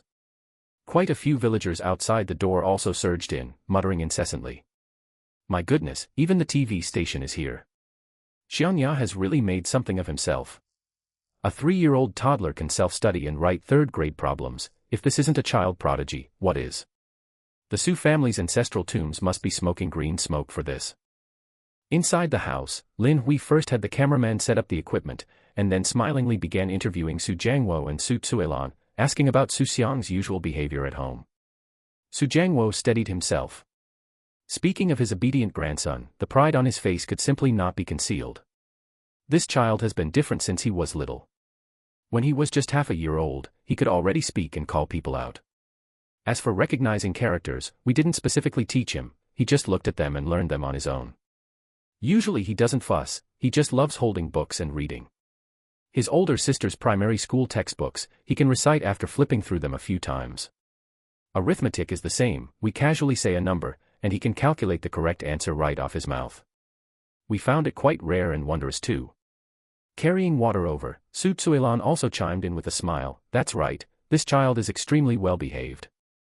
Other people's 3-year-old toddlers are still rolling around on the ground crying, but our Xiangya can quietly sit for an entire afternoon reading books. Usually, we don't need to worry about him when it comes to eating or getting dressed. Lin Hui listened while nodding, then turned her head to look at Xu Xiang, who was sitting quietly on a small stool without making any noise or fuss. The little fellow wore a clean little jacket, his round eyes gazing at the camera lens. There was not a shred of stage fright typical of children his age, instead, he exuded a composure unbefitting his age. Lin Hui walked over with a smile, squatted down, and handed the microphone to Xu Xiang's lips, her tone gentle, little friend, your name is Xu Xiang, right? Tell Auntie, how old are you this year? Xu Xiang looked at the lens, his little mouth opening as a crisp and loud voice came out, hello, Auntie. My name is Xu Xiang, and I am 3 years old this year. Then can Xiangya tell Auntie, what do you usually like to do? I like reading books, I like doing arithmetic, and I like listening to Grandpa tell stories. Xu Xiang answered methodically, without any panic whatsoever. Su Jianhua nearby couldn't help chiming in, reporter comrade, don't look at how young he is, math problems within the 3rd grade level are a breeze for him to do. Lin Hui's eyes turned towards Xu Xiang, is that so? Then can Xiangya show Auntie? Auntie will give you a few problems to test you, alright. Xu Xiang nodded, alright. Lin Hui first gave a few 2-digit addition and subtraction problems. Without even thinking, Xu Xiang directly blurted out the answers, all correct. Following that, Lin Hui increased the difficulty, presenting 3 3rd-grade multiplication and division problems. Pausing for less than a second, Xu Xiang accurately gave the answers. The cameraman nearby couldn't help stopping the work in his hands, staring in utter astonishment at this 3-year-old toddler. Finding it hard to conceal her pleasant surprise, Lin Hui picked up Su Mei's 3rd-grade Chinese textbook from the side, flipped to a page at random, pointed at a text passage, and said, Xiangya, can you recite this text passage? Xu Xiang glanced at the title and began reciting it right away, word for word without a single error. His voice was bright and clear as he finished reciting it in one breath. Xu Xiang said he had read the textbooks left behind by Su Mei, and that was indeed true. The elementary school Chinese content he studied in his past life had long since become blurry in his memory. However, once he looked at the textbooks, the content he had studied in his past life surfaced from his mind once again. Coupled with his vastly increased memory, virtually possessing a photographic memory, the primary school Chinese content was not difficult at all, and he memorized it effortlessly. Inside and outside the house, a wave of applause instantly erupted. The watching villagers clapped their hands, continuously shouting, a child prodigy. Truly a child prodigy. Looking at their obedient grandson, Xu Jiangwo and Su Tsuelan smiled so broadly that their eyes narrowed into slits. Even Su Mei, who had been feeling listless just moments before, squeezed into the crowd, puffing out her little chest with a proud look, having long since thrown the matter of her sore teeth to the back of her mind. Lin Hui asked Xu Xiang a few more small questions, and Xu Xiang answered every single one fluently with clear logic, not looking like a 3-year-old child at all. As the interview was nearing its end, Lin Hui stroked Xu Xiang's little head and smiled towards the camera lens, saying, "I really didn't expect that our Guanjiang County would harbor such a uniquely gifted little child prodigy. I also hope that Xiangya can grow up healthily and become a pillar of our nation in the future." By the time the interview concluded, it was already afternoon. The reporters packed up their equipment, bid farewell to the Su family members, and said that tonight's county news would air this segment of the interview, allowing everyone across the county to see it then. Su Jianhua and Su Xiaoyi accompanied the reporters as they walked outside, their faces filled with immense complacency and their backs straightened rigidly. The villagers in the courtyard also slowly dispersed, never forgetting to praise how promising Xu Xiang was as they left, noting that the Su family had raised a fine toddler. Sitting on the bench in the courtyard, Su Jiangwo looked at Xu Xiang, who was obediently sitting by his side, reached out to pull him into his embrace, and laughed heartily. "Good. Good grandson. Truly grandpa's good grandson." Leaning in his grandfather's arms with his little hand grasping the corner of his grandfather's clothes, Xu Xiang felt very calm inside. For him, this was merely the first step of his rebirth. The 7-day National Day holiday flashed by, and Su Mei began her schooling journey again. In Su Jiangwo's home, the usual peace was completely restored. Xu Xiang followed Su Jiangwo and the others to the fields as usual, and the weather at this time was no longer very hot. Xu Xiang knew very well that the liveliness of a short while ago was just a passing novelty, and peaceful days were the norm in the countryside. If it hadn't been to make arrangements for the future, he wouldn't have deliberately shown off that trick at school and attracted a crowd. That afternoon, as the sun was setting behind the western mountain col, Su Tsuelan finally brought Xu Xiang back home from the fields. Su Tsuelan had a full snakeskin bag of freshly dug peanuts on her shoulder, which weighed her down so that her waist was slightly bent, and the stray hairs on her forehead were soaked with sweat, sticking to her cheeks. Xu Xiang was carrying a small bamboo basket in his hand, containing a few small sweet potatoes just dug from the fields, his short legs scrambling quickly as he closely followed behind Su Tsuelan. As soon as they arrived at the door, the two of them froze for a moment. A woman was sitting on the stone slab outside the door, with her head buried in her legs, her shoulders twitching as she cried in a muffled voice. Su Tsuelan hurriedly put the snakeskin bag on her shoulder onto the ground, took 2 quick steps forward, and upon seeing the person's face clearly, immediately exclaimed, "Menglan. Why did you come over at this time?" Sitting on the stone slab was none other than Su Tsuelan's second younger sister, Xu Xiang's great-aunt Su Menglan. Hearing her elder sister's voice, Su Menglan suddenly raised her head, revealing a face full of tear stains. Her eyes were swollen, with dark bruises under them, looking like she had stayed awake for several nights without closing her eyes. Seeing Su Tsuelan, Su Menglan's mouth puckered, and the tears she had just held back began to fall patter-patter. "Sister." Su Menglan grasped Su Tsuelan's arm, her voice trembling and choked with sobs. The moment she started a sentence, she was too choked up to speak. Su Tsuelan's heart tightened instantly, and she quickly opened the door, supported her back into the house, had her sit on a stool, turned around to pour a cup of warm water, handed it into her hand, reached out to pat her back to help her catch her breath, and softened her voice. "What is this all about? Take your time and tell me whatever is the matter. Even if the sky falls, your sister is still here. Don't cry your heart out." Xu Xiang also walked in, standing quietly behind Su Tsuelan, looking at the great-aunt before him. His heart skipped a beat, and memories of his past life instantly surged up. He remembered very clearly that in the autumn of this year, the great-aunt's son, who was his cousin Wang Yukai, went to work on a construction site in the south with a contractor, fell from the scaffolding, and injured his lumbar spine and both legs. Of course, back then Xu Xiang was still young and didn't remember this matter well, he only found out when he grew up later. Back then, precisely because they couldn't gather the surgery fees, they missed the best time for treatment, ultimately ending up with a lifelong disability. For the rest of his life, he couldn't stand up or do heavy work. From then on, the sky over the great-aunt's home collapsed. Their days were stretched to the limit, a complete mess, and before the great-aunt was 50 years old, she was worn out with a full head of white hair and a hunched back. Xu Xiang looked at the great-aunt crying so hard she couldn't catch her breath, feeling a heavy tightness in his chest. Over here, Su Menglan held the cup, took 2 sips of warm water, and after taking a long time to calm down, finally stopped crying and told the whole story with a hoarse voice. After the Chinese New Year, her son Wang Yukai had gone to work on a construction site with a contractor from a neighboring village. Everything was fine, but the day before yesterday afternoon, while he was fixing steel pipes on the scaffolding, the bamboo jumping board under his feet suddenly broke, and he fell directly from a height of over 10 meters. When sent to the hospital for examination, the leg bones of both legs were broken in several places, and the lumbar spine was also cracked, pressing on the nerves. The hospital issued a notice on the spot: surgery must be done within 3 days, otherwise not only would both legs be unsavable, but he might even be paralyzed in bed for the rest of his life. The hospital said that the surgery fees, anesthesia fees, hospitalization deposit, and all sorts of miscellaneous things added up to 100,000 yuan. Su Minglan's voice began to tremble again. All the family savings were taken out, 50,000 yuan, and wired to the hospital. I went from house to every relative and friend I could borrow from, talked until my lips were chawed up, and pieced together another 40,000 yuan through scraping and saving, but we are still short a full 10,000. Sister, I really have no other way out. I've begged everyone I could, and feeling utterly desperate, I had to swallow my pride and come to you and my brother-in-law. By the end, her tears fell into the cup again. With her head lowered, her shoulders kept trembling, as if she had used up all her strength just to speak the words of borrowing money. She knew very well what the concept of 10,000 yuan was in the countryside nowadays. That was a huge sum of money that an ordinary family could only save up after a long time. It wasn't 3 or 5 yuan that could be lent just like that. After hearing this, Xu Xiang's face turned pale, her hands began to tremble along with it, and her voice went out of tune. What? Yukai fell so heavily. How is he right now? Is he conscious? He is conscious, but it hurts so much that he can't sleep all night, and he can't move lying in the hospital.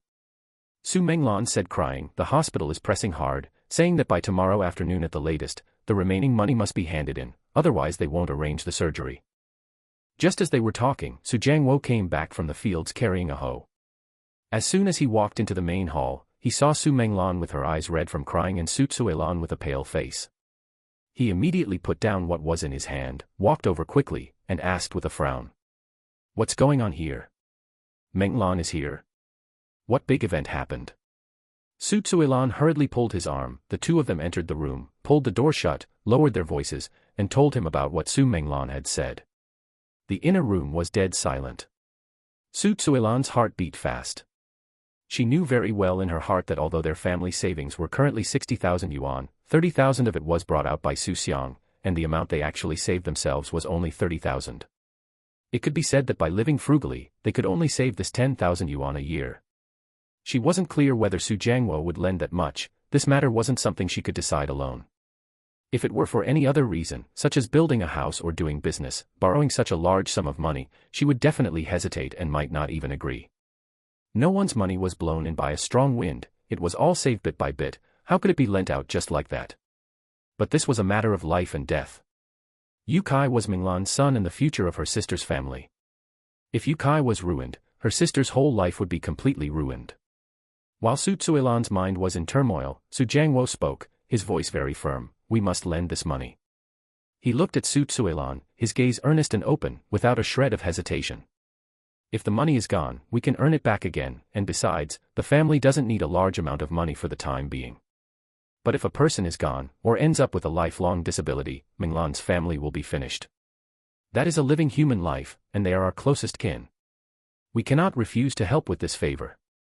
Su Zuilan nodded heavily. I think so too. Human life is paramount, everything else can be put aside, saving lives comes first. The couple said nothing more, pushed open the door, and walked out of the room. Su Minglan was sitting on the bench in the main room, her hands tightly clenched together. Seeing them come out, she immediately stood up abruptly. Her eyes were full of apprehension and anticipation, her lips moved several times, but she didn't dare make a sound, fearing she would hear a word of rejection. Su Jiangwo walked up to her, his tone gentle. Minglan, don't worry, and don't fret. Isn't it just 10,000 yuan? Your brother-in-law will scrape it together for you. Tomorrow morning, I will go to the credit cooperative in the town and wire the money together. Let's get Yotsai's surgery done first. Saving lives is paramount, everything else is secondary. As soon as these words came out, Su Minglan's tears gushed out instantly like a breached floodgate. Her legs went soft. And with a thud, she knelt down before Xu Jiangwo and Xu Zuilan. Brother-in-law. Sister. Thank you. Thank you. She knelt on the ground, her forehead against the floor, kowtowing incessantly. You are the lifesavers of our family. Even if I have to smash pots and sell iron or go begging for food in this life, I will definitely return this money to you down to the very last cent. Xu Zuilan hurriedly stepped forward and pulled her up from the ground in one go. You silly child, what kind of nonsense are you talking? Xu Zuilan patted her back and said tearfully, we are biological sisters born of the same mother, your business is my business. Yukai has had such a big accident, how could I, as his eldest aunt, not care? Don't think too much, get him treated first, having a person safe and sound is better than anything else. Xu Jiangwo also persuaded her from the side, that's right, we are all family, no need to speak of two different families. Sit down first, and I'll have your sister cook you a bowl of egg noodles. You've been running around on the road all day, you must be starved. Eat your fill and have a good sleep. Tomorrow morning early we'll go withdraw the money, so as not to delay Yotsai's surgery. The next day, before dawn, Xu Jiangwo got up. He dressed in the dark and tiptoed out of the room, careful not to wake Xu Xiang who was still sleeping. Xu Xiang slept with him last night, while Su Menglan slept on the other side. When I passed by the main room, I saw Su Menglan already sitting on the bench. He was still wearing the same clothes as yesterday, and his hair was a bit messy, so it was obvious that he hadn't slept much all night. Menglan, why are you up so early? Xu Jiangwo asked in a low voice. Su Menglan raised his head, his eyes still swollen, his voice a little hoarse, brother-in-law, I can't sleep, I keep thinking about Yukai. Xu Jiangwo sighed, said nothing more, turned around and went to the kitchen to boil a kettle of water, poured her a cup and handed it to her. No matter how urgent it is, you have to eat breakfast before you leave, the credit union doesn't open that early. Xu Zuilan also got up, quickly cooked 3 bowls of noodles, poached eggs, and brought them to the table. The 3 people sat around the table eating noodles, and none of them said much. Su Menglan ate very quickly, as if something was on his mind. He kept chewing his food while his eyes kept looking towards the door. We finished eating just as dawn was breaking. Xu Jiangwo took the bankbook out of the house, put it in his inner pocket, patted it to make sure it was safe, and then said to Xu Zuilan. I'm taking Menglan to town. You stay home and look after Xiang'er. Put the farm work aside for now. Xu Zuilan nodded, saw him to the door, took Su Menglan's hand, and instructed, don't worry, just transfer the money. Yotsai's surgery will definitely go smoothly. Tears welled up in Su Menglan's eyes again. She nodded vigorously and followed Xu Jiangwo. It takes more than an hour to walk from the village to the town. Fearing he would waste time, Xu Jiangwo arrived at the village entrance and saw old Joe, a truck driver from the neighboring village, driving by in his tricycle. He quickly waved him down, offered him a cigarette, and said a few kind words. Old Joe readily let them get on his vehicle. The tricycle was bumping along, and Su Menglan held onto the side of the vehicle without saying a word, staring blankly at the farmland by the roadside, lost in thought. Xu Jiangwo sat next to her without saying a word, his hand still covering the passbook in his pocket. We arrived in town before 8 o'clock. The credit union doors weren't open yet, but 2 people were already waiting at the entrance. Xu Jiangwo and Su Menglan were standing there. After waiting for almost half an hour, the credit union door finally opened. Xu Jiangwo walked in and quickly said, transfer the money to the provincial hospital's account to pay for the child's surgery. The clerk said, oh, and handed over a form, fill out this transfer form and write down the recipient's name, account number, and bank. Xu Jiangwo took the order. Su Meilan handed over the payment notice from the hospital, which showed the account number and bank name. Xu Jiangwo quickly filled it out. After filling out the form, the salesperson began processing the paperwork. Xu Jiangwo handed in the passbook. After completing the formalities, the sales clerk handed over a receipt. It's done. The money has been transferred to the recipient's account and should arrive this afternoon. Xu Jiangwo carefully folded the receipt and handed it to Su Menglan. Take this, keep it safe, show it to the doctor at the hospital, and don't lose it. Su Menglan took the thin piece of paper with both hands, and tears fell again. She took something out of her pocket that was wrapped in a handkerchief, unfolded it layer by layer, and inside was a stack of crumpled coins, the largest denomination being 10 yuan, and there were also 5 yuan, 2 yuan, and 1 yuan coins. Brother-in-law, this is my round-trip fare and money for food these past few days. It's not much, but I can't let you pay for it anymore. I'll just keep some for the fare. Su Menglan said, trying to stuff the money into Su Jiangwo's hand. Su Jiangwo pushed it back. Take it, you'll need it on the road. I have money here. Su Menglan refused, and the two pushed and shoved each other until Su Jiangwo finally put on a stern face. If you keep doing this, I'll get angry. Yukai is still waiting at the hospital. How can you go on the way without eating or drinking? Take it. Su Menglan then took the money back, wrapped it again in a handkerchief, and stuffed it deep into his pocket. After leaving the credit union, Su Jiangwo took Su Menglan to the train station. There are only 2 buses a day from the town to the provincial capital, one in the morning and one in the afternoon. The morning bus departs at 9:30 a.m., which is an hour away. Seeing that it was still early, Su Jiangwo took her to a snack shop next to the station and ordered 2 bowls of porridge and 2 steamed buns. Su Menglan couldn't eat, but Su Jiangwo forced her to eat half a steamed bun and drink half a bowl of porridge. While waiting for the bus, Su Jiangwo took an envelope out of his pocket and handed it to her. Here's 200 yuan. When you get to the provincial capital, eat and drink as you please, don't be stingy. Yukai needs to recover after the surgery, so you have to take good care of yourself too. What will happen to Yukai if you collapse? Su Menglan took the envelope, his lips trembling for a long time before he finally managed to squeeze out, "Brother-in-law, I remember this money. I'll definitely pay it back later." Su Jiangwo waved his hand, "Stop talking about this, let's get in the car quickly." The bus started moving. Su Menglan sat by the window, looking at Su Jiangwo through the glass, tears streaming down her face. Su Jiangwo stood under the car, waved to her, and said loudly, "Call the village when you get there, and let us know if anything happens." After the bus drove away, Su Jiangwo stood at the station entrance, watching it turn the corner and disappear from sight before turning back. He didn't take a car, he walked back alone along the dirt road. It took an hour to walk home, and it was almost noon when I got home. Su Tsuilan was sitting in the main room picking vegetables when she saw him return. She quickly stood up and asked, "Is it done?" "It's all done." Su Jiangwo took off his coat. "The money has been transferred and will arrive in the account this afternoon. Menglan took the morning bus and will arrive in the provincial capital this afternoon."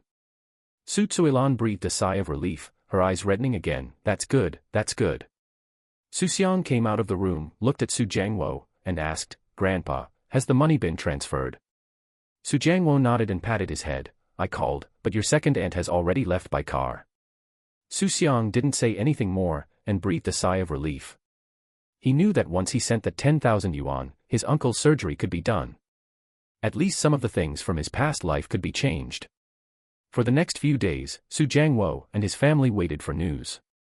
On the afternoon of the 3rd day, Su Xiaoyi came to call, saying that there was a call from the provincial capital and that Su Jiangwo should go to pick it up. Su Jiangwo put down his hoe and jogged to Su Xiaoyi's house. The call was from Su Menglan, her voice trembling with tears, but this time the tears weren't from sadness, but from joy. "Brother-in-law. The surgery is done, and the doctor said it went very smoothly. Yotsai's legs have been saved, and her lumbar spine has been set. As long as she takes good care of herself, she will be able to stand up and walk again in the future." Su Jiangwo gripped the phone, a wide smile spreading across his face, his voice trembling slightly. "Good. Good. That's good. I hope the surgery goes smoothly." Su Menglan was crying so hard she couldn't speak on the other end of the phone. After a long while, she finally continued. "The doctor said it's fortunate the surgery was done in time. 2 days later, the nerves would have been damaged, and he really wouldn't have survived. Brother-in-law, thanks to you and sister, you are our family's saviors." "Stop talking about this," Su Jiangwo interrupted her. "It's good that Yukai is all right. Take good care of him. Don't worry about the money. Make sure he eats what he needs and gets the necessary supplements." When he got home, Su Tsuilan was returning from the fields. Seeing his appearance, she knew what was going on. Yotsai's surgery was successful. "It's done," Su Jiangwo said with a smile. Menglan called and said the surgery went very smoothly, both legs can be saved, and she will be able to stand up again in the future. The doctor said that if we had waited 2 more days, it would have been much more serious. Luckily, we sent the money in time. Upon hearing this, Su Tsuilan burst into tears. She wiped her eyes with the back of her hand, murmuring, "May the Bodhisattva protect me, may the Bodhisattva protect me." After Wang Yotsai's surgery, life gradually returned to normal. Su Menglan took care of Wang Yukai at the provincial hospital for more than a month, and only returned home when Wang Yukai was able to sit up. She came specifically to repay the money. She took out a thick wad of cash from her pocket, including 100 yuan, 50 yuan, and 10 yuan notes, totaling 1,000 yuan. Xu Xiang refused and forced it back into her hand. Yukai still needs to recover from her injury. She'll need to take medicine and have follow-up checkups. All of that costs money. Take this money first. We'll talk about paying it back once Yukai is fully recovered and able to work and earn money. Su Menglan refused no matter what, put the money on the table, and was about to leave. When Su Jiangwo returned from the fields and saw this, he took the money, stuffed it into Su Menglan's cloth bag, and said with a stern face, "If you keep doing this, don't ever come into this house again. We're family, so let's not stand on ceremony. Yotsai's health is the most important thing." Su Menglan cried again and left, wiping away her tears.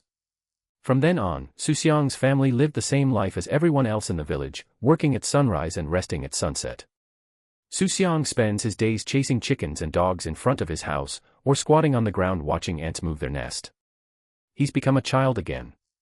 When Xu Xiang went to the field, we would take him to the edge of the field, spread out a plastic sheet, and let him sit on it and play with clods of dirt. Xu Xiang didn't cry or make a fuss. He played by himself, occasionally looking up and calling out, "Grandma," to which Xu Xiang would respond, and then he would lower his head and continue playing. Su Mei, on the other hand, has to get up before dawn every day to go to school. Winter mornings are terribly cold, so Xu Xiang always gets up first to boil water for her to wash her face, and then cooks a bowl of hot porridge for her to drink to warm her up. In the blink of an eye, the leaves turned yellow and fell. In the blink of an eye, a layer of white frost covered the rice stubble in the field. By December, the weather had turned completely cold. The north wind howled, cutting like a knife against people's faces. Xu Xiang had already taken out his thick cotton-padded coat and put it on Xu Xiang, and then knitted him a woolen hat, only revealing his eyes and nose. Su Mei's cotton-padded jacket was made last year. The sleeves were too short, so Xu Xiang added a piece of fabric to make do with it. Every morning, the first thing Su Jiangwo does is go to the kitchen to light a fire and boil a large pot of water, which the whole family can use for washing their faces and brushing their teeth. Su Mei went to school as usual. It was still dark when she left home. Xu Xiang always reminded her, "Drive carefully on the way. Don't take off your cotton-padded coat when you get to school, or you'll catch a cold." Su Mei responded and left with her school bag on her back. Xu Xiang was still asleep, huddled under the covers, with only her fluffy head showing. This day was December 17th. The sky was overcast, as if it were about to snow. Xu Xiang sat in the main room sewing shoe soles. She ran the needle twice through her hair, then forcefully plunged it into the thick sole before pulling it out. Su Jiangwo was squatting by the door repairing a hoe. The handle was loose, so he used a wooden wedge to hammer it in. Xu Xiang squatted inside the fire bucket, watching TV. Suddenly, a figure walked into the house. Xu Xiang looked up at the door and stopped needlework in her hand. A tall, thin man stood at the door, wearing a faded military green cotton-padded jacket, with a bulging woven bag slung over his shoulder. His face was red from the wind, his lips were chapped and peeling, and he was grinning. "Mom." The man called out, his voice a little hoarse, but with a hint of laughter. Xu Xiang was stunned for a long time, not even noticing the shoe sole in her hand fall to the ground. She stood up abruptly, knocking over the stool with a loud crash.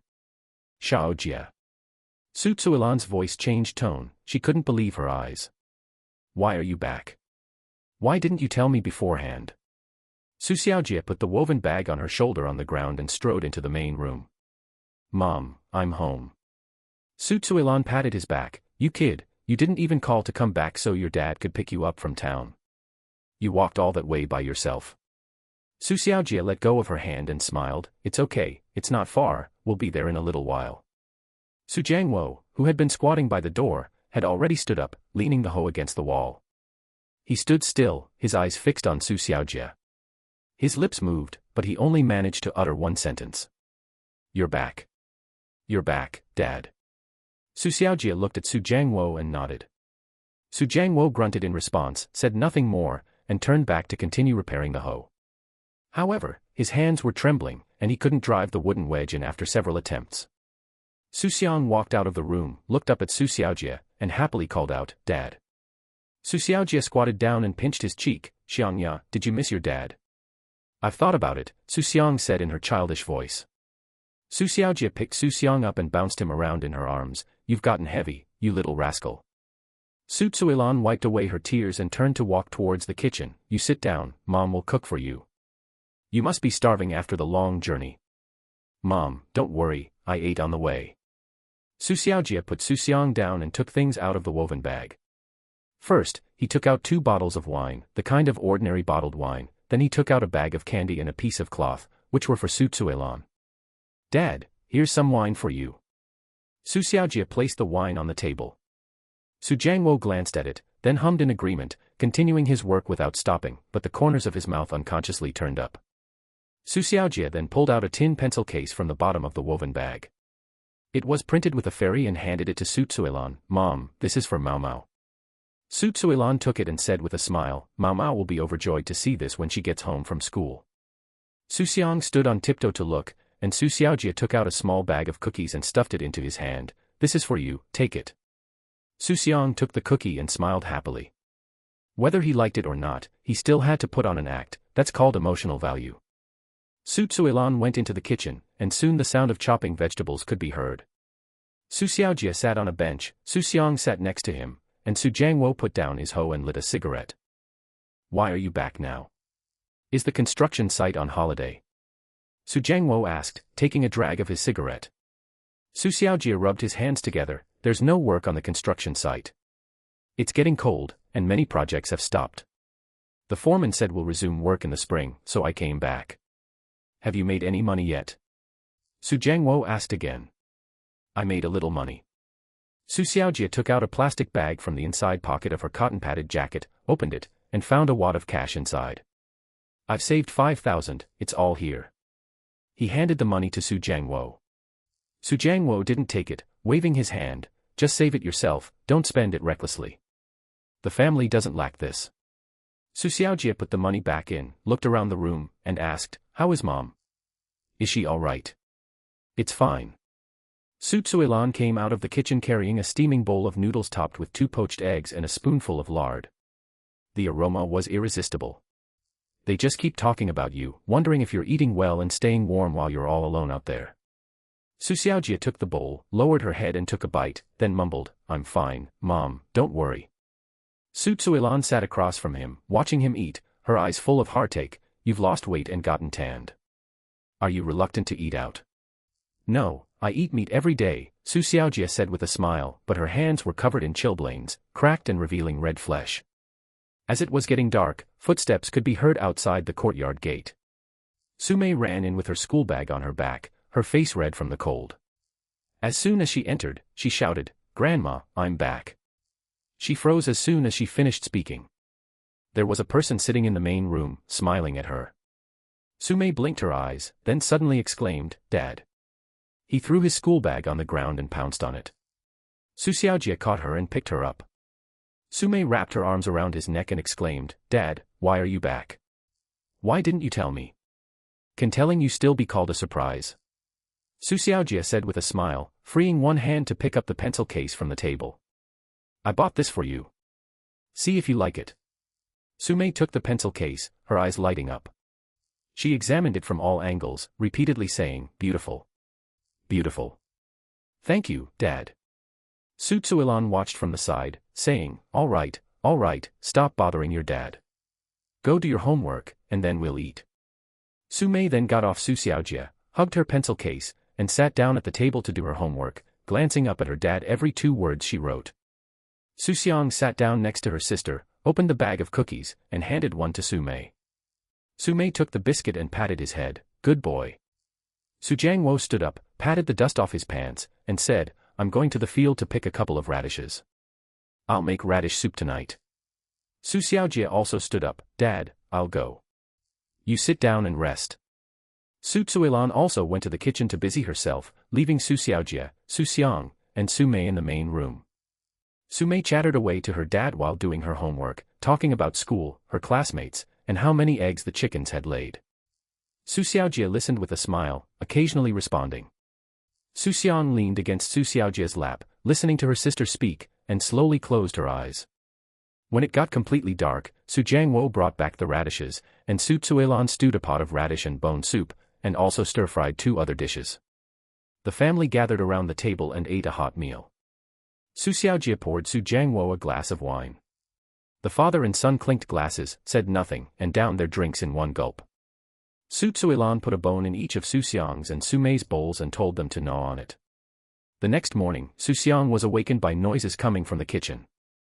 He rubbed his eyes, crawled out of bed, and saw that Su Mei was still fast asleep next to him, her mouth slightly open, probably having a sweet dream. Xu Xiang didn't call her. He put on his cotton-padded coat and ran to the kitchen door with his cotton-padded shoes clattering. The fire in the stove was burning brightly, the orange flames licking the bottom of the pot, making the whole kitchen warm and cozy. Xu Zuilan, wearing an apron, was busy at the stove, while Xu Xiaojie squatted in front of the firebox adding firewood. The mother and son chatted casually. Xiaojie, turn the heat down a bit, the porridge is almost cooked dry. Okay, Mom. Xu Xiaojie used the fire tongs to pick out 2 pieces of firewood, looked up and saw Xu Xiang standing at the door, and grinned.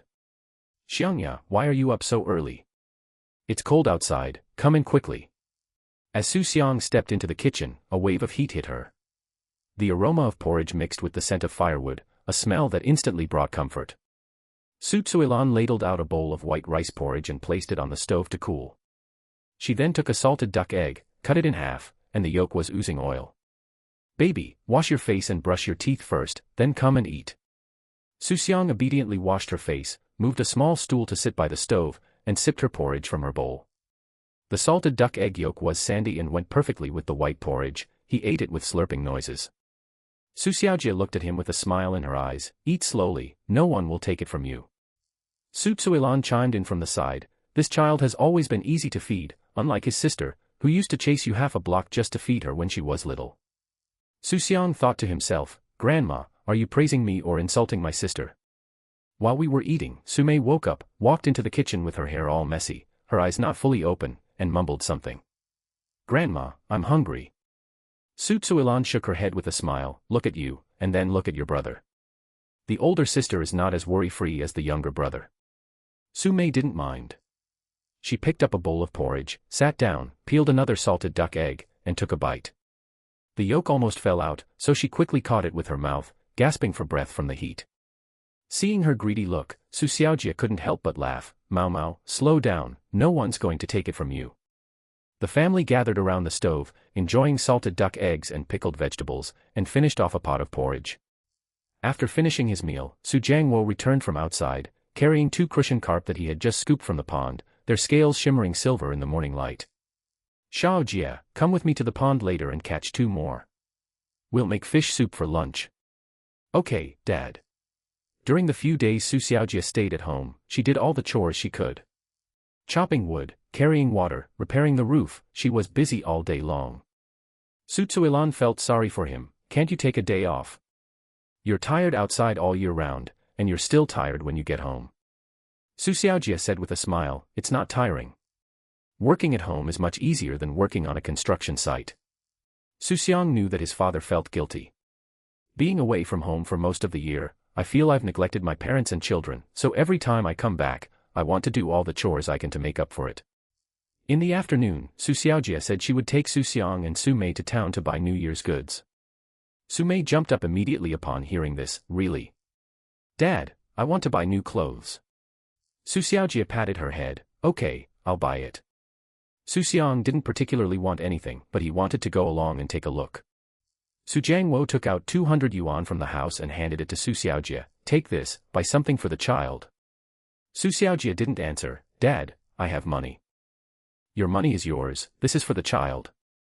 Xu Jiangwo stuffed the money into his pocket. Don't be stingy with it, buy what you need. Xu Xiaojie didn't refuse again and nodded. The 3 people walked along the dirt road toward the town. Xu Xiaojie held Su Mei's hand with one hand and Xu Xiang's hand with the other. Xu Xiang was short and had difficulty walking, so Xu Xiaojie simply picked him up and let him sit on her shoulders. Xu Xiang's view suddenly broadened. The distant fields and the nearby villages were all clearly visible. Su Mei was jumping around beside her, humming an unknown song. Sitting on his father's shoulders, Xu Xiang suddenly realized that this was what he wanted.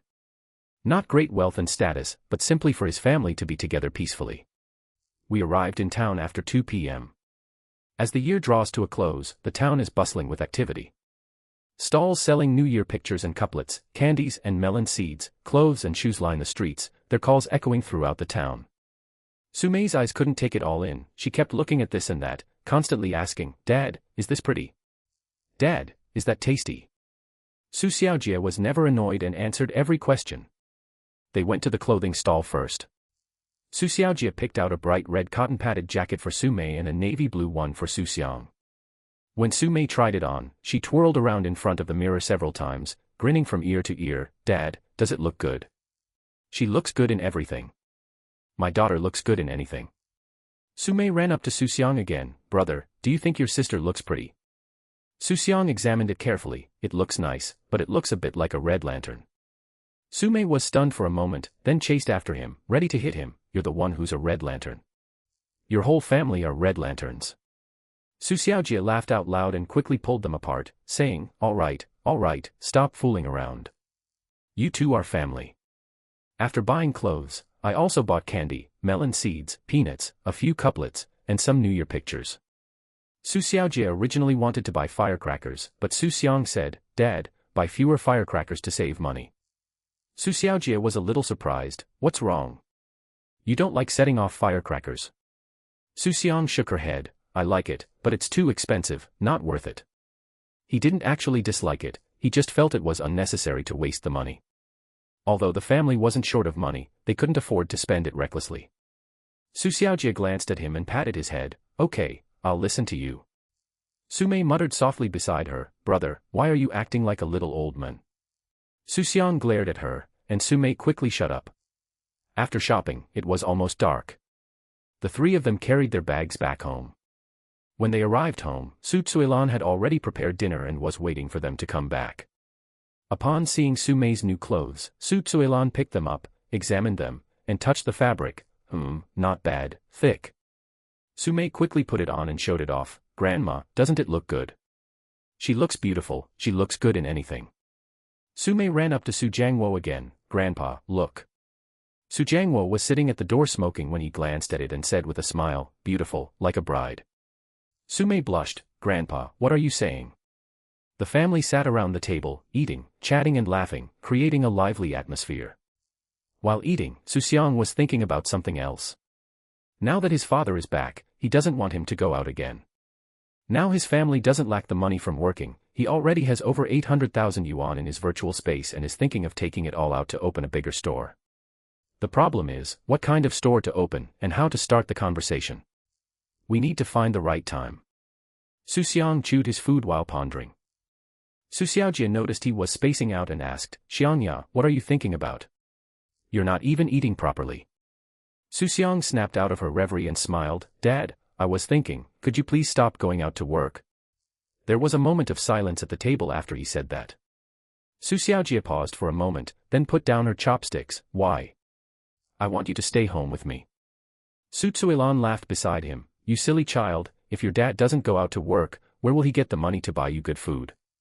Xu Xiang said earnestly, "I don't care if I eat anything delicious, I just want Dad to be home."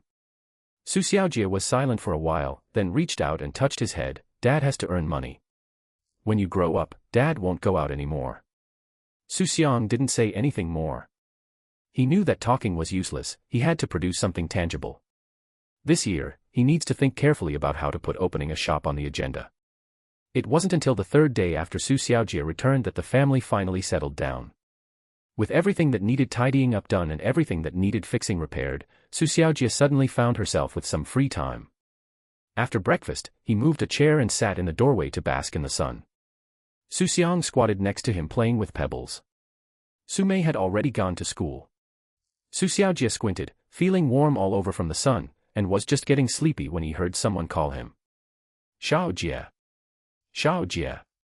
He opened his eyes and saw Su Xiaoyi walking towards him from the other side of the road, wearing tall rain boots and carrying a snakeskin bag.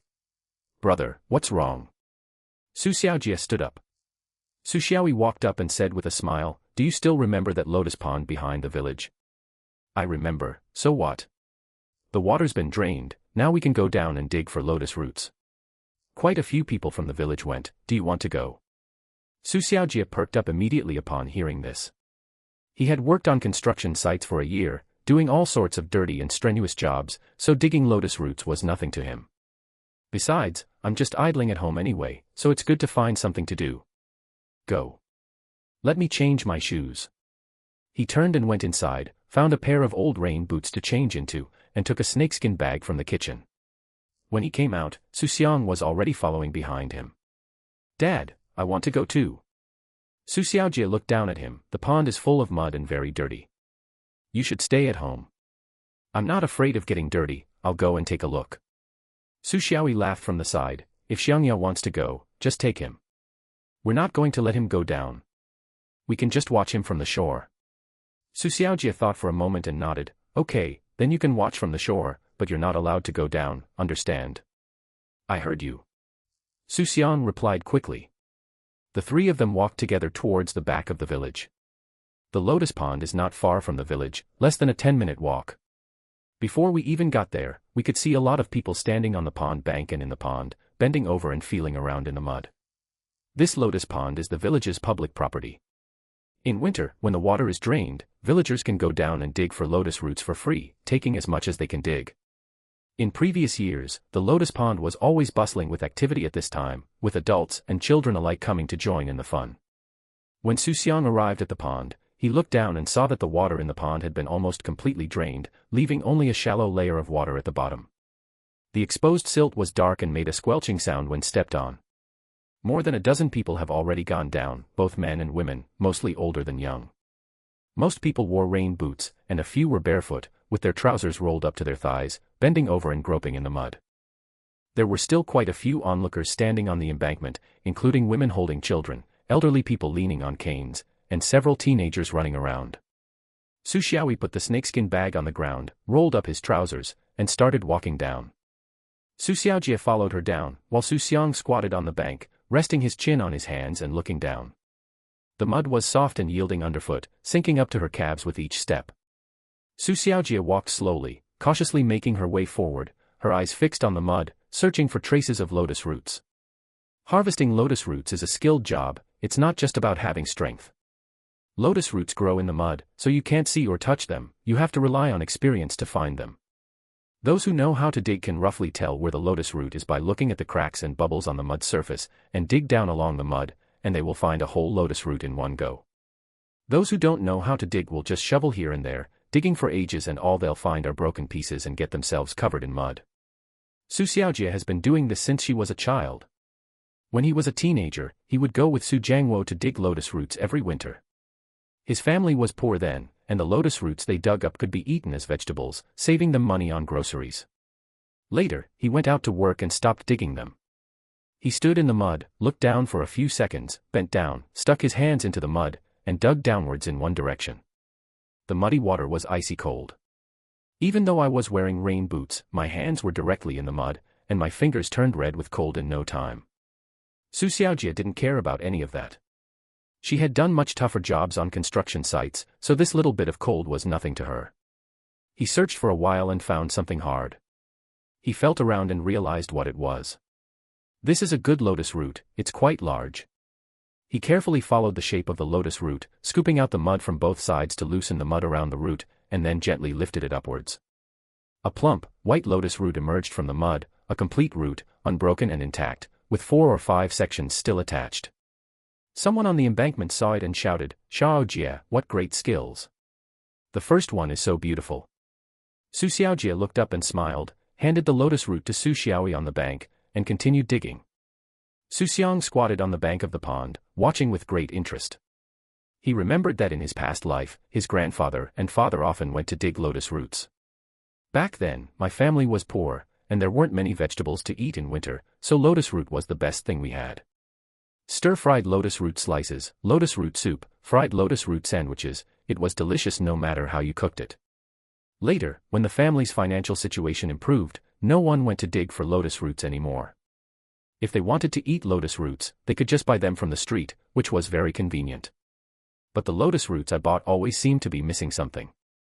Xu Xiang thought about it and realized that it was probably because the muddy smell was missing, and the sense of accomplishment from doing it himself was also gone. More and more people entered the pond. When the newcomers saw that there were already quite a few people in the pond, they were not in a hurry. They slowly walked down, found an empty spot, and started digging. Some people are lucky and find a lotus root after digging for a few seconds, others work hard for a long time and only dig out lotus root tips, which are as thin as fingers and not even enough to fill a tooth gap. An old man dug in the pond for almost an hour, and only managed to put 3 or 4 pieces into his burlap sack, and they weren't very big. He straightened up, rubbed his back, and said to the person next to him, "I'm old and useless now. In previous years, I could dig a load in a morning at this time." The person next to him laughed and said, "Uncle, look at your age. It's good enough that you can even get down." The old man shook his head and continued to bend down and dig. Xu Xiaojia's side never stopped. He seemed to be able to see the lotus roots beneath the mud, and could reach them wherever he went. Sometimes, even if the mud surface looked ordinary, he would reach down and pull out a lotus root. Xu Xiaoyi, who was standing next to her, was stunned. "Xiaojia, do you have some secret? Teach me." Xu Xiaojia smiled and said, "There's no trick to it. Just dig for a few years and you'll get the hang of it." He rummaged in the mud for a while longer, pulled out a lotus root, shook off the mud, and threw it ashore. Xu Xiaoyi caught it, looked at the snakeskin bag, and saw that it was almost half full. "Is it about time?" Xu Xiaoyi asked. Xu Xiaojia looked at the bag. "2 more will be enough, we can't finish any more." He bent down again, rummaged in the mud for a while, pulled out one, rummaged in the mud for a while, and pulled out another one. Both of them are quite large, together they're enough to make several stir-fries. "All right, that's enough." Xu Xiaojia emerged from the mud, her rain boots covered in a thick layer of mud, each step leaving a deep footprint. He went ashore, and Xu Xiaoyi had already brought up the snakeskin bag. He weighed it in his hand, it must have weighed at least 30 pounds. People were still digging in the pond. A few young men had been digging for a long time but hadn't found much, so they came up and squatted on the bank to wash their feet. Seeing Xu Xiaojia come up carrying half a bag of lotus roots, a young man said, "Brother Xiaojia, you're amazing. The rest of us dug for ages and we still don't have half as many as you." Xu Xiaojia waved his hand, "You're still young, you'll get the hang of it after a few more years of digging." An older woman nearby chimed in, "Xiaojia is not only good at digging lotus roots, but she's also good at other things." Another old man nodded in agreement, "Yes, in the village, few people can match Xiaojia when it comes to working." Xu Xiaojia was a little embarrassed by the compliment, smiled but didn't reply. He put the snakeskin bag on the ground and walked to the small ditch by the pond to wash the mud off his feet. The water in the ditch was shallow and icy cold, and it felt like needles pricking his feet. Xu Xiang ran over, squatted down next to him, looked at the muddy water, and asked, "Dad, is digging lotus roots fun?" Xu Xiaojia thought for a moment, "It's not fun, it's too tiring." "Then why did you dig so much?" Xu Xiaojia laughed, "Because it's edible. Doesn't your grandma love lotus root soup the most? Go back and ask her to make a pot, then you'll know if it's worth it after you try it." Xu Xiang nodded, but was thinking about something else. His father was a capable man, he could do any kind of work and endure any kind of hardship. But he was just too good at enduring hardship, taking all the suffering upon himself. In her previous life, Xu Xiaojia worked on construction sites for most of her life. She suffered from lumbar disc herniation and knee problems, and would be unable to walk due to the pain when it was cloudy or rainy. Xu Xiang was too young to understand these things. When he grew up and wanted to take his father to see a doctor, Xu Xiaojia always said, "It's nothing, it's an old ailment, it's not a big deal." Later, Xu Xiang found out that it wasn't a problem, but that he was reluctant to spend the money. After washing her feet and putting on her shoes, Xu Xiaojia slung the snakeskin bag over her shoulder, took Xu Xiang's hand with her other hand, and the 3 of them walked back. On the way, they met several villagers who couldn't help but take a second look at the bulging snakeskin bag on Xu Xiaojia's shoulder. "Xiaojia, you dug so much. Did you do it all by yourself?" Not much, just enough to eat." "You call this not much? Look at Old Li over there, he's been digging all morning and he's not even half as good as you. Xiaojia is really a hard worker, she can do anything and she does everything well." Xu Xiaojia smiled, said nothing, but her steps became much lighter. When Su Tsuilan got home, he was feeding the chickens in the yard. He saw Xu Xiaojia carrying a snakeskin bag back and asked, "Went to dig lotus roots?" "Yeah," it was Brother Xiaoyi who called, saying the pond has been drained. Su Tsuilan took the bag, opened it, and saw that it was half a bag of white lotus roots, all of them quite large, some still covered in mud, looking very fresh. "So much. Can we eat it all?" Su Tsuilan asked. If we can't finish it, we'll give it away. We'll send some to second aunt's house and uncle's house, Xu Xiang said.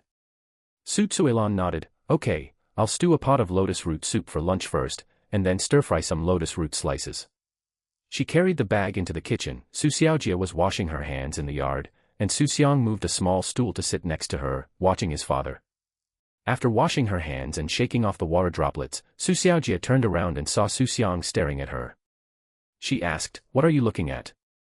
Xu Xiang thought for a moment and said, "Dad, you're amazing." Xu Xiaojie was taken aback for a moment, then laughed, "What's so great about digging up a lotus root?" "That's really impressive," Xu Xiang said earnestly. Xu Xiaojie reached out and rubbed his head, then didn't say anything more. The sound of chopping vegetables came from the kitchen, and the aroma of lotus root slowly wafted out from the stove. When the lotus root soup was ready, the whole kitchen was filled with a rich aroma. Su Tsuilan lifted the lid of the pot, and white steam billowed up. The soup had turned milky white, the lotus root pieces sank to the bottom, and the meat on the bones was so tender that it fell off with a touch of chopsticks. She filled a large bowl with the contents and placed it on the table in the main room. "Xiaojie, have a bowl of soup first to warm yourself up." Xu Xiaojie was washing the mud off her rain boots in the yard when she responded, dried her hands, and came in. Xu Xiang was already sitting obediently at the table, with a small bowl in front of him. Su Tsuilan had cooled it down for him beforehand, afraid that he would burn himself. Xu Xiaojie picked up the bowl, blew on it, took a sip, and her brow relaxed. "Mom, your lotus root soup is still the best." Su Tsuilan said with a smile, "Good lotus root makes for delicious stews. The lotus roots you dug are tender, perfect for soup." Su Jiangwo also returned from the fields. As soon as he entered the door, he smelled the aroma. He washed his hands and sat down. Su Tsuilan served him a bowl as well.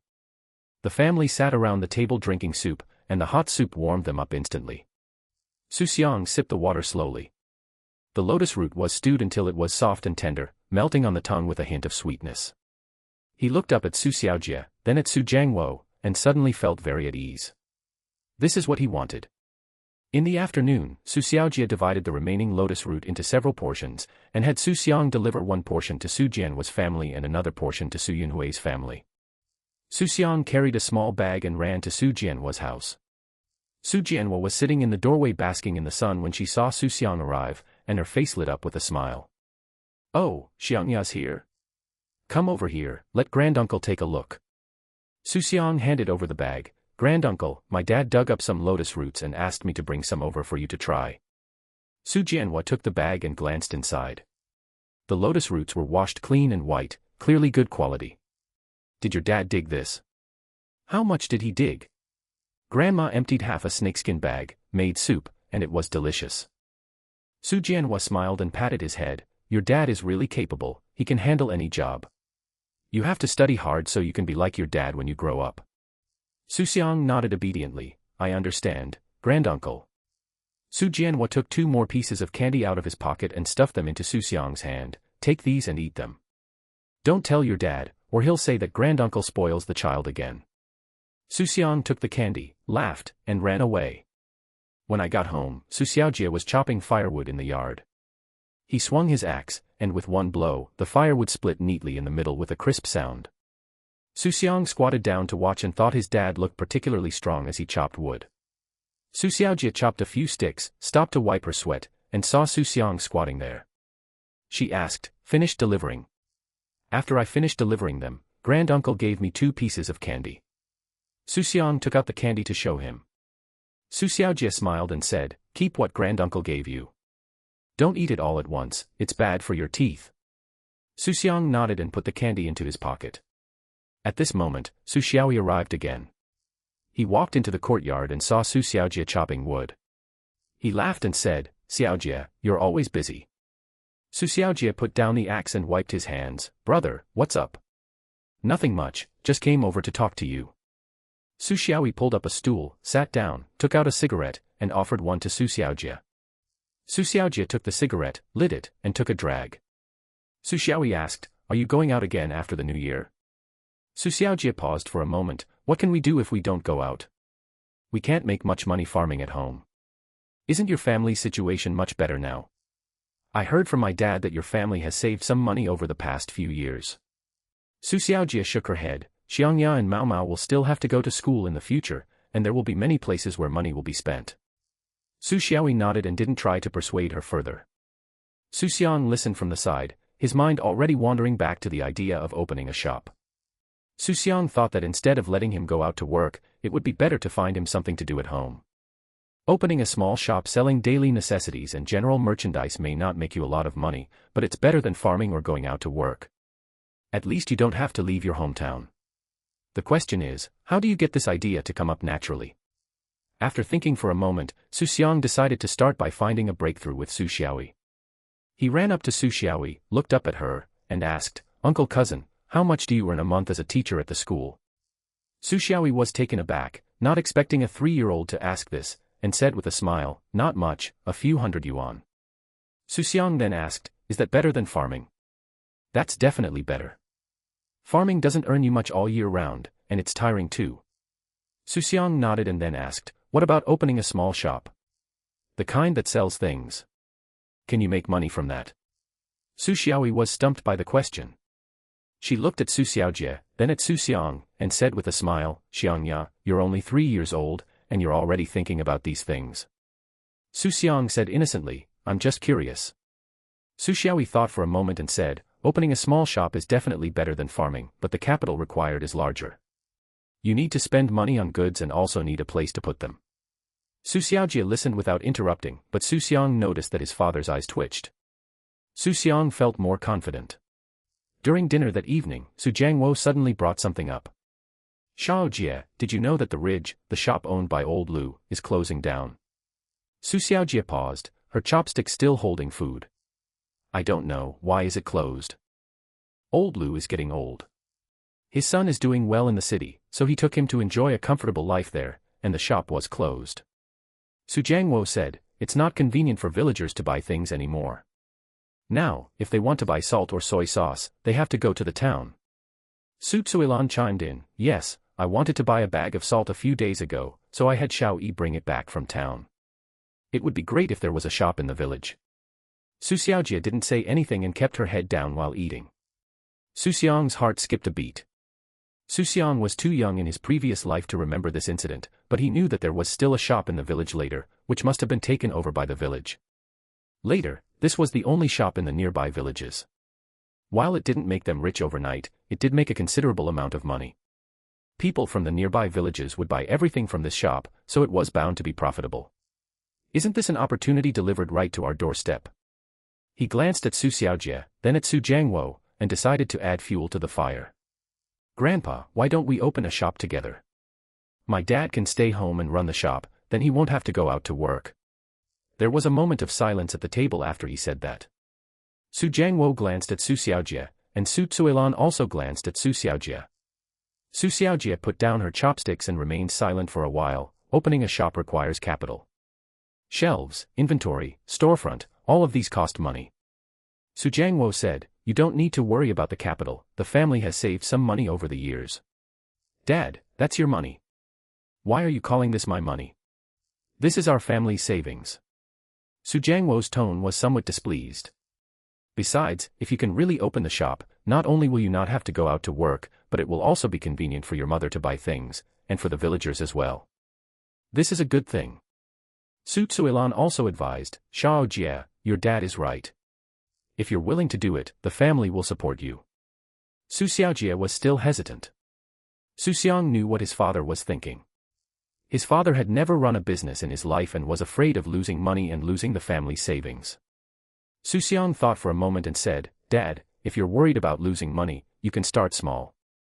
We don't need to stock up on too much. Just some salt, soy sauce, and vinegar, things every household uses. Even if we don't sell them all, it's okay, we can use them ourselves." Su Xiaojie glanced at him, her eyes filled with surprise. Su Jiangwo nodded in agreement. "Xiangya is right, it's safest to start small." Su Xiaojie remained silent for a long time before finally saying, "I'll think about it some more."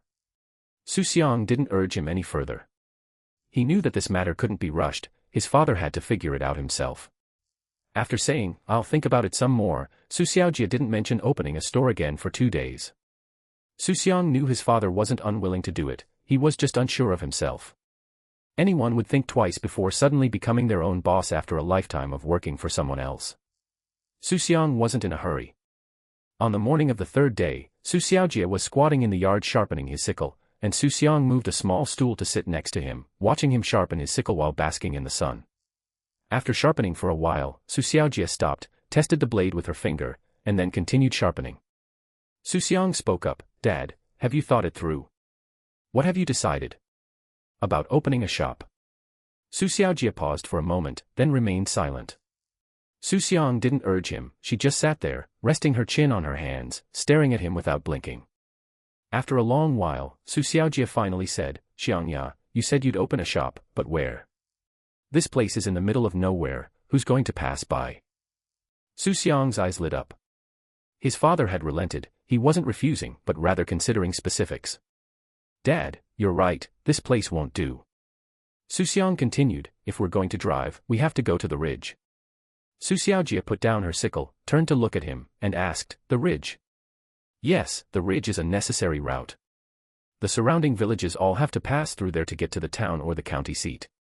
Opening a shop on the ridge will not only allow people from our village to come, but also people from other villages who are passing through." Xu Xiaojie didn't say anything, but Xu Xiang could tell he was thinking seriously. Xu Xiang continued, "There are plenty of empty spaces on both sides of the ridge road, you can build a house anywhere you choose." Xu Xiaojie shook her head, "Build a house? Where would we get the money? We're lucky if we can open a small shop, let alone build a house." Xu Xiang knew it was time to reveal his hand. "Dad, you don't need to worry about the money." Xu Xiaojie looked at him with a puzzled look in her eyes, "What can a 3-year-old like you worry about?" Xu Xiang didn't respond to that question. Instead, he asked, "Dad, do you have a bank card?" Xu Xiaojie was taken aback for a moment. "Yes, what's wrong? Give me your bank card, and there will be money in it tomorrow." Xu Xiaojie thought she had misheard. "What did you say?" "I said, give me your bank card, and there will be money in the card tomorrow."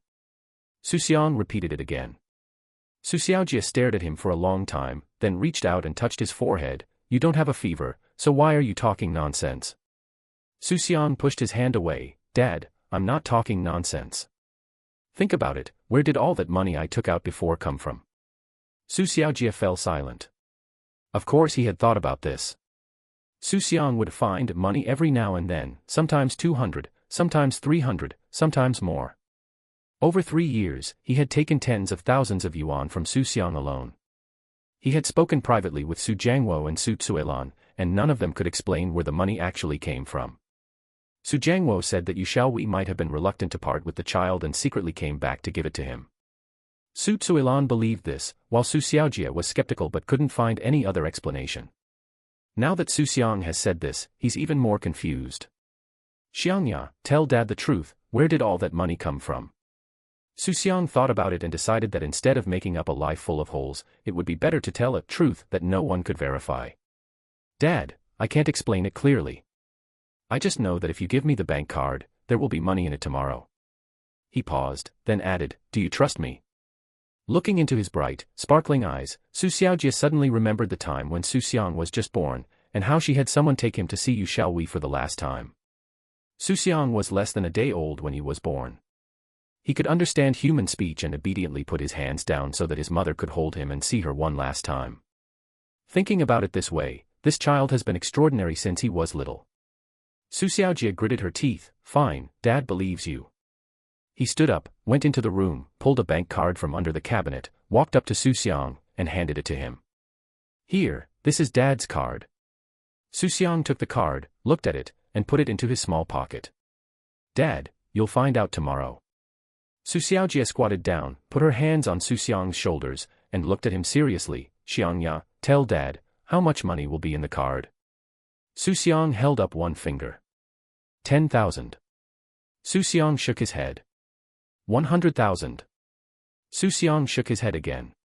1 million. Xu Xiaojie's voice trembled slightly.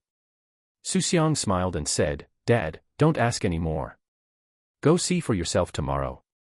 Xu Xiaojie opened her mouth, as if to say something, but then swallowed it back. Just then, Su Jiangwo returned and saw the father and son squatting in the yard, both looking very serious. He asked, "What are you two doing?" Xu Xiaojie stood up and recounted what had happened. After listening, Su Jiangwo remained silent for a long time before finally saying, "If Xiangya says she has money, then she has money. This child has never let us down." Su Tsuilan came out of the kitchen and nodded when she heard this. "Yes, whatever Xiangya says goes." Xu Xiang put the bank card away safely, feeling at ease. He could have done this much earlier, but he just hadn't found the right opportunity. Now that opening a shop is on the agenda, it's the perfect time. The system not only allows you to withdraw money directly, but also to withdraw it to your bank card, and the source of the funds is legitimate and risk-free. Neither banks nor tax authorities can detect any problems. Xu Xiang plans to withdraw 500,000 yuan first. In the countryside, building a house, including labor and materials, can be done very well for 100,000 yuan. Add in decoration and furniture, and it will cost at most 150,000 yuan. The remaining money can be used to open a shop, and the cost of goods, shelves, refrigerators, and freezers will not exceed tens of thousands of yuan. 500,000 is more than enough. But he didn't tell Xu Xiaojie the specific number, because he was afraid his dad wouldn't be able to sleep at night. Xu Xiaoyi came over again during dinner that evening. He came to ask if the matter of opening a shop had been finalized. "Xiaojie, have you thought it through? I've heard about Lao Lu's shop. If you don't want to take it over, you can rent it. It's only 100 or so yuan a month, not expensive." Xu Xiaojie picked up a piece of food, chewed it, and swallowed it. "Brother, we plan to rent Lao Lu's shop for a few months before opening." Xu Xiaoyi was taken aback. "What about a few months later? We'll move in after the new house is finished." This is what the family just discussed. Building a new house takes time, and the village can't be without a shop forever. It wouldn't be good if someone else opened one first. The shop can be opened first, and the building can be built at the same time. Xu Xiaoyi exclaimed in surprise, "Building a new house? That's a lot of money." Xu Xiaojie glanced at Xu Xiang, who was engrossed in his meal, as if the matter had nothing to do with him. Xu Xiaojie smiled but didn't say anything. Xu Xiaoyi glanced at Su Jiangwo, then at Xu Tsuilan. Both of them remained calm, as if they had known all along. "Is your family hiding something from me?" Xu Xiaoyi asked tentatively. Su Jiangwo waved his hand. "What could have happened? It's just that Xiangya's mother is blessing us. Things have been going well for the family these past few years, we've saved some money, and Xiaojie has earned quite a bit outside too." Xu Xiaoyi didn't press the matter further. After all, it was their family matter, and he was just curious earlier. "Have you taken care of the foundation work? There are plenty of vacant plots in the ridge, but the village brigade approval is still required." Su Jiangwo said, "You don't need to worry about that. I'll go to village brigade to see Director Wang tomorrow. I have some connections with him, so getting a certificate won't be difficult." Xu Xiang knew that the director Wang Su Jiangwo mentioned was Wang Dihao, the party secretary of the village brigade, who had known Su Jiangwo for many years and had a good relationship with him. Obtaining a land foundation certificate was indeed not difficult. Xu Xiaoyi nodded, "That's fine. Once the store opens, I'll help you find a place to source your goods." "Thanks, bro." "No need for thanks, we're family, no need for formalities." After finishing the meal, Su Jiangwo and Xu Xiaojie sat by the door smoking and chatting, while Su Tsuilan washed dishes in the kitchen. Xu Xiang and Su Mei were watching TV in their room, but their minds were already planning what they were going to do next. "Let's withdraw the money first and have Xu Xiaojie check it at the bank to put our minds at ease." Then Su Jiangwo was sent to village brigade to obtain a land certificate. Then we hired someone to build the house. Building a house is not something that can be done in a day or two. But Xu Xiang wasn't in a hurry. As long as construction started, success wouldn't be far off. When it was time for bed, Xu Xiaojie carried Xu Xiang to the bed and tucked him in. "Xiangya, do you think there will really be money in the card tomorrow?" "Dad, you'll know if you check it out tomorrow." Xu Xiaojie was silent for a moment, then asked, "That money really came from your mother?" Xu Xiang thought for a moment and said, "Dad, just take it as such." Xu Xiaojie woke up before dawn the next day. He tossed and turned in bed, unable to fall asleep. His mind was filled with Xu Xiang's words. "The money will be in your account tomorrow." "How much?" 10,000. 100,000. Or 1 million. Xu Xiaojie dared not think about it, yet she couldn't help but think about it. He glanced at Xu Xiang, who was sleeping soundly beside him. The little guy was curled up in the blankets, with only half of his head showing, breathing evenly, and hadn't been woken up by his tossing and turning. Xu Xiaojie sighed softly and simply got out of bed. It was still dark outside, with only a sliver of gray-white showing through the eastern horizon. The air was bitterly cold, and even our breath turned into white mist. He squatted by the door and smoked a cigarette, still feeling uneasy. Su Tsuilan also got up and saw him squatting at the door, asking, "Why are you up so early?" "I can't sleep." Su Tsuilan didn't ask any further questions and turned to go into the kitchen to boil water. After breakfast, Xu Xiaojie put her bank card into her inner pocket, patted it to make sure it was safe, and then pushed her old bicycle out of the yard and pumped up the tires. Xu Xiang ran out of the house, looked up and asked, "Dad, where are you going on your bike?" "Going to the county." Xu Xiaojie got on the bike, one foot on the ground. "You stay at home. It's too far. I'm not taking you." Xu Xiang initially wanted to go along, but after thinking about it, he decided against it. His presence would only be a hindrance. It was better for his father to go alone, check the balance himself, and keep track of the money. "Dad, ride slowly and be careful on the road." Xu Xiaojie was stunned for a moment, not expecting her son to say such a thing. Her heart warmed, and she nodded, "I understand."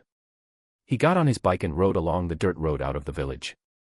The road was rough, full of potholes, making everyone's buttocks ache. Xu Xiaojie rode very fast, the cold wind whistling into his neck. He turned up the collar of his cotton-padded coat, hunched over, and pedaled hard. When you have something on your mind, you don't feel tired no matter how fast you ride.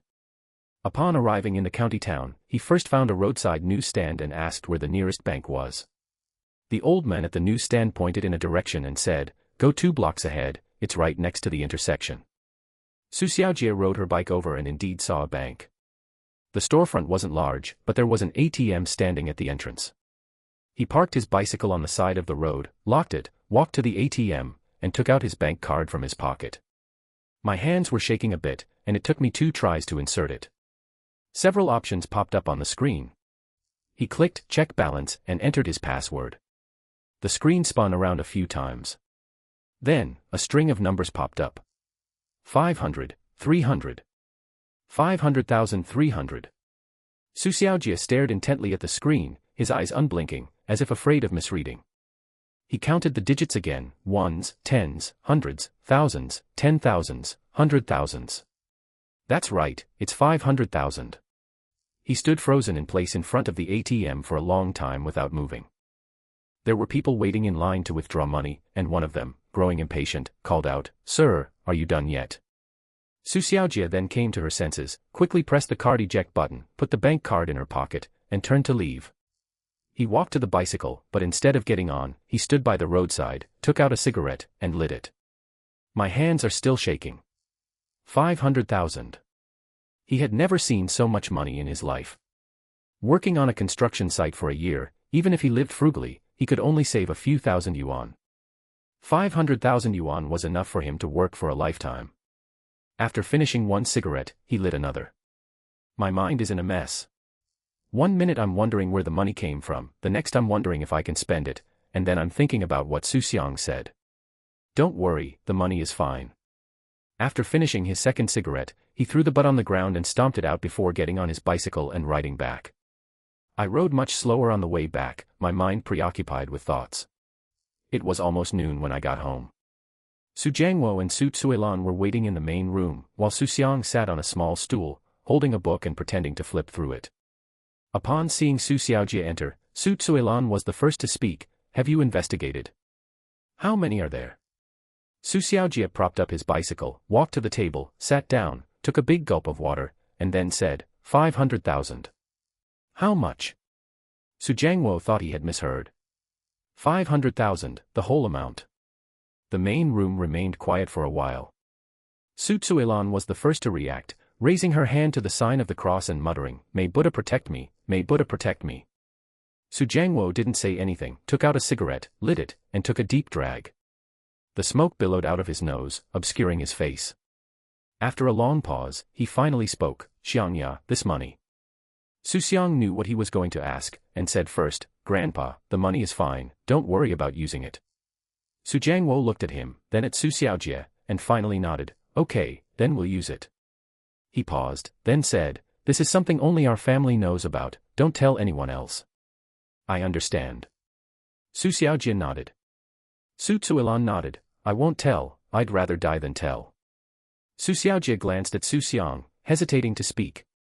Xu Xiang knew what his father wanted to ask, smiled, and said, Dad, it's really nothing, I'm completely innocent, no one can find out anything wrong. Xu Xiaojie was silent for a moment, then asked again, Are you really okay? I'm really fine. Xu Xiang's tone was very certain. Xu Xiaojie took a deep breath and exhaled it slowly, as if she had expelled a stone from her heart. Okay, Dad believes you. Xu Xiang breathed a sigh of relief. The matter of money was now completely out in the open. In the afternoon, Su Jiangwo changed into clean clothes and went to village brigade. Wang Dihao's house is next to the village brigade, a two-story building that is considered quite impressive in the village. When Su Jiangwo arrived, Wang Dihao was sitting in the main room drinking tea. When he saw Su Jiangwo, he greeted him with a smile. Jiangwo is here. Sit down, have some tea. Su Jiangwo sat down, took the teacup, and without beating around the bush, directly stated his purpose. Dihao, my family wants to build a house in the ridge.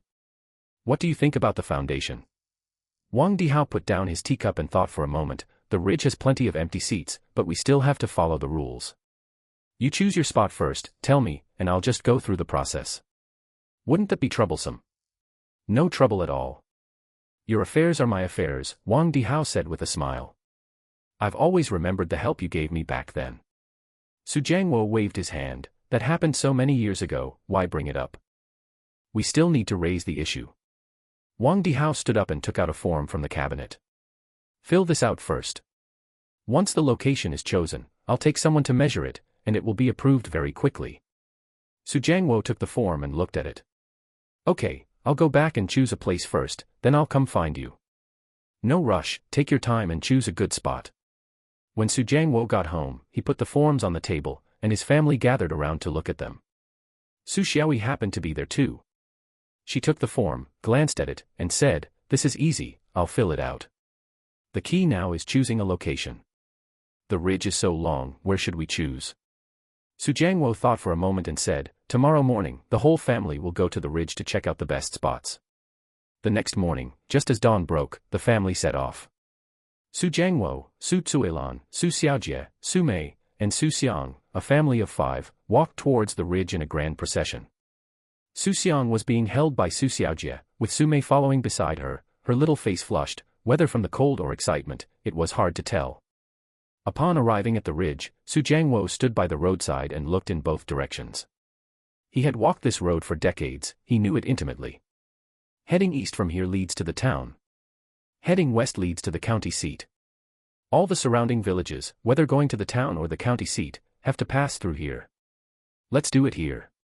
Su Jiangwo pointed to an empty space by the roadside. The plot of land was quite large, more than half an acre, and the terrain was flat. It was neither too far nor too close to the roadside, making it perfect for building a house. Su Xiaojie looked at it and nodded. The location is good, but it's a bit close to the roadside. Will it be noisy? What's all the noise about? The point of opening a shop is to make it visible. Who can see it from a distance? Su Jiangwo said. Su Zuilan nodded in agreement. Jiangwo is right, a shop should be located on the roadside, in a conspicuous place. Su Xiaojie thought about it and agreed that it made sense.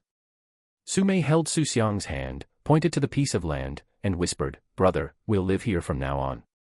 Yes, right here. That's great. It's much closer to school now, so I won't have to get up so early anymore. Xu Xiang smiled but didn't reply. He knew that Su Mei was happy not because she was close to the school, but because she had a new house to live in. Su Jiangwo walked around the open space, measuring its length and width with his steps, and marked several corners. This is it, no changes. Su Xiaojie took the form out of her pocket, and Su Jiangwo took it and wrote down the selected location on it. Let's go back and find Dihao to settle this matter. Once the foundation was secured, Su Xiaojie began arranging the rental of the shop. Old Lu's shop is located in the ridge, only about 100 meters away from the plot of land they chose for their home, a 2-minute walk away. Old Lu has been gone for less than 2 months, and the shop has been empty ever since, with a lock on the door and a layer of dust on it. Su Xiaoyi had Lao Lu's phone number, and Su Xiaojie called him that very night. Old Lu answered the phone, sounding quite straightforward. Su Xiaojie didn't beat around the bush and went straight to the point about wanting to rent the shop. Uncle Lu, your shop is just sitting empty anyway, how about you rent it to me? I'll open it for a few months first, and then move in once the new house is finished. Old Lu said, sure, it doesn't matter who we rent to. How much does it cost per month? Old Lu thought for a moment, someone asked before, and I quoted 200. If you want it, give me 150. Xu Xiaojia was delighted, 150 yuan wasn't expensive, it was even cheaper than she had expected. Okay, 150. How about renting it for 4 months first? Is that all right? 4 months. Okay, we can discuss extending it later. Then it's settled, thank you Uncle Lu. After hanging up the phone, Xu Xiaojia told Su Jiangwo about it. Su Jiangwo nodded. Old Lu is all right, easy to talk to. 150 isn't expensive, let's rent it for now. The next day, Xu Xiaojia went to the ridge. Old Lu's shop is located by the roadside, facing the highway, it's in a good location. He unlocked the door with his key, pushed it open, and a wave of dampness hit him. He kept a spare key, hiding it under a brick. The store was dimly lit, the shelves were covered in dust, and there were some miscellaneous items on the floor. Xu Xiaojia looked around and made up her mind. No need to buy new shelves, the ones Lao Lu left are enough, just need a quick wipe. The counter is also fine, the surface is a bit worn, but a cloth will do. As he was pondering where to begin cleaning, Su Mei appeared out of nowhere. Dad. You're here. Grandma said you came to the ridge to help out at the store, so I came along. Xu Xiaojia turned around, saw her, and smiled, you've come at the right time, lend Dad a hand. Su Mei rolled up her sleeves, full of enthusiasm, okay. Dad, what do you want to do? Sweep the floor first, then wipe the shelves down. Su Mei picked up a broom and started sweeping, muttering as she swept, this dust is so thick. Old Lu didn't even bother to clean it up before he left. Xu Xiaojia said with a smile, they're in a hurry to go to the city to enjoy life, they don't have time to worry about these things. Su Mei swept the floor, while Xu Xiaojia moved the shelves. The shelves weren't heavy, one person could move them. He carried each shelf to the doorway, wiped them twice with a damp cloth, and then moved them back to their original positions. The counter was wiped down, and an old cloth was laid on the countertop, making it look much tidier. After sweeping the floor, Su Mei went to wipe the windows. The dust on the windows was so thick that the rag turned black when wiped. She changed the water 3 times before she finally got the windows sparkling clean. Sunlight streamed in through the windows, instantly brightening the shop. Xu Xiaojia glanced at it, thought it was about time, straightened up and patted her back. All right, that's enough for today, we can finish the rest another day. Su Mei was also tired. She threw the rag into the bucket and shook the water off her hands. Dad, I've done so much work for you, you have to buy me some snacks. Xu Xiaojia laughed, okay, once the store opens, you can take whatever you want to eat. Really, but you can't take too much, or your grandma will scold you. Su Mei chuckled twice, already starting to plan what to eat. When they got home, Su Tsuilan had already prepared dinner. The family sat around the table to eat, and Xu Xiaojia explained the situation at the restaurant. The store is almost ready, and we have enough shelves, so we don't need to buy any new ones. Now all we need to do is restock. Su Jiangwo put down his chopsticks, don't rush to buy goods, let's decide what to sell first. Xu Xiaojia took out her notebook and said, I've been thinking about it. Rice, oil, salt, soy sauce, and vinegar are things that every household needs, so we definitely need to stock them. Su Jiangwo nodded, yes, and toothpaste, soap, and laundry detergent are also indispensable. Su Tsuilan added, matches and candles are also necessary, in case of a power outage. Batteries are also needed for flashlights and radios. Xu Xiaojia wrote it down in her notebook, stroke by stroke. Su Jiangwo added, we also need to get cigarettes and alcohol. Those old smokers in the village are like they've lost their souls if they don't smoke for a day. And alcohol too, who doesn't have a couple of drinks during the new year? Tobacco and alcohol have high profit margins, so you can stock them, but you can't stock too much or you'll end up with unsold inventory. Su Mei, who had been listening nearby, couldn't sit still any longer. She raised her hand and said, Dad, I'll say one. Xu Xiaojia looked up at her and said, go on. Snacks. Selling snacks. Su Mei's eyes sparkled. Spicy strips, bubble gum, milk candy, and popsicles. They'll definitely sell well in the summer. Su Tsuilan reached out and gently patted her head, the shop is for selling things, not for you to eat. Sume covered her head and pouted, saying, "Grandma, I didn't say I was only going to eat.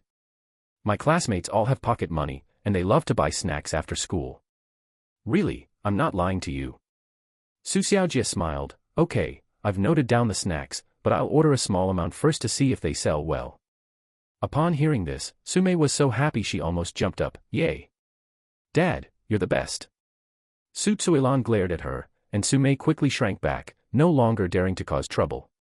Xu Xiang, leaning against Xu Xiang, chimed in, "Dad, we can also stock up on drinks. Coke, Sprite, bottled water, it'll be convenient for thirsty passers-by to buy a bottle." Xu Xiaojie thought for a moment and nodded, "Yes, drinks are a must too." Su Jiangwo added, "Biscuits and bread can be stored, so it's okay to bring in a little bit, just in case someone gets hungry and needs something to eat." The family discussed it for almost an hour, filling 2 pages of their notebook. Xu Xiaojie looked at them and said, "That's all for now. We'll add anything we need once it's up and running." Su Jiangwo nodded, "Okay, let's set up the stall first, and add more later. The next step is to apply for a business license." Xu Xiaojie doesn't understand these things and has never done them before. Su Xiaoyi said that you have to get a business license before you can open a shop, otherwise it is considered operating without a license and you will be fined if you are caught. "What procedures are required?" Su Xiaojie asked.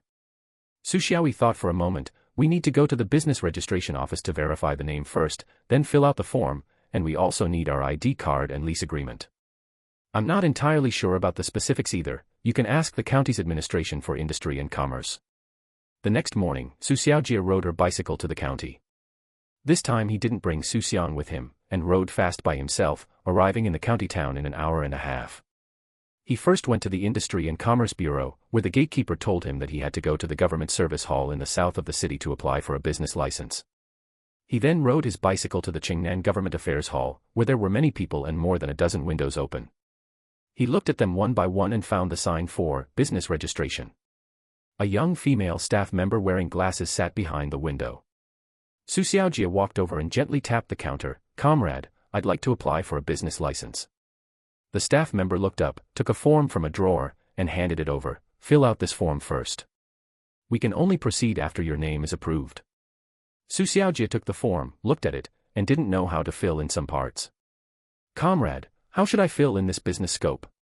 "Write down what you intend to sell." Xu Xiaojie thought for a moment and wrote down the words, daily necessities, food, tobacco and alcohol, snacks and beverages.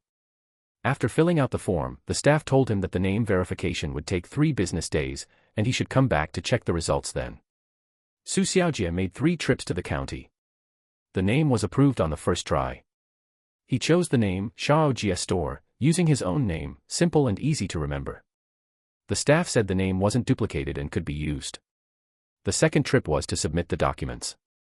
His ID card, lease agreement, and name approval notice were all required. He forgot his household registration booklet, so he rode his bike back to get it, a 3-hour round trip that left him exhausted. On the third attempt, the license was finally approved. Holding the paper stamped with the red seal, Xu Xiaojie stood at the entrance of the Government Affairs Hall, looking at it again and again, feeling an indescribable excitement. This is his first business license. When they got home, it was almost dark. Su Jiangwo and Su Cuilan were waiting for them in the main room. Xu Xiaojie took the license out of her pocket and placed it on the table. Su Jiangwo picked up the license, looked at it under the light, nodded, and didn't say anything, but the corners of his mouth were turned up. Su Cuilan also came over to take a look. Although she didn't recognize most of the characters, she looked at it very carefully, as if she wanted to see a flower bloom on that piece of paper. Su Mei asked, "When will the store open?" Xu Xiaojie looked at Su Jiangwo, then at Su Cuilan, and said, "We'll go get the goods tomorrow, and open the store as soon as we get them." Xu Xiang sat next to his father, and seeing the smile on his face, he felt happy too. Su Xiaoyi had already contacted a supplier for him. It was his classmate who did wholesale in town. His surname was Zhou, and everyone called him Boss Zhou. Boss Zhou runs a fairly large wholesale store in town, selling everything from rice, flour, cooking oil, daily necessities, snacks, and drinks, and also delivers goods to the villages below. Xu Xiaojie called Boss Zhou and explained what she needed to order over the phone. Boss Zhou wrote it down, saying that he was going to deliver goods to several villages the day after tomorrow, and could bring Xu Xiaojie's goods along the way. "Okay, then I'll leave it to Boss Zhou." Xu Xiang hung up the phone, feeling much more at ease. 2 days later, a white pickup truck pulled up at the ridge. Boss Zhou personally escorted the truck. He was in his 30s, chubby, and had a friendly face. He got out of the car, looked at the store, and said with a smile, "The location is good, right on the roadside, and people passing by can see it." Xu Xiang handed him a cigarette. "Boss Zhou, you've worked hard. It's no trouble, it's on the way." Boss Zhou took the cigarette and told the driver to open the door. The carriage was neatly arranged, with rice, oil, salt, soy sauce, vinegar, toothpaste, soap, laundry detergent, cigarettes, alcohol, snacks, and drinks. Everything was there, all prepared according to Xu Xiaojia's list. Su Jiangwo and Xu Xiaojia unloaded the goods together, while Su Tsuilan cleared space on the shelves in the store. Su Mei wanted to help, but Su Tsuilan shooed her aside, afraid she would break things by being clumsy. All the goods were moved into the store, and Xu Xiaojia checked each item against the order form. The quantities were all correct, and nothing was missing. Boss Zhou took the payment, counted it, put it in his bag, and said with a smile, "Xiaojia, just give me a call if you need anything in the future. You don't need to go out, I'll bring it to you on my way." "Okay, thank you, Boss Zhou. Don't mention it, we're business partners. If your business is good, I'll ship more." Boss Zhou patted him on the shoulder, got into his car, and drove away. The truck turned onto the highway and soon disappeared from sight. Xu Xiaojia turned around and went back into the store. Looking at the fully stocked shelves, she felt an indescribable sense of satisfaction. Su Jiangwo squatted at the doorway, smoking, looking at the goods in the shop, and nodded. Boss Zhou is a good person, and he has a full range of goods. I'll order from him from now on. Su Tsuilan has already started stocking its shelves, placing salt and soy sauce in the most convenient locations, and snacks and drinks in the most prominent places. Su Mei was finally allowed to help, and was in charge of putting bubble gum and spicy strips on the shelf. She worked very seriously, swallowing her saliva as she did so. Xu Xiang walked over and tugged at Su Tsuilan's sleeve. "Grandma, how about we do a promotion when we open?" Su Tsuilan looked down at him. "What activity?" "We'll give you a 10% discount and 2 eggs as a bonus. It's a festive occasion, and we want to make the villagers happy too." Su Tsuilan thought about it and felt it made sense, so she turned to discuss it with Su Jiangwo and Su Xiaojia. Su Jiangwo took a drag of his cigarette and nodded. "Okay, just for good luck." Su Xiaojia also agrees. "It's settled then, we'll open tomorrow." Hearing about the egg delivery, Su Mei's eyes lit up. "Dad, should I give them to you when I buy something tomorrow?" Su Tsuilan glared at her. "What are you buying? Do you even have money?" Su Mei chuckled and fell silent. The family worked until dark, arranging the shelves neatly, wiping the counter until it shone, and cleaning the entrance area. Su Xiaojia stood by the roadside, looking at her little shop, feeling a warm glow in her heart. Su Xiaojia woke up before dawn the next day. He tossed and turned, unable to sleep, so he simply got out of bed. It was still dark outside, with a hint of gray and white showing through the eastern horizon, and the air was bitterly cold. He went to the kitchen, boiled some water, washed his face, and changed into clean clothes. Su Tsuilan also got up and busied herself in the kitchen. Su Mei took half a day off today. She told Su Tsuilan last night that she had to be present for such a big event as the family opening a shop. Su Tsuilan couldn't persuade her otherwise, so she had no choice but to agree. Xu Xiang also got up early, put on his new navy blue cotton-padded jacket, and stood obediently at the door. The family went to the store. At 8 a.m. sharp, Su Xiaojia lit the firecrackers hanging at the store entrance. Crackling, crackling. The sound of firecrackers was deafening, red paper scraps flew everywhere, and the smell of gunpowder filled the morning air. Before the firecrackers had even stopped, people arrived. The first to arrive was Su Jianhua. He was wearing an old military overcoat and walked over with a smile. "Xiaojia, congratulations on your grand opening." Su Xiaojia quickly went up to him. "Uncle, please come inside and sit down." Su Jianhua walked into the store, looked around, and nodded. "Not bad, everything is quite complete, even more organized than when Lao Lu was here." He picked up a bottle of soy sauce and a packet of salt, and put them on the counter. "How much?" Su Xiaojia did the math. The original price was 3.5 yuan, but today's opening day offers a 10% discount, so it's 3.15 yuan. "I'll round it down to 3.1 yuan. Su Jianhua took out 3 yuan and 10 cents and placed it on the counter. Su Xiaojia then handed over 2 eggs. Uncle, this is a gift. We give you 2 no matter how much you buy. It's to bring good luck for the opening. Xu Jianhua took the eggs and smiled, is this for real? Okay, I'll go back and tell your aunt to come and buy some too. He had barely left when Xu Xiao arrived. Xiao Jia, congratulations. I was planning to come with my dad, but then I thought it would be better if we came in 2 groups, so your store would be busier. Xu Xiaoyi handed over a string of firecrackers as a congratulatory gift.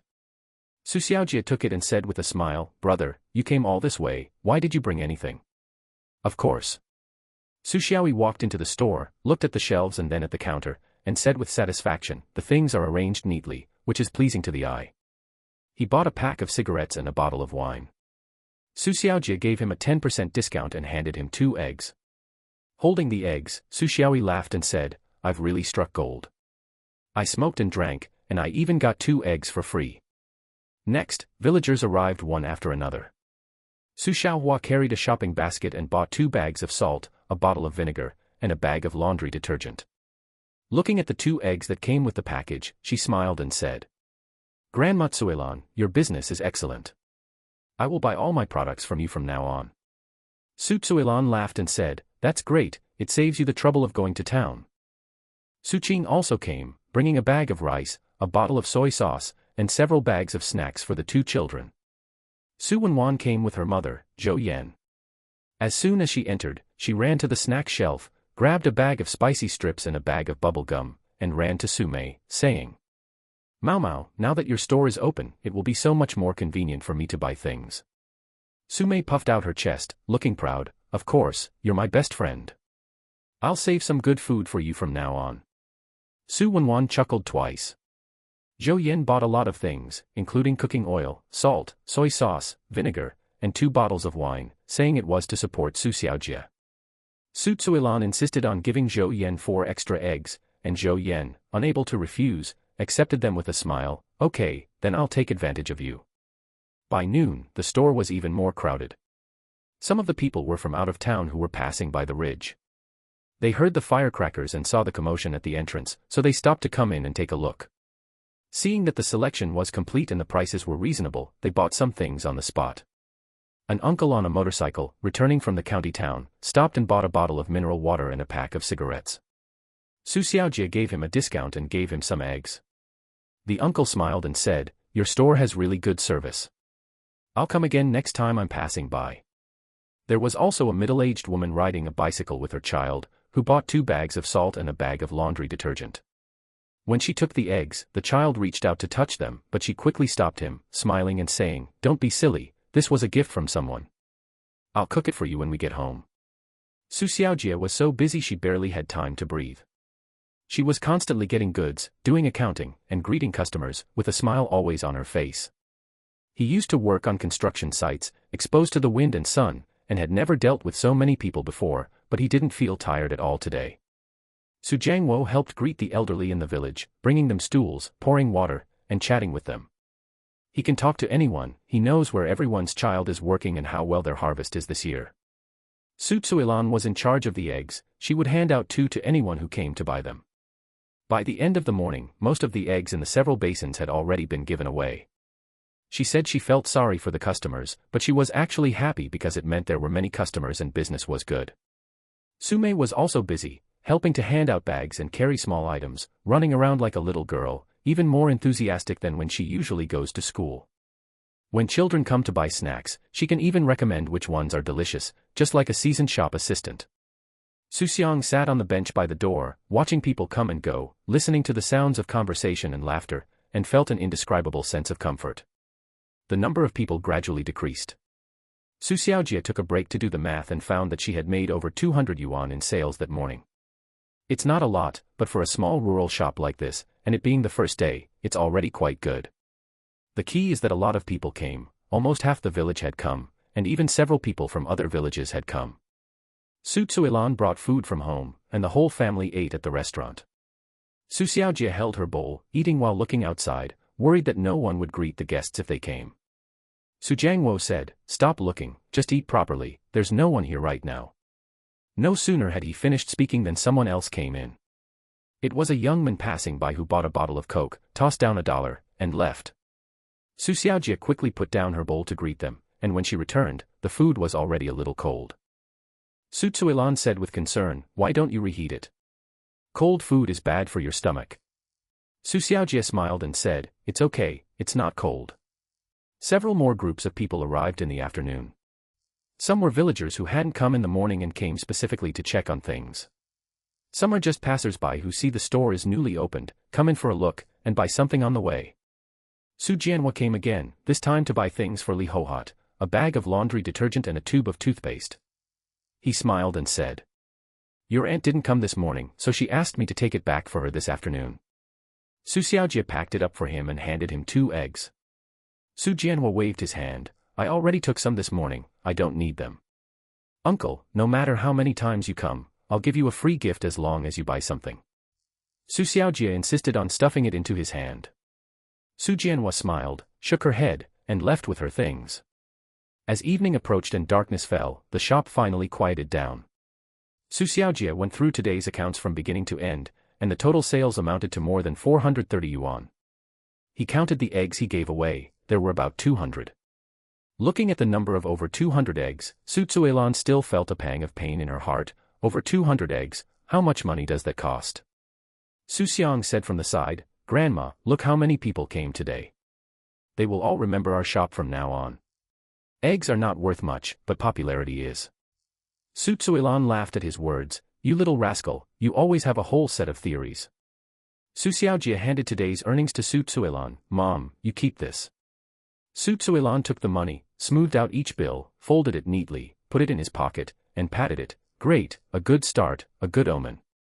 Su Jiangwo moved the table from the doorway inside, closed the shop door, and the family walked back home. On the way, I met a few villagers who all smiled and said, "Xiao Jie, your shop is doing well. Business is good today." Su Xiaojie replied with a smile, "It's all right, it's all right. Come more often in the future." Back home, Su Zuilan prepared a feast to celebrate. Su Xiaojie drank a couple of glasses of wine with Su Jiangwo, her face flushed, and she became quite talkative. "Dad, today is really lively, much better than I expected." Su Jiangwo nodded, "If you start well, things will be easier later. Do a good job and don't let Xiangya's mother down from heaven." Su Xiaojie glanced at Xu Xiang, who was engrossed in his meal, seemingly oblivious to the events unfolding around him. Su Xiaojie smiled, raised her glass, and toasted Su Jiangwo again. After the shop opened, life went on like a clockwork, moving forward day by day. Su Xiaojie opens at 7 o'clock every morning and closes at night after dark. In the first few days, he was worried that business would be slow and that he might have stocked up on too much inventory. But to his surprise, business got better and better as the year drew to a close. First, people from the village came to buy it. Every household needs everyday necessities like oil, salt, soy sauce, and vinegar. Before Old Lu's shop closed down, villagers had to go to the town or the county to buy things. Now that the Ridge has a store, it's just a short walk away, so convenient. Who would want to travel a long way? Later, people from several nearby villages also came. Wangjiakan, Lijiawan, and Yangshilong are all villages not far from the Ridge. They can be reached by bicycle in about 10 minutes. Someone passing by came in for a look and found that everything was available and the prices weren't more expensive than in town. When they got back and told others, the news spread. On the 18th day of the 12th lunar month, as soon as Su Xiaojie opened her shop, 3 people rode bicycles from Wangjia village, saying they had come specifically to buy things. One person bought a jug of oil, another bought 2 bottles of wine and a pack of cigarettes, and yet another bought a lot of candy and biscuits, saying they were for their children to eat during the Chinese New Year. Su Xiaojie was extremely busy, and Su Zuilan also came to help. Su Jiangwo was in charge of moving things for the elderly. Su Mei is on winter break and is helping out at the store every day. She cares more about business than Su Xiaojie, and when she sees someone come in, she shouts "welcome," which makes everyone laugh. After closing the shop in the evening, the family gathered around to eat, and Su Xiaojie went over the day's expenses. "We sold 210 today. We sold 340 today. We sold over 400 today." Su Zuilan couldn't stop smiling as she listened to the numbers. "It's much better than farming. You can't earn much money farming in a year, but this 1 month is equivalent to half a year's worth." Su Jiangwo, smoking a cigarette, said slowly, "The Ridge has a good location." Su Xiaojie nodded, "Dad is right. The ridge has a good location and lots of cars passing by. In the future, not only people from nearby villages will come, but passing drivers will also be able to stop and buy things. Xu Xiang chimed in, Dad, we can put a few chairs at the entrance so people can rest. If they sit for a while, they'll feel bad not buying anything. Xu Xiaojie was taken aback for a moment, then laughed, how come you can think of everything with that brain of yours? Su Tsuilan also laughed, this kid is born to be a businessman. Before we knew it, it was the 23rd day of the 12th lunar month, the Little New Year. The Little New Year in the countryside doesn't have as many customs as in the city, but it's still a festival. Su Tsuilan started preparing early in the morning, killing a chicken, stewing a pot of soup, frying a plate of peanuts, and stir-frying a few dishes. Su Xiaojie closed the shop for half a day today and came back at noon. Su Mei helped set the table, and Su Jiangwo sat at the table and, unusually, poured himself a glass of wine. Xu Xiang sat next to Su Tsuilan, looking at the table full of dishes, feeling a warm glow in her heart. In my past life, at this time of year, my family celebrated the Lunar New Year, but we were always struggling financially. Su Tsuilan couldn't bear to buy good food, and Su Jiangwo couldn't bear to drink good wine. The family would just have a decent meal together and consider it the New Year. This life is different now. The table was laden with dishes of fish, meat, and chicken. Su Jiangwo was drinking bottled wine, not bulk wine. Su Mei finished eating the chicken leg in her bowl, her lips still glistening with oil. Su Tsuilan placed a chicken leg on Xu Xiang's plate, eat more, you need to grow strong. Xu Xiang took the chicken leg, took a bite, and found the meat to be tender and perfectly stewed. Grandma, it's delicious. Su Tsuilan laughed, eat more if you like it. Grandma may not have many other skills, but cooking is her specialty. Su Jiangwo, holding a wine glass, said to Su Xiaojie, Xiaojie, come on, have a drink. The father and son clinked glasses and drank it all in one gulp. Su Jiangwo put down his cup, wiped his mouth, and said, let's talk about building the house after the New Year. The Lunar New Year is just around the corner, and it's cold, so it's not convenient to start construction now. We'll find a construction team when spring arrives and the weather warms up. Su Xiaojie nodded, that's what I think too.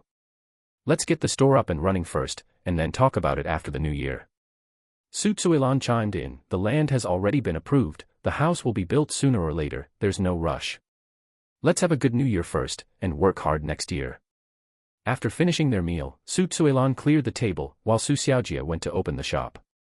Although it was the eve of the Lunar New Year, business couldn't be delayed, someone might want to buy something. Su Mei went along, ostensibly to help, but actually because she was eyeing the snacks in the shop. Xu Xiang didn't go, he sat in the main room with Su Jiangwo by the fire. Su Jiangwo stirred the charcoal in the brazier, and the flames leaped up, making it warm and cozy. Xiangya, you said that once our house is finished next year, would you like to live downstairs or upstairs? Xu Xiang thought for a moment and said, let's go upstairs, it's bright upstairs. Su Jiangwo laughed, okay, we'll save you a big room upstairs as your room. Grandpa, you and Grandma also live upstairs, next to me. Su Jiangwo waved his hand, we won't go. It's more convenient to live downstairs, no need to climb stairs. Xu Xiang knew that his grandfather was just trying to avoid trouble. He didn't try to persuade him further, deciding to wait until the house was built. On the 24th day of the 12th lunar month, sweep away the dust. According to rural custom, on the 24th day of the 12th lunar month, the house and its surroundings should be thoroughly cleaned to bid farewell to the old year and welcome the new. Su Tsuilan got up before dawn and swept the yard inside and out with a broom. Su Jiangwo tidied up the clutter in the yard and stacked the firewood neatly. Su Xiaojie didn't go to the shop today, she stayed home to help out. Su Mei carried a basin of water and cleaned the windows until they were sparkling clean. Xu Xiang wanted to help, but Su Tsuilan told him not to and to go play somewhere else. Xu Xiang watched from the side, occasionally handing over a rag or a broom, thus participating in the activity. By the afternoon, the house was spotless. Su Tsuilan took out a newly made cotton-padded jacket from the closet and had Xu Xiang try it on. It was padded with thick new cotton and felt warm and cozy when worn. It's a bit big, but you can still wear it next year. Su Tsuilan nodded in satisfaction. Su Mei also had a new outfit, bought by Su Xiaojie in town, a pink cotton-padded jacket embroidered with small flowers. Su Mei put it on and refused to take it off, admiring herself in the mirror for a long time. Su Jiangwo looked at the two little ones, who were the same size, with a smile in his eyes. On the 25th day of the 12th lunar month, Su Xiaojie made her last delivery. Boss Zhou asked him, it's almost Chinese New Year, do you want to stock up more?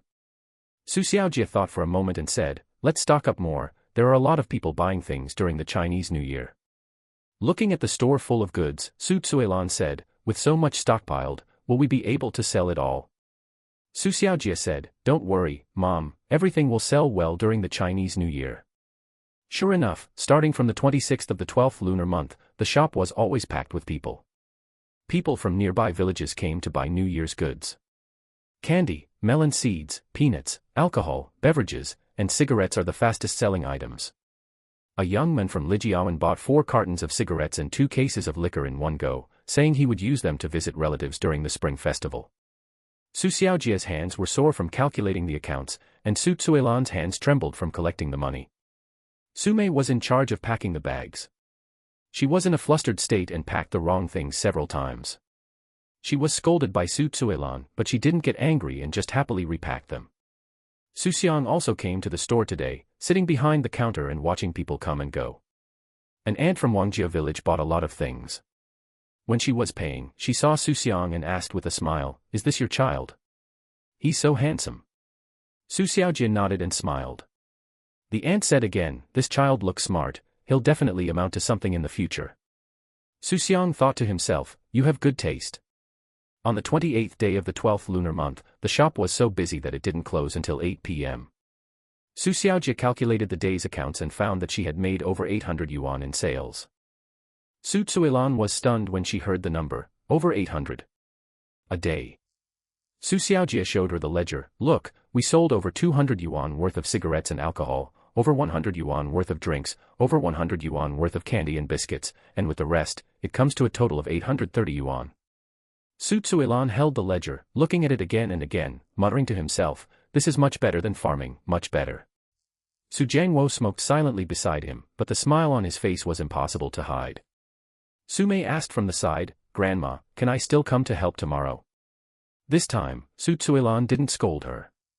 Instead, she smiled and said, come on, come early tomorrow. On the 29th day of the 12th lunar month, the shop was busy all day. Xu Xiaojie was so tired she could barely straighten her back, but she was happy. Su Cuilan's voice was hoarse from talking, and Su Jiangwo's arms ached from helping to move the goods. Su Mei helped hand things over, running around without ever complaining of being tired. Xu Xiang sat behind the counter, responsible for collecting money and giving change.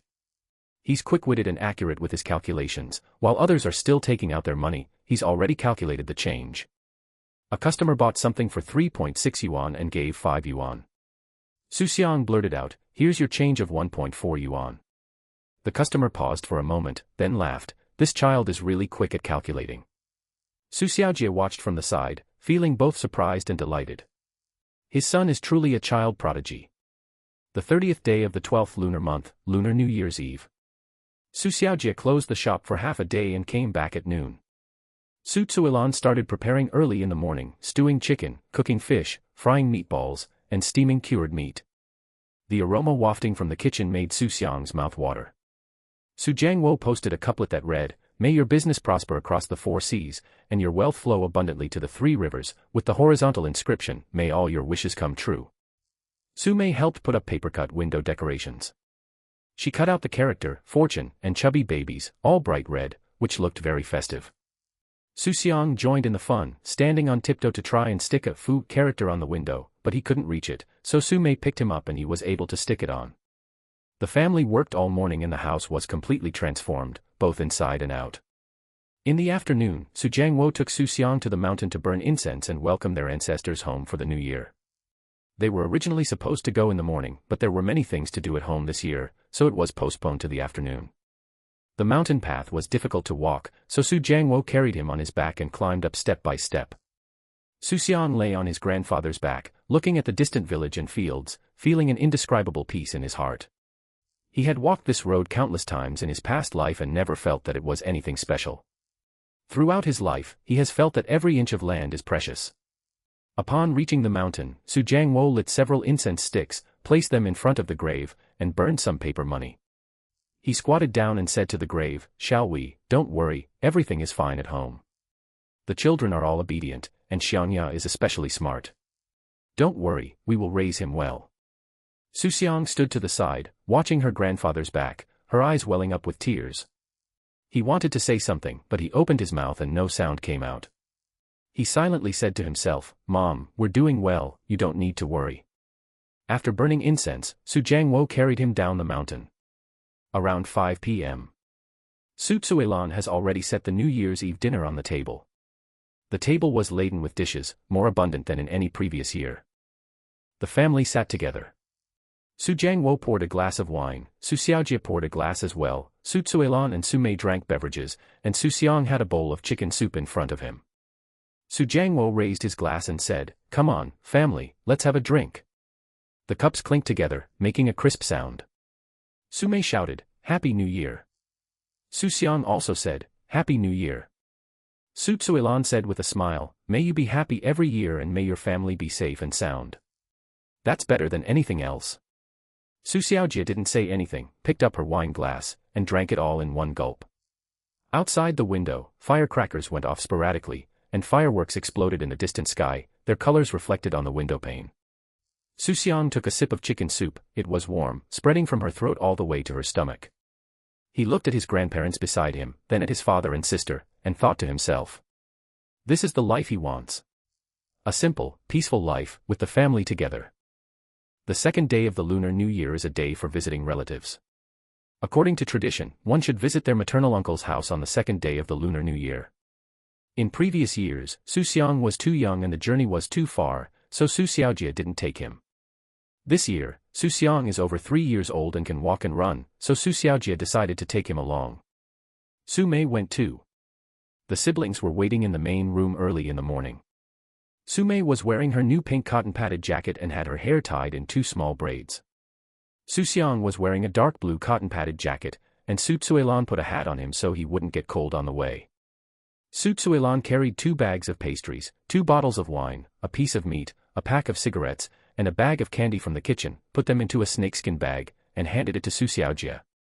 "This is a New Year's gift for my uncle's family, don't lose it." Su Xiaojie took the bag and tied it to the back of the bicycle. He helped Su Mei onto the back seat and settled her in. Xu Xiang sat on the crossbar in front, holding the handlebars with one hand and Su Xiaojie's arm with the other. Su Jiangwo reminded him at the door, "Ride slowly on the road, don't rush." "Okay, Dad." Su Xiaojie got on his bike and rode along the dirt road out of the village. My uncle's house is in the next town, more than an hour away by bike.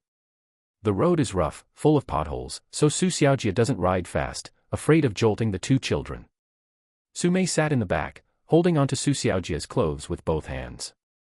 Xu Xiang sat in front, the wind blowing coolly on his face.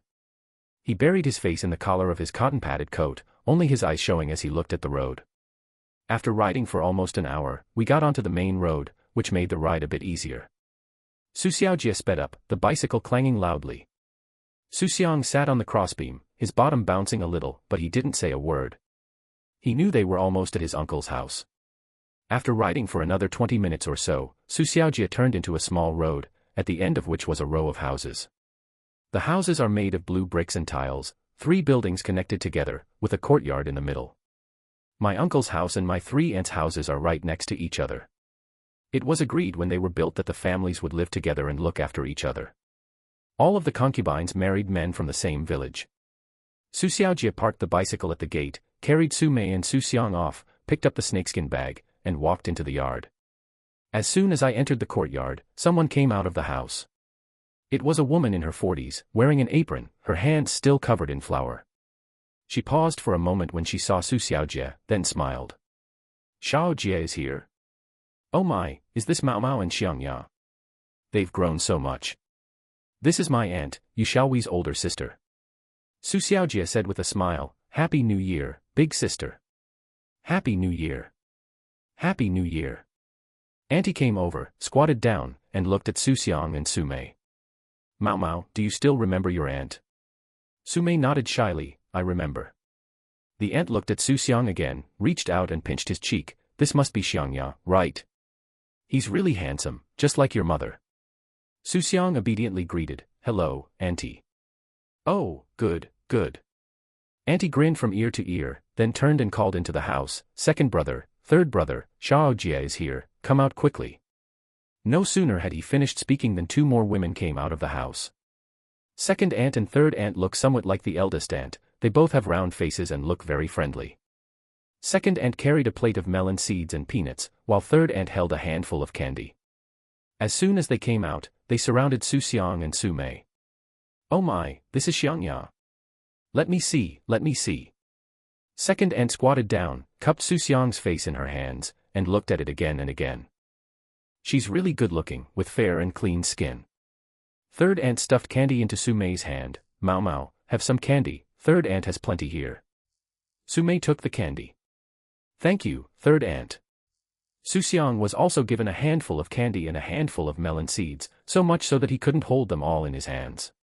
The three concubines chatted amongst themselves, leaving Xu Xiaojie unable to get a word in edgewise. She simply stood to the side and smiled.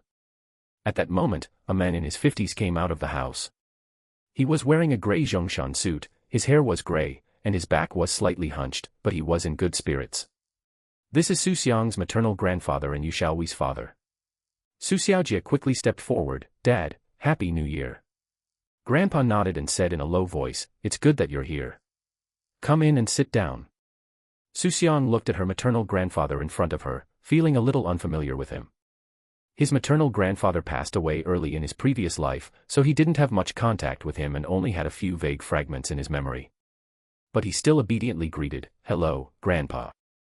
Grandpa looked down at him, a glint of light in his eyes, and reached out to pat his head. Good boy." He looked at Xu Mei again and nodded. "They've all grown up." The aunt said from the side, "Dad, don't stand there, let the child come inside and sit down, it's cold outside." The family went inside. My uncle came out too. My uncle is a few years older than Xu Xiaojie, around 35 or 36 years old. He is tall and strong, and speaks in a loud voice. "Xiaojie, you're here?" Uncle patted Xu Xiaojie on the shoulder. "Brother, Happy New Year," Xu Xiaojie replied with a smile. The uncle looked at Xu Xiang and Xu Mei and said with a smile, "These two children look just like you and Xiaowi." Xu Mei called out, "Uncle," and Xu Xiang followed suit. My uncle took 2 red envelopes out of his pocket and handed one to each of them. "Here you go, this is your New Year's money." Xu Mei glanced at Xu Xiaojie, who nodded, before she accepted the gift. Xu Xiang accepted the gift as well, and said, "Thank you, uncle." The family sat around in the main room, where the charcoal fire burned brightly, making the room warm and cozy. The eldest aunt brought up tea, the second aunt brought up snacks, and the third aunt laid out melon seeds, peanuts, and candies on the table. Auntie sat down, looked at Xu Xiang, and suddenly said, "Oh right, I think I've seen Xiangya on TV before." Second aunt also remembered, "Right. The news on Guangjiang County TV said that our county has a child prodigy who can do third-grade problems at the age of 3. Third aunt clapped her hands, "I knew it. This child looks extraordinary." Xu Xiaojie smiled but didn't say anything more. The uncle nodded, "I saw the news. At the time, I didn't know it was Xiangya. I only found out later from other people." "Xiangya, tell your uncle, are you really good at solving third-grade problems?" Xu Xiang nodded, "I know a little." The uncle laughed heartily, "Incredible. Our Yu family has produced a child prodigy." Grandpa sat beside her, not saying much, but watching Xu Xiang with a smile in his eyes. My aunt then asked about the family. "Xiaojie, I heard you opened a shop in the ridge." Xu Xiaojie nodded, "Yes, I opened a general store, selling daily necessities. It hasn't been open for long." "How's business?" "It's all right, I'm just too busy these few days of the Chinese New Year." Second aunt said, "Opening a shop is good, it's better than working outside, and I can take care of the children at home." Third aunt asked, "So where do you live now? Are you still in the old house?" Xu Xiaojie said, "We still live in the old house, but the land has been approved. We plan to build a new house in the ridge after the new year." Upon hearing this, the uncle's eyes lit up. "Building a new house? That's great. On which plot of land?" "It's right on the ridge, not far from Lao Lu's shop, a pretty good location." Auntie clapped her hands and said, "That's a great place. Lots of people come and go, perfect for opening a shop. Once the house is finished, we'll come and host a housewarming party for you." Grandpa spoke up at this point. "Building a house is a big deal. You need to hire good craftsmen and use good materials. Don't try to save money." Xu Xiaojie nodded, "Dad, I know, I will take care of it. Grandpa added, if Xiao Wei were still here, she would be so happy to see things like this today. The room fell silent immediately after he said that. The eyes of all three aunts were red. The eldest aunt lowered her head and wiped her eyes with the back of her hand. Second aunt said softly, yes, Xiao Wei loves excitement. She would be overjoyed to see that Mao Mao and Xiangya have grown up so much. Third aunt sniffed but didn't say anything. Xu Mei lowered her head, twisting the hem of her clothes with her fingers. Xu Xiang sat in the chair, looking at the adults' expressions, and felt a pang of sadness in her heart. Xu Xiaojie was silent for a moment, then said, Xiao Wei is watching from heaven, she will see it. My uncle picked up his teacup, took a sip, put it down, and sighed. Forget it, it's the new year, let's not talk about this anymore. The children are here, don't make them feel bad. The aunt wiped her eyes and forced a smile. Yes, yes, let's not talk about that. Xiangya, Mao Mao, what do you want to eat for lunch? Auntie will make it for you. Xu Mei looked up and said, I want to eat braised pork. Auntie smiled and said, okay, Auntie will make it for you. Xu Xiang also said, I want to eat sweet and sour pork ribs. Third aunt smiled, this child has a good appetite. Auntie will make it for you. The eldest aunt and the second aunt got up and went to the kitchen, and the third aunt followed to help. The uncle and maternal grandfather were talking to Xu Xiaojie in the main room, while Xu Mei and Xu Xiang sat beside them listening. The sound of chopping vegetables came from the kitchen, and the aroma slowly wafted out. Before long, a table full of dishes was laid out. Auntie invited everyone to sit down, come, sit down, don't be shy, we're all family. The uncle poured Xu Xiaojie a glass of wine, and then poured a glass for the maternal grandfather. The three aunts and Xu Mei were also present. Xu Xiang drinks a beverage. Grandpa picked up his glass and said, come on, have a drink. I wish Xiaojie a prosperous business and that her new house will be built soon. Everyone raised their glasses and clinked them together. Xu Xiang took a sip of her drink. Auntie kept piling food onto Xu Xiang and Xu Mei's plates, until their bowls were overflowing. Xiangya, eat more meat to grow taller. Mao Mao, these ribs are delicious, you should try them. Xu Mei's mouth was glistening with oil from eating, and Xu Xiang's belly was round and full from eating. Third aunt looked at Xu Xiang and said with a smile, this child is so easy to feed, unlike my child, who I have to chase after to feed him and still can't get him to eat. Second aunt also said, child prodigies are different, they even eat better than others. Xu Xiang felt a little embarrassed by the praise and lowered her head to continue eating. After the meal, my aunt brought out some fruit. Everyone sat and chatted, laughing, and talking. As it was getting dark, Xu Xiaojie stood up and said, sister, brother, it's getting late, we should go back. The aunt quickly said, what's the rush? Stay for a couple of days. The beds are all made up for you. Second aunt also advised, that's right, you've come all this way, why not stay one night? Mao Mao and Xiangya haven't stayed at my house before. Third aunt held Xu Mei's hand, Mao Mao, don't you want to sleep with third aunt? Third aunt will tell you a story tonight. Xu Mei glanced at Xu Xiaojie, then at Xu Xiang, and hesitated. Xu Xiaojie shook her head, I'm not staying here. I have things to do at home, and the shop has to stay open. Maybe next time, I'll stay a couple more days next time. Knowing he couldn't keep me, my uncle said, okay, then stay a few more days next time you come. Ride slowly on the road, it's hard to travel after dark. The three aunts reluctantly saw them off at the door. The eldest aunt stuffed a handful of candy into Xu Mei's pocket, the second aunt put a few oranges in Xu Xiang's pocket, and the third aunt packed some snacks for Xu Xiaojie to take back. Grandpa stood at the door, watching Xu Xiaojie lift the two children onto the bicycle, and said, be careful on the road. Xu Xiaojie nodded, Dad, you should go back inside, it's cold outside. Grandpa waved his hand, said nothing, and stood at the door watching the bicycle drive away before turning back into the house. On the way back, it was already dark. The roadside was pitch black, with only a few houses in the distance having lights on. Xu Mei sat in the back seat, leaning against her father's back, half asleep. Xu Xiang sat in the front, the wind chilling his face, and he buried his face in Xu Xiaojie's arms. Xu Xiaojie didn't ride fast, afraid of hurting the child. By the time I got home, it was completely dark. Su Tsuilan was waiting at the door.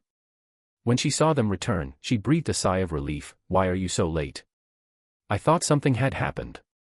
Su Xiaojie parked the car and took the two children out, my aunt and the others wouldn't let us leave. they insisted that we stay and only let us go after much pleading. Xu Xiang smiled and said, it's a good thing that they love their children. Su Mei was so sleepy she could barely keep her eyes open, so Xu Xiang took her to wash her face and feet. Xu Xiang was also sleepy, but she kept going. Xu Xiaojie squatted down, looked at Xu Xiang, and asked, Xiangya, did you have fun at your uncle's house today? Xu Xiang nodded, happy. Xu Xiaojie patted his head, said nothing more, and carried him into the house. Once the new year was over, the village began to quiet down. On the 6th day of the Lunar New Year, people were seen carrying their luggage and leaving the village. The young couple, holding their child with red eyes, handed the child to the elderly couple, said a few words of advice, and then turned and left. The child was crying at the intersection, and the old man was holding the child, comforting him while wiping away his tears. Xu Xiang had seen too many scenes like this in his past life. Su Mei sat in front of the door, watching people carrying bags walk out onto the street outside, and whispered. Is that Xiao Jun? Didn't he say last year that he wouldn't go out to work anymore? Why is he going out again? Xu Xiang, who was sewing shoe soles nearby, didn't even look up. What can we do if we don't go out? How much money can we make by farming at home? The children need to go to school, the elderly need to take medicine, and everything costs money. Su Mei listened without saying a word, lowering her head, seemingly lost in thought.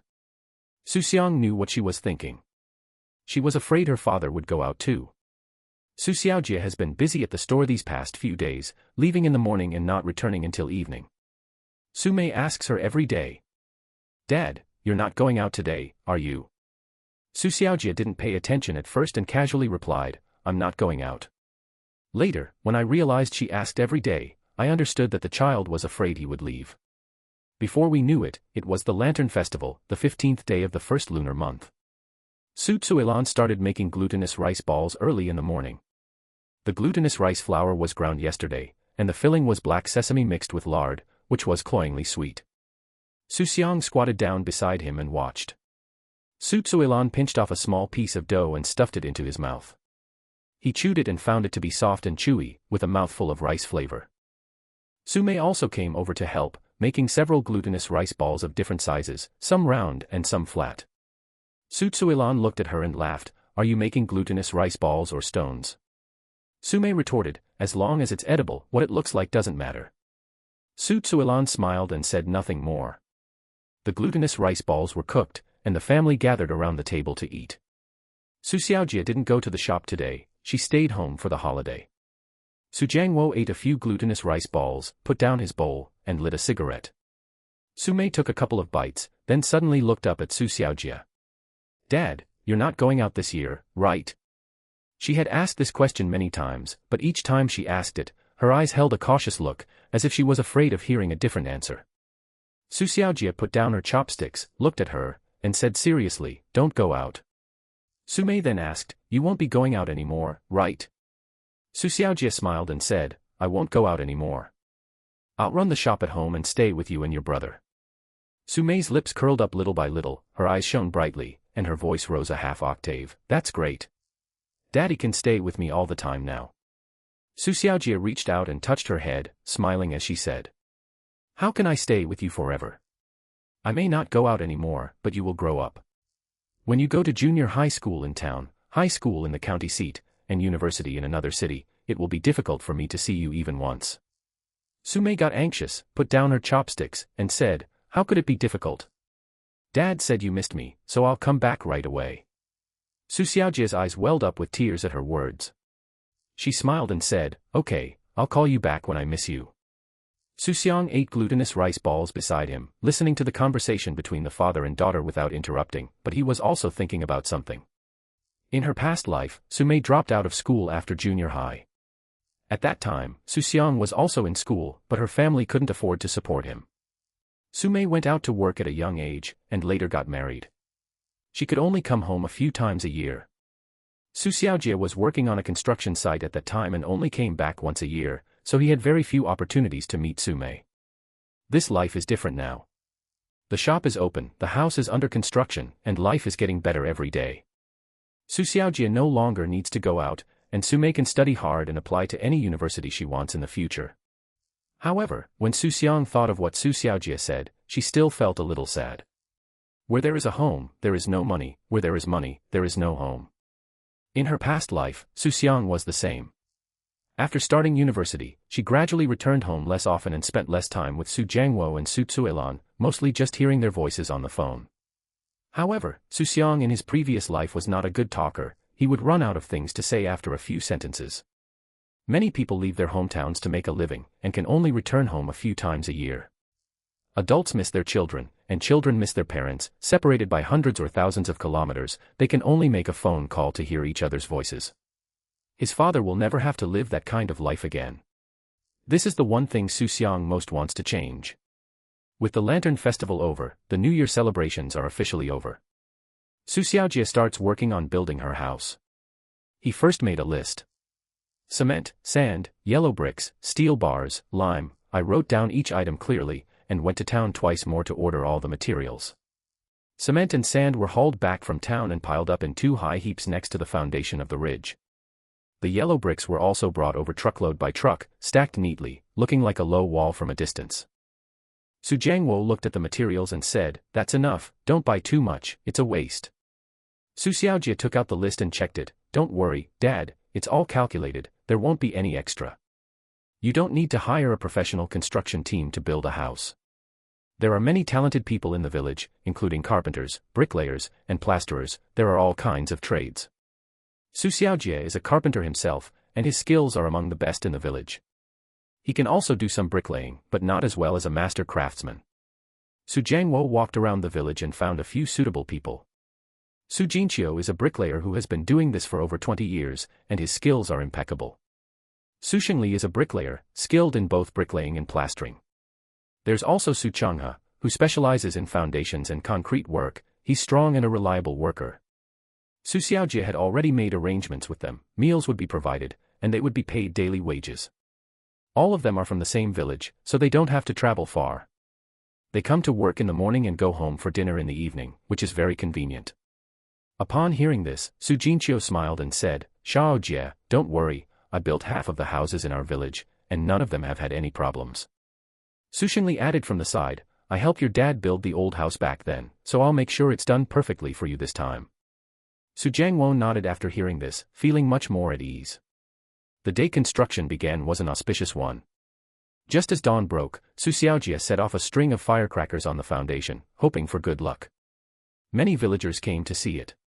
Su Jianhua stood by the roadside, looking at the foundation, and said with emotion, "Third brother, your family has finally recovered." Su Jiangwo stood next to him and smiled, "Big brother, what do you mean, wake up? It's still early." Su Jianhua shook his head, "Things are different now. We've opened shops, built houses, and Xiaojie doesn't go out anymore. Life is getting better every day." Su Jiangwo didn't reply, took a drag of his cigarette, and watched the busy figures on the foundation. The red paper scraps from the firecrackers were blown everywhere by the wind, landing on cement bags, sand piles, and Xu Xiaojie's shoulders. Xu Xiaojie rolled up his sleeves and worked with Su Jinqiu to lay out lines and set stakes. He held a measuring tape and measured again and again, afraid of being off by even an inch or two. Xu Xiang squatted by the roadside, watching the workers busy at work. Su Mei also arrived, standing next to Xu Xiang, pointing to the foundation and saying, "Brother, look, that's where our family will live from now on." Xu Xiang nodded, "I know." Su Mei then asked, "Guess where your room is?" Xu Xiang pointed to the left, towards the front. "It should be there." Su Mei looked at him in surprise. "How did you know?" Xu Xiang smiled but offered no explanation. Of course he knew, Xu Xiaojie had mentioned the plan to him. Su Mei said defiantly, "I'll go ask Dad and see if you're right." She ran over and asked Xu Xiaojie, "Dad, is my brother's room in that spot?" Xu Xiaojie looked up and smiled, "Your brother said that." Su Mei ran back, looking at Xu Xiang with disbelief. "Dad said you were right." Xu Xiang smiled but didn't say anything. The weather is getting warmer day by day, and the rapeseed in the fields has started to bolt, turning into a lush green expanse. House prices are rising day by day. With the foundation laid, the wall construction began. Su Jinqiu stood on the scaffolding, holding a brick in one hand and a trowel in the other, moving with great speed and efficiency. In his hands, the yellow bricks were stacked up one by one like building blocks, perfectly aligned horizontally and vertically, with the seams aligned. Xu Xiang was mixing cement at the bottom, turning it over and over with a shovel until the cement and sand were evenly mixed. Xu Xiang was in charge of moving bricks, sending them stack by stack onto the scaffolding. Xu Xiaojie does all sorts of work. He fills in wherever there's a shortage of people, keeping him incredibly busy. Xu Zuilan cooks lunch and delivers it to her every day at noon. The meal wasn't lavish, but it was filling. There was a big pot of rice, several stir-fried dishes, and a pot of soup. The workers had worked all morning and were starving, so they picked up their bowls and started eating, slurping loudly. While eating, Su Jinqiu said, "Zuilan, your cooking is really delicious, much better than my husband's." Su Zuilan said with a smile, "Eat more if you like it, we still have work to do this afternoon." Xu Xingli picked up a piece of food with his chopsticks and said, "Xiaojie, you're building this house fast. At this rate, it won't be finished in 2 months." Su Xiaojie held her bowl, looking at the wall that had already been built to half a person's height, and felt a warm feeling in her heart. Xu Xiang stood by the roadside, watching the wall grow upwards little by little. "I was thinking that once the house was built, I would move in and the whole family would live together and never be separated again. Time flies, and 2 years have passed in the blink of an eye." Xu Xiang just celebrated her 5th birthday yesterday. Su Zuilan cooked him a bowl of longevity noodles, added 2 poached eggs, and stir-fried a whole table of dishes. Su Jiangwo bought a cake from town. The cream wasn't spread very evenly, but Xu Xiang ate it happily. Su Mei took out her saved allowance and bought him a pencil with an eraser, saying it was a school supply given to him in advance. 5-year-old Xu Xiang has grown quite a bit taller, almost reaching Su Zuilan's waist. The baby fat on his face has faded a bit, and his features are becoming more defined. When the villagers see him, they all say, "This child is getting more and more handsome." He didn't like running around with the village kids much, but he was very sweet talking to the elders, calling them by their proper names. Everyone in the village said that old Su family had raised this grandson very well. Su Mei is 12 years old now, a graceful young woman with a ponytail, and her features are increasingly resembling Yu Xiaoyi's. She's about to start 6th grade, and the school is no longer the original Dongfeng Elementary School. Dongfeng Primary School closed down 2 years ago, and all students transferred to the Ridges Chaining Primary School. The school is located about 200 meters east of Xu Xiang's house. It has a 3-story teaching building and a cement playground. After all, this used to be a middle school, which is much better than the original village school. Su Mei finds it very convenient to go to school now. "I get up at 7:20 in the morning, wash my face, brush my teeth and eat breakfast, and leave home at 7:40. It takes less than 5 minutes to walk to school. It used to take more than half an hour to walk to Dongfeng Elementary School, and it was freezing cold in winter. Now it feels like a dream." Xu Xiang would sometimes wait for Su Mei at the school gate. When his classmates saw him, they all knew that he was Su Mei's younger brother, the child prodigy who had been on TV. Some people call him a little prodigy, and he responds with a smile. Li Qiangjuan, the former principal of Dongfeng Primary School, was transferred to Chaining Primary School as vice principal 2 years ago. He and Su Jiangwo are old comrades in arms and have a very close relationship. He has visited Xu Xiang's home quite often in the past 2 years. "Every time I come, I have to have a couple of cups of tea with Su Jiangwo and chat for a long time, from my time in the army to everyday family matters." Every time Li Qiangjuan came, he would mention Xu Xiang's schooling. "Jiangwo, Xiangya is 5 years old now, right? It's time for her to go to school." Su Jiangwo said he's still too young, let's wait a bit longer. Li Qiangjuan said, "He's not young anymore. Didn't we agree on him being 5 years old? I've already made all the arrangements. You just need to send him over." Su Jiangwo had been nagged by him for 2 years and was already used to his mannerisms. He smiled and said, Okay, 5 years old it is, whatever you say goes." Xu Xiang just celebrated her 5th birthday yesterday, and people came to visit today. Around 9 a.m., Xu Xiang and Su Mei were watching TV at home while Su Zuilan was tidying up in the kitchen. They heard the sound of a bicycle coming from the yard. Xu Xiang peeked out and, sure enough, it was Li Qiangjuan. He was wearing a dark gray jacket, and his hair was a bit whiter than it had been 2 years ago, but he was still in good spirits. A bulging black briefcase was tucked onto the back of the bicycle, its contents unknown. Xu Xiang went out to greet him and said, "Hello, Grandpa Li." Li Qiangjuan parked the car, bent down and patted Xu Xiang's head, smiling as he said, "Xiangya, you've grown taller again. Was it your birthday yesterday? You turned 5. Xu Xiang nodded, Yes, I'm 5 years old. Li Qiangjuan laughed heartily. Good, good, 5 years old is good, 5 years old is time to go to school. Su Jiangwo came out of the house, saw Li Qiangjuan, and said with a smile, I knew you were coming today. Of course, Li Qiangjuan said, setting up his bicycle and following Su Jiangwo into the house. Xiangya is 5 years old now, and we can't delay sending her to school any longer. Su Tsuilan brought out tea and a plate of melon seeds and peanuts. Li Qiangjuan didn't stand on ceremony, sat down, and took a sip of tea. Su Jiangwo sat opposite him and lit a cigarette. Qiangjuan, you said it's all arranged, what exactly has been arranged? Li Qiangjuan took a brown paper envelope out of his briefcase, pulled out a stack of documents, and placed them on the table. Look, I've prepared the application form and student registration form. Have you prepared a photocopy of Xiangya's household registration booklet? Su Jiangwo paused for a moment, then turned to look at Su Tsuilan. Su Tsuilan thought for a moment and said, the household registration book is in the cabinet, we'll have to look for it. Li Qiangjuan waved his hand. No rush, it can be done in the next couple of days. Xiangya's situation is special. I've spoken to the higher-ups, so he can enroll directly without going to first grade. He can go straight to second grade, depending on his level. Xu Xiang listened from the side, knowing exactly what was going on. His current level of knowledge was more than enough for a second-grade student, he could easily pass even a primary school graduation exam. But going to school isn't just about learning knowledge, it's also about interacting with peers. Skipping grades too much might not be a good thing. Su Jiangwo glanced at Xu Xiang, who said, Grandpa, I'll follow the school's arrangements. Li Qiangjuan laughed, this child talks like an adult. Su Jiangwo then asked, when does registration begin? School starts on September 1st. You can come over. I'll be at the school, and the procedures will be completed quickly. Su Jiangwo nodded, and the matter was settled. Xu Xiang sat beside them, listening to the two grandfathers chat, his thoughts drifting elsewhere. The changes in my family over the past 2 years have been tremendous. The new house was built a long time ago, and it's even bigger than originally planned. When the building was halfway done, Su Xiaojie discussed with Su Jiangwo that since the family had a shop and lots of stuff, they should add another room so they wouldn't run out of space later. Su Jiangwo thought about it and agreed.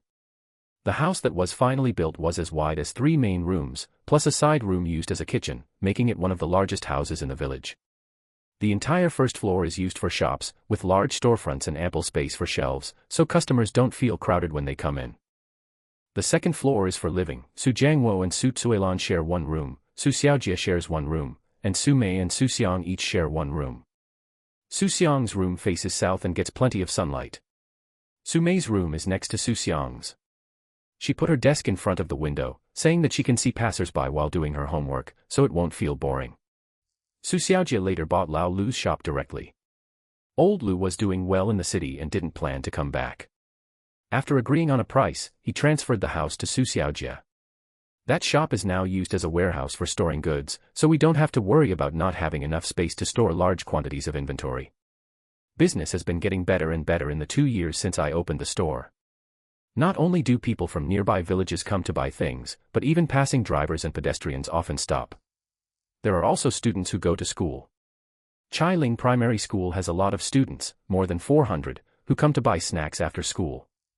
Later, Su Tsuilan said that selling general merchandise alone was not enough, as it was inconvenient for villagers to buy vegetables. He suggested that they should stock some vegetables. Su Xiaojie thought for a moment and brought in some easy-to-store vegetables, such as potatoes, onions, Chinese cabbage, and radishes. We will also import some pork and fish. We don't buy many vegetables, they spoil easily. But these vegetables have also brought a lot of business to the shop. Villagers would buy some vegetables along with their salt and soy sauce. Life got better day by day.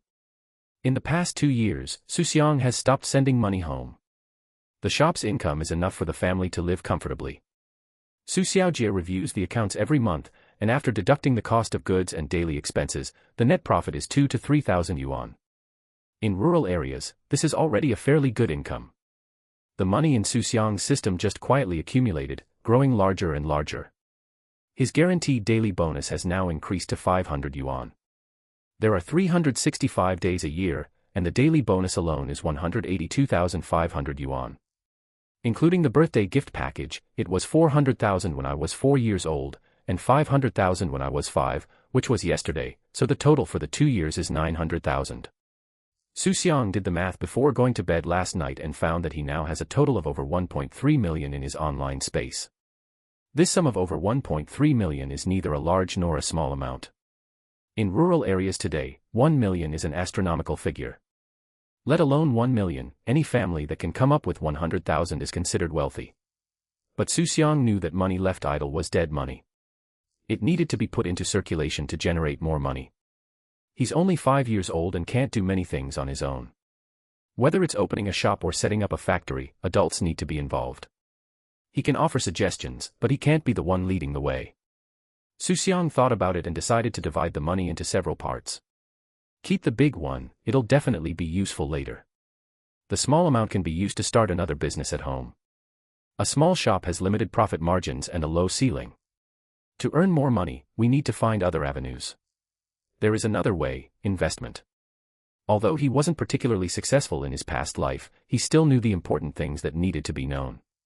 He has a general idea of what will rise rapidly and what will make money in the next 20 years.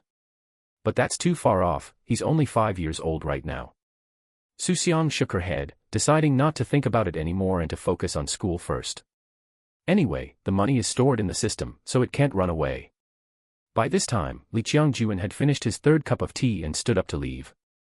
Jiang Wo, it's settled then. Bring Xiangya to register on September 1st. Su Jiangwo saw him to the door. Okay, I'll bring him to you later. Li Qiangjuan rode his bicycle and shouted to Xu Xiang, Xiangya, study hard and go to university. Xu Xiang stood at the door, smiling and waving at him. Goodbye, Grandpa Li. It's already the end of August. Cicadas chirped incessantly in the trees in front of the door, the sun was scorching the ground, and even the dogs were hiding under the eaves, panting with their tongues hanging out. Xu Xiang sat on a small stool at the shop entrance, flipping through an old textbook by Su Mei. He already knew the contents of the book, he was just a little bored, so he was reading it again. Su Mei came downstairs with her hair tied in a ponytail, wearing a pink short-sleeved shirt, holding a summer homework book in her hand, and looking worried. Brother, how do you do this problem? She handed the workbook to Xu Xiang. It was a 5th grade math problem, a word problem involving decimal multiplication and division, which she had been trying to solve for a long time without getting it right. Xu Xiang took it, glanced at it, did some mental calculations for a few seconds, and said, Sis, multiplying a number by 0.5 is the same as dividing by 2. You can just divide this number by 2. Su Mei took a pen and did some calculations, her eyes widening in surprise. It really is. Brother, you're only 5 years old, how come you're better than me? Xu Xiang smiled and said, because you're my sister, and I'm your brother, that's why I'm so great. Su Mei pursed her lips and muttered something. Child prodigies are just different. He lowered his head and continued writing. After writing 2 questions, she looked up again and asked, Brother, are you really going to school on September 1st? Xu Xiang nodded, yes, Grandpa Li has made all the arrangements.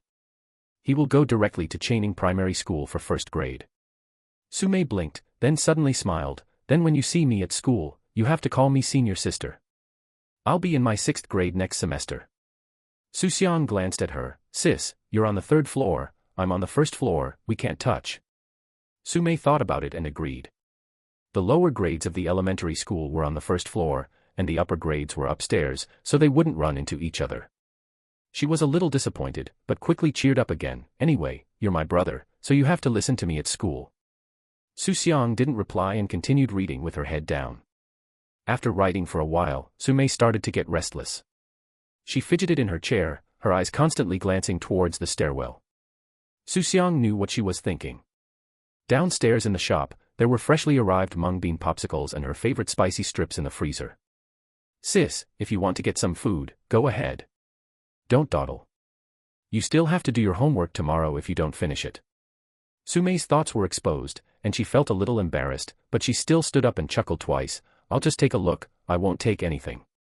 She tiptoed downstairs, and just as she reached the corner of the stairs, she bumped into Su Tsuelan, who was coming out of the kitchen. Su Tsuelan was carrying a bowl of mung bean soup, about to take it to the shop for Su Xiaojia. Seeing Su Mei's furtive expression, she immediately saw through his act. Mao Mao, where are you going? Caught red-handed, Su Mei simply stopped pretending and said with a grin, Grandma, I'm hungry, I want to get something to eat. Xu Xiang, holding the bowl, looked her up and down, hungry. You ate more rice than me at lunch, how can you be hungry at such a young age? Su Mei tugged at Xu Xiang's arm, her voice so sweet it could melt honey. Grandma, doing homework is hard on the brain, and you get hungry quickly. I'll just take a bag of cookies, I won't eat much.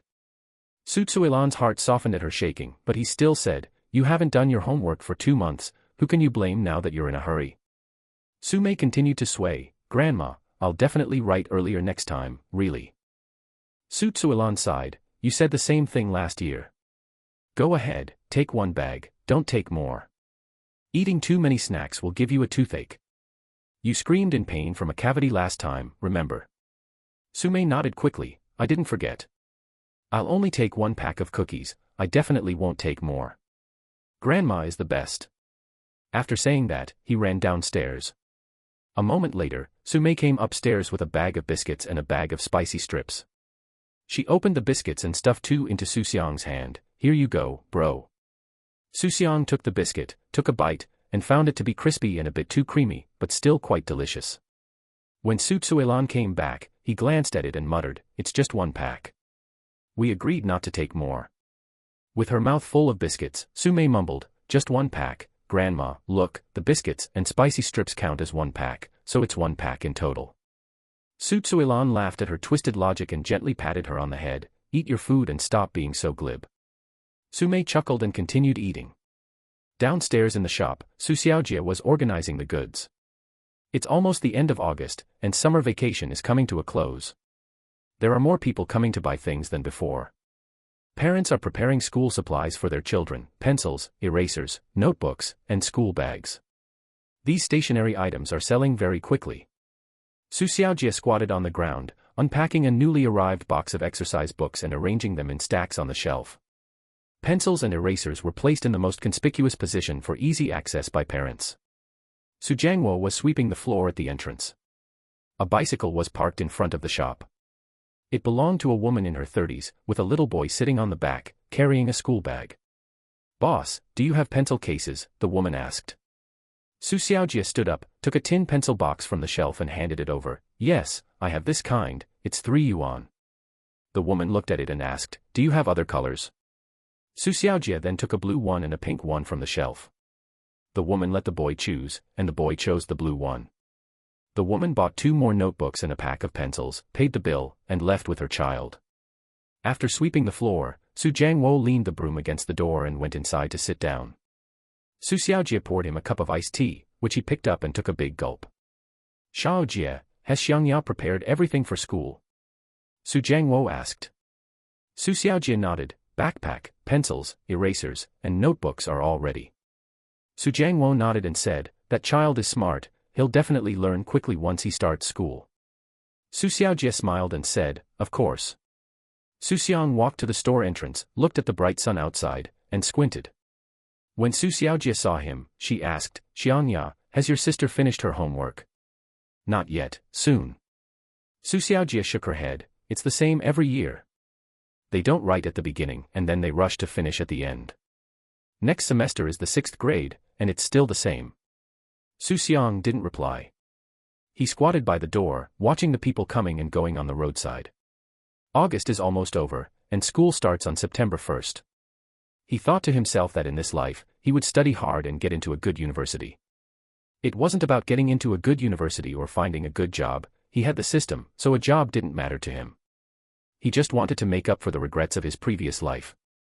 Just then, Su Mei poked her head out from upstairs and called out, brother, come up. I can't do this problem again. Xu Xiang sighed, stood up, dusted off his pants, and turned to go upstairs. September 1st, the first day of school. Xu Xiang cooked a pot of porridge in the kitchen and fried 2 eggs with golden, crispy edges, which looked delicious. Xu Xiang got up early today too, without anyone waking her up. He dressed himself, washed his face, and brushed his teeth. Su Mei also got up, she was going to register at school today. She's in 6th grade now, and she's even more excited than Xu Xiang. She packed her new pencil case last night, it's made of tin and has a fairy printed on it. Brother, you're starting school today. Are you nervous? Su Mei asked while drinking her porridge. Xu Xiang took a bite of the fried egg and shook her head, not nervous. Su Mei pouted, "You're definitely nervous, you just won't admit it." My palms were sweating so much on my first day of school. Xu Xiang glanced at her, "Sister, that's you, not me." Su Mei was taken aback by his words, snorted, and stopped talking. After finishing his meal, Su Jiangwo changed into clean clothes, picked up Xu Xiang's school bag, and said, let's go early, don't be late. Su Xiaojie has to mind the shop today and can't leave. Su Tsuilan also wants to go with her, but Su Jiangwo says, it's just a registration, I'll be back in a bit, you can stay home. Su Tsuilan was still worried and gave a few more instructions, come back after you register, and don't wander off. Be good at school and don't fight with your classmates. Xu Xiang nodded, I understand, Grandma. Su Jiangwo held Xu Xiang's hand and walked along the road toward Chailing Primary School. The school is only 200 meters from home, less than a 5-minute walk. There were already quite a few people at the school gate. Parents arrived by bicycle, motorcycle, or on foot. Leading the children inside, the children's backpacks were colorful, some brand new, some old but clean. Su Jiangwo took Xu Xiang directly to the vice principal's office. Li Qiangjuan was already waiting in the office. Seeing Su Jiangwo enter, he stood up with a smile, Jiangwo, you're here. Please have a seat. Su Jiangwo pushed Xu Xiang forward, call him Grandpa Li. Hello, Grandpa Li, Xu Xiang greeted obediently. Li Qiangjuan smiled and patted his head, then took a form from the drawer and handed it to Su Jiangwo. This is the school registration form, just fill it out. Did you bring your household registration booklet? Su Jiangwo took out his household registration booklet from his pocket and handed it to Li Qiangjuan. Li Qiangjuan turned to Xu Xiang's page, filled out the form according to the information provided, and then had Su Jiangwo sign it. All right, the formalities are complete. Li Qiangjuan put the forms away. Xiangya was assigned to Class 1, and her homeroom teacher is Su Xiaoyi. Su Jiangwo's eyes lit up upon hearing this, Xiaoyi can lead. That's great. As soon as he finished speaking, a person walked into the office, it was Su Xiaoyi. He was wearing a light-colored shirt and holding a folder. Seeing Su Jiangwo and Xu Xiang, he smiled and said, Third uncle, you've arrived. I was just wondering why Xiangya hadn't come yet. Su Jiangwo stood up and patted Su Xiaoyi on the shoulder, Xiaoyi, I'm entrusting Xiangya to you. I'm at ease with you here. Su Xiaoyi said with a smile. Third uncle, don't worry, I'll take good care of him. But then again, it doesn't matter whether Xiangya is taught by me or not. I feel like he doesn't even need to study in first grade. I know his skill level. Su Jiangwo laughed heartily, that's because he's smart, but I feel more at ease with you here. If anything happens at school, just tell me. Su Xiaoyi nodded, okay, third uncle, don't worry. Su Jiangwo turned to Xu Xiang and said, Xiangya, you must listen to Uncle Cousin at school and not cause trouble. Xu Xiang nodded obediently, I understand, Grandpa. Su Xiaoyi squatted down, looked at Xu Xiang, and said seriously. Xiangya, at school you have to call him teacher, not cousin uncle, understand? Xu Xiang immediately replied, I understand, teacher. Su Xiaoyi smiled and reached out to pat his head, you're so smart. Come on, I'll take you to the classroom. Su Jiangwo didn't go with them. He handed his school bag to Xu Xiang and said. Grandpa went home first. You can go home by yourself after school at noon. Do you know the way? I recognize it. It's right by the roadside, just a few steps away. Su Jiangwo nodded and added, be good at school. After saying that, he turned and walked towards the school gate. After taking a couple of steps, he looked back and saw Su Xiaoyi holding Xu Xiang's hand as they walked towards the teaching building. He felt very reassured. It's close to home, and family members are taking care of it, so what's there to worry about? Su Xiaoyi led Xu Xiang to the classroom on the first floor. The classroom was small, with 6 rows of desks, 4 desks in each row, and about 20 children sitting there. There were men and women, some were talking to the people next to them, some were lying on the table, and some were looking around curiously. Su Xiaoyi walked into the classroom and stood on the podium. The voices in the classroom gradually quieted down. He placed the folder on the lectern, glanced at it, and said, Hello students, my surname is Su, and I am your homeroom teacher. From now on, you can call me Teacher Su. The children below listened quietly. Su Xiaoyi continued. Today is the first day of school, let's get to know each other first. In a little while, when I call your name, please stand up and introduce yourself, saying what your name is, how old you are, and what you like to do. Starting from the first row. He opened the roll call and began reading out names. Wang Hao. The boy in the first row by the window stood up. He wasn't very tall, had dark skin, but his voice was quite loud. My name is Wang Hao, I am 7 years old, and I like watching cartoons. Several children below laughed. Xu Xiang nodded. Okay, sit down. Next, Lisini. A girl with 2 small braids stood up, her voice soft. My name is Lisini, I am 6 years old, and I like to draw. One by one, the children took turns standing up to introduce themselves. Xu Xiang sat in the third row by the window, listening quietly. He noticed that most of the children in the class were 6 or 7 years old, but a boy named Zhang Wei stood up and said he was 8 years old, and he looked half a head taller than the others. Those who are 8 years old either started school late or repeated a grade. It's Xu Xiang's turn. Xu Xiang. Xu Xiang stood up, his voice not loud but very clear. My name is Xu Xiang, I am 5 years old, and I like reading. The classroom was quiet for a moment, then a few children began to whisper among themselves. 5 years old? That young? Is she really only 5 years old? He's 2 years younger than me. Xu Xiaoyi tapped the teacher's desk with the blackboard eraser. Quiet down, don't talk. Xu Xiang is young but very smart, you should help each other. The children quieted down, but many still couldn't resist sneaking peeks at Xu Xiang. Xu Xiang sat back down in his seat, his expression unchanged. He had expected this to happen, starting first grade at 5 was indeed young for him. But for him, it was no big deal. After introducing herself, Xu Xiaoyi spoke for a while longer. Students, from today onwards, you are no longer little kids, but primary school students. Attend classes on time, listen attentively, and complete assignments on time. No talking or fidgeting in class, respect teachers and be friendly with classmates. Xu Xiang had heard these words once before in his past life. But sitting in the classroom, listening to Xu Xiaoyi say the same things in the same tone, he actually felt a sense of familiarity. After Xu Xiaoyi finished her lecture, she handed out new textbooks, Chinese, math, and some other useless books. Xu Xiang put the textbooks into his school bag and zipped it up. There were no regular classes in the morning, we just got to know the teachers and classmates, distributed textbooks, and talked about the rules. During a break in class, Xu Xiang didn't go out, she sat in her seat looking out the window at the playground. Some students ran out to play, while others stayed in the classroom. A boy sitting in front of Xu Xiang turned around, looked at him, and asked, "Are you really 5 years old?" Xu Xiang nodded, "Really?" The boy scratched his head, "I'm 7 years old, 2 years older than you. Aren't you afraid to come to school at such a young age?" Xu Xiang smiled and said, "I'm not afraid." The boy then asked, "Can you write your own name?" "I'll show you." He tore a small piece of paper from his notebook and wrote the 2 characters Zhang Lei crookedly with a pencil. Xu Xiang took the pen and wrote the 2 characters Xu Xiang on the paper, writing them neatly and correctly.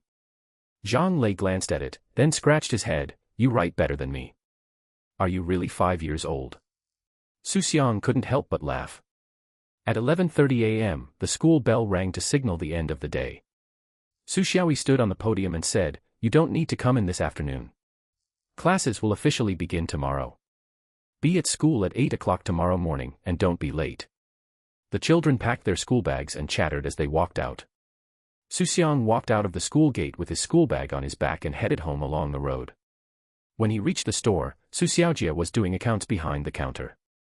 Seeing him return, she asked, "School's out?" "Yes, school's out." "Who is the homeroom teacher?" "Cousin uncle." Xu Xiaojia smiled, "That's good. Your grandfather can rest assured that his family is taking care of him." Xu Xiang walked into the store, put down his school bag, and sat on the bench by the door. Su Tsuilan came downstairs, saw him, and asked, "Xiangya, how was school today? Did anyone bully you?" Xu Xiang shook his head, "No, Grandma. I just introduced myself, got my books, and then school was over." Su Tsuilan was relieved and turned to go to the kitchen to get the food. Su Mei also came home from school and called out as soon as she entered the door, "Brother, how was your day at school?" "Good." Xu Xiang took the books out of her school bag and showed them to her. Su Mei flipped through her Chinese textbook, then her math textbook, and said, "It's too easy, you can definitely do it." Xu Xiang woke up at 7 o'clock the next morning. It was just getting light outside the window, and sunlight streamed in through the gaps in the curtains. He lay in bed, blinked, and his mind instantly cleared. She rolled out of bed, put on her clothes, and walked to the next room in her slippers. Su Mei's door wasn't closed properly, so he pushed it open and went in.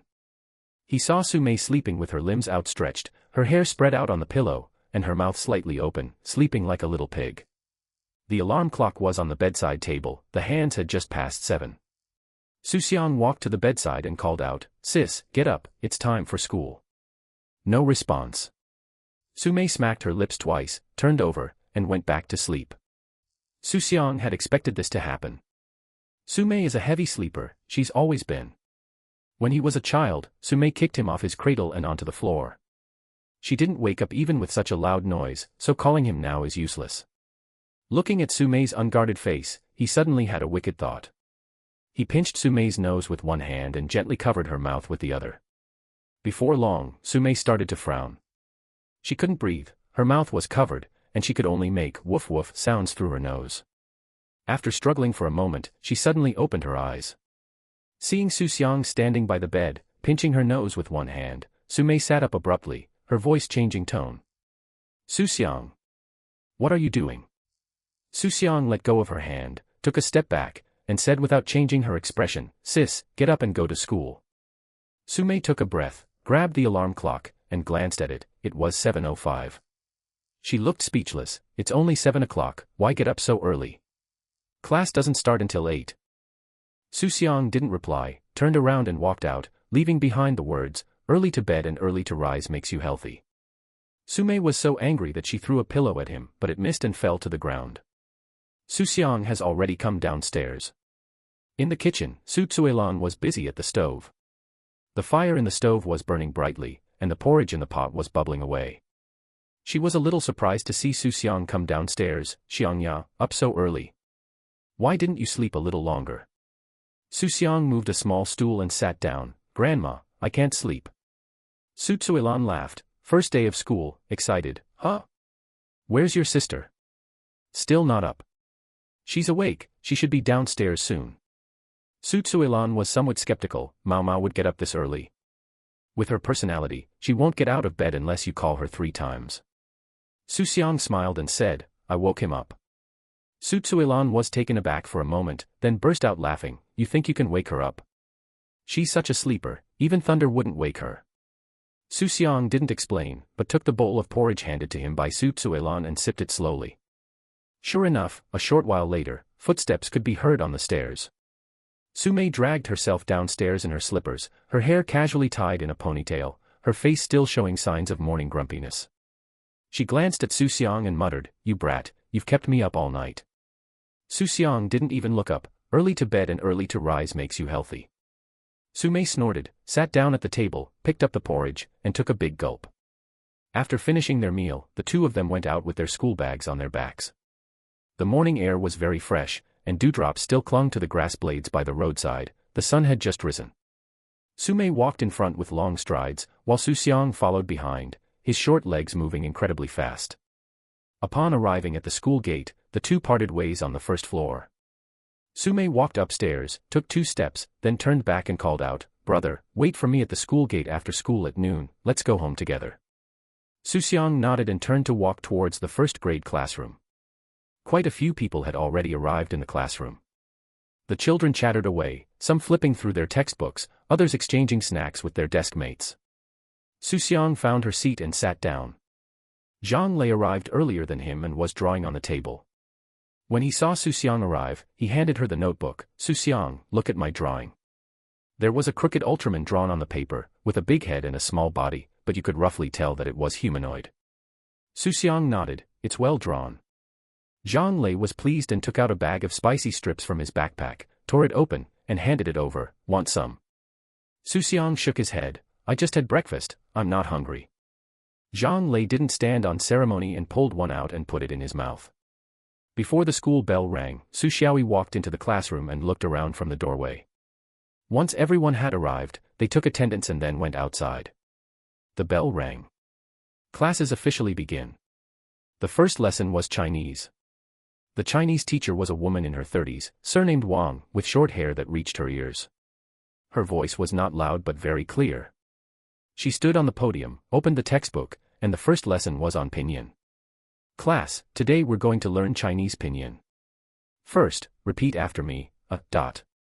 The children drew out the A sound and repeated it in unison. O. O. E. E. Xu Xiang sat in her seat and read along with everyone else. He already knew these pinyin characters by heart. But listening to the whole class reading aloud in drawn-out tones, he found it inexplicably interesting. Teacher Wang wrote several more pinyin on the blackboard and led everyone to read them several times. Then she asked the students to stand up and read them one by one. When it was Xu Xiang's turn, he stood up and read it very accurately. Teacher Wang glanced at him, smiled and nodded. Very good, sit down. When Zhang Lei stood up to read, he pronounced O as O, and Teacher Wang corrected him twice before he pronounced it correctly. Xu Xiang sat in the back listening, a slight smile playing on her lips. These were too easy for him. It is boring, a bit boring. But sitting among a group of 6 or 7-year-old children, reading pinyin and writing strokes with them, he suddenly felt like a child himself. However, he is still a child. 5 years old, first grade. However, he carries within him a soul that has lived 2 lives. The morning classes ended quickly. After 3 lessons, Chinese, math, and music, Xu Xiang felt nothing more than that the content was too simple. The classroom was noisy, and when get out of class ended, the children ran around in the corridor. A few boys chased and played around and were scolded by the teacher. Xu Xiang didn't go out for a run, he sat in his seat reading a book. It was a storybook he had brought with him, one that Su Mei had read before. Zhang Lei leaned closer and asked, Xu Xiang, aren't you going out to play? Xu Xiang shook her head, I don't want to go. Zhang Lei scratched his head, but didn't go out. He sat in his seat and continued drawing his Ultraman. As soon as the school bell rang at noon, I walked out of the classroom and headed towards the school gate. A little while later, Su Mei also came out. Seeing Xu Xiang, she asked, Little brother, how did your studies go this morning? Xu Xiang thought for a moment and said, It's all right. Where are we in our Chinese language studies? Pinyin. Su Mei continued, Is pinyin difficult? It's not difficult. Su Mei glanced at him, then remembered those 5th grade math problems and realized she had asked an unnecessary question. The two walked home along the road. Sister, Xu Xiang suddenly spoke up, Can you read pinyin? Su Mei paused for a moment, then said confidently, Of course I can. I'm in 5th grade, how could I not know pinyin? Xu Xiang smiled but didn't say anything. Su Mei pondered his smile for a while, feeling that something was off, but she couldn't figure it out. When they arrived home, Su Tsuilan had already set the table. Su Xiaojia was busy in the store. Su Tsuilan served rice to the 2 children and asked Xu Xiang, Xiangya, how was school today? Did you understand what the teacher was saying? Xu Xiang took the bowl and said, I understand everything. Su Jiangwo picked up a piece of food with his chopsticks and said with a smile, My grandson is smart, so anything from 1st grade is definitely fine. Su Mei muttered to herself, he can do 5th grade problems, how could he not do 1st grade ones? Afternoon classes start at 2 p.m. Xu Xiang got out of bed at 1:30. He's a young child with lots of energy and can't sleep, so it's better for him to go to school earlier. Unlike later in life, when I didn't take a nap at noon, I was listless in the afternoon. Su Mei was still asleep, so he didn't wake her this time. She had been talking about pinching her nose several times at noon, saying it over and over again. Stinky little brother, bad little brother. But I wasn't really angry. Xu Xiang went out alone. In early September, the sun was still quite strong in the afternoon. Several students were already in the classroom. Some of them lived far away and didn't go back for lunch because the school has a cafeteria. Zhang Lei hasn't arrived yet, his seat is empty. Xu Xiang sat down in her seat, took out her Chinese textbook, and turned to the page where she learned pinyin that morning. Not long after, Zhang Lei arrived, holding a bag of little raccoon instant noodles, his face flushed and his forehead covered in a fine layer of sweat. Xu Xiang, you're here really early. Zhang Lei threw his school bag on the table, tore open a bag of instant noodles, crushed them, sprinkled on the seasoning powder, shook the bag, grabbed a handful, and stuffed it into his mouth. Xu Xiang glanced at him, didn't you eat lunch? I ate, but I'm hungry again, Zhang Lei mumbled, then handed over the bag. Do you want some? Xu Xiang shook his head. Zhang Lei didn't stand on ceremony and finished the whole bag of noodles in a few bites, even putting the crumbs in the bag into his mouth. The school bell rang. The first class in the afternoon is art. The art teacher's surname is Lu. She is a young female teacher who wears round-framed glasses and speaks slowly and deliberately. She asked the students to take out their sketchbooks. The lesson was about drawing my home. Students, you can draw your own house, your own yard, or a scene with your parents. Draw whatever you want and use your imagination. The children took out their colored pencils and watercolors and began to draw. Xu Xiang opened the sketchbook, picked up a pencil, and thought for a moment. He thought of the Ridge's new house. So he picked up his pen and first drew a two-story building. On the first floor, he drew a large counter with several items on it. He drew a road at the entrance and a tree by the roadside. It's not a very good drawing, but you can tell what it is. Xu Xiang added a few more strokes, drawing a small figure in the second-floor window to represent himself. Teacher Lu walked around the classroom, walked over to Xu Xiang, stopped, looked at his drawing, and said with a smile, "Is this your house?" "It's drawn very carefully." Xu Xiang nodded. Teacher Lu then asked, "Is this counter for selling things?" "Yes, my family runs a small shop." Teacher Lu smiled, said nothing more, and went to the next student. A girl next to me drew a big house, and in front of the house she drew a big garden, and in the garden she drew all kinds of colorful flowers. She also drew a sun with a smiling face. Zhang Lei drew a triangular house with smoke coming out of the roof and a big-headed little man in the window that looked like Ultraman but also like himself. Xu Xiang glanced at it and held back her laughter. The class passed quickly. After class, Teacher Lu took the drawing books away, saying that everyone should take them home to look at. Zhang Lei stretched in his seat, then turned to Xu Xiang and asked, "Does your family really own a shop?" "Yes, the one next to the school is it." Zhang Lei's eyes lit up. "That shop is yours." "Right. Then bring me a bag of spicy strips tomorrow, and I'll pay you." Xu Xiang nodded, "Okay." The second period in the afternoon is physical education class. The PE teacher was a man named Chen, tall and thin, with a loud voice. He led the students to the playground and lined them up in 2 rows. At ease. Attention. Count off. The children shouted out their numbers in a chaotic manner, some loudly, some softly, and some even forgot their own numbers halfway through. Teacher Chen frowned and rearranged the positions again, making sure everyone remembered where they stood. Then they taught us to stand at attention, stand at ease, turn left, and turn right.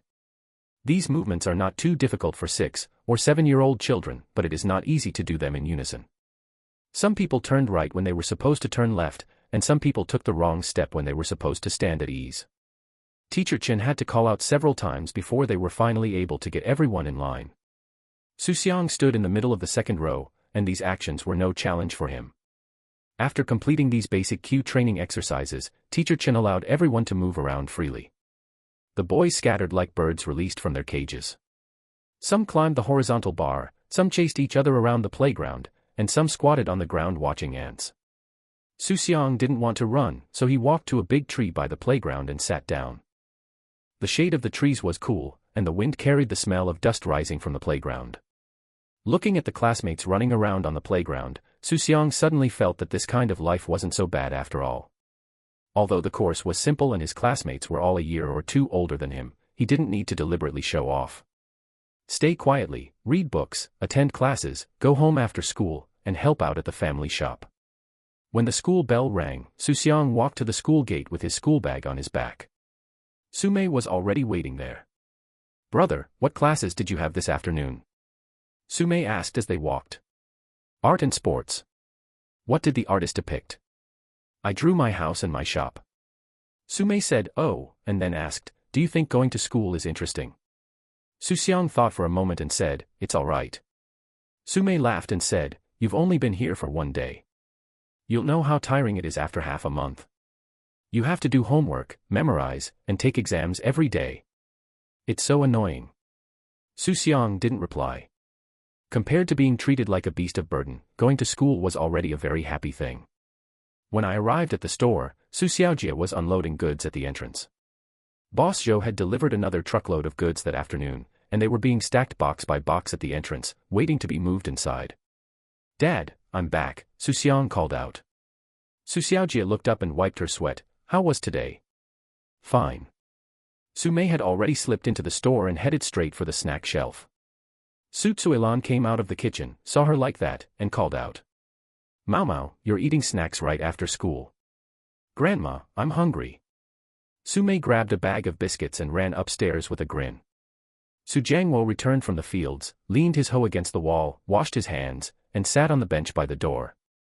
He looked at Xu Xiang and said with a smile, Xiangya, you didn't cause any trouble at school today, did you? Xu Xiang shook his head. No, Grandpa. Su Jiangwo lit a cigarette. That's good.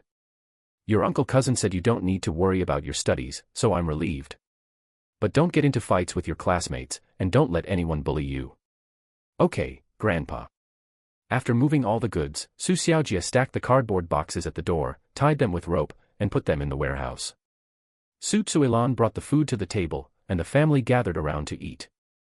Xiangya, you have school tomorrow, so go to bed early tonight, Su Tsuilan said. Xu Xiang nodded. I understand, Grandma. Su Mei took a bite of rice and suddenly asked, Grandma, who will wake me up tomorrow morning? Su Tsuilan said, I'm calling you. Su Mei glanced at Xu Xiang and snorted. Anyway, my brat isn't allowed to call me. The way he calls people will give me a heart attack sooner or later. Xu Xiang ate her meal expressionlessly, as if she hadn't heard anything. Su Jiangwo and Xu Xiaojie exchanged a glance and both smiled. After finishing his meal, Xu Xiang went upstairs to do his homework. The homework for first grade was very simple: write 2 lines of pinyin for Chinese and do a few addition and subtraction problems for math. He finished writing in less than 10 minutes and put the notebook into his school bag.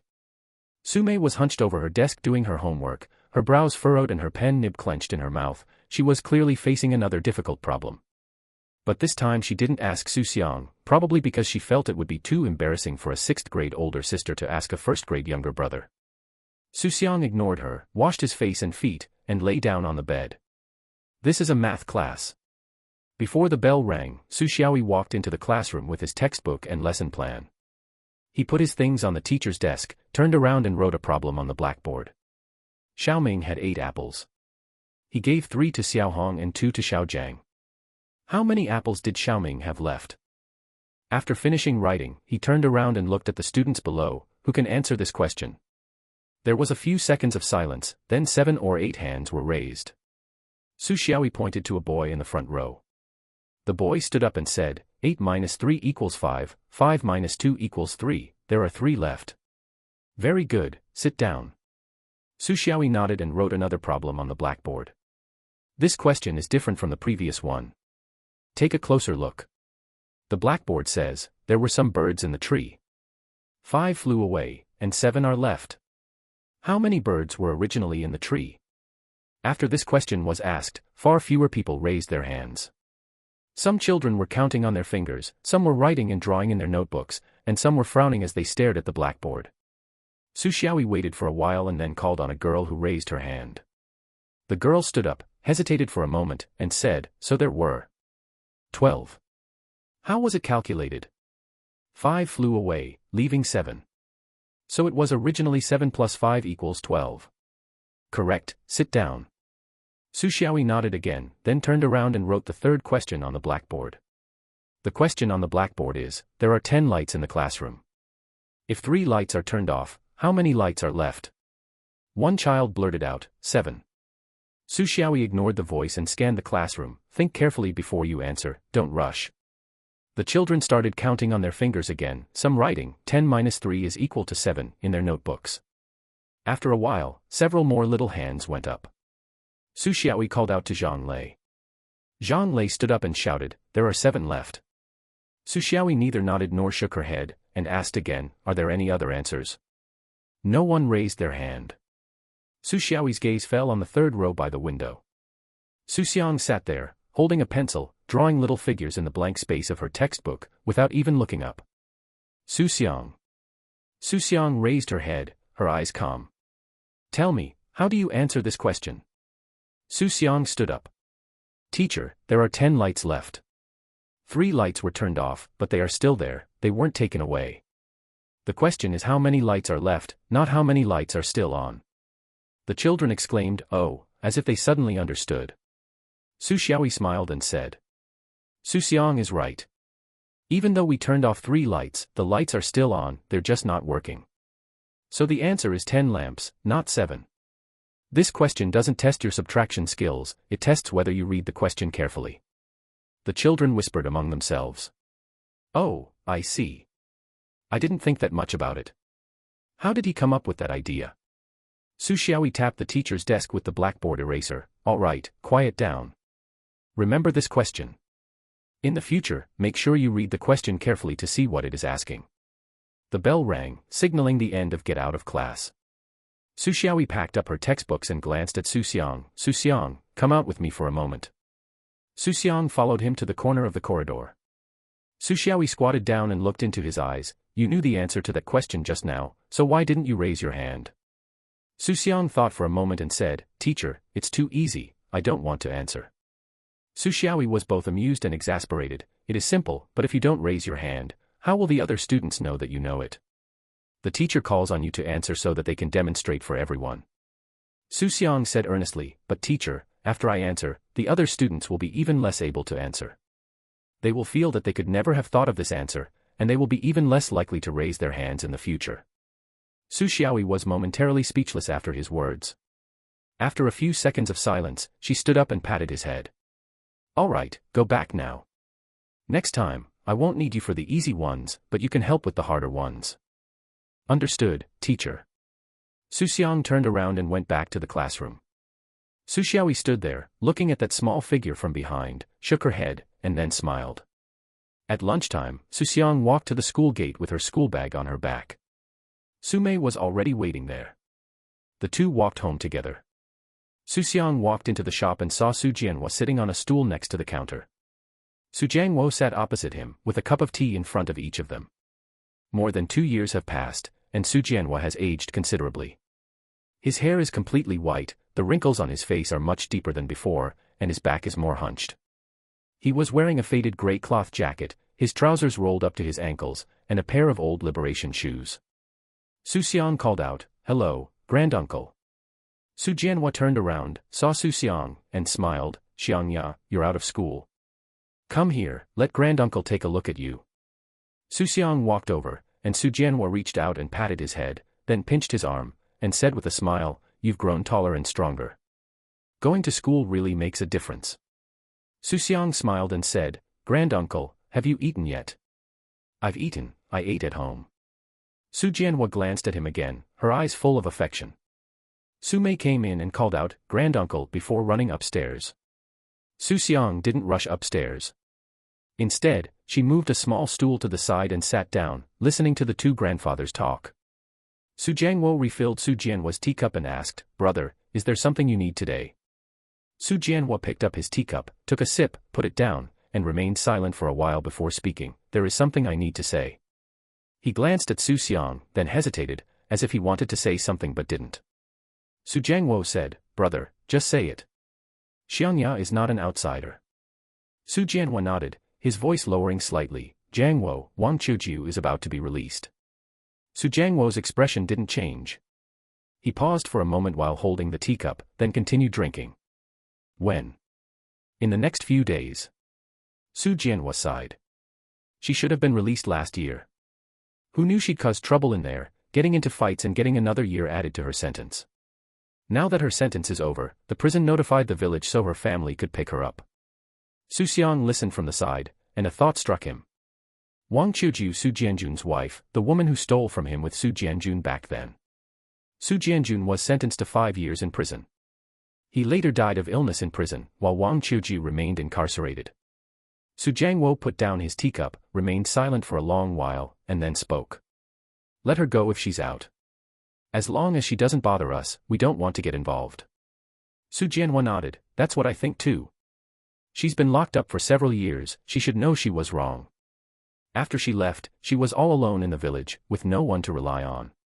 She couldn't contact Xiaoyang, she didn't know where he had gone." Su Jianhua asked, "Brother, what are you planning to do?" "What can I do?" Su Jianhua gave a bitter smile. "After she gets out, she'll need somewhere to stay. The old house is still there, though a bit dilapidated, but it can be renovated and lived in. I've discussed it with Xiao Yi, and we'll go pick her up and clean the house up. Su Jianguo didn't say anything, but picked up his teacup and took a sip. Su Jianhua added, Jiangwo, I'm not here to ask you to forgive her. No one can forgive what she did back then. I just wanted to let you know that this happened. If you run into her in the village in the future, just pretend you don't know her. Su Jiangwo put down his teacup, his voice calm, brother, don't worry. I won't cause her any trouble, but if she tries anything funny again, I won't be polite. Of course. Su Jianhua stood up. Okay, that's all. I'm leaving. Su Jiangwo also stood up, big brother, let's eat before we leave. I'm not eating anymore. My sister-in-law has cooked dinner at home. I'm going back to eat. Su Jianhua walked to the door, glanced back at Xu Xiang, and smiled. Xiangya, study hard and go to university in the future. Xu Xiang stood up, I understand, granduncle. Take care. Su Jiangwo stood at the door, looking in that direction, and lit a cigarette. Xu Xiang stood beside him without saying a word. Su Tsuilan came out of the kitchen and asked, has big brother left? I'm leaving. Su Jiangwo stubbed out his cigarette and threw it into the trash can. What brings him here? Su Jiangwo recounted Wang Qiuju's intention to come out. Su Tsuilan's expression darkened upon hearing this, but she said nothing. She turned and went into the kitchen to fetch the food. Su Xiaojia came out of the store and overheard the incident. He frowned and asked, Dad, will she cause trouble after she gets out? Su Jiangwo shook his head, I don't know. But with my older brother keeping an eye on things, nothing too serious should happen. Besides, our family isn't what it used to be, she can't turn the world upside down on her own. Su Xiaojia nodded and said nothing more. During the meal, Su Mei noticed something was off and whispered to Xu Xiang, brother, what's wrong? What happened? Xu Xiang picked up a piece of food and said, it's nothing, granduncle just came over and chatted for a bit. Su Mei said, oh, and didn't ask any more questions, then lowered her head to eat. Xu Xiang was eating, but his mind was still on Wang Qiuju. Will she behave herself after she gets out? Xu Xiang didn't know. But he figured that a woman who had been imprisoned for 6 years wouldn't want to cause trouble again after she got out. Besides, her son, Xu Xiaoyang, was still missing, and she had no one to rely on. As long as she doesn't cause trouble, life at home will continue as usual. Xu Xiang shook her head, deciding to stop thinking about it. Su Jianhua returned from Su Jiangwo's house and just got home. Li Hohat came out of the house, saw him, and asked, did you tell Jiangwo? I did say that, but Jiangwo didn't say anything, just that as long as she doesn't cause trouble, he won't interfere. Li Hohat nodded, Jiangwo is quite reasonable. Su Jianhua didn't reply, but walked into the main room and sat down on a chair. Li Hohat followed him in and poured him a cup of cold tea. Where's Xiao Yi? Su Jianhua asked. He's still at school. He said he won't be back for lunch, Li Hohat said. Are you hungry? Let me get you some rice first. No rush, let's eat when Xiao Yi comes back. I'll go call him back, I have something to tell him. Li Hohat said. You just got back, take a rest. I'll go call them. Li Jianhua nodded. Li Hohat went out and walked along the road behind the house towards Chailing Primary School. Su Xiaoyi's office was on the first floor, and when Li Hohat arrived, he was packing his things to go to the cafeteria. Mom, what brings you here? Su Xiaoyi asked, somewhat surprised. Your dad wants to talk to you and asks you to come back. Su Xiaoyi glanced at her watch, thought for a moment, and said to her colleague next to her, keep an eye on things for me, before walking back with Li Hohat. When they arrived home, Su Jianhua was already sitting at the table, where 2 dishes were laid out, one of stir-fried green beans and the other of stir-fried pickled vegetables with meat. Li Hohat then went to the kitchen and brought out a bowl of loofah soup. Dad, what's wrong? Su Xiaoyi sat down and took the rice bowl that Li Hohat handed her. Su Jianhua picked up a piece of food, chewed and swallowed it before speaking, Wang Qiuju is coming out. Su Xiaoyi paused, her chopsticks still, and frowned, when? It'll be in the next few days.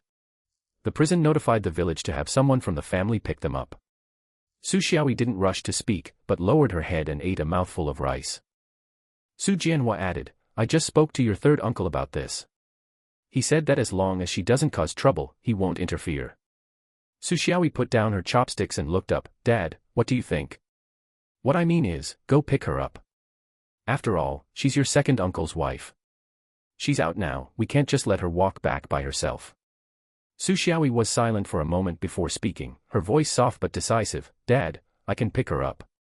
But after this, she'll have nothing to do with us anymore. Su Jianhua looked at him without saying anything. Xu Xiang continued, you know what your second uncle did back then. We brought her back, cleaned up the old house, and gave her a place to live. That's more than enough. Whether she's happy or not is none of our business. Li Hohat, who was listening nearby, also spoke up.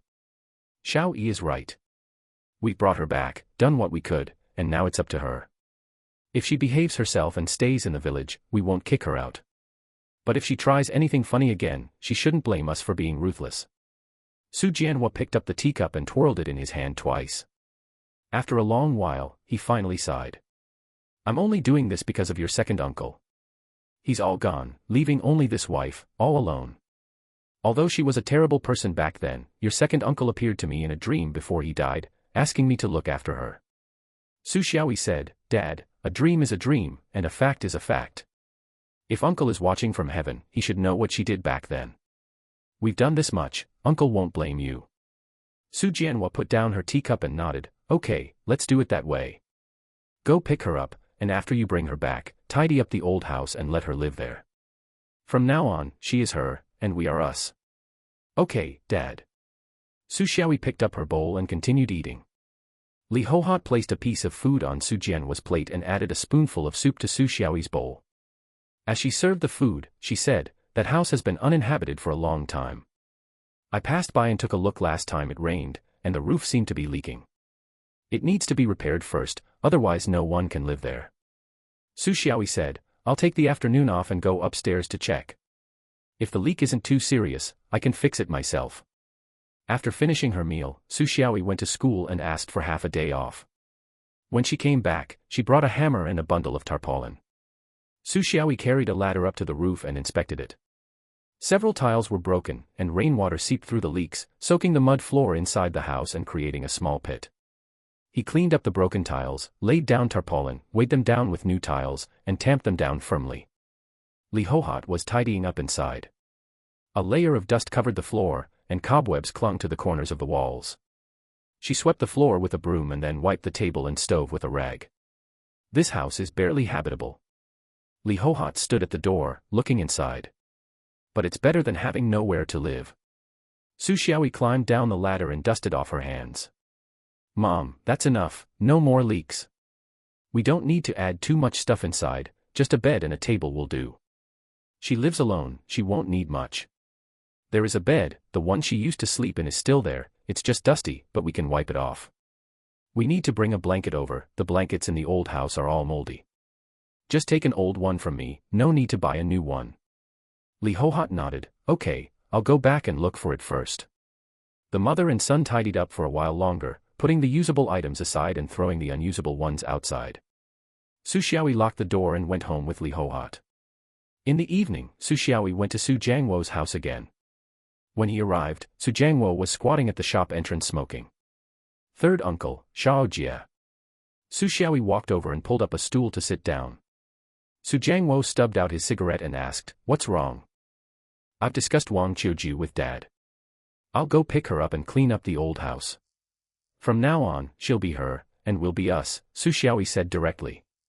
Su Jianhua glanced at him and nodded, okay, you handle it. Anyway, let me tell you, I won't cause her any trouble, but if she dares to mess with our family again, I won't be polite.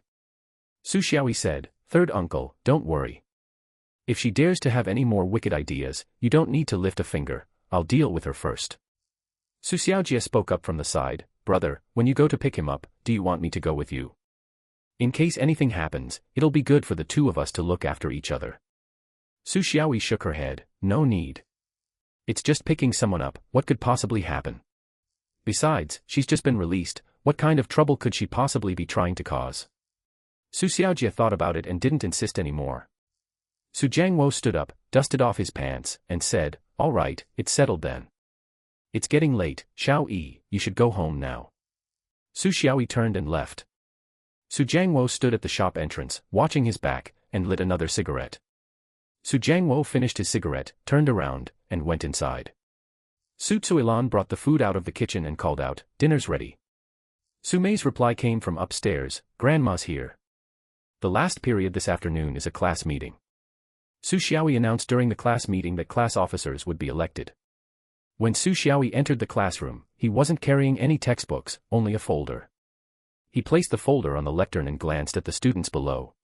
Classmates, today's class is a class meeting.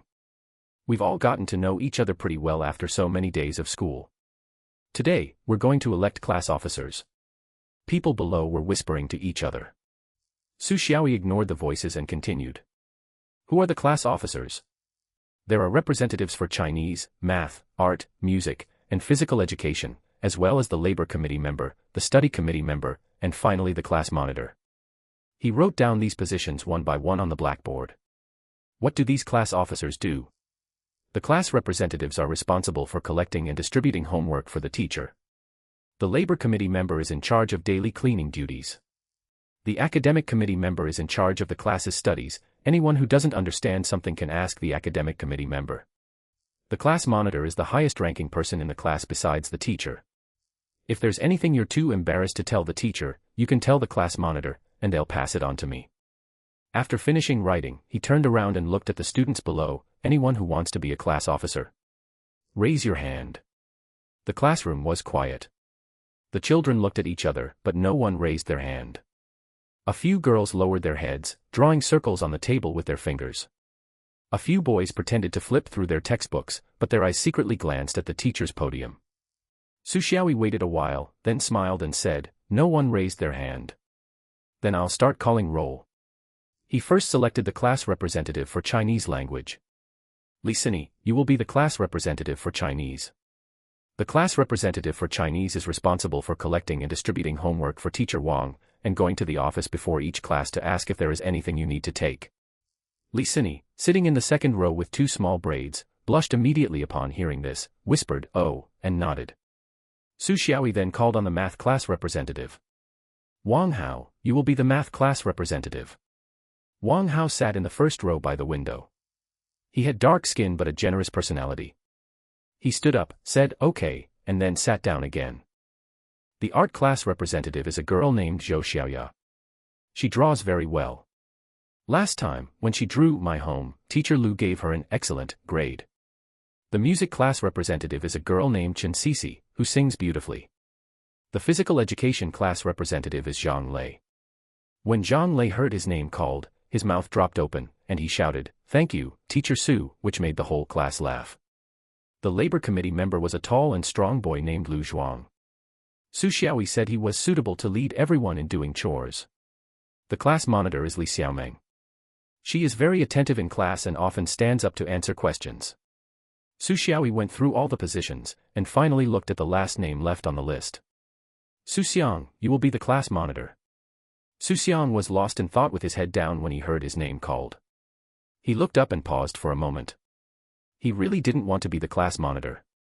What's so great about being a primary school class monitor? Collecting homework, maintaining discipline, running errands, and relaying messages, it's all just trivial stuff. Besides, he's only 5 years old, and the oldest child in the class is 8. Who does he care about? But Xu Xiao's gaze fell on him, and it didn't seem like she was discussing it. Xu Xiang stood up, but before he could speak, Xu Xiang said. Although Xu Xiang is young, as everyone has seen, he is good at studying, quick-witted, and steady in his work. The class monitor doesn't necessarily have to be the tallest or strongest, what's important is that they can manage things and know how to manage them. A student whispered, "He's so small." Someone nearby chimed in, "He's even younger than us, how can he possibly take care of us?" Xu Xiang heard this, but instead of getting angry, she smiled and said, "Don't underestimate him just because he's young. Last time in math class, who among you solved the problem about turning off the lights?" He did. Class monitor isn't about age, it's about ability. The classroom fell silent. Even those who had been talking quietly stopped. Xu Xiang looked at Xu Xiang. "Xu Xiang, are you confident in being a good class monitor?" Xu Xiang sighed inwardly. Could he say no? Xu Xiang was his cousin, his uncle, and also his homeroom teacher. They had already gone this far. If he refused, it would seem pretentious. "Teacher, I'll give it a try," Xu Xiang said. "Okay, it's settled then." Xu Xiang nodded and wrote the names of each class officer on the blackboard after their corresponding positions. After finishing writing, he dusted off his hands, turned around, and his expression became more serious. Class officers are not permanent. Let's decide on this for now, and if they don't perform well, we'll replace them. Well done, keep it up. Whether you're the class monitor or a subject representative, you're there to serve your classmates, not to be in charge. You're not allowed to bully others or act arrogantly. Do you understand? We understand, the children answered in unison.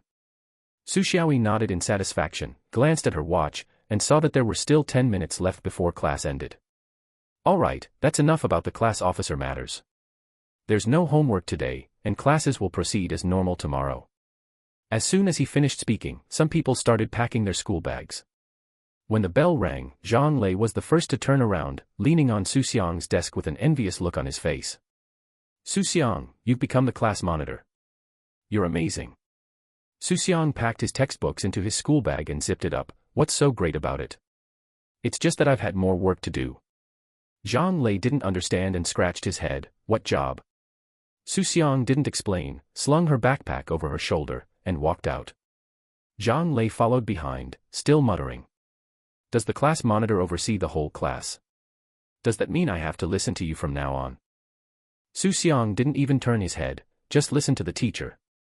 As soon as Xu Xiang stepped out of the classroom, Su Mei came down from upstairs.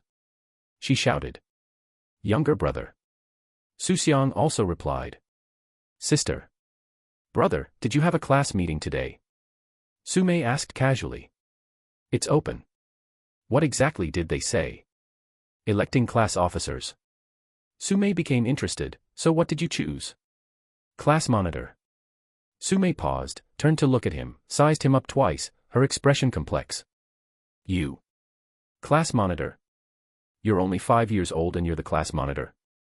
Is there no one else in your class? Xu Xiang said expressionlessly, there's probably really no one left. Su Mei couldn't help but laugh and reached out to pat his shoulder. Well done, bro, you've become an official. Will my sister benefit from your success from now on? You're a 6th grader, I'm a 1st grader, what advantage do I have?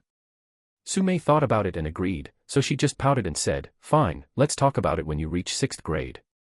After walking for a while, Su Mei suddenly thought of something and said, then don't pinch my nose in the morning anymore.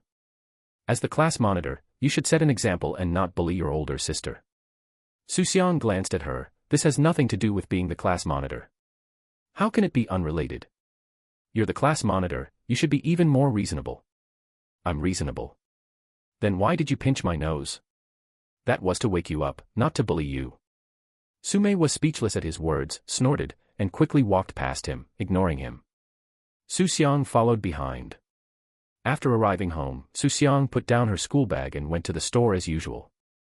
Xu Xiaojie was weighing rice for a customer, and Xu Xiang stood beside her waiting. Dad, we elected class officers during class meeting today, Xu Xiang said.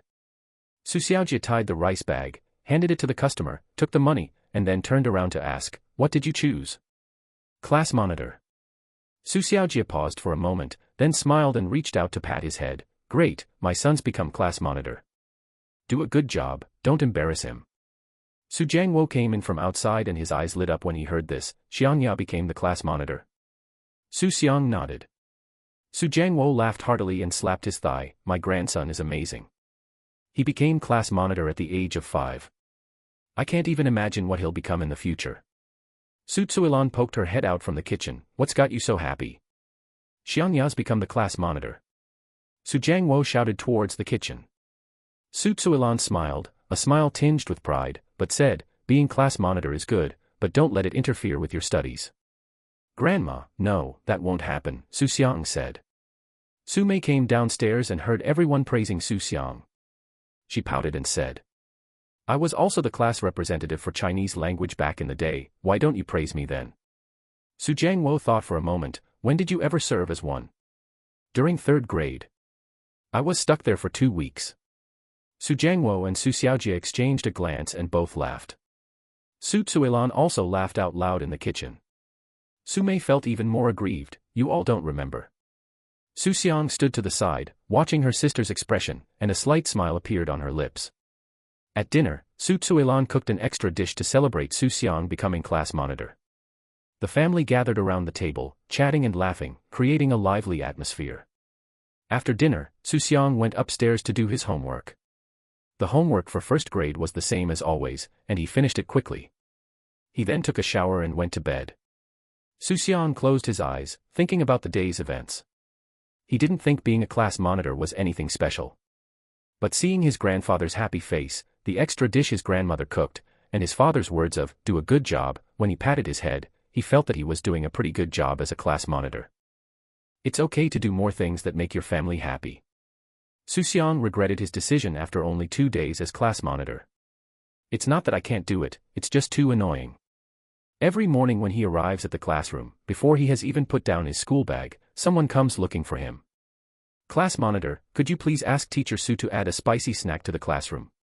Just like in a book corner, put a cabinet full of spicy snacks, anyone who wants some can just grab one. Zhang Lei leaned on Xu Xiang's desk and spoke with a serious expression. Xu Xiang glanced at him. "Why don't you ask the school to build a snack bar on the playground?" Zhang Lei didn't detect the sarcasm and actually thought about it. That would be even better. Xu Xiang ignored him, hung up her school bag, and took out her textbooks. During the break between the second and third periods, Lisini came over with her homework and said timidly, "Class monitor, could you help me with my homework? I don't know how to make sentences like yesterday." Xu Xiang looked up at her. "Which one can't you do?" "I can't make a sentence using the word beautiful. Xu Xiang took her notebook, glanced at it, and stopped writing after writing the word beauty on it.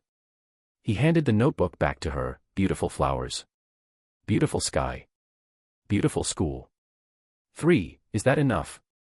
Lisini happily grabbed her notebook and ran off. Xu Xiang shook his head. He could help her make sentences, but he wouldn't help him write them. At lunchtime, something even more outrageous happened. Xu Xiang ate at home, but when he returned to school, a little boy ran up to him and stood in front of him. This boy was named Tian Xiaojun, and he sat in the last row. He was usually quiet and timid. Squad leader, Tian Xiaojun lowered his head, his voice barely audible. "What's up? Can you feed me?" Xu Xiang thought he had misheard. "What? Can you feed me?" Tian Xiaojun asked again, this time in a louder voice, but her face was already red to the roots of her ears. Xu Xiang stared at the boy who was half a head taller than her and remained silent for a full 5 seconds. "How old are you?" 7 years old. A 7-year-old still needs to be fed. Tian Xiaojun lowered his head, his hands twisted together. "My mom always feeds me at home." Xu Xiang took a deep breath, trying to make his tone sound calm. "Tian Xiaojun, you're a primary school student now. Primary school students need to eat by themselves. Your mother isn't at school, and I'm not your mother either. Can you eat by yourself?" Tian Xiaojun pouted, tears welling up in her eyes, but in the end she nodded, turned and left. Looking at his back, Xu Xiang suddenly felt that she didn't seem like the class monitor, but rather like a kindergarten aunt. Before the first class in the afternoon, Xu Xiang went to the office to get his homework. Su Xiaoyi was sitting at her desk grading homework. When she saw him come in, she asked, "How's your role as class monitor going?" Xu Xiang stacked the homework books, hugged them to his arms, thought for a moment, and said, "Teacher, can I say something in class?" "What's up?"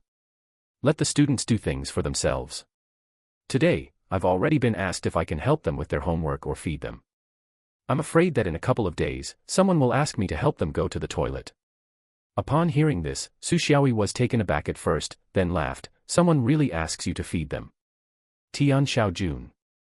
Su Xiaoyi laughed even harder, his glasses tilting to one side. He adjusted his glasses and said, "Okay, I'll talk about it during class meeting tomorrow. Tian Xiaojun is spoiled at home, I'll have a talk with him." Xu Xiang returned to the classroom with the notebooks and distributed them to the students in each row. As soon as he sat down, Zhang Lei turned around again. "Class monitor, there's free time during PE class this afternoon. Could you buy me a bag of spicy strips? I'll give you the money." Xu Xiang glanced at him. "Can't you go by yourself?" "I haven't finished my homework, and Teacher Chen said I can't leave class until I finish it." "Then do your homework, and then go buy it." "But I want to eat while I write." Xu Xiang said expressionlessly, "No." Zhang Lei turned away with his head drooping. Xu Xiang leaned back in his chair and sighed. In just a few days, he has already dealt with all sorts of bizarre things, such as requests for spicy snack corners, homework writing requests, requests for help feeding, and requests to buy spicy snacks on behalf of others. His biggest wish right now is to become a class monitor that nobody wants. During the last class before school ended, a big commotion broke out in the classroom. The school bell rang for a while, but Xu Xiang still hadn't arrived. People were talking and flipping through books in the classroom. Everything seemed normal. Suddenly, a strange smell came from the back row. Several classmates nearby covered their noses and looked around. What does it taste like? It stinks. Who farted? A few seconds later, a voice trembling with tears rang out, "Squad leader." Xu Xiang turned his head and saw Zhao Xiaolei sitting in the last row corner. He was slumped over the table, his face buried in his arms, his shoulders shaking. Xu Xiang walked over. "What's wrong?" Zhao Xiaolei looked up, his face covered in tears.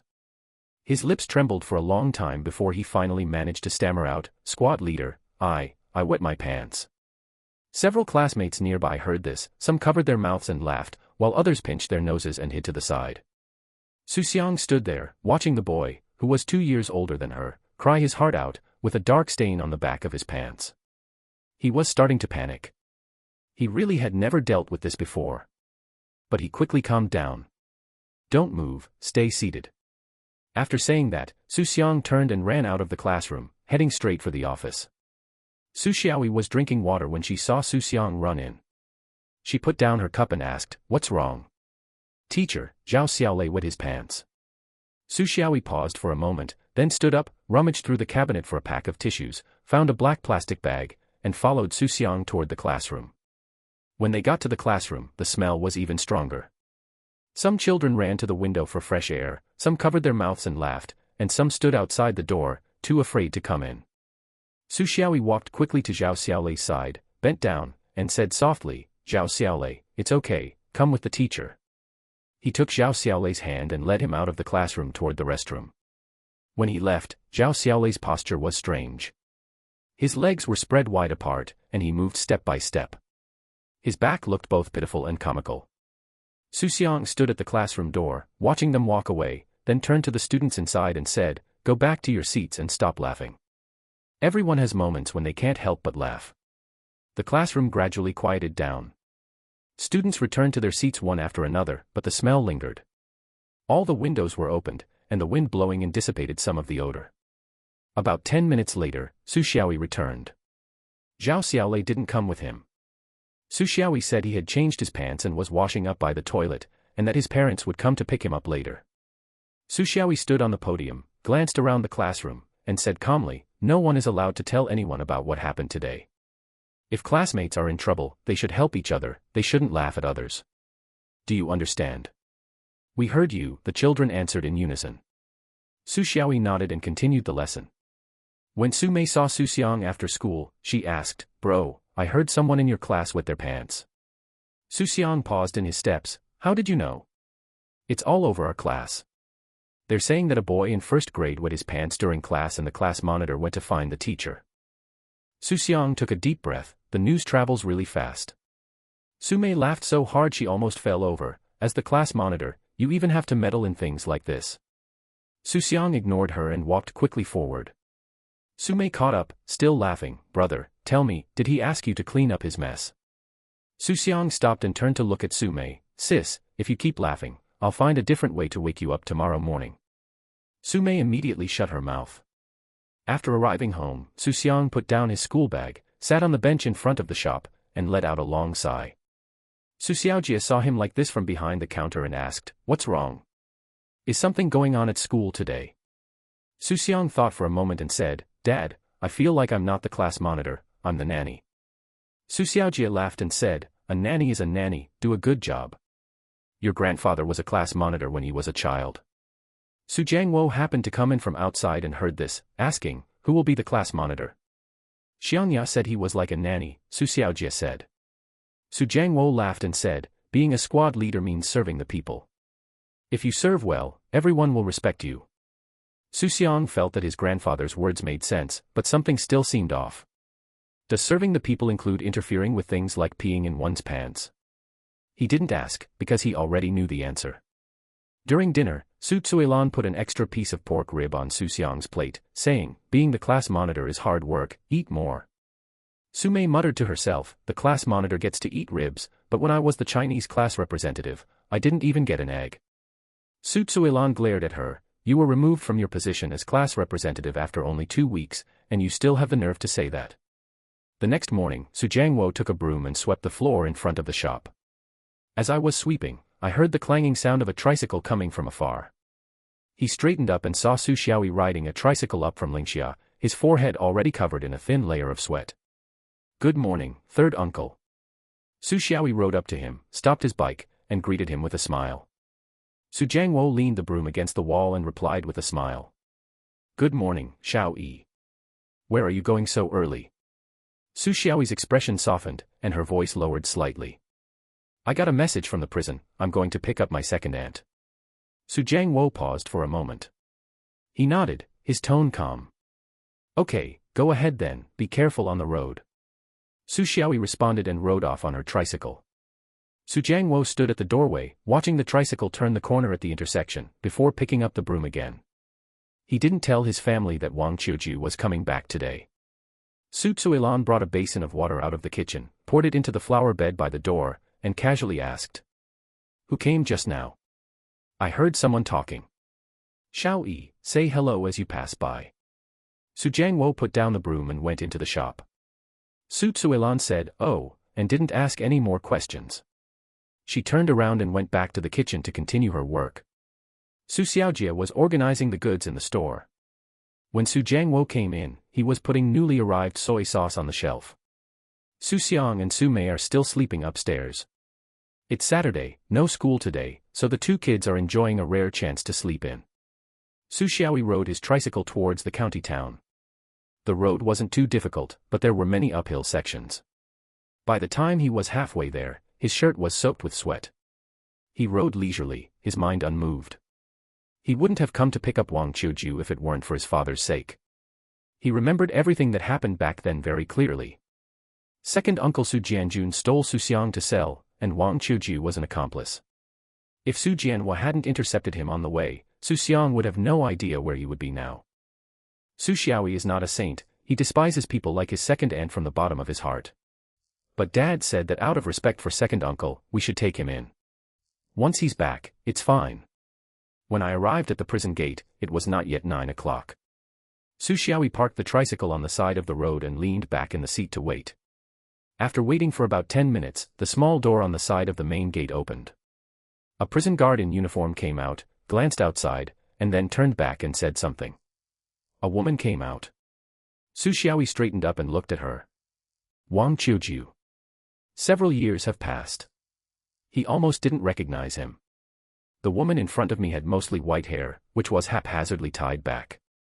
Her face was covered with wrinkles as deep as cracked ridges in a dry field, her eye sockets were deeply sunken, and her cheekbones were high and prominent. She was wearing an old, gray-blue coat, the kind issued by the prison, hanging loosely on her body. She was so thin she was just skin and bones. She is completely different from the chubby, smiling Wang Qiuju of a few years ago. She stood at the doorway, squinting to adjust to the outside light. It took her a while to see clearly the tricycle parked by the roadside and the people sitting on it. Is it Xiaoyi? Her voice was hoarse, with a cautious probing tone. Su Xiaoyi got out of the car, nodded, and said in a calm tone, Second aunt, it's me. Let's go back. She walked quickly over to Su Xiaoyi, then suddenly bent down and bowed deeply, thank you so much. Su Xiaoyi turned slightly to the side, refusing the courtesy, and reached out to straighten her up, her voice still indifferent. It's all right, it's nothing. Get in the car. Wang Qiuju nodded and climbed into the back of the tricycle and sat down. Su Xiaoyi got on the bike and started pedaling. The tricycle wobbled away from the prison gate and onto the highway. The county town hasn't changed much, but Wang Qiuju has been imprisoned there for so many years, so everything is new and exciting to him. She sat in the back of the truck, turning her head back and forth, looking at the newly opened shops, newly painted signs, and newly paved roads on both sides of the road, her eyes filled with a complex emotion. After riding for a while, she asked, Xiaoyi, how are your parents? Su Xiaoyi replied, it's all right. After a moment of silence, Wang Qiuju asked again, what about the village? Has anything changed? Nothing has changed, it's the same as before. Wang Chuju said, oh, and then fell silent. The tricycle continued on its way, leaving the county town and onto the road leading to the village. After riding for a while longer, Wang Chuju suddenly asked, how about building a country? Speaking of Xu Jiangwo, Xu Xiaoyi became quite talkative this time. My third uncle's family has been doing very well these past 2 years. They've built a house and opened a shop. Xiao Jia no longer goes out to work, she just stays home and runs the shop. In our village, my third uncle's family is considered quite well off. Wang Qiuju's voice came from behind, carrying an indescribable quality. Really? As long as they're doing well, that's fine. We were the ones who wronged them back then, and I realize my mistakes now.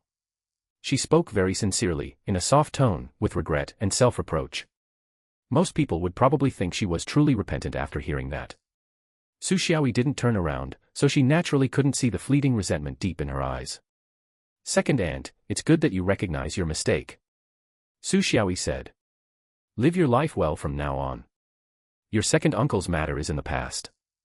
I've asked around, and as long as you don't cause trouble, your third uncle and the others won't do anything to you. Hello, people who helped build the nation. Wang Qiuju's voice was low. I'm different now, I won't act like a demon anymore. Xu Xiaoyi nodded and didn't say anything more. As we approached Xu Xiang's shop, Su Tsuilan was squatting by the roadside arranging vegetables. She spread the vegetables out on a plastic sheet, stacking them neatly in bunches, ready to sell them at the shop entrance. Xu Xiaoyi braked and called out to her, third aunt. Su Tsuilan looked up, saw it was Xu Xiaoyi, and smiled. Xiaoyi is back. She had barely finished speaking when she saw Wang Qiuju sitting in the back of the tricycle. The two locked eyes. Su Tsuilan's gaze lingered on her face for 2 seconds before he turned away expressionlessly, lowering his head to continue tidying the vegetables in his hands, as if he had seen an unrelated stone by the roadside.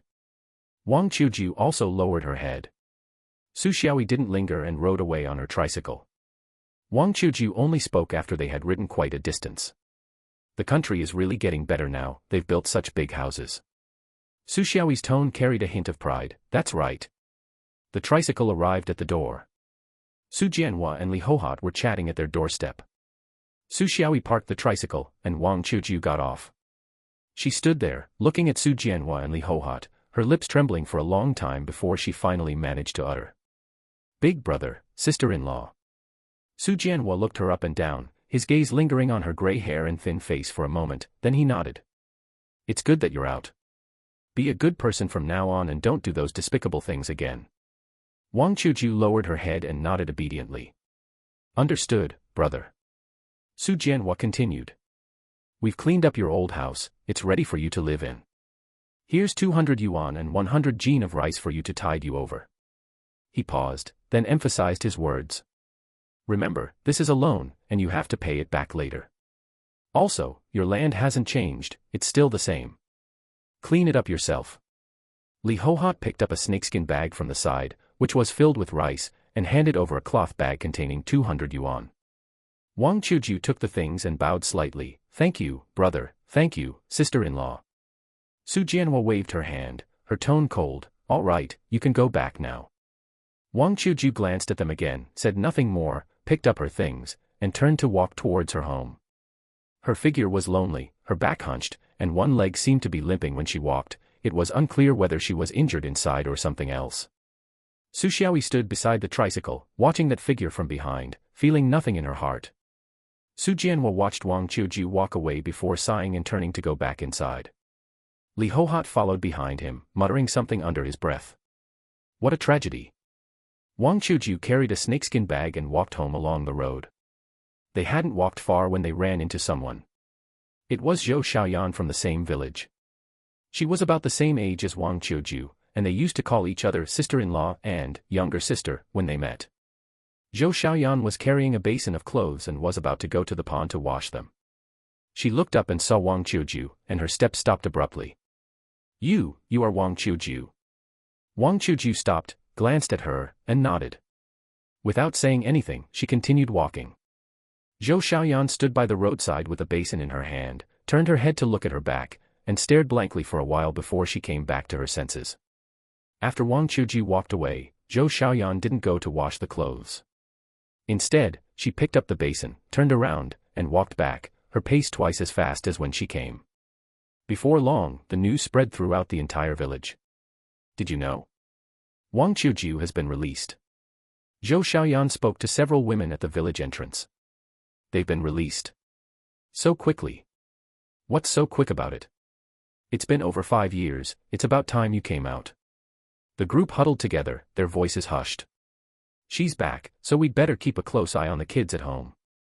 She wouldn't even spare her own family members, she dared to sell her own grandnephew, let alone our children. An older woman spoke with great seriousness. Probably not, someone said uncertainly. He spent so many years in prison, he should have reformed by now, right? Change? A leopard can't change its spots. The first woman to speak was resolute.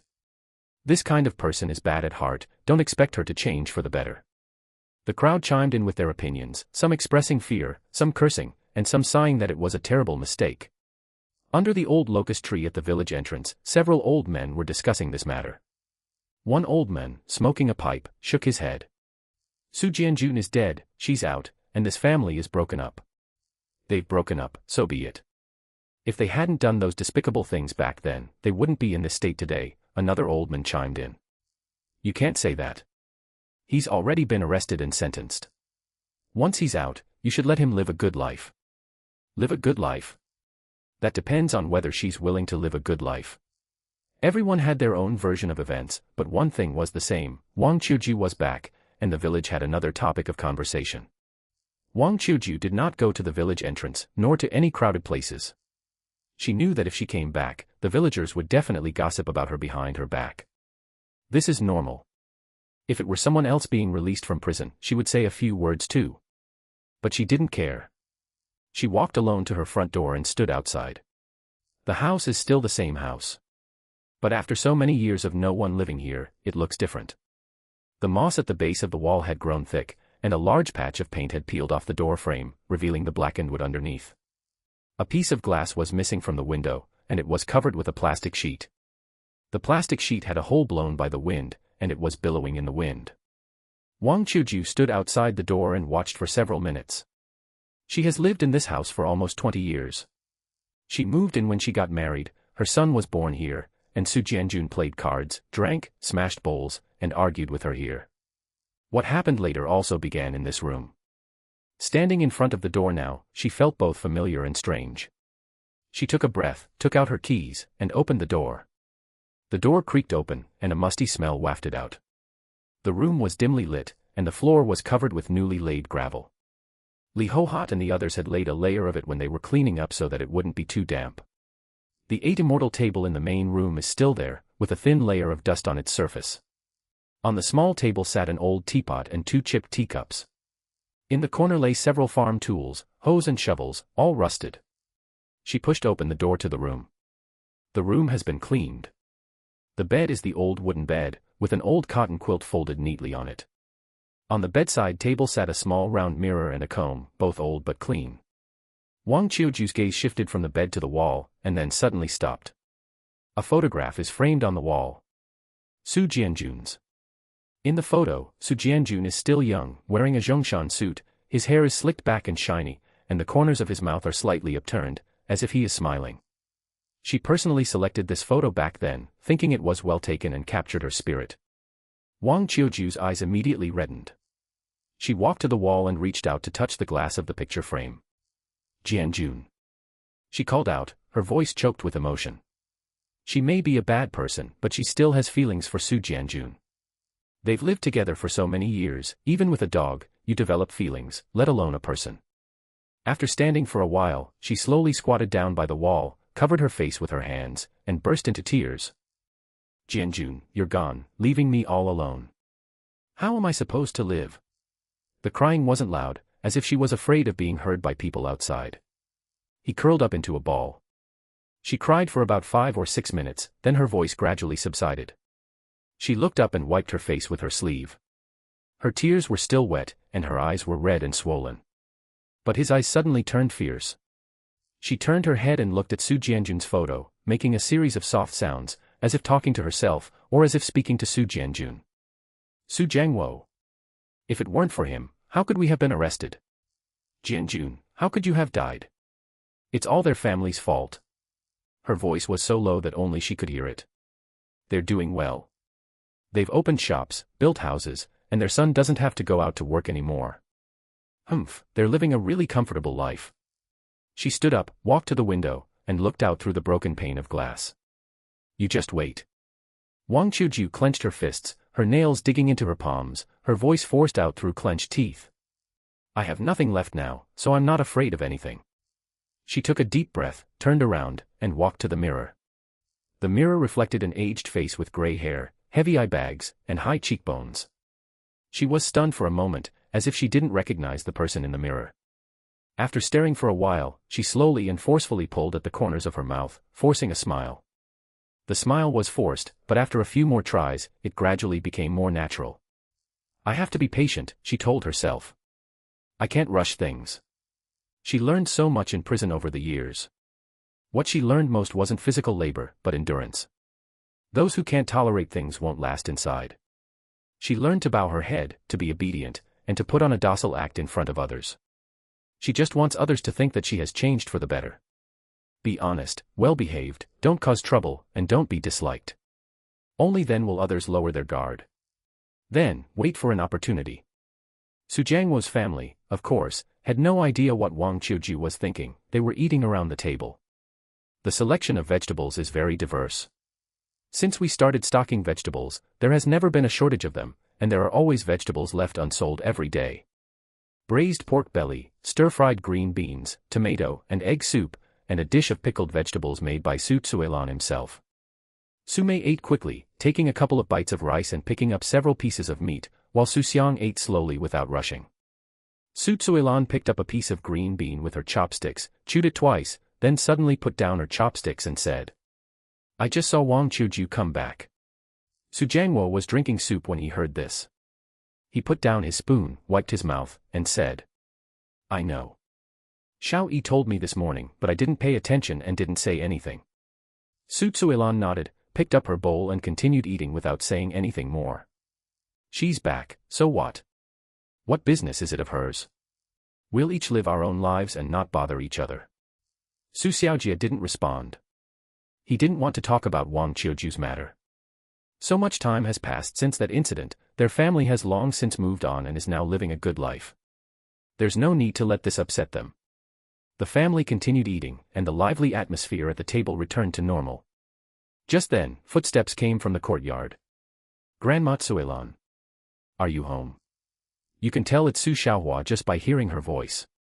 Her laughter arrived before she even entered the house.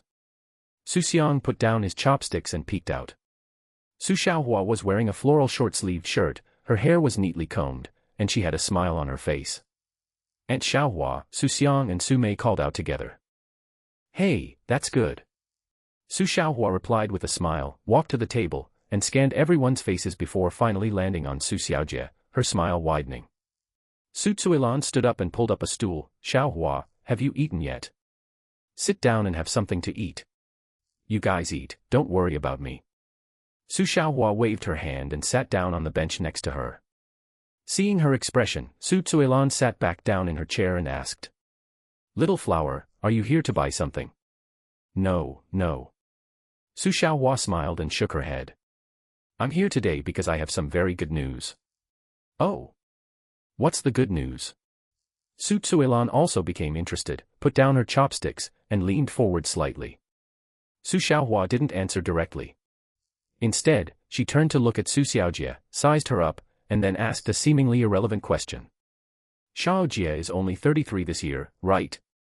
The atmosphere at the table changed instantly after those words were spoken. Xu Xiaolan paused for a moment, then her eyes lit up. Xu Jiangwo paused for a moment, his chopsticks hovering in midair before continuing to reach for the dish, but his expression was noticeably gentler than before. Xu Xiaojie, holding the bowl, paused for a moment, then remained silent. Xu Xiang already understood.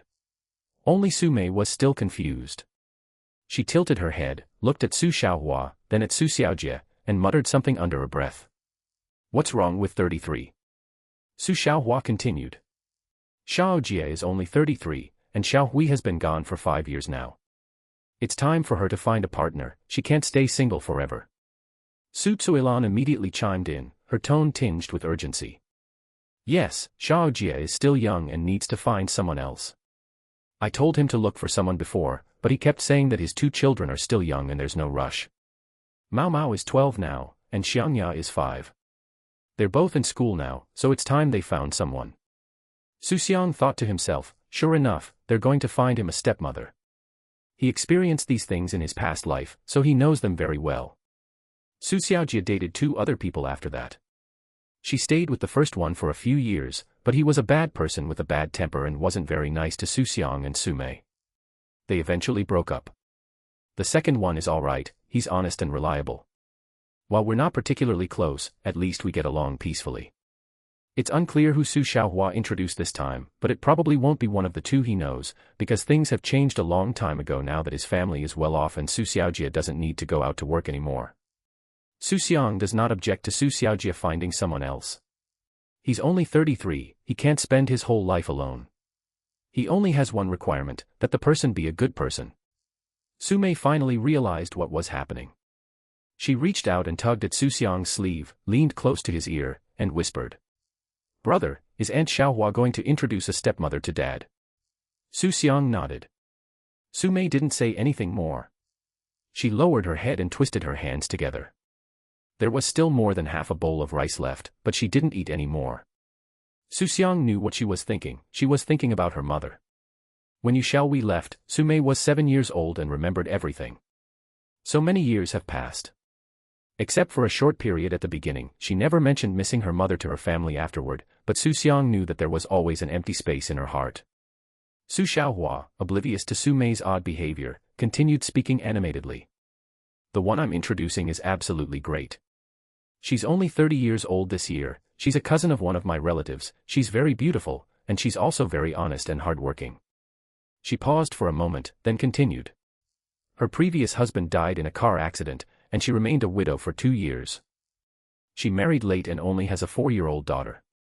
Before that, her husband's side of the family had no one to rely on, so there were no problems at all. Isn't that great? The girl can keep Xiangya company. After listening, Su Tsuilan's eyes lit up even more, and he nodded repeatedly. Xiaohua, I believe the person you're talking about. But this is Xiao Jie's own business, and he has to agree to it himself. She turned her head to look at Su Xiaojie, her voice softening slightly. Xiaojie, what do you think? Su Xiaojie held the bowl, not moving it for a long time. He was thinking about it. Who wouldn't want a caring woman by their side? Someone to warm the bed in winter, someone to fan them in summer, someone to talk to when they come home, and someone to think of them when they go out. Over the years, he has seen others in pairs and couldn't help but feel envious. But then he thought of Yu Xiaowei.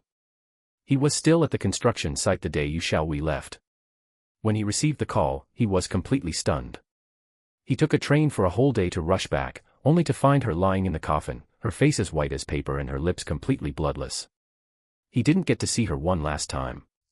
He has single-handedly raised his 2 children all these years. I'm fine during the day, but at night, lying in bed, I still dream about her occasionally. In my dream, she was still the same as before, smiling and talking to him, calling him Xiao Jie, her voice still as beautiful as ever. Sometimes when I wake up, my pillow is wet. He then looked at Su Mei and Xu Xiang. Su Mei kept his head down and didn't say anything, while Xu Xiang held his bowl and watched him quietly. Su Xiaojie put down the bowl, took a deep breath, and slowly spoke. Sister Xiaohua, about this, can I think about it for a day and talk to you tomorrow? Su Xiaohua wasn't surprised and nodded with a smile, of course you can. This is a big deal for you, so you should think it through. She stood up, dusted off her pants, and said to Su Tsuilan. Grandma Tsuilan, I'll head back now. You two discuss it, there's no rush. Su Tsuilan escorted her to the door, and when he returned, he saw that Su Xiaojie had already stood up. Dad, I'm going out for a bit. Keep an eye on the shop. Su Xiaojie said, turning and walking out. Su Jiangwo asked, where are you going? Su Tsuilan reached out and tugged at Su Jiangwo's sleeve, gently shook her head, and whispered. Let him go, he can go to Xiaowei.